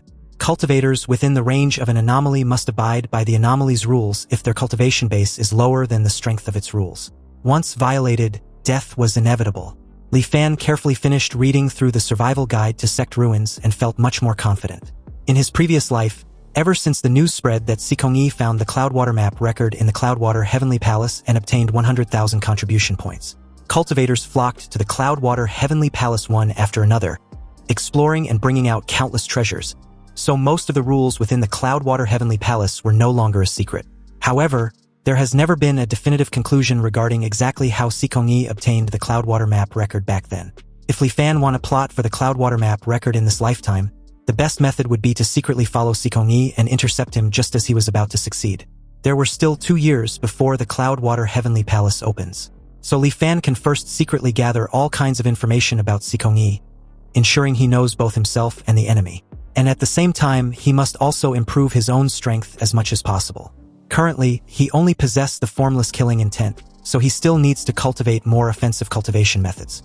Thus, he sets his sights on a pile of chi condensation stage offensive cultivation methods in the Tianxian Mirror, the Nether Spirit Illusion Art. It was a chi condensation stage cultivation method that visualize and cultivate a phantom spirit within the mind. When encountering enemies, the phantom spirit is released to confuse them. Once the phantom spirit becomes powerful, it can even drill into another sea of consciousness and directly launch a divine sense attack. Li Fan was delighted with this illusion technique. He felt as if this cultivation method was practically custom-made for him. And although he doesn't know how his divine sense strength compares to other cultivators, having reincarnated continuously for hundreds of years, plus the enhancement from the profound yellow heart-refining incantation, it surely won't be too weak. Furthermore, the technique says to visualize and cultivate a phantom spirit. So if Li Fan uses Qian as the prototype for visualization, the power of the formed phantom spirit might definitely be extraordinary. However, when he saw the price tag, which seemed too expensive, Li Fan was stunned. No wonder no one buys it. A price tag of 2,500 contribution points. It's almost the same price as the foundation establishment cultivation method. Regardless, Li Fan gritted his teeth and purchased the Nether Spirit Illusion Art. In the blink of an eye, Li Fan's contribution points were reduced to only 1321 points. With the cultivation method in hand, he activated the assisted cultivation mode, took out the exquisite Lily Pearl, and began to cultivate. Visualizing a phantom spirit cannot be done out of thin air. It must be based on something that truly exists in the cultivation world. Thoughts flowed slowly, and past events surfaced before his eyes. It was as if he had returned to the moment in his previous life when he witnessed Qian boiling the sea. A phantom image slowly appeared in his sea of consciousness. Even though it was just an unformed phantom image, he suddenly felt his own body temperature rise sharply. Sweat poured down his body like rain. Li Fan forcibly circulated the heart-refining incantation to suppress the scorching sensation. He continued to visualize Qian's figure. As the Qian phantom spirit slowly took shape, his body temperature rose higher and higher. A soul of heaven and earth was indeed no small matter. Li Fan can't even condense a phantom spirit using it as a prototype. There must be some rule restriction involved that he was unaware of. A soul of heaven and earth was the manifestation of a certain law of heaven and earth. If the yen of Qian represents laws related to flame, then what special significance does the qi of Qian hold? Besides Qian, being red flame, are there other types of flames? Li Fan immediately began to experiment. The figure's aura remained unchanged, but the color changed from red to green. This time, the phantom spirit formed successfully, but it was extremely weak, as if it were just an empty shell, completely lacking the power to injure enemies. Li Fan tried again. This time, it changed from green to black. Like Qian, the black flame phantom spirit could not take shape. But the difference was that when visualizing the black flame, the scorching sensation like that of Qian did not appear. Afterwards, Li Fan tried every color he could think of. He discovered there were only 4 situations in total. The first was like Qian. It cannot take shape, and one feels a scorching sensation during visualization. The second was like the green flame. Although it can take shape, it is like an empty shell and possesses no power. The third was like the black flame. It cannot take shape, but there was no scorching sensation during visualization. And the fourth type was also the most unique one, a phantom image almost identical to Chien, only it was blue. There was no scorching sensation. Instead, it was replaced by an extremely low temperature. During the visualization process, his body seemed to be completely frozen in absolute zero, yet his consciousness reached a wondrous state. Li Fan seemed to have an out-of-body experience, watching the various changes in his body like an outsider. There were no emotional fluctuations. This was a state of absolute calmness and rationality. At the same time, the blue flame phantom spirit completely took shape. The temperature did not rise, but vitality rapidly appeared within him. With a thought from Li Fan's divine sense, the extreme cold on his body vanished rapidly. In the blink of an eye, he returned to his original appearance, and he also withdrew from that state of absolute rationality. Then, staring at his hands, he couldn't help wondering if that was the power of the blue flame. Under the consumption of long-term cultivation, his contribution points were once again left at just over 100 points. The days of holding a huge sum of over 3,000 points seemed like just yesterday, but in the blink of an eye, he was empty-handed again. Since his contribution points were being consumed way too fast, he wondered if he should ask He Jinghao if there were any ways to earn contribution points quickly. Li Fan took out the communication spirit talisman and contacted He Jinghao, wanting to know if there were any methods to quickly obtain contribution points. He Jinghao laughed slightly, stating that the Myriad Immortals Alliance was just like that, and newly joined cultivators often need to work hard for several years before they can exchange for a cultivation method. However, since Li Fan was introduced to the Myriad Immortals Alliance by him, he naturally would give him a hand. But it's inconvenient to discuss this matter via the communication spirit talisman. If Li Fan was willing, he could come to Liuli Island so they could discuss it in detail face-to-face. Li Fan was visibly pleased. Truly a timely rain, he thought. However, everything happens for a reason. Li Fan immediately made his way to Liuli Island, and under the Island Protection Grand Formation, he appeared at He Jinghao's pavilion. Li Fan offered his greetings to He Jinghao, who had made his way directly in front of him, and was laughing at how impatient Li Fan already was. Then, in an unexpected manner, he clapped his hands, and the mountain the two were currently on started sinking rapidly, almost as if it was shrinking.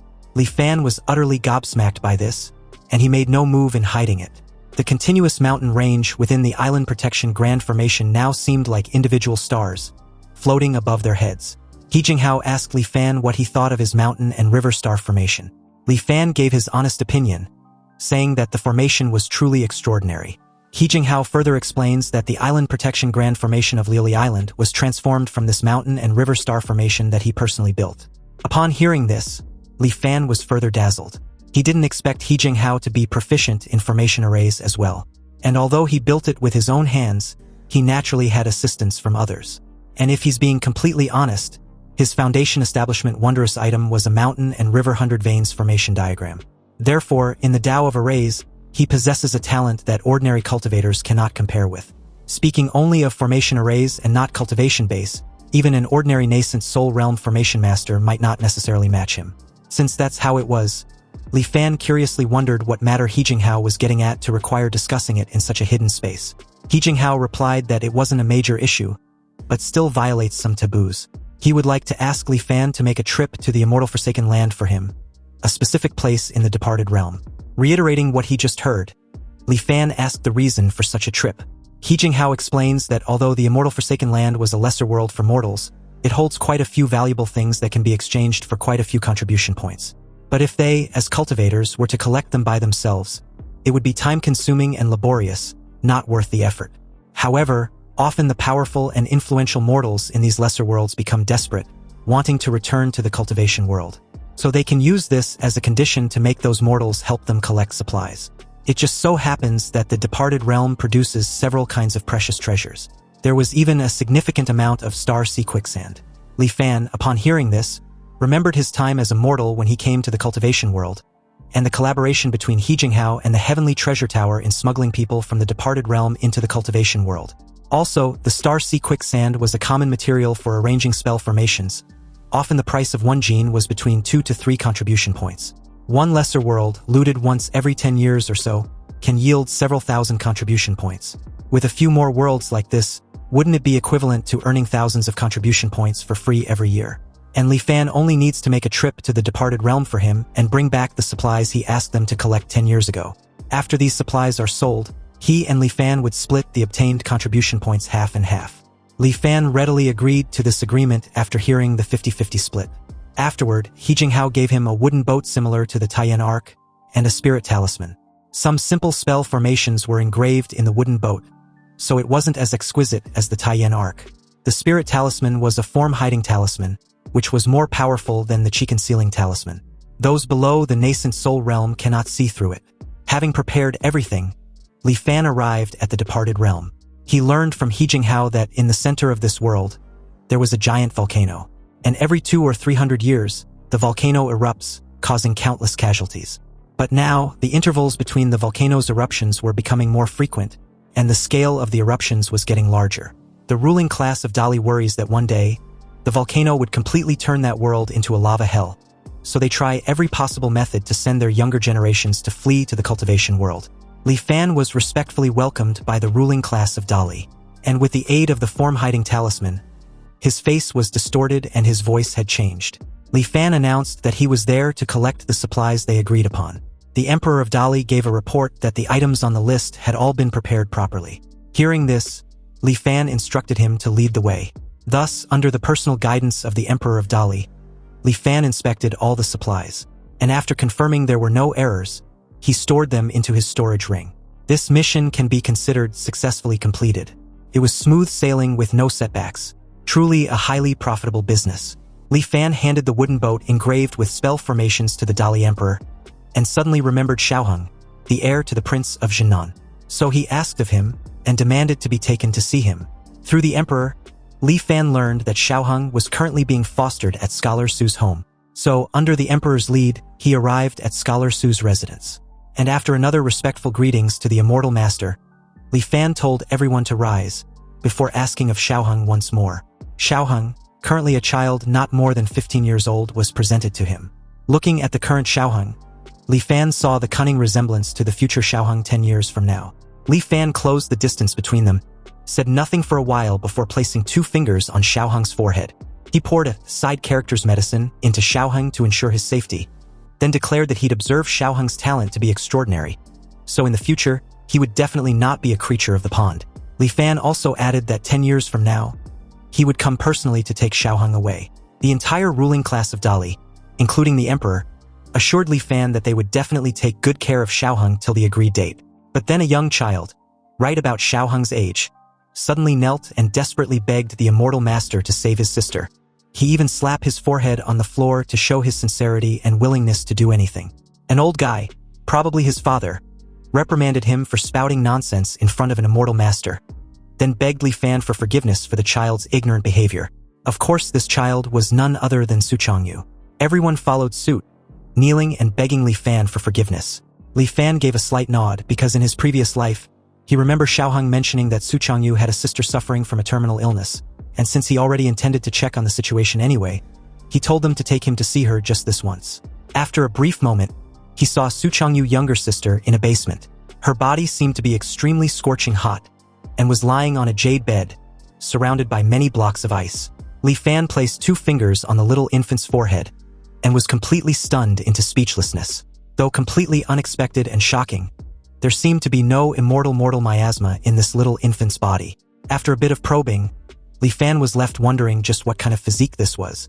The wisp of spiritual energy he just sent into her body was actually amplified after circulating once. And this stream of spiritual energy was completely different from the spiritual energy originally in Li Fan's body. Instead, it carries a scorching sensation. This wasn't the scorching heat of fire, but violent spiritual energy transformed from rage.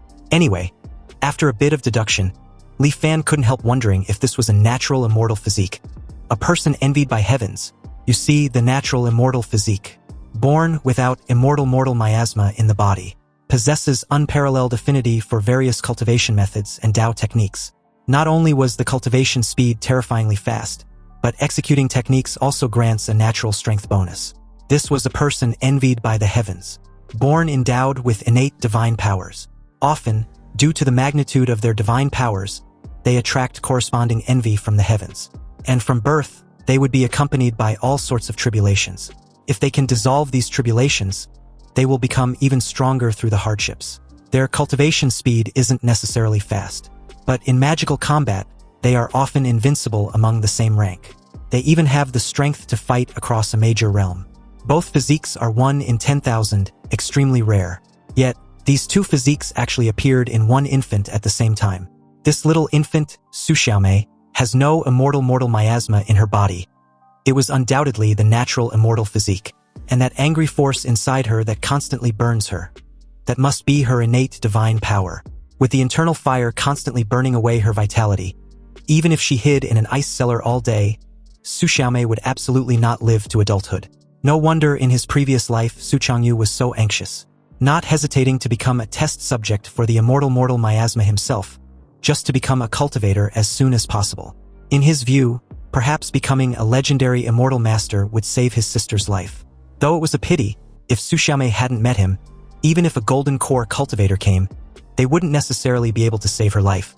Li Fan created a miniature version of the blue flame phantom spirit, which made its way towards her, placed a hand on her forehead, and in less than no time, Su Xiaomei was stabilized, the scorching sensation now non-existent. But this would only last for 10 years, keeping her safe and sound. If Li Fan can retreat unscathed from the Cloudwater Heavenly Palace in this life, he will naturally come to find her ahead of time. He walked out of the basement and asked Scholar Su about Su Xiaomei's situation. Scholar Su hesitated for a long while before stuttering out the sequence of events. And as it turns out, Su Xiaomei was not Scholar Su's daughter, but his sister's, Su Yuqing. Su Yuqing was much younger than Scholar Su. Last year, when she became pregnant with Su Xiaomei, she was only 16, and at the time, her inexplicable pregnancy caused a huge uproar in the Su residence. Because at that time, she hadn't even been married yet, and unmarried pregnancy was already an absolute scandal. But what made Old Master Su even angrier was that Su Yuqing couldn't say who the child's father was. The Su family wanted to abort the child, but Su Yuqing refused to agree to the abortion no matter what. And so Su Xiaomei was born. Su Yuqing's body was already frail. Her body couldn't withstand it, and a few days after giving birth to Su Xiaomei, she passed away with regret. Who could have thought that not long after, Su Xiaomei would contract a strange illness, her whole body burning hot like a furnace, reaching a point where ice had to be applied constantly to alleviate it. The Su family invited all the famous doctors in the capital, but none could treat it until Li Fan's arrival. A born sensing heaven's mandate. Perhaps only this can explain why Su Xiaomei's talent was so high. However, according to the original historical trajectory, even with her heaven-gifted talent, in the face of tribulations, she could not escape death. In the entire cultivation world, how many people were like Su Xiaomei, possessing immense natural talent, yet die in obscurity like common people?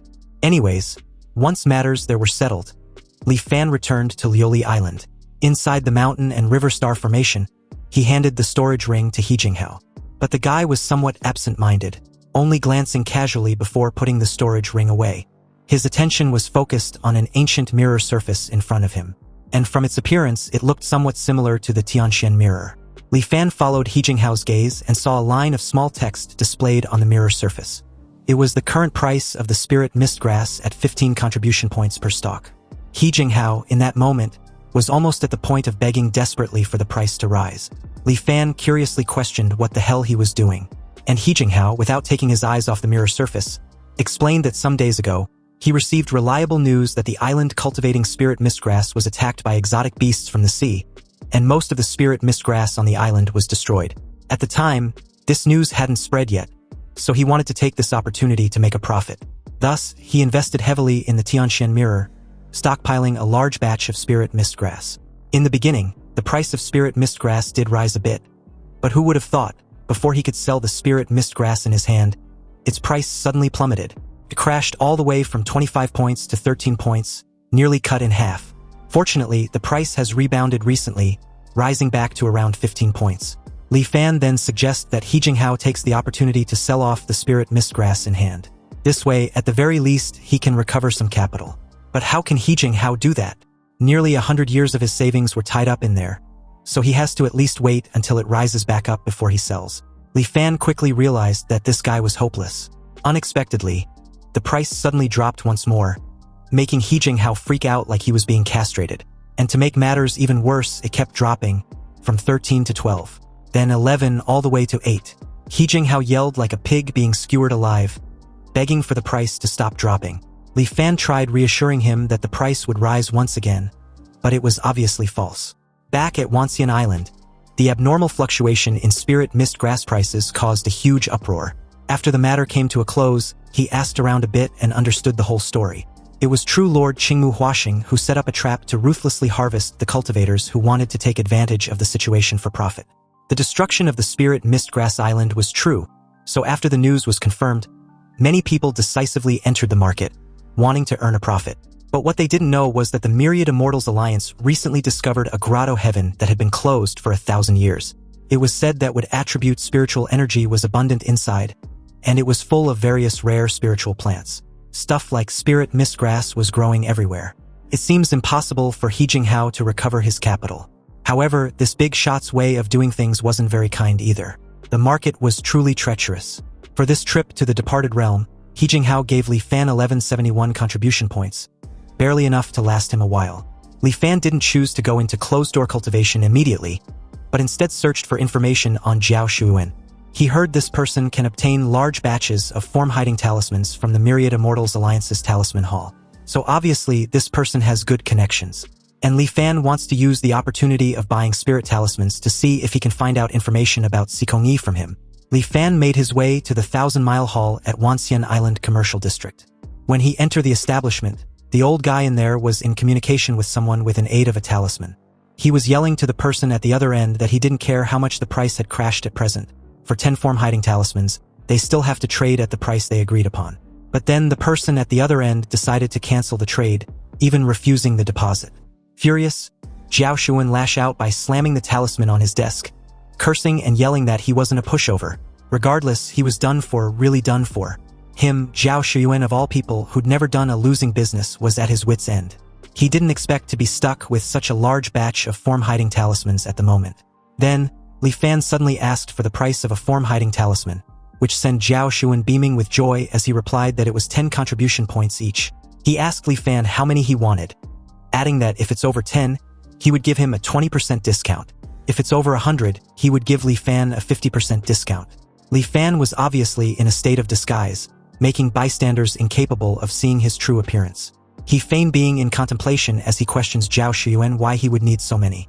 He added that 5 or 6 were enough. Besides, Zhao Shuyuan's price wasn't right, was it?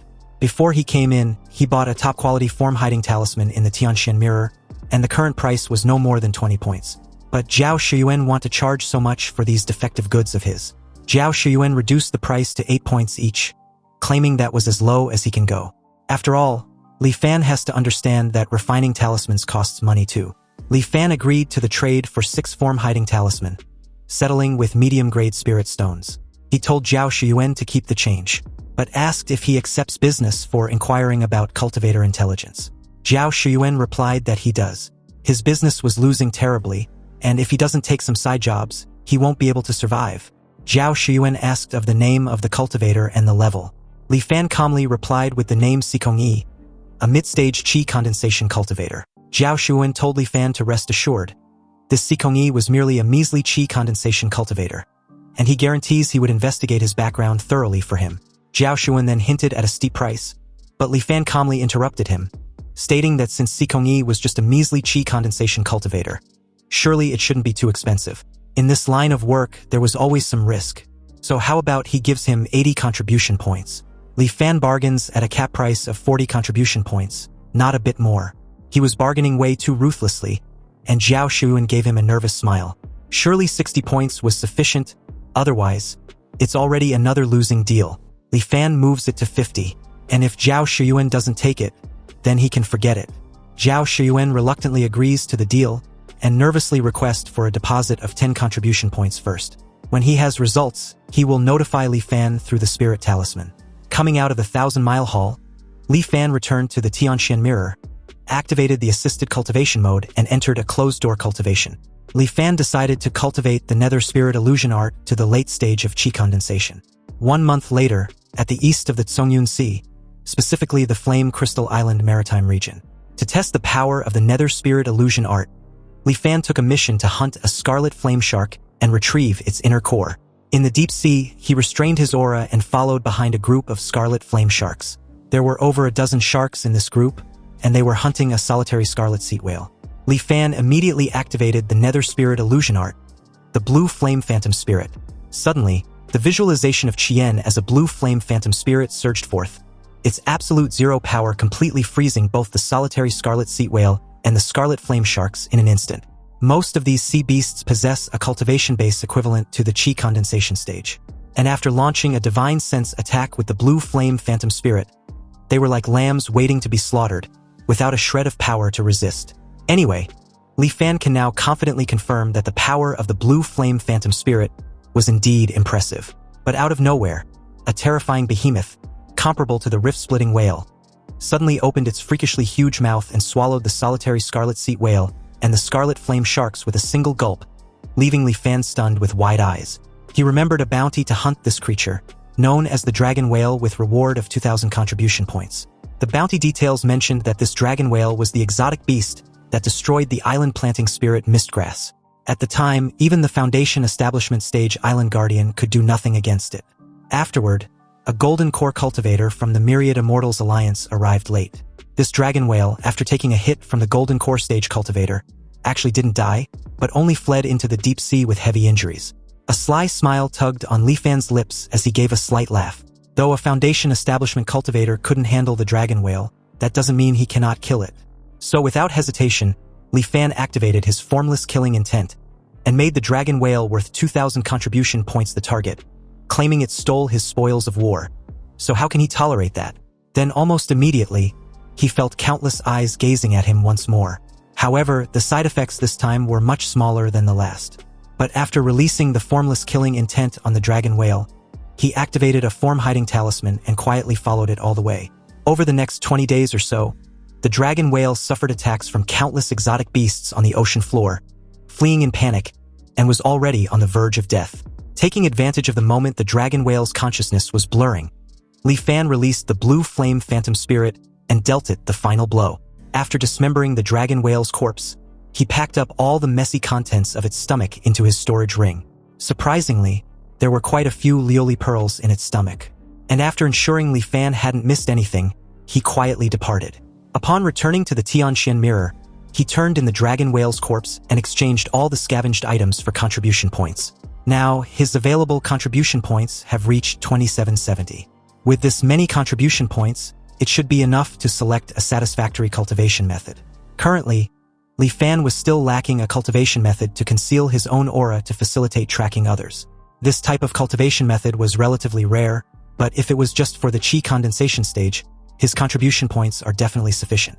Meanwhile, Li Fan's deeds had become the talk in the Myriad Immortals Alliance. Cultivators were curious as to who Li Fan was, this mysterious late-stage chi condensation cultivator. And besides, didn't the Myriad Immortals Alliance say that the dragon whale could withstand the attack of a golden core cultivator? So how did Li Fan manage to hunt and kill it? Could it be that he concealed his cultivation base? At this point, no one could explain how exactly Li Fan achieved this miraculous feat. He was undoubtedly at the late stage of chi condensation, and this had been confirmed. It was public knowledge that Li Fan was introduced to join the Myriad Immortals Alliance by He Jinghao not long ago. Some even curiously wondered if he possesses a rare treasure. But in that moment, a cultivator, Zhou Peng, interrupted the curious and envious crowd, telling them to stop guessing because the latest inside news was that Li Fan just got lucky. Now, as they wondered how being lucky was even possible, they asked what Zhou Peng meant by his comment. And although he also couldn't believe it either, Zhou Peng added that the news were facts at this point. Apparently, the corpse of that exotic beast, the dragon whale, was sent to Elder Gongsun at the Heavenly Mystery Hall for analysis. The conclusion reached was that before it died, this dragon whale had fought with at least 3 other giant undersea beasts of the same level. The vast majority of the wounds on its body were left by those giant beasts. And prior to this, the dragon whale's life was already nearing its end. Even without Li Fan making a move, the dragon whale wouldn't have lived much longer. Hearing that this chi condensation cultivator actually has such good luck, they have no choice but to trust Elder Gongsun's analysis, though it really makes one envious since the contribution points was 2,000. After a period of searching and comparing, Li Fan determined his target cultivation method, the shadow following art. This cultivation method excels in tracking and concealment. Once it was locked onto an opponent, cultivators can follow their target closely like their shadow, making it difficult for them to shake them off. It also allows the cultivator to hide in the shadows, shadowing oneself and making the cultivator undetectable. The price was 1,800 contribution points. For such miraculous effects, Li Fan wasn't stingy and bought it immediately. But just as he was preparing to enter closed-door cultivation, he suddenly received a communication from He Jinghao. He Jinghao didn't expect that the person who hunted the dragon whale was really Li Fan. He initially thought it was just another cultivator with the same name and same realm as Li Fan. It wasn't until someone asked him about Li Fan's situation that he confirmed it really was him who killed that dragon whale. Li Fan laughed slightly as He Jinghao continued, claiming Li Fan had finally vented his anger for him. Li Fan might not know, but these days, as soon as he closes his eyes, he sees the image of that spirit mist grass price plummeting. Li Fan replied that it was just good luck, and he happened to encounter the dragon whale fighting with other giant beasts while doing a mission, so he picked up a bargain. He Jinghao insists that luck was also part of one's strength. Li Fan's talent and fortune were both so extraordinary. His future on the Great Dao was surely promising. It just so happens he has a matter he needs Li Fan's help with, and he wonders if Li Fan was willing. Li Fan inquired what the matter was. He Jinghao wished to ask Li Fan to serve as the acting guardian of Lily Island for him. And as Li Fan reiterated what he just heard, He Jinghao continued that because of the spirit mist grass incident, he previously lost more than half of his savings. And seeing that the nascent soul cultivation method he wanted to exchange for was getting further and further away, he was truly unwilling to accept it. Coincidentally, a few friends recently discovered an ancient cave abode and invited him to explore it together. And according to them, this cave abode must have been sealed before the great calamity descended. So there must be many rare treasures inside, and perhaps even quite a few cultivation methods. If he can gain something from it, he can more or less make up for his losses. Hence he decided to take a gamble. Li Fan asked how long He Jinghao needed him to serve as acting guardian. He Jinghao replied that it won't take long. At minimum a year or two, at most just 3 or 4 years. Li Fan apologized, saying he was truly powerless in this matter. He had a premonition that a breakthrough was imminent, and must go out to seek opportunities within 2 years, so he cannot guard Lily Island for much longer. Though disappointed, He Jinghao was cool with it, and it seems he can only look for someone else. He then wished Li Fan an early Foundation establishment breakthrough and disconnected the call. There was no further messages that came through the communication spirit talisman after that. So Li Fan turned on the assisted cultivation mode and began cultivating the shadow following art. Under the dual boost of spirit enlightenment and the exquisite Lioli pearl, it took him less than 10 days to cultivate the shadow following art to the late stage of chi condensation. Li Fan spent 100 contribution points to simulate a chase battle with a late stage of chi condensation cultivator inside the Tianshan mirror. With the blessing of the shadow following art, his speed increased drastically, and he formed some kind of connection with the locked-on target being chased. The opponent's speed increase also caused his speed to quicken to a certain extent. Li Fan could even continuously use the shadows on the ground to shuttle and jump, so it didn't take long at all for him to catch up to the figure ahead. The chase battle ended, and he was quite satisfied with the shadow following art. Now everything was ready, and he was only waiting for the intel from Zhao Shuyuan and for the Cloudwater Heavenly Palace to officially open. 2 months later, at the 1,000-mile hall at Wanxian Island Commercial District, Li Fan met up with Zhao Shuyuan once again. He was not pleased with the long wait, so he asked Zhao Shuyuan if this was how his 1,000-mile hall conduct business. Sikongyi was just a mere chi condensation cultivator, yet it took so long just to scout some intelligence. Zhao Shuyuan immediately told Li Fan to keep his voice down. There was truly a reason for the delay. To be honest, the difficulty of this mission was unexpected, and the 50 contribution points they agreed upon last time was really too small. Li Fan must know that in order to get this done, he had to ask a senior at the late stage of Foundation establishment for help. Li Fan feigned being disheartened and disappointed, questioning Zhao Shuyuan if he wants to break the contract. Zhao Shuyuan panicked and pleaded for Li Fan to just add a little bit more. But to his bewilderment, Li Fan decisively chose to leave. Zhao Shuyuan immediately conceded, begging Li Fan to wait. They would do as agreed, 50 contribution points and nothing more. Li Fan took out the remaining fee and handed it over to Zhao Shuyuan. When added to the previous deposit, it tallies to exactly 50 contribution points. Zhao Shuyuan, with a dispirited look, stated that it's not easy for him to earn this little bit of money from Li Fan. The intelligence was in the jade slip in his hand, and as they did the exchange, he told Li Fan to verify it. Li Fan did as asked of, opening the jade slip with an expressionless face. Then his expression soon turned to that of being startled and puzzled. 2 people? You see, according to the intelligence collected by Zhao Shiyuan, Sikongyi usually lives in seclusion and rarely shows his face. He also had a close friend named Bailey Chun who was at the mid-stage of qi condensation. Sikongyi and Bailey Chun seem to have an excellent relationship. Whenever they go out for action, these two always stay together, inseparable. They generally stay within Wanxian Island. Aside from doing missions to accumulate contribution points, they generally do not go out. Moreover, during Zhao Shiyuan's investigation, these two had inexplicably gone missing once. And after leaving Wanxian Island, their tracks were lost, and it was unknown where they went. Li Fan couldn't help worrying excessively just who this Bailey Chun really was to Sikongyi, and why he had no impression of him at all. Could it be that this person perished in the Cloudwater Heavenly Palace ruins? Leaving the 1,000-mile hall, Li Fan didn't expect that there would be one more cultivator to target.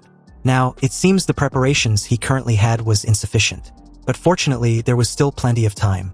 From below, Zhao Shiyuan silently watched Li Fan depart from Wanxian Island Commercial District, thinking of Li Fan as his client and Sikongyi, who was once his target of intel gathering. One was mysterious with an unknown background. The other was shady with unfathomable motives. Zhao Shiyuan was curious and would like to see just what these two intend to do. A year later, on Li Fan's 11th anchor year, in the central region of the Zongyun Sea, the Cloudwater Heavenly Palace ruins was about to appear, and more cultivators gathered at that location. Evidently, Sikongyi and his shadow, Bailey Chun, were naturally among them. Zhao Shiyuan was also in the crowd, looking quite excited. Above them, the swirling vortex of clouds seemed to be spinning relentlessly, and at its center, an ominous suction force was created. Its scale grew until it covered the entire horizon. Suddenly, around the center, a faint shimmering azure light took shape. Then when everything reached a critical point, an immense and dazzling white light at the center engulfed everything, sweeping across every cultivator present. In the end, those touched by the light, Li Fan being one of them, vanished one after another. Finally, the Cloudwater Palace, sealed away for over countless years, appeared in front of them. But out of nowhere, a voice echoed in everyone's ears, informing that the war situation on the front lines was tight, and the major sects have suffered heavy losses. As the leader of the various sects in the Zongyun Sea, his Cloudwater Heavenly Palace was even more so, and the leader didn't know how many fellow disciples had died on the battlefield. So before leaving, the sect leader Marshal Uncle ordered him to go out and accept disciples. This entrustment was something he could not fail. Fortunately, the harvest this time around was not small. The gathered cultivators began to question what was going on, and where exactly was all this. The last thing they remember was being next to the vortex cloud layer. Also, what was up with the clothes they were suddenly wearing? One cultivator of the lot yells at the mysterious cultivator in front of them, dressed in white clothes. He questioned this person if he was the one responsible for bringing them there. Who was he and what exactly was his objective? This mysterious cultivator, Qin Tang, didn't even regard the rude questions and welcomed the crowd. They've finally woken up. Next, they need to stay quiet while he explains some important points to them. But before Qin Tang could continue, the same idiot cultivator yelled for him to cut the crap and speak quickly. Where were they at? Qin Tang fixed him with a cold stare and stated that the newcomers this time around didn't seem very obedient. Then very abruptly, the guy's head and neck were sliced into mangled bits. This scared the majority of the crowd into a state of panic. Qin Tang remarked that it was finally quiet. He would now continue speaking. Qin Tang introduced himself, then added that he was the chief of the Cloudwater Heavenly Palace Dharma Transmission Hall. They must call him Senior Brother Qin, and they were all outer disciples he had accepted during this outing. In the coming months, as long as they can pass his layers of tests, they can formally join his Cloudwater Heavenly Palace. Next, there were a few points they must keep firmly in mind. The first rule was that they must maintain sufficient respect for him as Senior Brother Qin. Whatever he says, they must do. As Qin Tang went on about the second rule, a divine sense voice transmission echoed in the ears of every cultivator in there, questioning if any of them knew what the situation was. After all, this was an anomaly, and the Cloudwater Heavenly Palace was likely a sect ruin shrouded by an anomaly. So was this Qin Tang fellow actually alive or dead? The voice transmission then assured everyone not to panic. Anomalies had their own rules, and as long as they follow what Qin Tang says, there shouldn't be any danger for the time being.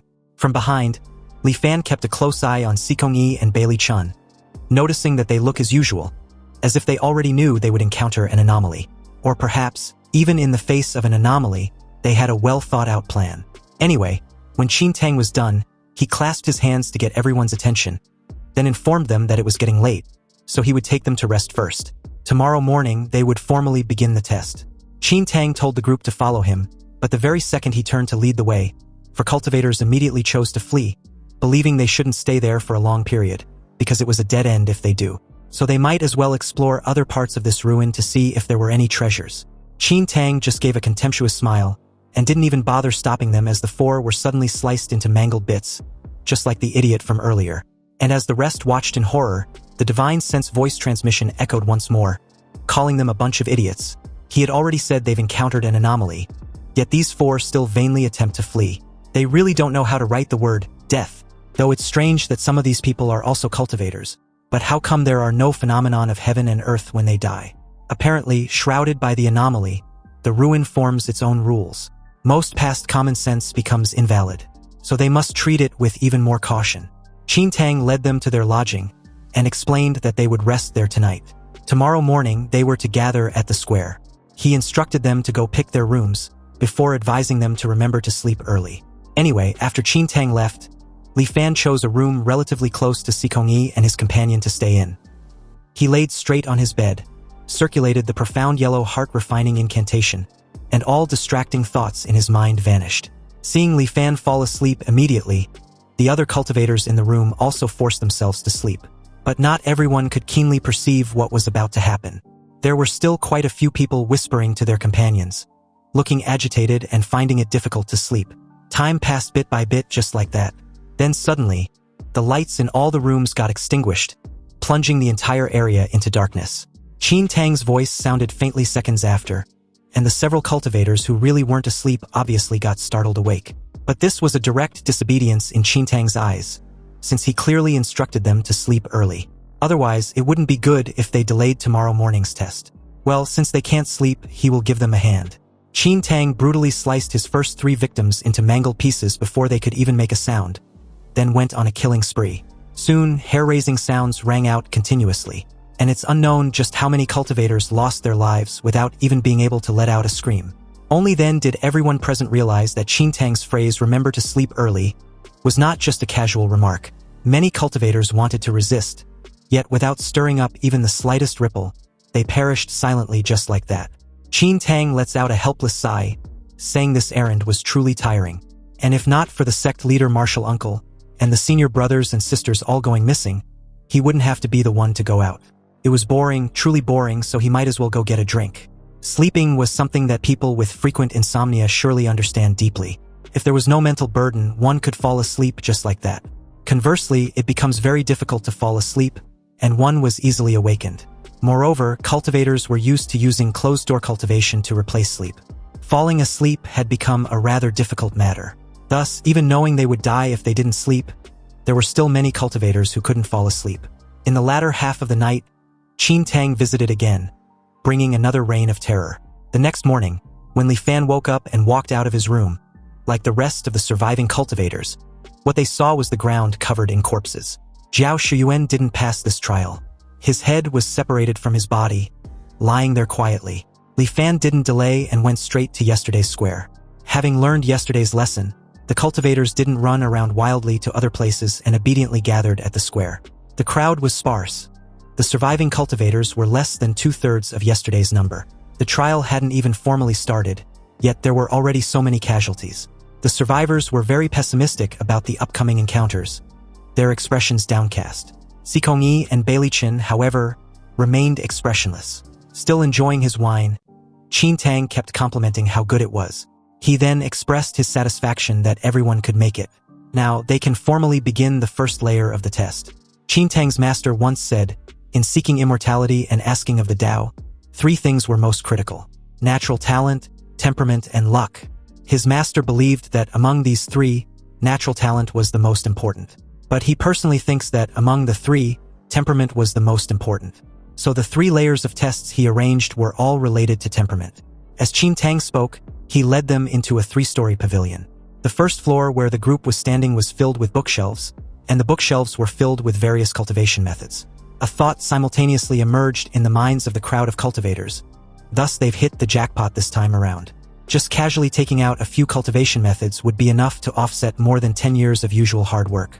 Anyway, though the crowd of cultivators were very covetous of the cultivation methods on the bookshelves, intimidated by Qin Tang's previous might, no one dared to act rashly. Qin Tang stated that the way of the heart lies in focus, courage, and perseverance. So the first stage was to test their level of concentration. There were 36,541 cultivation methods in there, and for the coming period, they would stay there and transcribe these cultivation methods. The limit was 3 months. After 3 months, he would assess them based on the quantity. Hearing this, the group was ecstatic.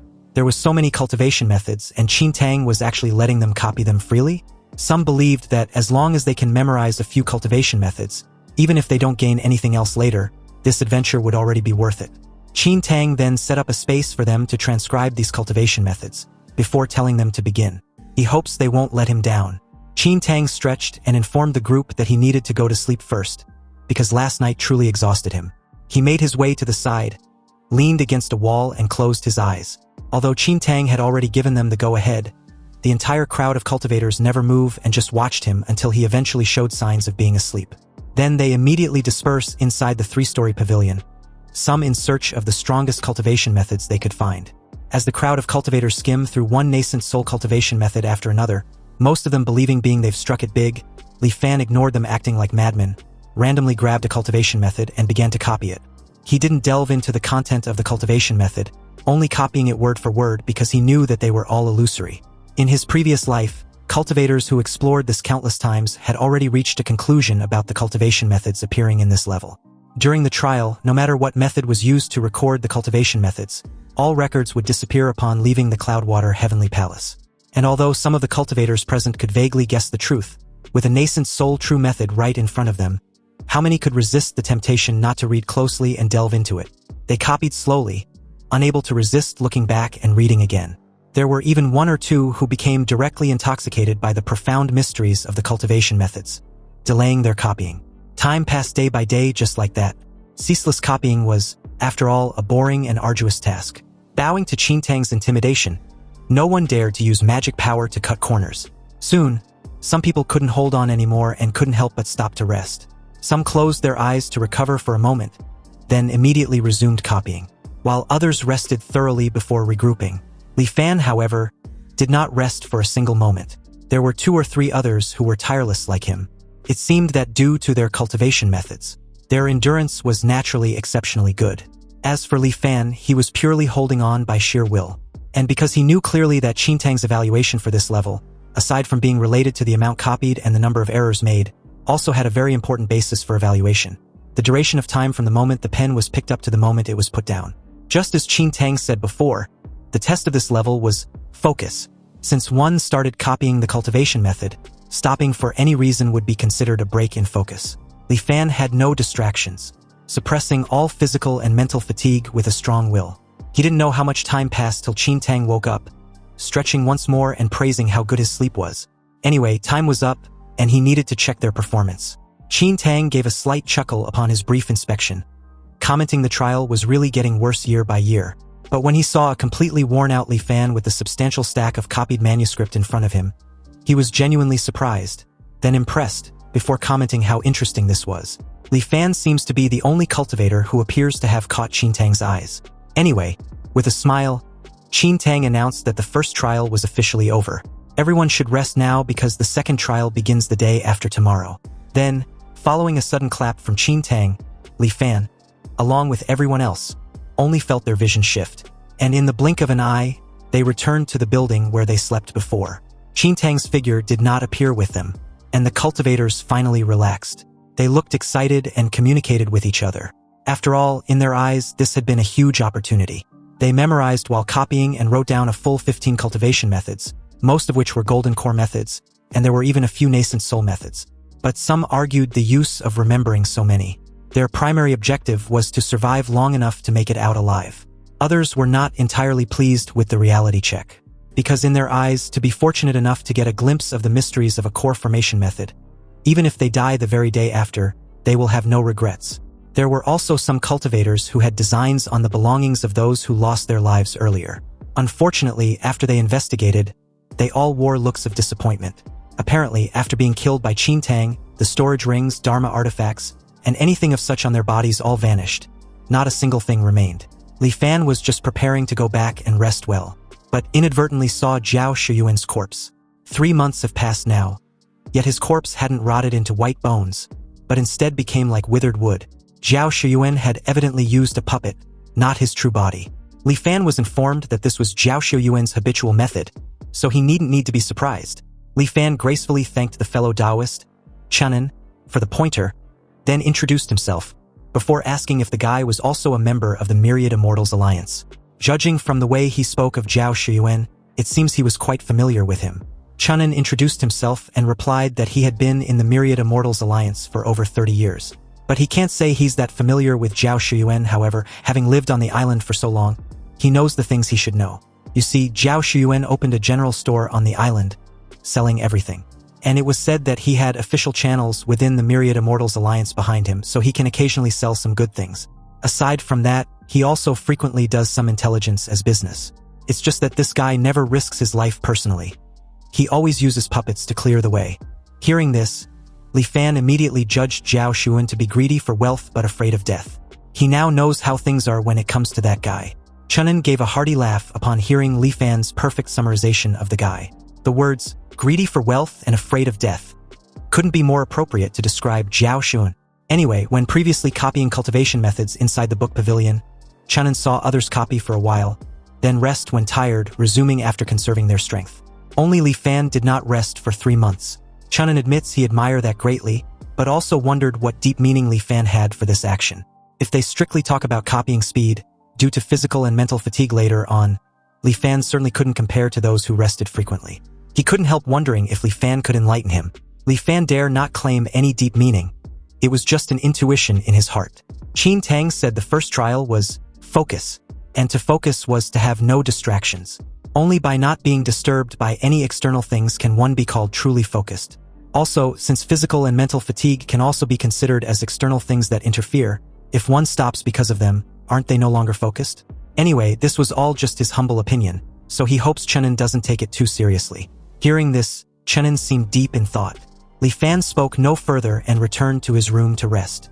Early morning of the 3rd day, Qin Tang met them at the square, and after praising once more how amazing his wine was, he announced that the 2nd trial was about to begin. This time, he wants to test their courage. After all, the path of immortality was long, with countless hardships and difficulties. So do they have the courage to face them one by one? Suddenly, the entire crowd of cultivators got teleported to the shore of a vast ocean. Qin Tang's last words to them was clear. He was waiting for them on the opposite shore of the sea, and they were to use their courage to cross the ocean. Qin Tang was nowhere to be seen. Only his voice came from afar. The crowd looked at each other in dismay upon hearing this. But then a bold person walked to the seaside and stepped out. The seawater immediately condensed into ice, steadily catching that person. Seeing someone had taken the lead, the rest of the crowd also stepped into the sea impatiently. Bailichin did the same, following into the sea. Only Sikongyi still remained by the seaside, delaying his movement. Li Fan composed his mind and slowly stepped onto the sea surface. Water condensed into ice beneath his feet, and the figures of the others in his vision gradually disappeared. On the vast ocean, in an instant only he remained, all alone. Li Fan walked forward step by step. The sun rose and the moon set overhead, and he didn't know how much time passed. Yet the scenery he saw remained invariably the same. This ocean seemed to have no end. Even though he already knew the answer in advance, he couldn't help but feel various senses of powerlessness and hesitation rising in his heart. At this time, he could feel the thickness of the ice beneath his feet gradually decreasing. Li Fan immediately expelled the fear from his heart. He walked resolutely toward the front. The ice beneath his feet became thick and solid again. This 2nd level tests courage. Not just the courage to face external things, but even more so the courage to face one's own heart. On the vast ocean, having walked for a long time, he hadn't seen the opposite shore. Would he give birth to doubt, wondering if he had already lost his direction? Would he give birth to anxiety, wondering if this ocean actually has an end? Would he then give birth to panic, losing the courage to move forward? Or perhaps give up on himself and advance no further? Li Fan walked step by step, also interrogating his own heart, letting go of all external things, only thinking amidst the constant walking. Condensing ice to cross the sea is just like the path of the immortal Tao. The road ahead was misty and distant, the destination unseen. Time passes, and it seems one must walk on like this forever endlessly.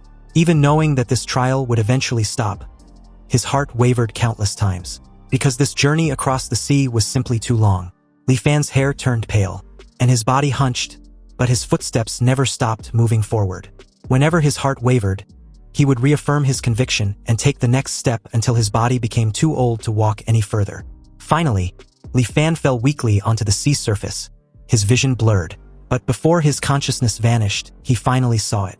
On the coast not far ahead, Qin Tang stood there solitarily. He raised his wine gourd towards Li Fan, a smile on his face. And with that, the second trial came to an end. Then the entire crowd of cultivators suddenly got teleported back to the square.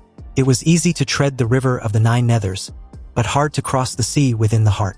This second pass, the trial of courage, was over. And just like previously, the morning after tomorrow, they would conduct the final test. So early in the morning on the third day, Qin Tang appeared in everyone's view as usual.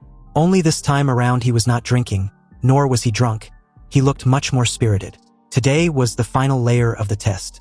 And on the path of cultivation, they will always encounter countless difficulties or temptations. Can they persevere and not change their original intention? They just have to wait and see. Amidst Qin Tang's voice, everyone's vision went black, and they lost consciousness. Then very abruptly, in a small mountain village, a much younger Li Fan, about a teen age, lay on the roof, watching the setting sun, feeling as if he had forgotten something. Growing up in the mountain village since childhood, living a life of working at sunrise and resting at sunset every day. This lasted for a full 15 years. Such days were plain yet full of happiness. And if he was to live like that forever, it seemed there would be nothing wrong with that. But there was always a faint throbbing in his heart, feeling that he should absolutely not end this life so ordinarily. Li Fan remained indifferent to his mother's calls, looking up at the sky until night fell and the stars filled the heavens. Under the vast starry sky, he felt his own insignificance even more. Thus, he watched for the whole night. Until dawn approached, he suddenly realized something as if he was enlightened. Li Fan rushed inside and urgently tells his mom to cancel his marriage with Ernyo from next door. He was not getting married. He was going to cultivate immortality. After saying that, ignoring his mother's attempts to stop him, Li Fan simply packed his luggage and embarked on the path of seeking immortality. Half a year later, while exploring the deep mountains, he unfortunately died in a tiger's mouth. In another scenario, in front of a dilapidated Taoist temple, amidst the flickering firelight and the sound of everyone weeping, his heart was filled with confusion. And as a lady in tears informed Li Fan, her eldest senior brother, that their master was dead, and what should they do in the future, he remained silent with an expressionless face. A crowd had gathered, and they were all of Chuyun Temple. Someone among the gathered crowd heard her and yelled what else could they do other than to divide the things in the temple among themselves and go down the mountain. They originally thought there was a true immortal on the mountain, which was why they all went through untold hardships to come there to pay respects. But who would have thought this old Taoist priest was an out-and-out liar? Another agreed and chimed in, questioning how it was even possible for a true immortal to die just like that. Li Fan still remained silent. His only thought was that his master was a liar. The crowd looted the items in the temple, leaving him alone on the mountain. Li Fan felt that perhaps it was not as everyone thought. Immortals perhaps truly exist. So for the latter half of his life, he stayed alone in the Taoist temple, watching the clouds roll and unroll in the mountains, the sun and moon changing. All day long, he studied the Chuyun Ascension chapter left by his master. Yet he never made an inch of progress and died with regret. Meanwhile, as the scene shifted to another scenario, a martial art practitioner wondered aloud why the tribulation cloud hadn't fallen after gathering for so long. Another added that the might of the heavenly tribulation was even stronger than when the sect leader ascended back then. But this was natural, since after all, in terms of combat power alone, Martial Uncle Li Fan can be called the #1 person in their Lishan Sword sect in 1,000 years. So what was there to fear from a mere heavenly tribulation? As Li Fan observed the clouds of the heavenly tribulation churning violently above him, he simply raised his sword and swiftly slashed out. A streak of sword aura shot out from Lishan Peak, cleaving through the boundless tribulation cloud neatly in two. Then almost immediately, sunlight streaked through the opening, bathing Lishan Peak with a warm glow. The crowd below were amazed that their martial uncle Li Fan actually split the heavenly tribulation cloud open, creating a temporal rift in the immortal gate. Without a shred of hesitation, Li Fan flew into the immortal gate and arrived at the immortal realm. However, he discovered that the Lishan seniors who ascended in the past had all been killed by unknown enemies. While cultivating, he searched for the culprit behind the scenes. But after wandering for 100 years, he still had no results. Once, while exploring an ancient secret realm, he was ambushed by a close friend traveling with him, and died filled with astonishment and unwillingness. The scene then shifted to another scenario, at the Northern Immortal Domain. Ever since Li Fan unified the Qingtian Immortal Domain 2,000 years ago, he began a journey of conquest filled with bloodshed. And over the years, using the heads of 5 immortal emperors and 16 immortal kings, he established his fierce reputation as the Heavenly Emperor Li Fan. In the end, only the Northern Immortal Domain was left lingering on its last breath in the entire immortal realm. Li Fan sensed that Qin Tang, who now happens to be his confidant, had something to ask of him, so he told him to feel free to speak. Qin Tang calmly questioned Li Fan, the Imperial Lord, who now possesses monstrous power, with all immortals in the immortal realm tremble upon hearing of him. Why had he never shown any intention of stopping? What exactly was the Imperial Lord painstakingly pursuing? After thoroughly unifying the immortal realm, what plans will the Imperial Lord have? Li Fan gave a self-deprecating laugh and answered honestly. What he seek was nothing but longevity. Qin Tang reiterated what he just heard and questioned Li Fan. With his current cultivation base, can it not yet be called longevity? If there are no accidents, it wouldn't be difficult for him to live for another few million years. Although a lifespan of 1,000,000 years can presumptuously be called longevity, what Li Fan wants is to step above the immortals and live as long as heaven and earth. For a moment there, Qin Tang was genuinely caught off guard by this response, before a knowing smile slowly tugged at the corner of his lips. And in that moment, he declared that there was no need to continue testing. The trial of perseverance had ended. Qin Tang soon judged Li Fan to be an anomaly in this trial. And no matter the infinite layers of worlds he constructs, he fears he cannot wear down Li Fan's indomitable determination. Qin Tang thought it was a pity, because if his master was there to see such a rare talent, he would likely be very happy. Qin Tang officially declared that the 3 trials had all concluded, and among them, some had performed beyond his expectations, while others were truly unbearable.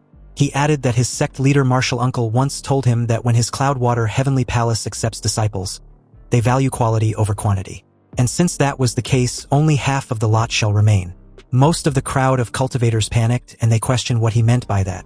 In the first trial, some had been focused only on memorizing cultivation methods back then, and didn't even copy many books at all. Others fell after just a few steps in the second trial, and in the third, they only focused on indulging themselves in pleasures within the illusion, and now they believed they were dead for sure. Each one was afraid they would be among the half Qin Tang wants to kill, and after being marked, they realized they were dead either way, so they might as well fight together for a shot at survival. Qin Tang remained completely calm as more than a dozen cultivators charged at him. He simply performed a hand seal, modestly asked to be enlightened, before using his authority as the chief of the Dharma Transmission Hall of the Cloudwater Heavenly Palace to invoke the exact replicas of the now hostile cultivators. These marked cultivator faced off against the better version of themselves in a brutal battle, while Qin Tang explained that his sect leader Martial Uncle was a strict man. But he once told him that one should not go to extremes in doing things. Therefore, if they can survive against their own mirror reflections, he would not make things difficult for them any further. Half of the cultivators fell into a bitter struggle, while the other half, including Li Fan, retreated to a safe place. The blue mirror reflections attacked with extreme ferocity, knew no fatigue, and could not be injured. Quite a few cultivators died miserably under their own mirror reflections. And as cultivators continued to die, it was obvious the remaining ones struggling bitterly could not hold on for much longer. Driven to desperation like cornered dogs, they shouted abuses at Qin Tang, before yelling for him to wake up to reality. What disciples was he accepting because the Cloudwater Heavenly Palace had been destroyed who knows how many years ago? What bullshit master and Martial Uncle? When the great calamity arrived, didn't they just slaughter each other? Qin Tang, upon hearing this, found it absurd because his Cloudwater Heavenly Palace was united from top to bottom. They respect and love one another. Even if it means sacrificing oneself for a fellow disciple, they would not hesitate. So how could they possibly slaughter each other? That's when shit began to derail off course. Because the very second Qin Tang got hit with this sudden grim realization, it seriously started to mess with his head, and the anomaly's preset rules by extension. And like a continuous glitch in a system, he repeatedly kept uttering the words, "Great Calamity," as everything fell apart. And not in a good way, because all the blue mirror reflections suddenly turned dark and went completely berserk. Obviously, for a moment there, this startled the remaining marked cultivators, but before they could even react, they instantly got slaughtered by their now dark mirrored replicas. Qin Tang was still stuck in some sort of trance and kept repeating "Great Calamity," while the remaining replicas unexpectedly turned their attention towards the cultivators supposed to be in the clear. In sheer panic, they immediately wondered what they should do because these mirror reflections should have disappeared along with the original cultivator's death. Yet that seems not to be the case after they turned dark. And to make matters even worse, killing them didn't even seem probable.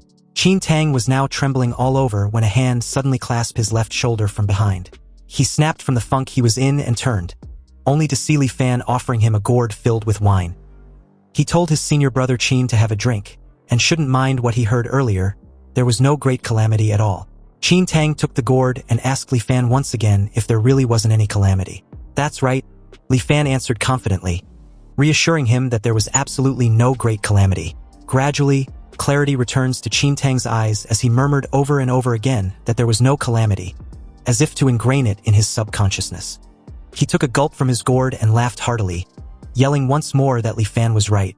There was no great calamity at all. Then in that moment, all the mirrored replicas turned back to their default color and slowly dematerialized into thin air. Li Fan sighed in relief and lowered his head with satisfaction. Fortunately, in his previous lifetime, there was a solution for Qin Tang losing control. Otherwise, this time would have been fraught with grim possibilities. But suddenly, his eyes snapped up as he curiously wondered what was happening. He sensed two faint streams of killing intent suddenly locking on him as the target. It was Sikong-yi and Beilichin. Facing the killing intent of these two, Li Fan pretended not to notice and secretly used the formless killing intent to reverse lock onto them.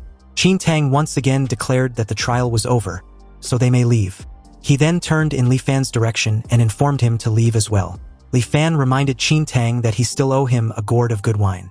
This bold request was unexpected and totally caught him off guard. He soon started laughing, before admitting that Li Fan was right once more. He really did owe him a gourd of good wine. Qin Tang placed two of his fingertips on Li Fan's forehead and integrated an original cultivation method he had painstakingly created, the Cloudwater Illusory Dream Art. It even incorporated everything he had learned in his life. He hopes Li Fan would not let it fade into obscurity. Li Fan thanked him and promised he would definitely not let down his trust. Qin Tang watched as Li Fan slowly withered away like the rest, called out to his martial uncle, master, senior sisters and brothers, before taking another huge gulp from his gourd. As the scene shifted back to Li Fan, he didn't know how much time had passed, but he gradually regained consciousness. Ahead, there was a towering gate with 4 large characters of Cloudwater Heavenly Palace written on it, and below the gate stood a stone statue. The stone statue was heavily damaged and covered in scars. Its heart had been pierced through, leaving a massive gaping hole. From the statue's blurred face, one could faintly make out the appearance of Qin Tang. Li Fan took out another gourd, made his way directly below the stone statue, and placed the gourd in front of it. Then proceed to finally enter through the gates of the Cloudwater Heavenly Palace. You see, inside the Cloudwater Heavenly Palace, everywhere was shrouded in thick mist, making it difficult to distinguish directions. So most of the cultivators who awakened from Qin Tang's stone statue had already left the Cloudwater Heavenly Palace, while a few entered its interior to continue exploring, disappearing into the mist.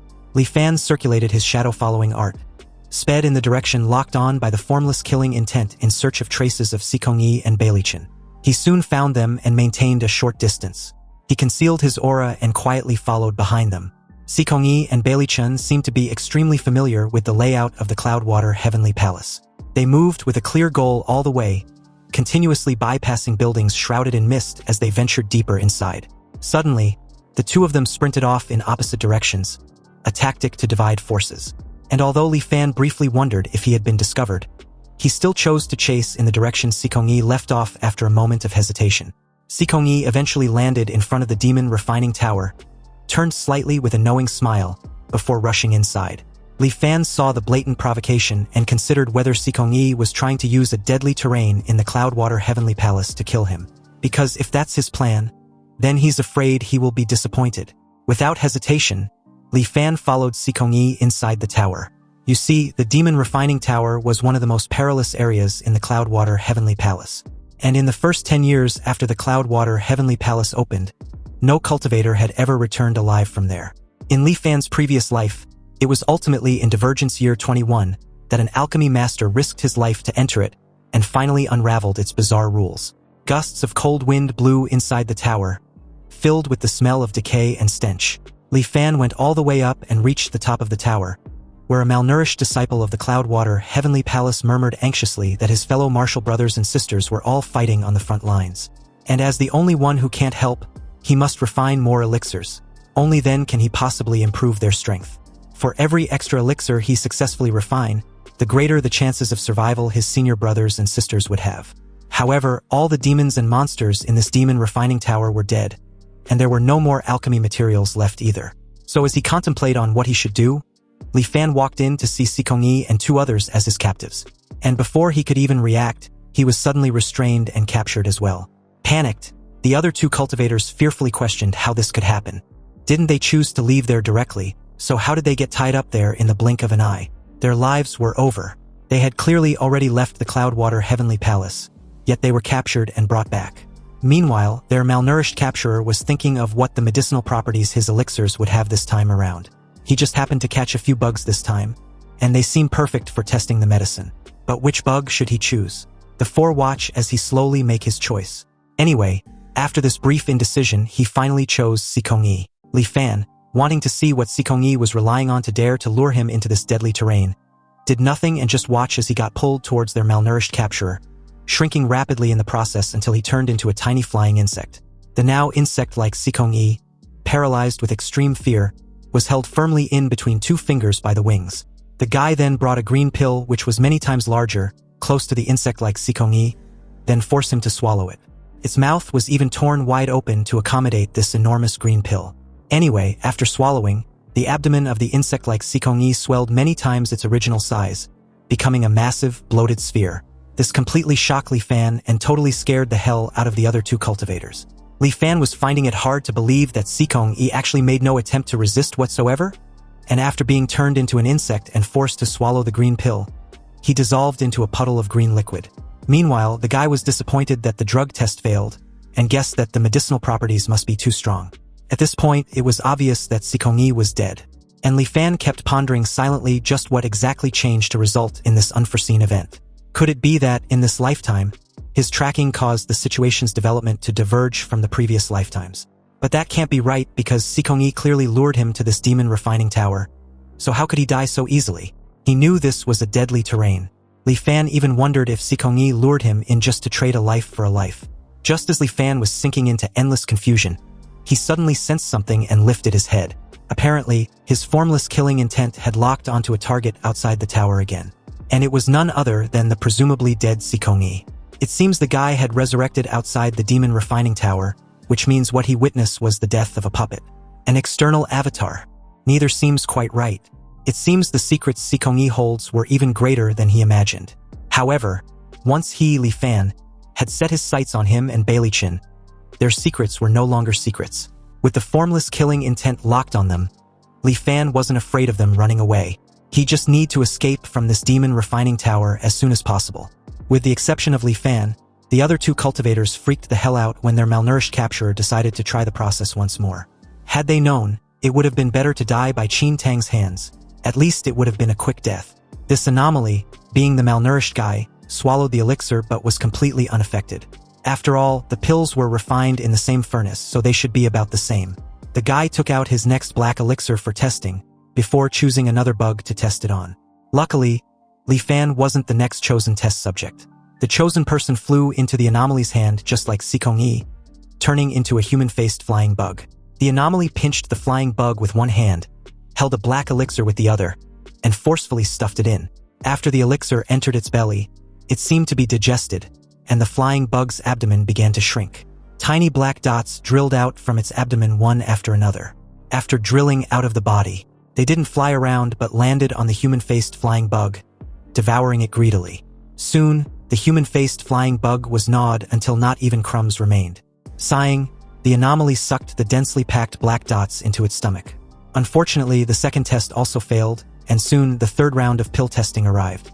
This time, Li Fan still wasn't chosen. The anomaly took out 2 pink elixirs and fed them to the human-faced flying bug. Amidst a popping explosion, the human-faced flying bug turned into a cloud of pink smoke, and within the smoke screen, agonized human faces continuously surfaced. In the end, It was only when the anomaly inhaled the smoke while muttering that this eternal agony ended. At this time, Li Fan was the only one left in the demon refining tower, and the anomaly was about to use him to test the medicine. Just as the anomaly was about to use Li Fan for the next test, he calmly calls him Junior Brother Chong, and adds that he'd heard that the anomaly doesn't have enough alchemy materials. The anomaly's extended hand froze as he subconsciously nodded. The alchemy materials were indeed insufficient, and he hadn't been able to refine new elixirs for a long time. The anomaly words gradually trailed off as he stared at Li Fan for a moment, then suddenly became flustered and called Li Fan senior brother. He quickly apologized and explained that he mistook Li Fan for a bug. Anyway, the moment he chose to release Li Fan, the restraints binding his body loosened, and immediately he regained control. Then, holding his head in panic, the anomaly was ashamed that he messed things up again. It was always like this, he can't refine elixirs well, and his cultivation progress was always slow, holding everyone back. But Li Fan calmly told him not to say that. The elixirs he refined have great effects, and everyone loves eating them.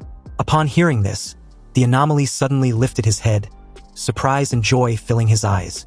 And although he was a bit skeptical, he was also genuinely happy that everyone really loved eating the elixirs he refined. Seeing this, Li Fan teases him, questioning if he didn't believe his senior brother's words. The anomaly quickly panicked and replied anxiously that he wholeheartedly believed what his senior brother said. But he had no more alchemy materials, so he can no longer refine the elixirs everyone loves to eat. Li Fan assured him that it doesn't matter. He should just refine him into an elixir, that way everyone will have elixirs to eat again. The anomaly was utterly astonished by this request as Li Fan continued, saying that although he joined the sect early, his talent was insufficient, and his cultivation base has always been very low. Their senior brothers and senior sisters were all fighting on the front lines, and only he was unable to help at all. Every time he thinks about this, his heart aches endlessly, and he hated his own incompetence. So, if he was refined into an elixir, he could still be of some help, more or less. With tears running down his cheeks, the anomaly realized that his senior brother was just like him. But Li Fan was much greater than him, willing to sacrifice himself to help their senior brothers and senior sisters on the front lines, whereas he only knew how to escape and hide in this tower. The anomaly suddenly grabbed his head in panic and stated that he absolutely cannot just watch his senior brother sacrifice himself. Then an unexpected realization struck him. He stated that he can refine elixirs for Li Fan, and as long as Li Fan eat them, his strength definitely won't be very low, and when the time comes, he can also go to the front lines to help. After all, when it comes to refining elixirs, it was what he was best at. The anomaly reached into the breast pocket of his robe and took out 2 golden elixirs. He offered them to Li Fan, who cautiously reached forward. But surprisingly, he did not take the golden pills, but loosened the robe of the anomaly. To his horror, there was nothing but a bloody hollow skeleton with faint traces of mangled flesh beneath the robe. Obviously, the anomaly had been using his own flesh and blood to refine elixirs. Li Fan couldn't help wondering if this entire anomaly was caught between life and death with clarity and confusion bound by obsession, only able to follow established rules, repeating in eternal cycles. After all, Qin Tang behaved in an ominous manner, and this bug Taoist was also doing the same, which means that things might not be as simple as it seems. When the bug anomaly offered the golden elixir to Li Fan once more, he declined it modestly, stating that his aptitude was too poor. He was also afraid even if he ate the elixir, his cultivation base wouldn't increase much. So he definitely cannot eat this elixir. Leaving it for their senior brothers and sisters with good aptitude in the future will be of greater use. However, he would like to ask his junior brother for a favor. Li Fan wondered if he would be willing to agree. The bug anomaly readily agreed to this assessment. His senior brother should just tell him whatever requests he had. Li Fan simply wants to learn that method of catching bugs from his junior brother. You see, anomalies have their own rules. If one does not follow the anomaly's rules, they will definitely die at the hands of the anomaly. But if one figures out the rules, not only can they remain safe and sound amidst the anomaly, they can also obtain various benefits from it. In Qin Tang's trials, if the results of all 3 trials are quite good, one can use a jug of good wine to ask Qin Tang for guidance before finally leaving. Qin Tang will also base it on the specific performance in the previous trials, either helping to raise one's cultivation base or imparting a cultivation method. And here with the bug Taoist, if one chooses to swallow the golden elixir, they can obtain the bug Taoist's alchemy method.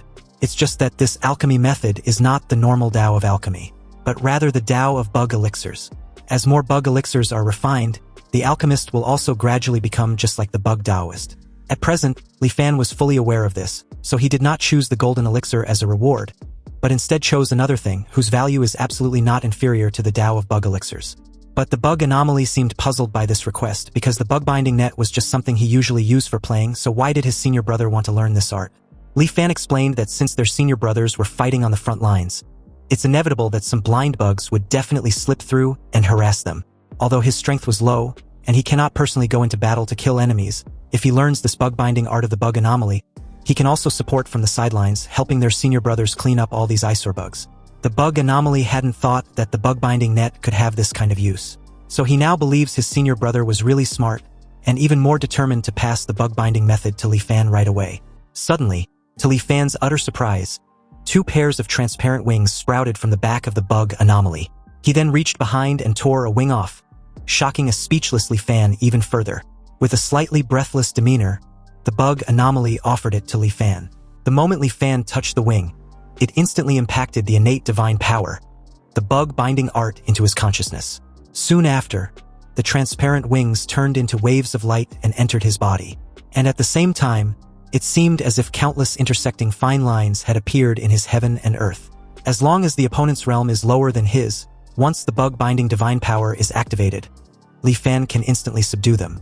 Li Fan informed his junior brother that he had already learned the bug binding method. He will now head to the front lines to find their senior brothers, so his junior brother should take care of himself. The bug anomaly told Li Fan to be careful and must return safely. The moment Li Fan left, the look of concern on the bug Taoist slowly faded, and after an unknown amount of time, his default murmurs began to echo once more. Thus, his fellow disciples and senior sisters were all fighting on the front lines, and only he was unable to help at all. So he must refine more elixirs, only then can he improve their strength as much as possible. Meanwhile, exiting the demon refining tower, Li Fan sensed the location of Sikong-yi and Bailichin. They were already very close to the central core area of the Cloudwater Heavenly Palace, the Tai Hall. Surprisingly, they seemed to have stopped for some reason, and were only advancing toward the central area at a snail's pace. Li Fan immediately had a good idea of what was going on, so he hurried toward the direction of the two. As the scene shifted to the front view of the Tai Hall, Sikong-yi and Bailichin were breathlessly advancing towards the palace of the Tai Hall, moving on top of huge long swords embedded on the ground which formed a dense forest of blades overlapping and interlocking, one foot after the next in an extremely slow pace. In actuality, every sword they step on, a phantom of it will materialize and plunge straight into their hearts. Only by crossing this sword mound can they reach the Tai Hall. Anyway, as explained earlier, the two felt the pain with every step forward, and the phantom shadow corresponding to the broken sword beneath their feet would pierce through them. And although it doesn't cause actual physical damage, the pain was no different from having their heart pierced. With every step they take, they need to rest for a long time before they can continue moving forward. When it comes to Sikong-yi, since the thing he had painstakingly sought was right in front of him, within an easy reach, he vowed to persevere no matter how painful it was. When Li Fan showed up at the edge of the Sword Shadows trail of the Tai Hall, both Sikong-yi and Bailichin were genuinely stunned, unable to comprehend just how Li Fan had managed to escape. In their eyes, it should be impossible because no one had been able to come out of that hellhole alive. Li Fan, with his arms leisurely folded, relished in their discomfort for a moment before confidently taking a step forward. And right on cue, a phantom blade pierced him through his heart. It was just as the rumors in his previous life stated. The sword shadows piercing the heart won't cause injury, but the pain was no different from having their heart actually pierced. If one cannot withstand the pain and falls off the sword hilt, they won't die, but will simply be teleported back to the starting point to begin again. But if one tries to fly over the sword forest, then they will get to experience exactly what it feels like to have their heart pierced by 10,000 swords. Li Fan immediately activated his blue flame phantom spirit, and with the blessing of this art, his body temperature was extremely low. Although he still felt the pain, he could maintain absolute calmness, and no external objects could interfere with him. As Li Fan quickly took a couple steps forward without showing any trace of discomfort, Sikong-yi and Bailichin couldn't help yelling in shock, questioning if Li Fan was even human. They immediately pick up the pace, forgoing the pain in their hearts. They needed to hurry and couldn't let Li Fan catch up. It took less than no time for them to be pierced with numerous phantom swords like a pincushion. Yet as they began screaming and cursing with every step, they were also anxious because Li Fan was right on their tail and closing in like fast. Fortunately, they both made it to the other side first and immediately tumbled over in utter exhaustion. Yet with Li Fan still relentlessly closing in from behind, they had no chance to rest. In haste, Bailey Chen took out a blue token from his robe and shouted toward Tai Hall that he was the 165th generation personal disciple of the Cloudwater Heavenly Palace, Bailey Chen, and was requesting an audience with Ancestor Tai. Hearing this, Li Fan suddenly stopped advancing, his eyes fixed sharply ahead. He curiously questioned how it was even possible, because not far ahead, the magnificent Tai Hall seemed to awaken, trembling violently as it slowly lifted into the air. The ground beneath began to quake, for pillar-like legs extended from beneath the Tai Hall and slammed heavily into the earth. A monstrous head appeared like a phantom manifestation, emerging before their very eyes. All the broken swords there trembled continuously. With a thunderous, otherworldly roar, an enormous turtle revealed itself, bearing the Tai Hall upon its back. As the giant turtle continued to bellow, two immense blue serpents slithered out from the hall. One extended forward and coiled around the turtle's head, while the other stretched backward with its jaws wide open, forming the creature's tail. As if the sheer visual shock of this turtle-snake monstrosity weren't enough, what Li Fan saw upon its body made his scalp tingle. Every inch of the creature's massive form was pierced by shattered swords. They were embedded so densely that it was impossible to count how many blades had been driven into its flesh. Li Fan was utterly amazed and completely puzzled by this sight. After all, this was the Cloudwater Heavenly Palace's ancestor.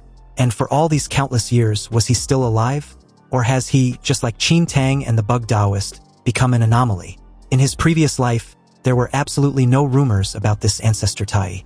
Li Fan decided to simply observe the situation from a distance first before approaching. Ancestor Tai reiterated Bailey Chen's name and asked once more if he was indeed a personal disciple of his Cloudwater Heavenly Palace. Both Sikongyi and Bailey Chen had already dropped to their knees before Bailey Chen reported to Ancestor Tai that he belongs to the Fuyun lineage. The eyes of Ancestor Tai seemed to see through Bailey Chen, and after what looked like him recalling a memory of Fuyun, he stated that Bailey Chen did indeed have the aura of Fuyun's lineage. So, that kid, being Fuyun, still has descendants living in this world. After a moment of coming to terms with this news, Ancestor Tai asked Bailey Chen what his purpose was for awakening him. Bailey Chen respectfully wishes to beseech the ancestor to bestow him the Cloudwater map record.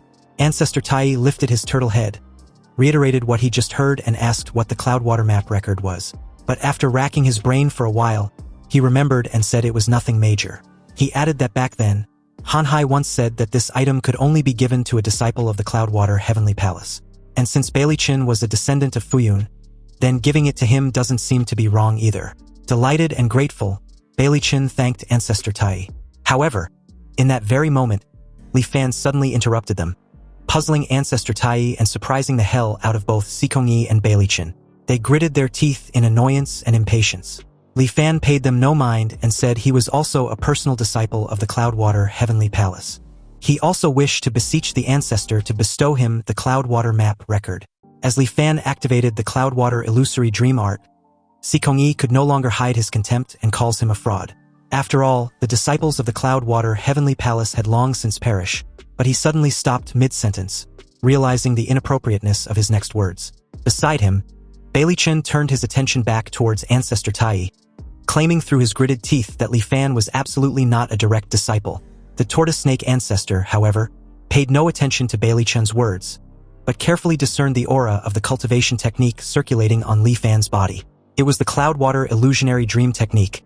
His ferocious face relaxed somewhat as he casually stated how he never expected that Qin brat to have a successor. But this was good. Very good indeed. Li Fan confirmed this assessment since his cultivation technique was personally taught to him by his senior brother Qin Tang. So naturally, he can be considered a disciple of the Cloudwater Heavenly Palace. Completely surprised by this, both Sikongyi and Bailey Chen's face immediately darkened. They stared intently at Li Fan, their eyes surging with killing intent. But Li Fan, sensing this rapidly expanding killing intent emanating from the two, merely smiled slightly in response. Anyway, since Li Fan was a personal disciple and Bailey Chen was a direct disciple, and they both want the Cloudwater map record, this suddenly became a dilemma for Ancestor Tai. The tortoise snake ancestor was somewhat bewildered, its gaze shifting back and forth between Li Fan and Bailey Chen. After a while, its slow-thinking mind finally came up with a solution. Since this was the case, then according to the sex rules, the two should spar with each other, and whoever wins also wins the Cloudwater map record. The tortoise snake ancestor seemed quite satisfied with this idea and shook its body, stretching its stiff form.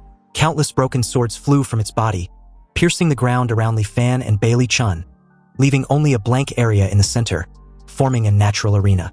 Ancestor Tai reminded the two that the disciples of the Cloudwater Heavenly Palace respect and love one another, so they should be careful to stop before anyone gets seriously hurt.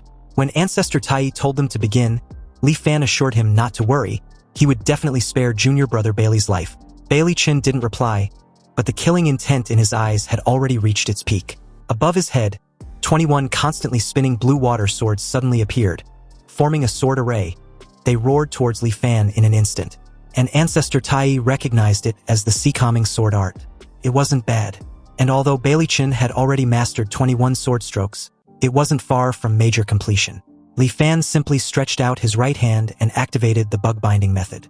Suddenly, as if grabbed and trapped by an invisible giant net, Bailey Chin was instantly bound in the air, unable to move, and his 21 water swords also dissipated mid-flight. Ancestor Tai, who had been asleep for thousands of years, was now enthusiastically giving his explanation. Although his seemingly rusty mind made his explanations always a beat behind, he clearly recalled this as the little bug's bug-binding art. And to think it was actually passed on to an outsider, it was a bit unexpected. As the tortoise snake ancestor explained, Sikongyi showed an expression of utter shock. He naturally knew what method had so easily subdued Bailey Chin. It was clearly the same method used by the strange Taoist in the Demon Refining Tower. Escaping from that strange Taoist was one thing, but to actually learn his innate divine power, could Li Fan really be a disciple of the Cloudwater Heavenly Palace? Otherwise, all of this was inexplicable. However, the disciples of this sect had clearly all perished in the Great Calamity thousands of years ago. So who exactly was Li Fan?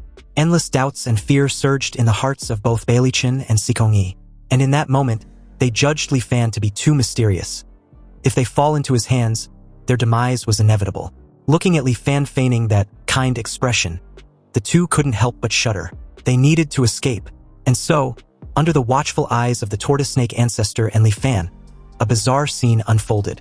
Bailey Chun, who had been immobilized by the bug-binding method, shifted his form in a flash, becoming Sikongyi, and Sikongyi, who had been watching from the sidelines, now resembled Bailey Chin. Not only did their appearances change, their auras, cultivation levels, and even Li Fan's lock-on through the formless killing intent were all instantly swapped. Li Fan was utterly gobsmacked, but then he heard Bailey Chin shout, declaring that his skills were inferior, so he gracefully admit defeat. He conceded and yielded the Cloudwater map record to his senior brother. Bailey Chin then asked Ancestor Tai to send him out of this Cloudwater Heavenly Palace. Though a bit surprised that Bailey Chin wants to leave so suddenly, the tortoise snake ancestor didn't hesitate to grant him this request. Amidst the tortoise snake monster sigh, a layer of blue light enveloped Bailey Chin. His body twisted, and he glared hatefully at Li Fan before vanishing without a trace. Meanwhile, Sikongyi, who had been bound by Li Fan, instantly lost his life, and under his gaze, he slowly turned to ashes similar to what happened in the Demon Refining Tower not long ago. In Li Fan's perception, the two were desperately trying to escape, but with the formless killing intent locked on them, unless the distance was extremely great, they couldn't escape his grasp. Not in a hurry to chase, Li Fan instead questioned the tortoise snake ancestor before him, wanting to know which technique his junior brother Bailey Chun just used for that form-shifting position exchange, and also claimed it's quite miraculous. After stating that it looks familiar, Ancestor Tai adds that he'd heard of it somewhere before, but he was getting old and his memory wasn't so good, so he can't remember. Anyway, he will hand over the Cloudwater map while he still remembers. The snake which had coiled around Tai's head opened its mouth, and a miniature Cloudwater Heavenly Palace, radiating a multicolored light, slowly flew to Li Fan, and as he grabbed hold of it, hovering in his hand, he couldn't help but be somewhat astonished. After all, this miniature model of the Cloudwater Heavenly Palace was worth 100,000 contribution points. Moreover, it also contains a trace of preserved divine consciousness left behind by the disciples of the Cloudwater Heavenly Palace back then. Li Fan then asked Ancestor Tai to send him out of this Cloudwater Heavenly Palace, adding that he still had matters to settle with his junior brother Bailey Chin. Ancestor Tai had the same reaction as when he had sent Bailey Chin away earlier, commenting the same way too, before granting Li Fan's request. So, back on the Tsongyun Sea, Li Fan followed the locked position of the formless killing intent and chased after Sikongyi and Bailey Chin. The formless killing intent that had been hidden and unreleased suddenly activated. Li Fan could feel the two were hindered and their speed had drastically decreased. He then circulated the shadow-following art, continuously accelerating his speed, and soon caught up to them. As the two, In utter shock, saw Li Fan approaching at a rapid pace. Sikong-yi couldn't help questioning just who exactly Li Fan was. They've already yielded the Cloudwater map record to him, so why was he still relentlessly hounding them? He was too bizarre for a person, and their only option was to split up and escape using a teleportation scroll. But just as the two were about to enact on this plan, Li Fan activated his soul-locking chain, and with a gentle toss, black chain rapidly extended from around his hand and bind both Sikong-yi and Bailey Chen with lightning speed.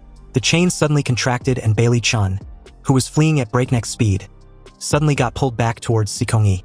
The soul-locking chain was a Dharma artifact. Li Fan spent 958 contribution points to have it custom-made by a Foundation Establishment stage weapon refiner from the Myriad Immortals Alliance.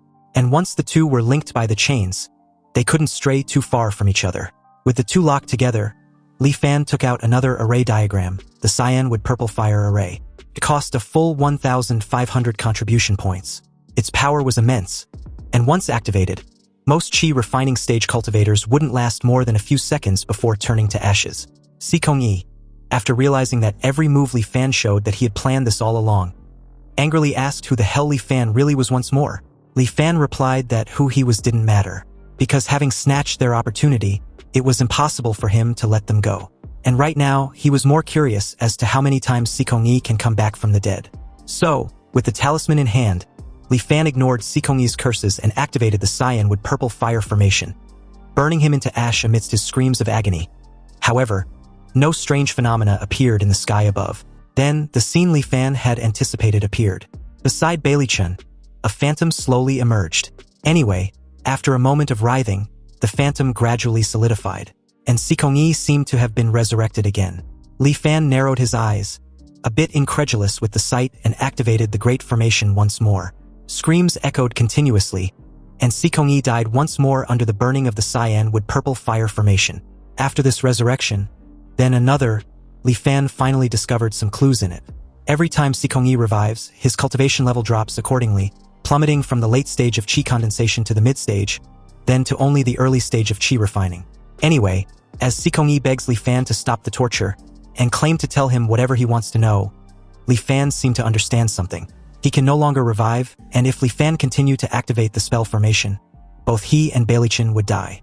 The cultivation method he practiced was the heaven-stealing sun-swapping art, which allows for the creation of an avatar.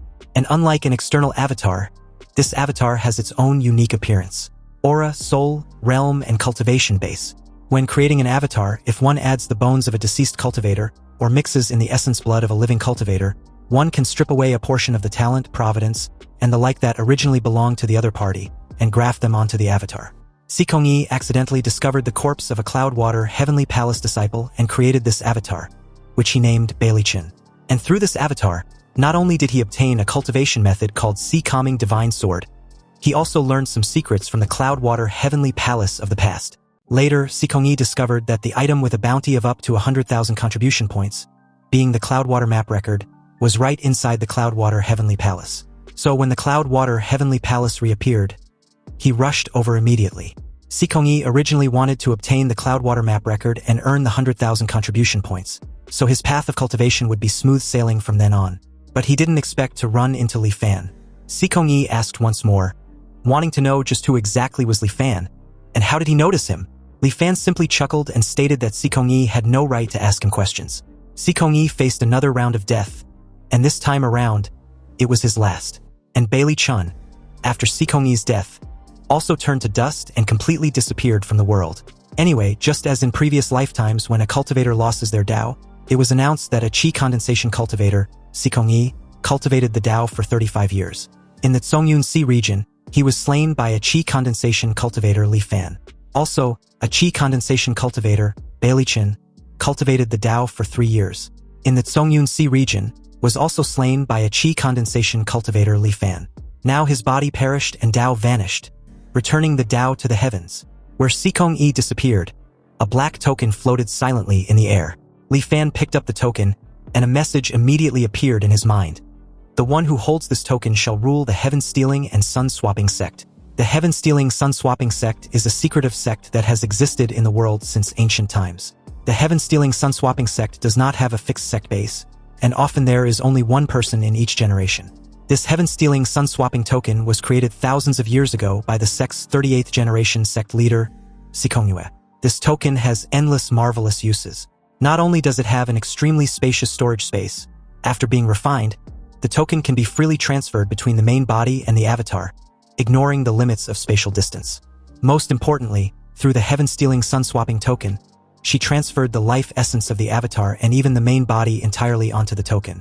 As long as the token is not destroyed, even if the main body and the avatar are killed, they can construct a new body by consuming the essence blood accumulated in the token during ordinary times, thereby achieving resurrection.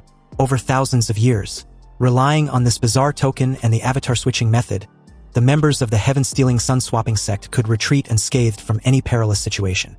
However, the heaven-stealing sun-swapping art is not perfect and has certain fatal flaws. For example, the main body and the avatar cannot be too far apart. The further the avatar and the main body are separated, the more severely the avatar's strength will drop. If it exceeds the limit, it will only retain the lowest cultivation base of the chi condensation initial stage. Also, because the life essence is maintained on the token, when members of the heaven-stealing sun-swapping sect die, a portion of their remnant souls will be bound inside the token, unable to be freed. These remnant souls often retain some important memory fragments from when they were alive. In moments of crisis, they can even be released by the token's master to confront enemies. Li Fan used his divine sense to enter the token, but the massive storage space was completely empty. Only Sikongyi and another remnant soul with an unclear face were wandering aimlessly within it. Li Fan's divine sense transformed into a giant hand, grabbing these two remnant souls to read their still remaining memories. Li Fan also finally figured out why this heaven-stealing sun-swapping sect, with a legacy of 1,000 years, had fallen to such a desolate state. The cause of the matter has to start from Sikongyi's nominal master, Sikongbo. In a distant continent, a foundation establishment stage cultivator, Sikongbo, planned to gather materials to re-refine his avatar. In a wilderness mountain village, he met a little child of 5 or 6 years old. The little child possessed a natural immortal physique. And not only was his physical strength boundless, his cultivation speed was shockingly fast. At this age, he was already at the peak of chi condensation, preparing for foundation establishment. After observing in secret for a while, Sikongbo discovered that this little child's luck was even more incredible. Every time he went hunting alone in the deep mountains, he would bring back various heavenly materials and earthly treasures. If he could strip away this little child's providence, the avatar created would definitely be extraordinary. Thus, one night, Sikongbo took advantage of the little child's deep sleep to try and steal his essence blood. Unexpectedly, this little child had already been marked by a nascent soul mighty figure. This nascent soul mighty figure was nearing his great limit, feeling hopeless about achieving a breakthrough. Thus, he was searching everywhere for a target to possess.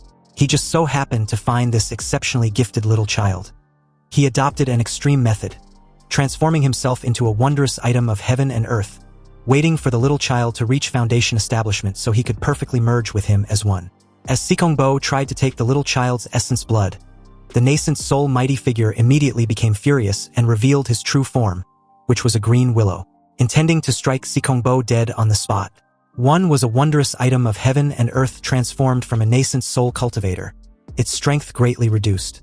The other, although only at the foundation establishment cultivation base, possessed the legacy of a 1,000-year-old secretive sect, with endless methods at his disposal. After a prolonged entanglement, both were heavily injured. Right at this moment, the little child suddenly appeared. His expression was cold and stern, completely different from the innocent 5 or 6-year-old child from before. His entire cultivation base had already reached the limit of chi condensation. And as long as he had a wondrous item of heaven and earth, he could step into the foundation establishment realm at any time. The green willow vaguely felt something was wrong. It wanted to escape, but it was already too late. During these days, while it was slumbering, various restriction seals had long been placed on its body by the little child, and now they suddenly activated. The little child immediately sucked the green willow into his body, refining it in an instant. Seeing this scene, Sikongbo, terrified, turned to flee, and naturally the little child refused to let him go. Although the little child had just entered the foundation establishment stage, his every movement faintly carried the demeanor of a grandmaster. Every move and stance accurately hit Sikongbo's vital points. Furthermore, he seemed to be quite familiar with Sikongbo's background. The two chased each other all the way. Sikongbo was heavily injured and driven to a dead end. Thus, he had no choice but to release all the remnant souls of past sect elders stored in the heaven-stealing sun-swapping token, hoping to delay the child for a moment. Those remnant souls indeed caused some interference for the little child, allowing Sikongbo to escape far away. Terrified out of his wits, Sikongbo fled frantically all the way to the remote Songyun Sea region. From afar, he saw a bolt of purple heavenly thunder descend from the sky, striking all the remnant souls until they dispersed into ash and smoke. However, his injuries were too severe. Not long after staying in the Songyun Sea, his great limit was approaching. Before dying, Sikongbo found Sikongyi and took him as his disciple. He only hastily handed over the heaven-stealing sun-swapping art and the token to him before he perished. If it weren't for Li Fan, Sikongyi would have successfully obtained the Cloudwater map record and exchanged it for 100,000 contribution points. Then, through an ultra-long distance teleportation formation, he would have left the Songyun Sea before anyone could react. Or perhaps he never left the Songyun Sea at all. He just teleported away in front of everyone, then returned somewhere in the Songyun Sea using the heaven-stealing sun-swapping art. An excellent method, and perhaps Li Fan can also do this in this lifetime.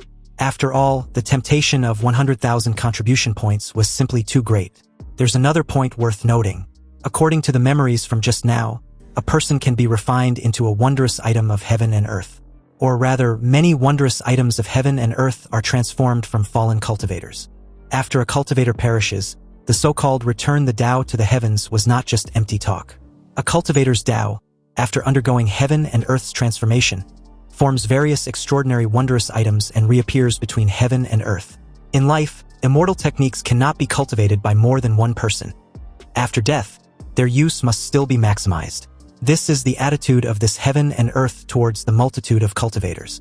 The harvest from this trip to the Cloudwater Heavenly Palace was too great, to the point of being a bit overwhelming. Li Fan needed to spend some time returning to Wanxian Island to digest it all properly. So as he returned to Wanxian Island through the teleportation formation, the news of the Cloudwater Heavenly Palace's appearance had already spread. The intel sold by Zhao Shiyuan only contained information related to the first trial of Qintang's trials. However, because it was first-hand intel, it still sold at the high price of 30 contribution points per copy. Cultivators eagerly bought it, allowing Zhao Shiyuan to make a huge profit. Li Fan returned to the Tianshan Mirror and began tallying this time's harvest. The Cloudwater illusory dream art imparted by Qintang, the Bug Taoist Bug Binding Divine Power, and the Cloudwater map record, as well as the Sea-Calming Divine Sword, the Heaven-Stealing Sun-Swapping art, and the Heaven-Stealing Sun-Swapping token obtained from Sikongyi. The Cloudwater illusory dream art has endless wondrous uses. It will be of great use in Li Fan's upcoming plans, so he decided to cultivate it. As for these things from Sikongyi, one being the Sea-Calming Divine Sword, which allows one to cultivate all the way to the Golden Core realm. Cultivated to completion, one can condense 108 Sea-Calming swords within the Dantian. Against a single target, 100 swords can be fired simultaneously. Against a group, they can form the Sea-Calming sword formation. It was a top-tier killing cultivation method, and its power is impressive, but there was no rush to cultivate it. It was currently Li Fan's 12th anchor year after all. In the previous life, Qian boiled the sea in his 31st anchor year. Previously, Li Fan was still hesitating whether he should participate in this event. Now, blessed with this fated chance, if he used his avatar and the Cloudwater illusory dream art, even if he flees to a distant continent, it doesn't mean he can't stir up a storm in the Songyun Sea. And finally, there's the Cloudwater map record. If it weren't for the fact that he personally obtained this from Tai's hands, he probably wouldn't fully believe that this was the legendary Cloudwater map record either. Perhaps there really are secrets hidden inside. But if he can't decipher them, keeping it in his hands was no different from garbage. It was still most appropriate to exchange it for 100,000 contribution points. It would be too conspicuous for his main body to hand it in, and Li Fan still need to cultivate an avatar first. Fortunately, most of the materials for refining an avatar were not considered expensive. So after everything was prepared, he left Wanxian Island and followed Sikongyi's memories to the uninhabited island, where he refined his avatar. On the way, he unexpectedly encountered Zhao Shiyuan. Li Fan immediately used a form-hiding talisman to conceal his figure and aura, before questioning what he was doing. Completely startled, Zhao Shiyuan in that moment mistakenly took Li Fan as Sikongyi, so he acted the part which, to be honest, was perfect for him. Previously, Zhao Shiyuan had sent people to sneakily follow him and Bailey Chen, just so he could infiltrate his cave abode while he was away.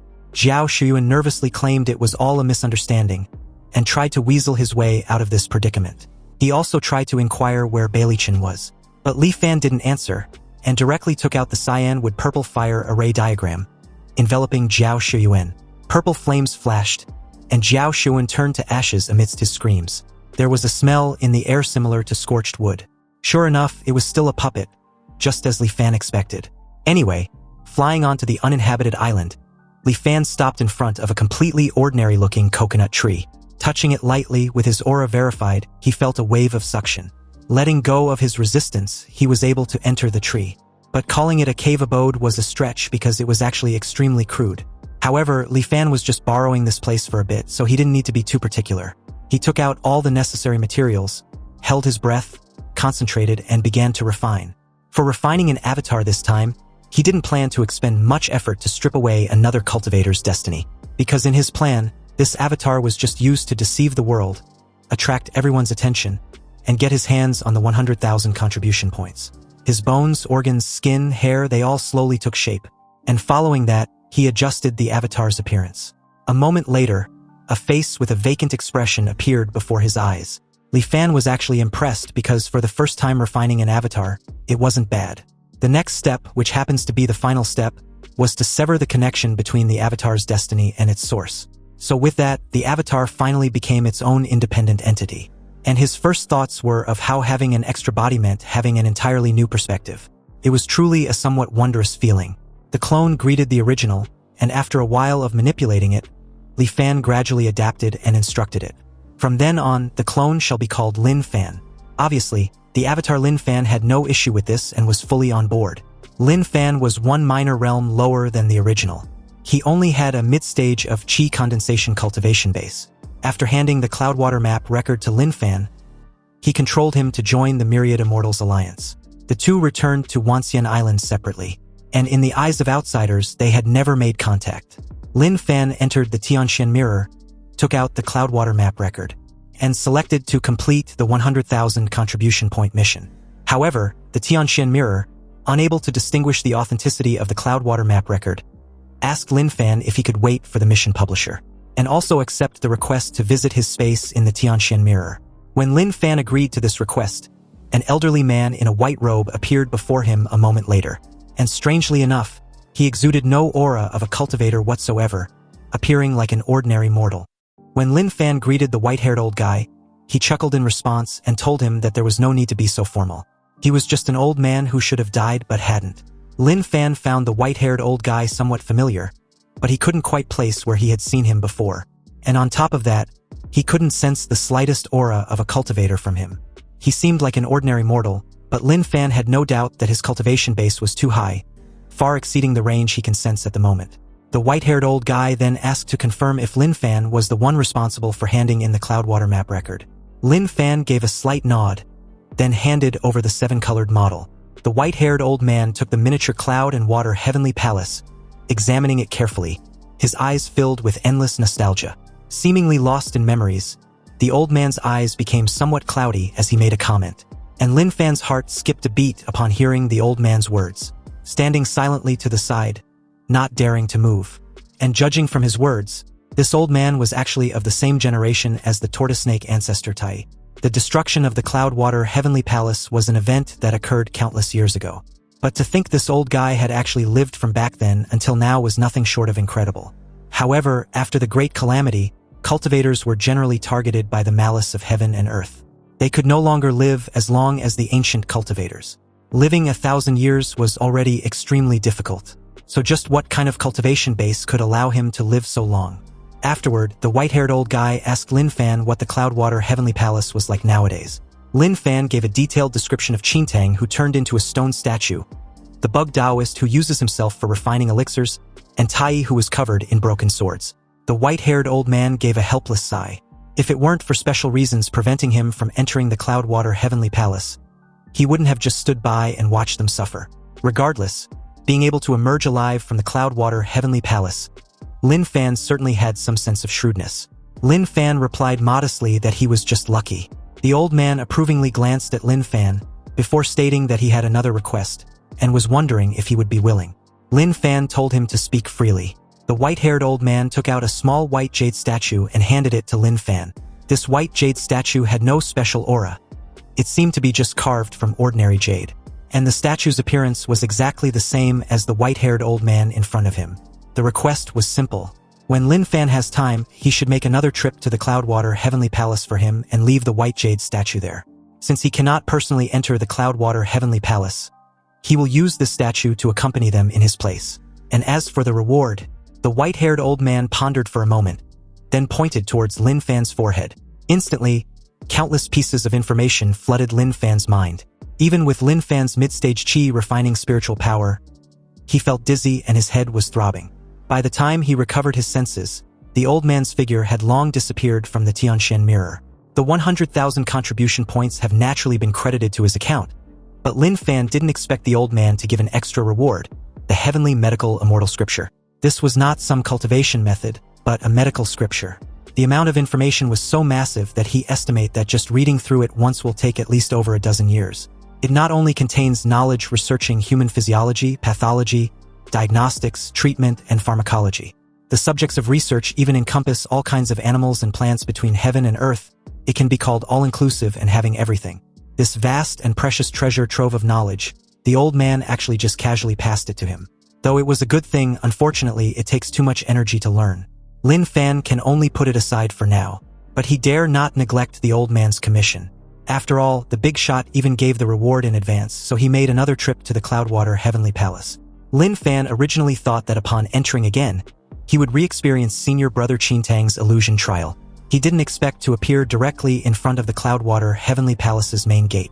Perhaps it was because of this white jade statue that he didn't enter Qintang's illusion. The moment Lin Fan took out the statue, it flew high into the sky on its own, and like melting ice and snow, slowly dissolved and disappeared. After waiting for a moment, no strange phenomenon happened inside the Cloudwater Heavenly Palace. A bit skeptical, Lin Fan couldn't help wondering if the mission was considered complete, simply because it was a bit too straightforward and smooth. He didn't even know what that statue was useful for. Anyway, unable to see any hidden profoundness, Lin Fan could only choose to leave. Returning inside the Tianshan mirror, he looked at his balance of 100,000 contribution points and fell into deep thought. Originally, Lin Fan planned for his avatar to get the 100,000 contribution points, directly exchange for the required cultivation methods and treasures, and then hand them over to his main body. But after seeing this white-haired old man, Lin Fan dispelled this idea. From the looks of it at the moment, it was best for the avatar and the main body to not have any connection. Although the avatar cannot buy things for the main body, these 100,000 contribution points will not just rot in the avatar's hands. After all, in this world, the most precious things are all kinds of knowledge, including cultivation methods. While the avatar browses through various knowledge, it was equivalent to the main body reading it at the same time. So Lin Fan controlled the avatar to buy a lot of relevant information about the cultivation world and started memorizing it. And his main body took advantage of the night to arrive at Liuli Island through the teleportation formation. He Jinghao should have gone to explore the cave abode and hasn't returned yet. Li Fan hid his figure and quietly arrived at the home of Zhang Haobo, the captain of the Tsangyuan ship. At this time, there were still 19 years until the Crimson Flame Burning Sea. Now that the avatar has been completely refined, some setups can already be laid out in advance. Looking at the sleeping Zhang Haobo, Li Fan activated the Cloudwater Illusionary Dream technique. Zhang Haobo jolted awake from a nightmare, drenched in cold sweat. He gasped for breath, the fear still lingering in his heart. It took him a long time to regain his senses, staring blankly at his surroundings. He couldn't help wondering if everything he dreamed of was all just a terrible nightmare. But how could there be a dream that real? In the dream, while out at sea fishing one time, he fished up a corpse.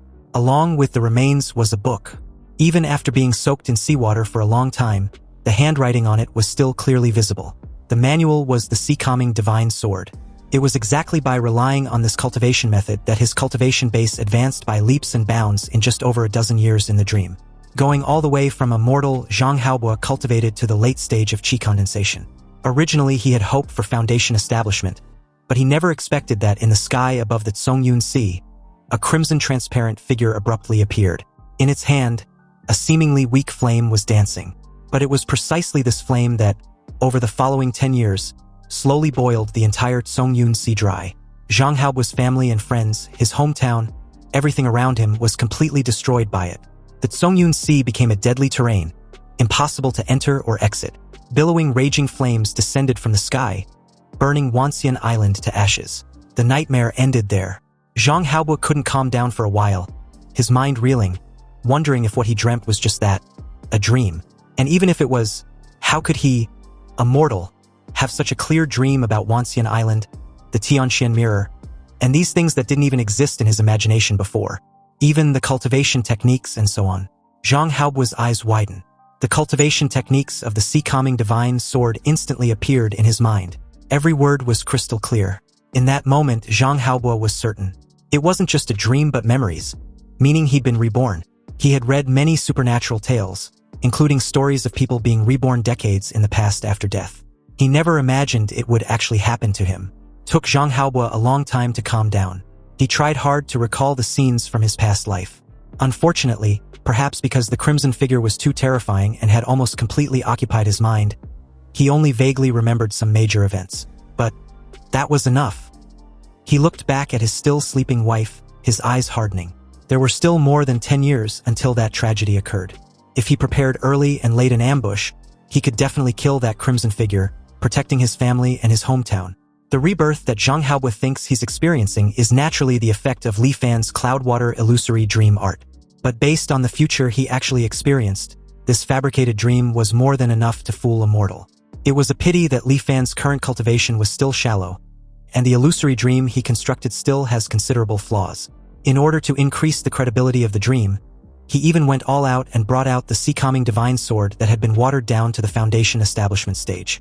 This was all to make Zhang Haobo, in his stead, push the Myriad Immortals Alliance to fight against Qian.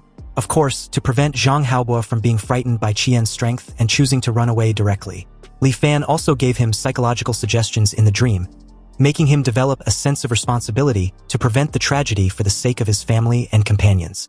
At the same time, he also modified Qian's strength, making him appear no longer so invincible, but capable of being defeated. Looking at it now, the effect was not bad. In the future, Li Fan will have to come over every once in a while to reinforce it with the Cloudwater illusory dream art.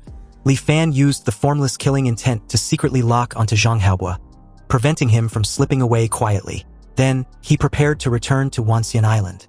Under the cover of night, most of the residents of Liuli Island had fallen asleep, and the island was shrouded in darkness. Only one house remained brightly lit, but the courtyard was filled with white mourning banners.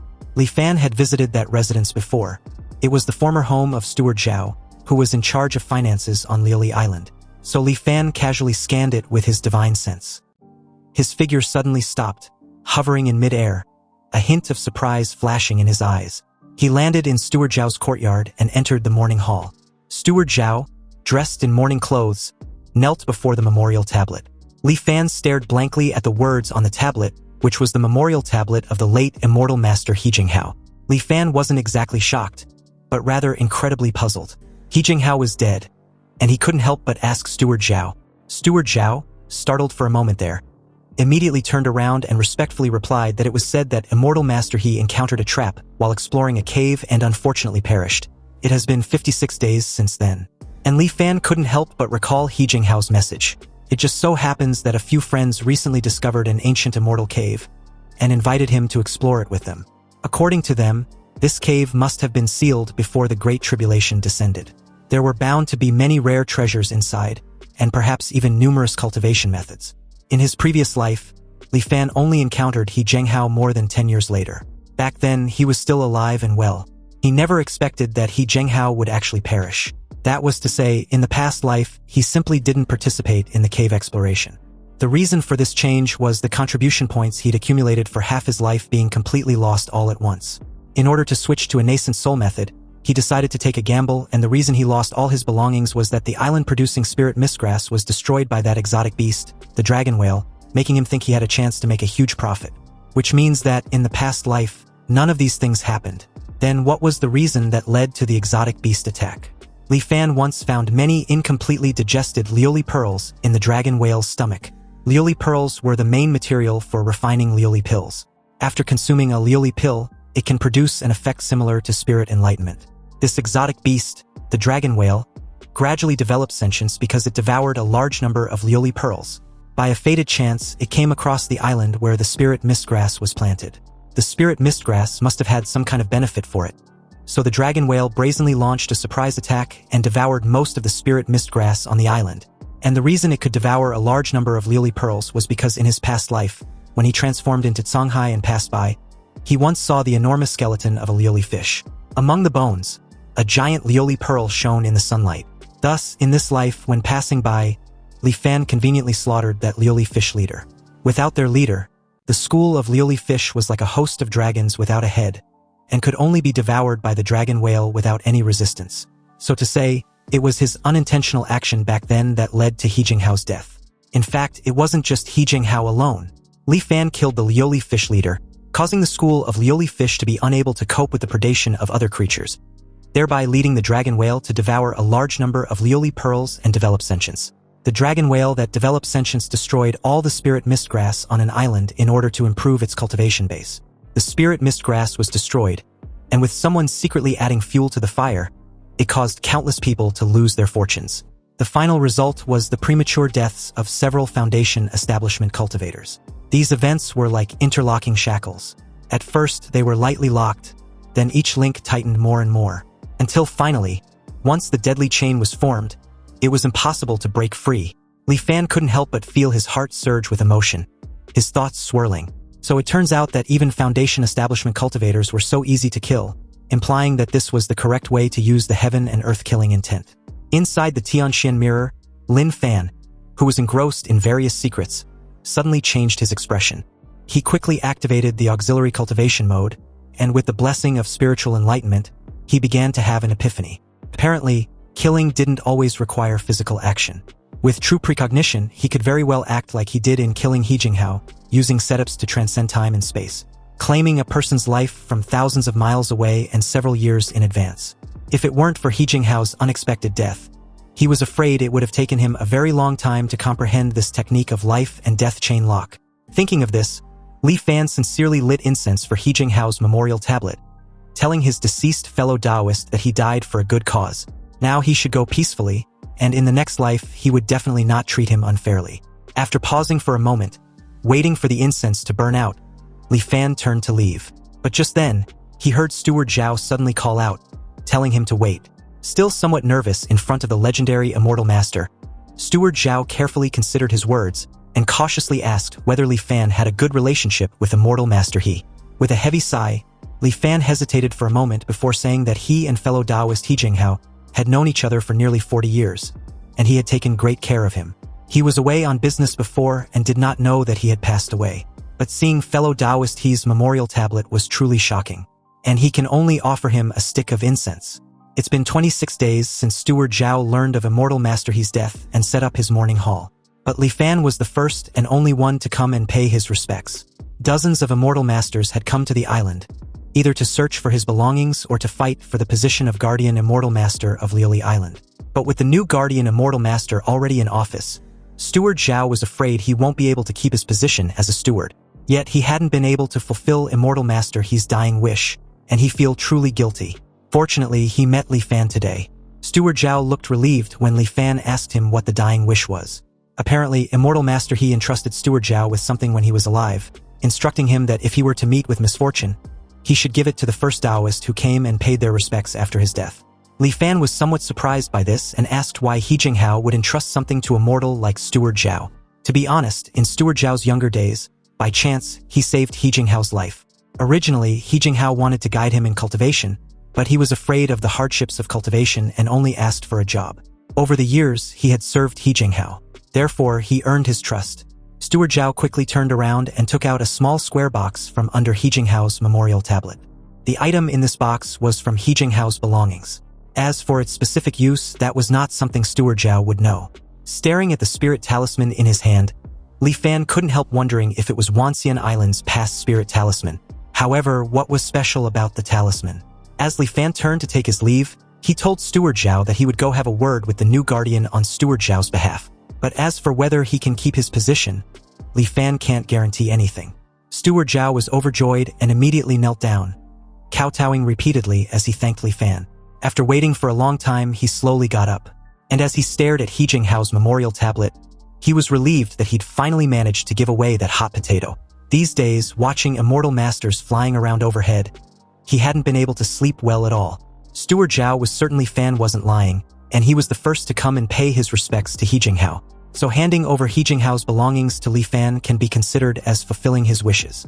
After a long silence, Steward Zhao, stroking his long white beard, gave a regretful comment, cultivating immortality, yet in the end, dying even earlier than him with no one willing to even collect his bones. Steward Zhao suddenly found it to be truly meaningless. Li Fan arrived inside the Island Protection Grand Formation and met the newly appointed guardian. He told him that he and Steward Zhao were old acquaintances, and asked if he could retain his position as the financial steward of Lioli Island. It was just a mortal position, so after thinking for a moment, the new guardian nodded in agreement.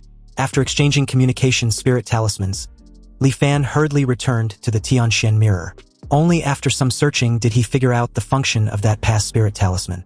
In addition to serving as a pass to enter Wanxian Island, the past spirit talisman could also be used as an item storage and retrieval voucher. Items were not stored in the Tianxian mirror, but in a place called the Myriad Collection Pavilion. This Myriad Collection Pavilion was not on Wanxian Island, but on Yulan Island in the northern part of the Zhongyun Sea. Having figured out the talisman's use, Li Fan didn't delay and made a trip to Yulan Island, finally retrieving He Jinghao's relic, which was a jade slip, and inside the jade slip was an unfinished work by He Jinghao with a detailed explanation of the 100 Veins formation diagram. The book recorded in detail He Jinghao's various special insights into spell formations as well as some innovative concepts. Along with this book, there was also a message from He Jinghao. It recounts that all his life, He Jinghao had only loved the Tao of spell formations. After pouring his heart and soul into it for decades, stumbling along the way, he barely managed to complete more than half of the detailed explanation of the 100 Veins formation diagram. It stands to reason that this expedition to the cave abode carries little risk, but it was better to be safe than sorry. If he's met with an accident, his death was a small matter. He Jinghao only feared that his life's blood, sweat, and tears, which was the detailed explanation of the 100 Veins formation diagram, would be cast into the shadows and forever buried. That was why he arranged a backup plan. He Jinghao hoped that the acquainted fellow Taoist who obtains the spirit talisman can deliver the detailed explanation of the 100 Veins formation diagram to any formation master on Wanxian Island, in hopes that it can be completed. Finally, He Jinghao couldn't help but complain a bit. He talked about the various benefits of the sitting mountain art he practiced. It was a pity that it was simply too difficult to practice. If not for this, he wouldn't have needed to risk going to this ancient cave abode just to change his cultivation method. A strange light flashed in Li Fan's eyes as he comments on how his fellow Taoist He Jinghao had really given him a difficult problem. And although it was a pity He Jinghao only mentioned the sitting mountain art in passing and didn't leave the cultivation method behind, he wondered if his remains can still be recovered. Putting away the jade slip, Li Fan felt like the sitting mountain art was simply too suitable for him, mainly because it could completely utilize the advantage of his Huanjin's foresight. It would have also been fine if he hadn't known about the sitting mountain art before, but now that he knew of its profundity, he was absolutely determined to practice this cultivation method, and no one can stop him. So Li Fan began to inquire for information about the ancient cave abode where He Jinghao perished. He found out that He Jinghao's group of 5 foundation establishment cultivators all perished. Only one golden core cultivator luckily survived. This cave abode was located inside a submarine volcano. Because the volcano had been dormant before, the cave abode was never discovered by anyone. It wasn't until the volcano suddenly erupted recently that passing cultivators noticed the cave abode hidden within. According to the information they obtained, this was merely the cave abode of a golden core cultivator named Perfected Tianyang from the ancient era. Logically speaking, when exploring a golden core cultivator's cave abode, even if He Jinghao's group couldn't return fully loaded, it shouldn't have been hard for them to retreat unscathed if they encountered danger. But when they ventured deep inside the cave abode and triggered a restriction seal, they discovered that Perfected Tianyang did indeed have a golden core cultivation base. However, he practiced the mechanism arts that existed in the ancient era and had long since been lost. Over a dozen flint mechanism puppets were instantly activated, completely surrounding the group. Only the golden core cultivator named Zhang Xiaoyun managed to escape, sustaining heavy injuries in the process. The other 5 foundation establishment cultivators all died tragically at the hands of the mechanism puppets. This shocking news didn't dispel people's thoughts of exploring the cave abode. Instead, it made their enthusiasm surge even higher, not to mention the priceless mechanism puppets inside the cave abode. Just the legacy of 5 foundation establishment cultivators was enough to make many people envious. It was said that the second exploration team was already assembling. The leader this time was a nascent soul-mighty figure, the true Lord Goxuan. Li Fan wondered if this exploration will be successful. However, since all those going this time were nascent soul and golden core cultivators, he won't join in the fun. But with so many treasures, surely they won't fight him for He Jinghao's remains, he thought. Perhaps he can post a bounty mission. The sitting mountain art was different from the cultivation methods exchanged in the Myriad Immortals Alliance. It was a pre-Great Calamity cultivation method. If no copy was left behind, it generally meant this cultivation method was completely lost. And by using the heaven-stealing sun-swapping art, Li Fan had hope of recreating a lost cultivation method from a cultivator's remains. Li Fan decided to get He Jinghao's remains out first. He also needed to do some missions and earn some contribution points before he can post a bounty. Refining an avatar requires the main body to step in, so it was better if he personally posts this mission. Li Fan chose a bounty mission, provided information using memories from his past life, and obtained 1,000 contribution points.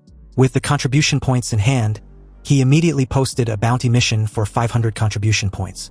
In the mission, Li Fan stated that he had nearly 40 years of friendship with He Jinghao and they were intimate friends.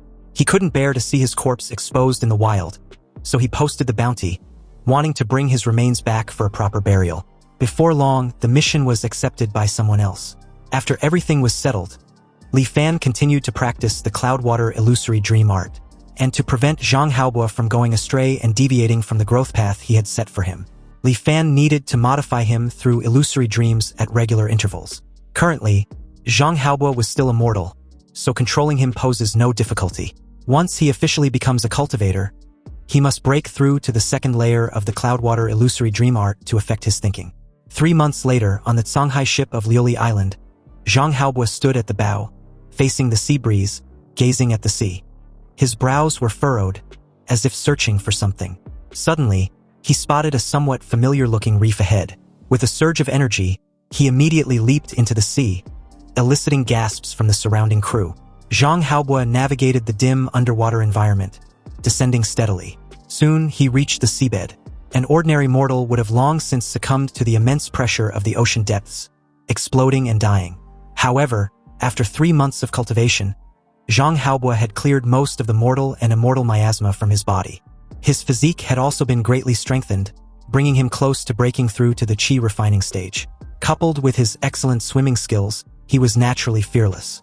Zhang Haobo continued swimming on the seabed, when suddenly his gaze sharpened.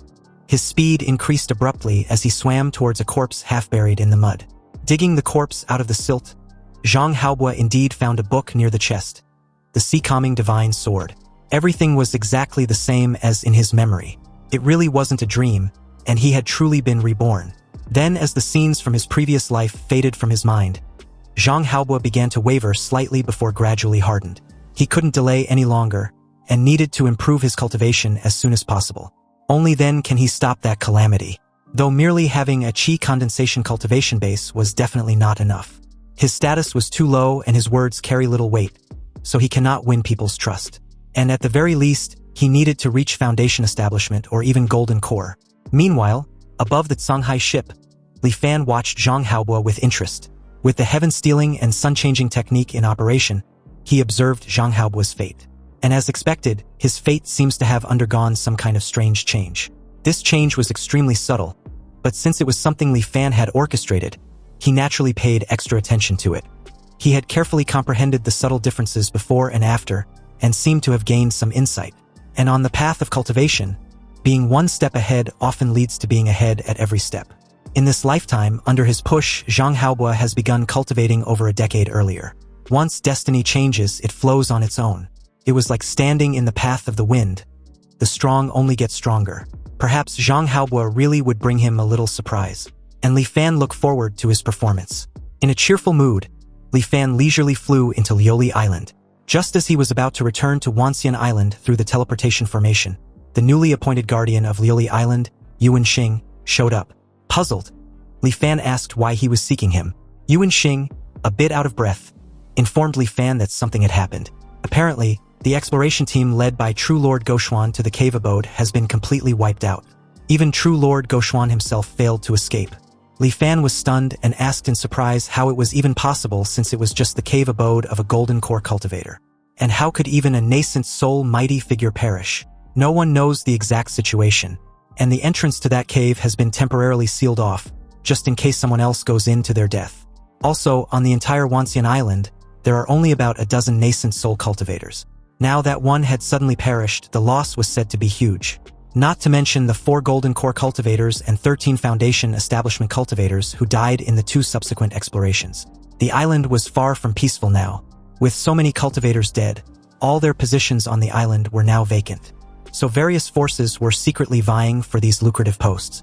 Also, the Wanxian Alliance had also reopened its investigation into Zheng Xiaoyun. And this time around, Elder Gongsun of the Tianji Hall was personally leading the investigation. They don't know if they can find anything out. Li Fan sensed that Yuan Xing's worries seemed to have another reason, but since he hadn't said anything, Li Fan didn't dare to ask rashly. After exchanging a few more pleasantries, Li Fan returned to Wanxian Island via the teleportation array. After making some inquiries, he learned the reason behind Yuan Xing's worried expression. It turned out that Yuan Xing's backer was the fallen true Lord Goshuan. It was precisely because of this connection that he was able to defeat many competitors and become the guardian of Lioli Island. Now, before he could even settle in, his backer had collapsed. Anyway, back in the Tianshan mirror, Li Fan, who still couldn't quite comprehend how even a nascent soul cultivator could have fallen, pointed out the obvious. The cave abode was truly incredibly dangerous. It seems that He Jinghao's remains won't be recovered anytime soon. That was Li Fan's initial thought. However, a few days later, things seemed to take a turn for the better. The Wanxian Alliance's investigation results came out. The Golden Core cultivator named Zheng Xiaoyun was innocent. But the reason he was able to escape during the first expedition when he was only a Golden Core cultivator, when even a nascent soul cultivator had perished, was that the mechanical puppets in Tianyangzhenren's cave possess a peculiar characteristic. They become weaker when facing weaker opponents and stronger when facing stronger ones. When Zheng Xiaoyun first led the team, those mechanical puppets only displayed the combat power of a Golden Core cultivator. Zheng Xiaoyun himself was relatively strong, and with the other 5 Foundation Establishment cultivators drawing fire, he barely managed to survive. However, when Goshuanjinjuan led the team, the combat power of those mechanical puppets suddenly swelled to the nascent soul stage. A dozen nascent soul cultivators erupted in an instant, catching the second expedition team completely off guard. Of course, the mechanical puppets, so-called, becoming stronger when facing stronger opponents, definitely had an upper limit. But exactly where the upper limit of these mechanical puppets' strength still remained unclear. However, within the Qi condensation stage, Li Fan had the Bug God Divine Power and the Blue Flame Phantom Spirit, both which can render these puppets completely powerless to fight back. Li Fan considered going to explore this cave abode, but stopped himself. If these mechanism puppets were only weak when facing the weak and strong when facing the strong, then the Myriad Immortals Alliance could just secretly gather a group of late-stage Qi condensation cultivators, breach the cave abode, and bring all these puppets back. The puppets in this cave abode must have other strange aspects. The Myriad Immortals Alliance is also uncertain. Li Fan was not the only one who understands this logic. But ultimately, there were people holding onto a fluke mentality, believing they were chosen by destiny. They banded together about 39 cultivators to explore the Tianyang cave abode for the 3rd time. 10 days later, this expedition team returned in a sorry state. They tearfully recounted what happened inside the cave abode. These puppets were simply too strong. Who knows what material their entire bodies were made of? They were incredibly sturdy. No matter what spells were cast upon them, there was no effect. Not even a single scratch can be left. The physical strength of their bodies can inherently withstand nascent soul stage attacks. Li Fan wondered how this cave abode was ultimately resolved in the previous lifetime. After he joined the Myriad Immortals Alliance back then, he had never heard of this Tianyang cave abode. Obviously, that cave abode had long disappeared by then. Actually, there wasn't a lack of methods to crack it. As long as the human wave tactic was used to stall the puppets, one could delve deep into the cave abode to seek opportunities. But no one was willing to risk perishing to help others achieve success. Thus, fewer and fewer cultivators kept the Tianyang cave abode on their minds. Li Fan also began to calm his heart and focus on cultivation.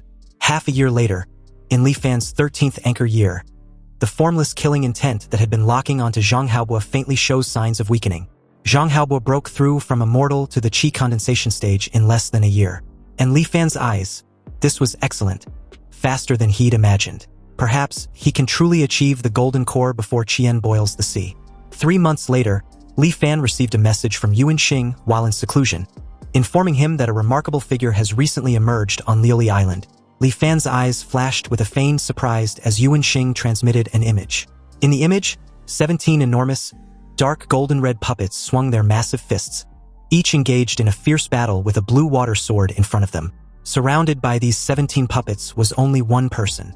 It was none other than Zhang Haobo. 7 blue swords hovered around him, constantly rotating as if protecting him. He himself controlled each of the 17 water swords, fighting against all the puppets simultaneously. This kind of battle was clearly extremely taxing on the mind.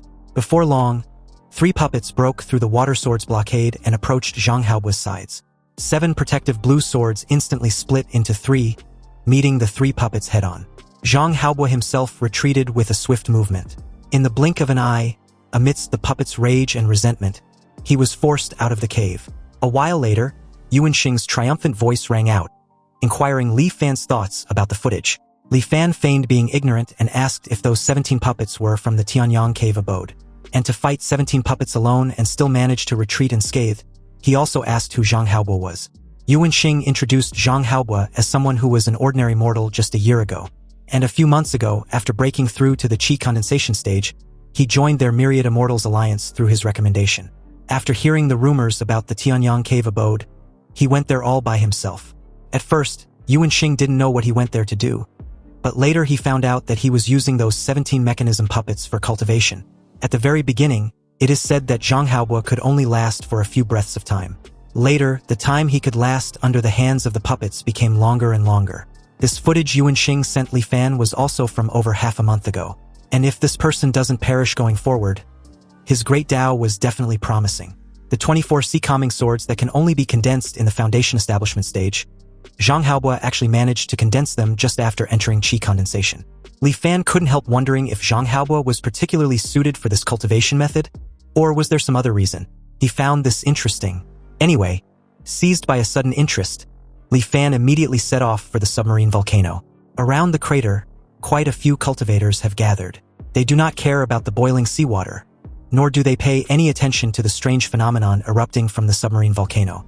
Their attention was completely focused on Zhang Haobo, who was sitting in meditation with his eyes closed not far away. Just now, in his first battle at the mid-stage of Qi condensation, one of the onlookers wondered why it seemed like Zhang Haobo didn't last much longer than before.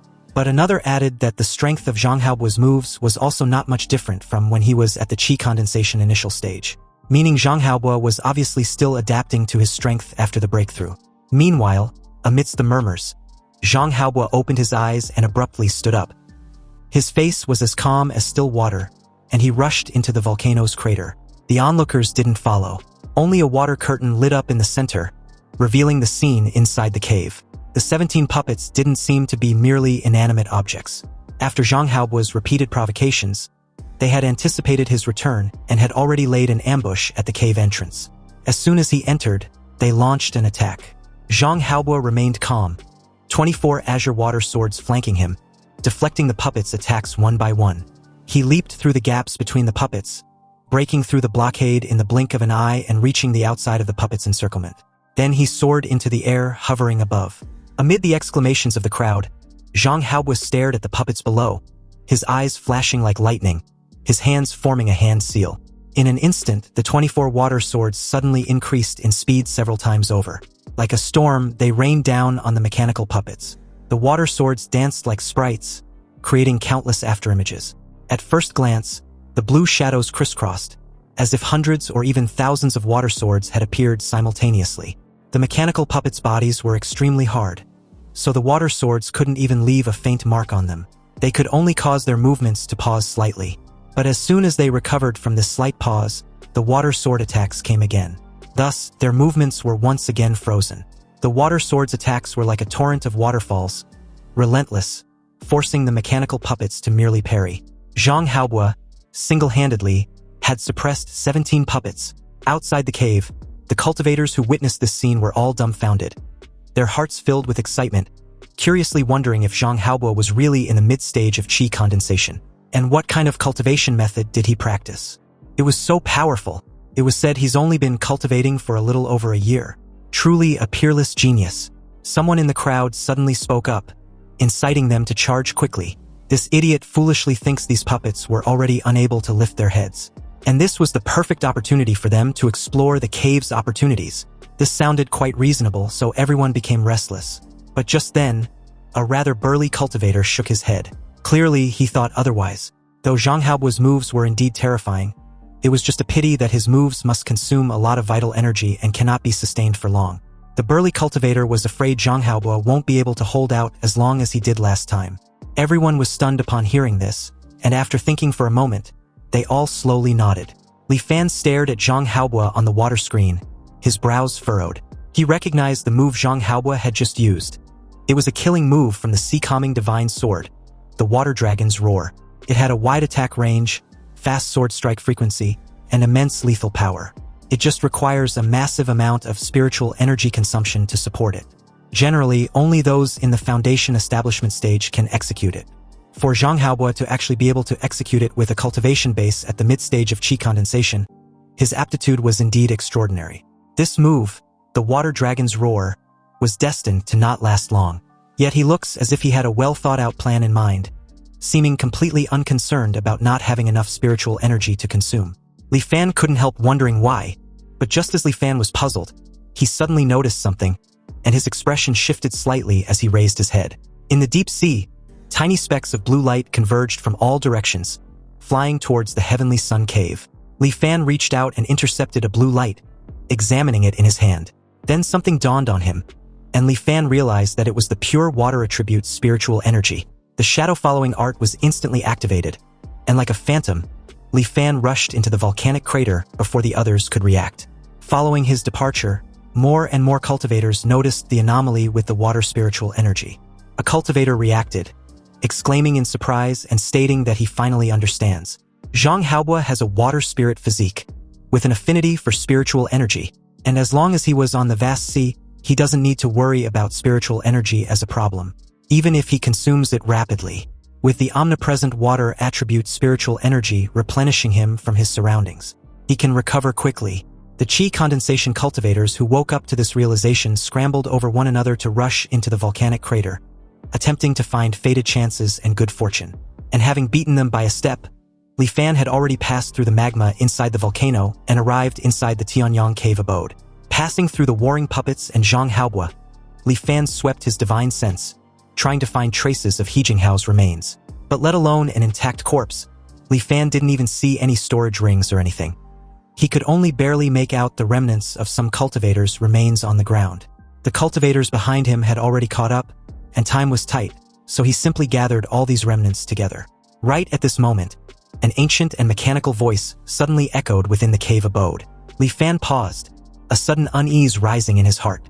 Looking towards the source of the voice, he saw one of the mechanical puppets. Under the constant suppression of Zhang Haobo's water dragon's roar, these dark red mechanical puppets seemed to have undergone some kind of change. Anger had been building up within them, like a volcano dormant for thousands of years, awakening suddenly.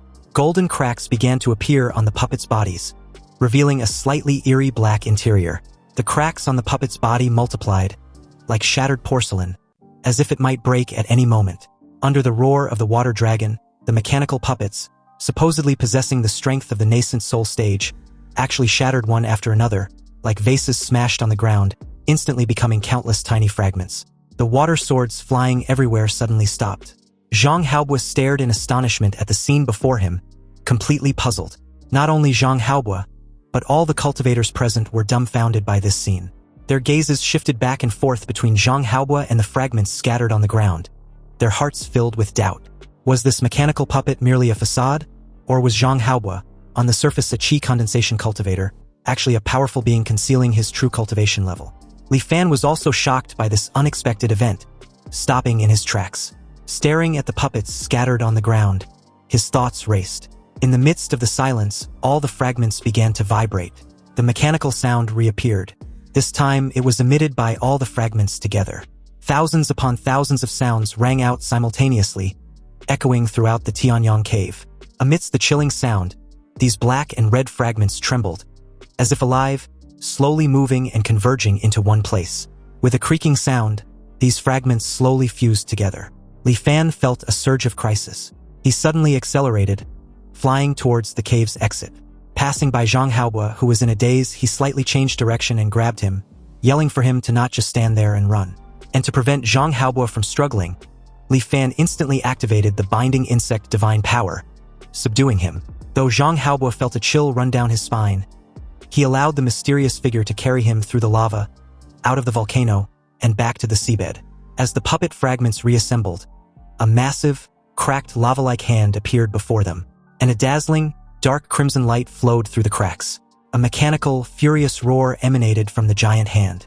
With a roar like that of an ancient beast, the giant hand clenched its fist, its 5 fingers coming together. It swung forward. Amidst the violent explosions, billowing smoke shot skyward, instantly rising from the seabed to the heavens. Li Fan, having run frantically, finally brought Zhang Haobo to safety. Looking back at the raging fire, he couldn't help but feel lingering fear. However, this seemed to be only the beginning. The heavens and earth shook. The entire sea of clouds trembled. Like beacons being lit one after another, column after column of volcanic smoke erupted from the Tianyang cave, deafeningly. In this apocalyptic scene, the roar of the mechanical puppet could drown out the sound of the underwater volcano erupting. A mechanical puppet buried deep in the earth veins for thousands of years, continuously absorbing the energy of earth fire day and night to temper its body, stood up in the Tsongyun Sea. Countless crimson flying rocks traced trails of fire across the sky, scattering in all directions. After the heavenly sun puppet flipped over and stood still in the sea, it slightly turned its head, its eyes emitting a chilling red light. An inverted mountain, dozens of times larger than the Tianyang puppet, abruptly appeared above its head. The mountain peak, like a drill, pressed down from above.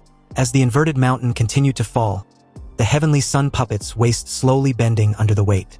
Its feet embedded themselves in the seabed, constantly emitting booming sounds. The heavenly sun puppet thought of the inverted mountain it was supporting, its eyes blazing with madness and defiance. With a series of creaking sounds, its hunched body slowly straightened. The massive mountain was gradually lifted towards the sky. Seeing the heavenly sun puppet's unwavering resolve, a cold snort echoed once more. Several other phantom peaks of varying shapes faintly appeared on the inverted mountain, forming a mysterious array that instantly exuded a vast and powerful aura. The weight of the inverted mountain above abruptly increased by several times. The Tianyang puppet was pressed down once more, the surrounding seawater being completely pushed outward, forming a ring of giant waves that spread in all directions. Under this immense pressure, the puppet's lower limbs were crushed bit by bit. Under the collision, the earth was continuously scraped away. The puppet was crushed by the inverted mountain. However, it was not over yet. From the bottom of the Tsongyun Sea, the earth vein fire erupted once more. The Tianyang puppet transformed into a fire dragon and flew out from the bottom of the sea, completely destroying the inverted mountain. However, the inverted mountain also recondensed. The puppet and the inverted mountain clashed fiercely against each other, making it hard to tell who would win. This was quite interesting, and this was expected of a successor of the ancient body transformation Dao, with a golden core aptitude, after thousands of years, to actually possess such strength. Right at this moment, a lazy female voice rang out, and heaven and earth suddenly darkened. It was as if a large hole had been torn in the sky, revealing dotted stars within, just like the night sky. The lazy female voice then yelled for the heavenly sun puppet to go fight somewhere else if that's what it wants. Gauze-like starlight fell, landing on the heavenly sun puppet. It only managed to roar before its massive form disappeared, and the lazy female voice, with a satisfied tone, declared that they should change location and fight to their heart's content. The phantom images of several mountain peaks also disappeared. The shattered sky slowly closed, and the stars gradually faded away. The sun shone brightly, and the world remained quiet, still serene and peaceful. Only the nearby, almost shattered cloud sea faintly recounted the earth-shattering battle that had just taken place. Li Fan, seeing a nascent soul expert personally engage in combat for the first time, was overwhelmed with emotion. Those two who just appeared must be the nascent soul stage cultivators from 10,000 Immortals Island. Such prowess truly inspires longing. Meanwhile, Zhang Haobo beside him was also stunned, his body still trembling slightly. Li Fan mused, realizing that the illusion created by the cloud water illusory dream art couldn't compare to first-hand experience. Otherwise, after truly witnessing the crimson flame burning the sea, Zhang Haobo certainly wouldn't be so easily subdued by the nascent soul formation battle. Releasing his insect-binding divine power, Li Fan asked how Zhang Haobo feels. Startled for a moment there, Zhang Haobo snapped out of his daze. Originally, he was a bit self-satisfied having advanced from immortal to the mid-stage of chi condensation in just a short year, but seeing true possessors of great divine power firsthand, he now knew that in their eyes, a mere chi condensation stage was actually no different from ants. With a slight comfort, Li Fan told him that there was no need to be discouraged. With his aptitude, given time, it may not be impossible for him to become such a possessor of great divine power. As Li Fan took his leave, Zhang Haobo realized he didn't know this mysterious fellow Taoist's name, but he truly dare not forget today's life-saving grace. Zhang Haobo declared that he would definitely reward Li Fan generously in the future. If they are fated in the future, Zhang Haobo will naturally know.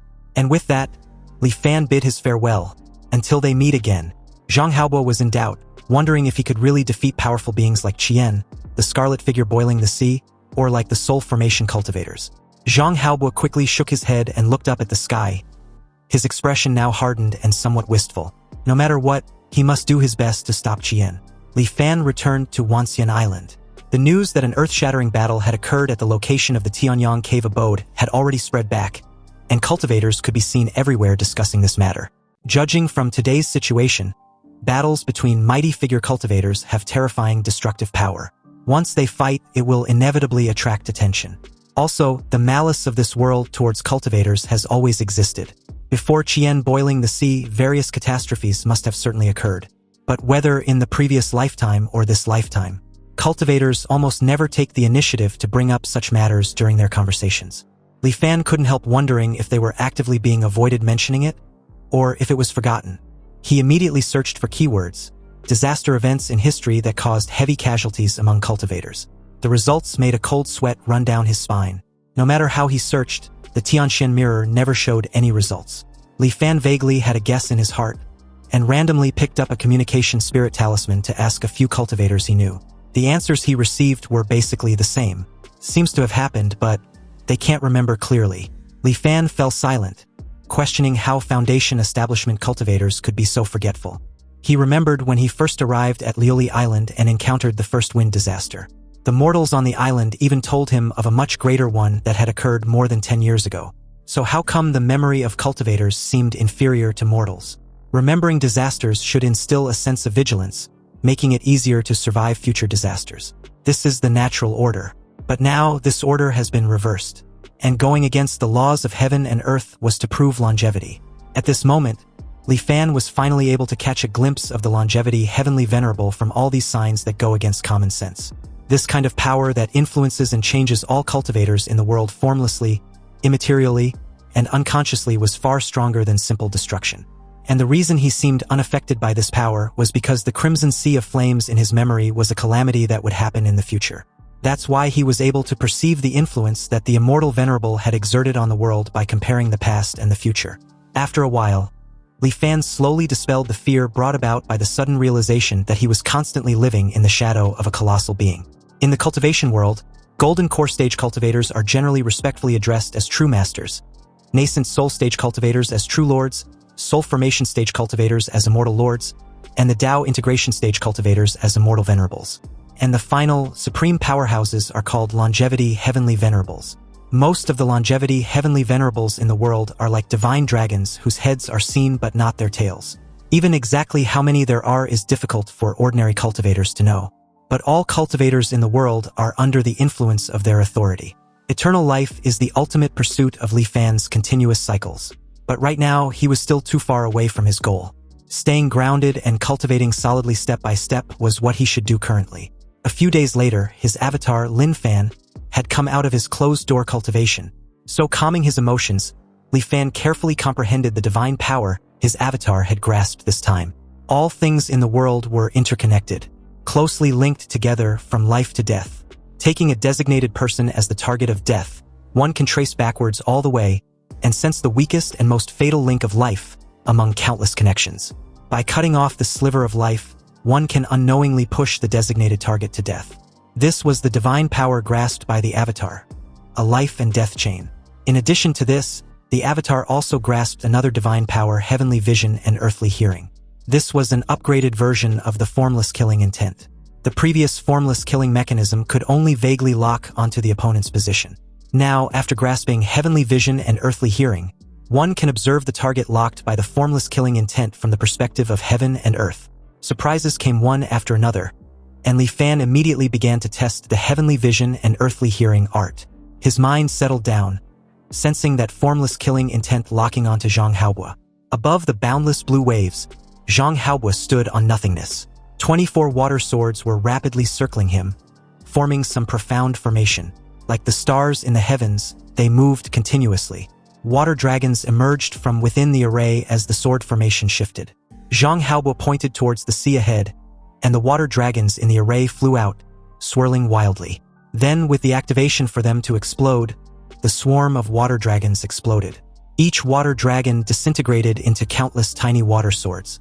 In an instant, the water swords, like a violent storm, bombarded a large area in front of Zhang Haobo. The sea surface suddenly shot up countless water columns, which was quite spectacular.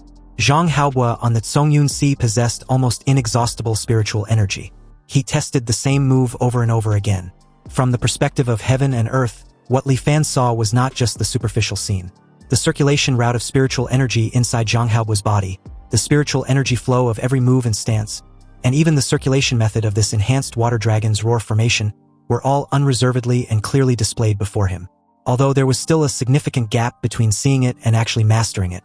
If Li Fan look at it enough, won't he master it? Excitedly, he exited the state of heavenly vision and earthly hearing. Since he began his cultivation, there has always been a problem blocking his way. Li Fan's aptitude was mediocre. Even if he start over countless times, he might not have the comprehension to achieve a breakthrough to the major realms later on. So what can he rely on to compete with those geniuses? Today, he finally had an answer. A great Tao leading to heaven that belongs solely to him and can never be copied by others. With his truth returning, the heavenly vision and earthly hearing, the sitting mountain art and the rest. So what if their aptitude was higher? Under his gaze, their lifetime of comprehension will all belong to him. And although there were many heroes in the world, they must all fall into his grasp.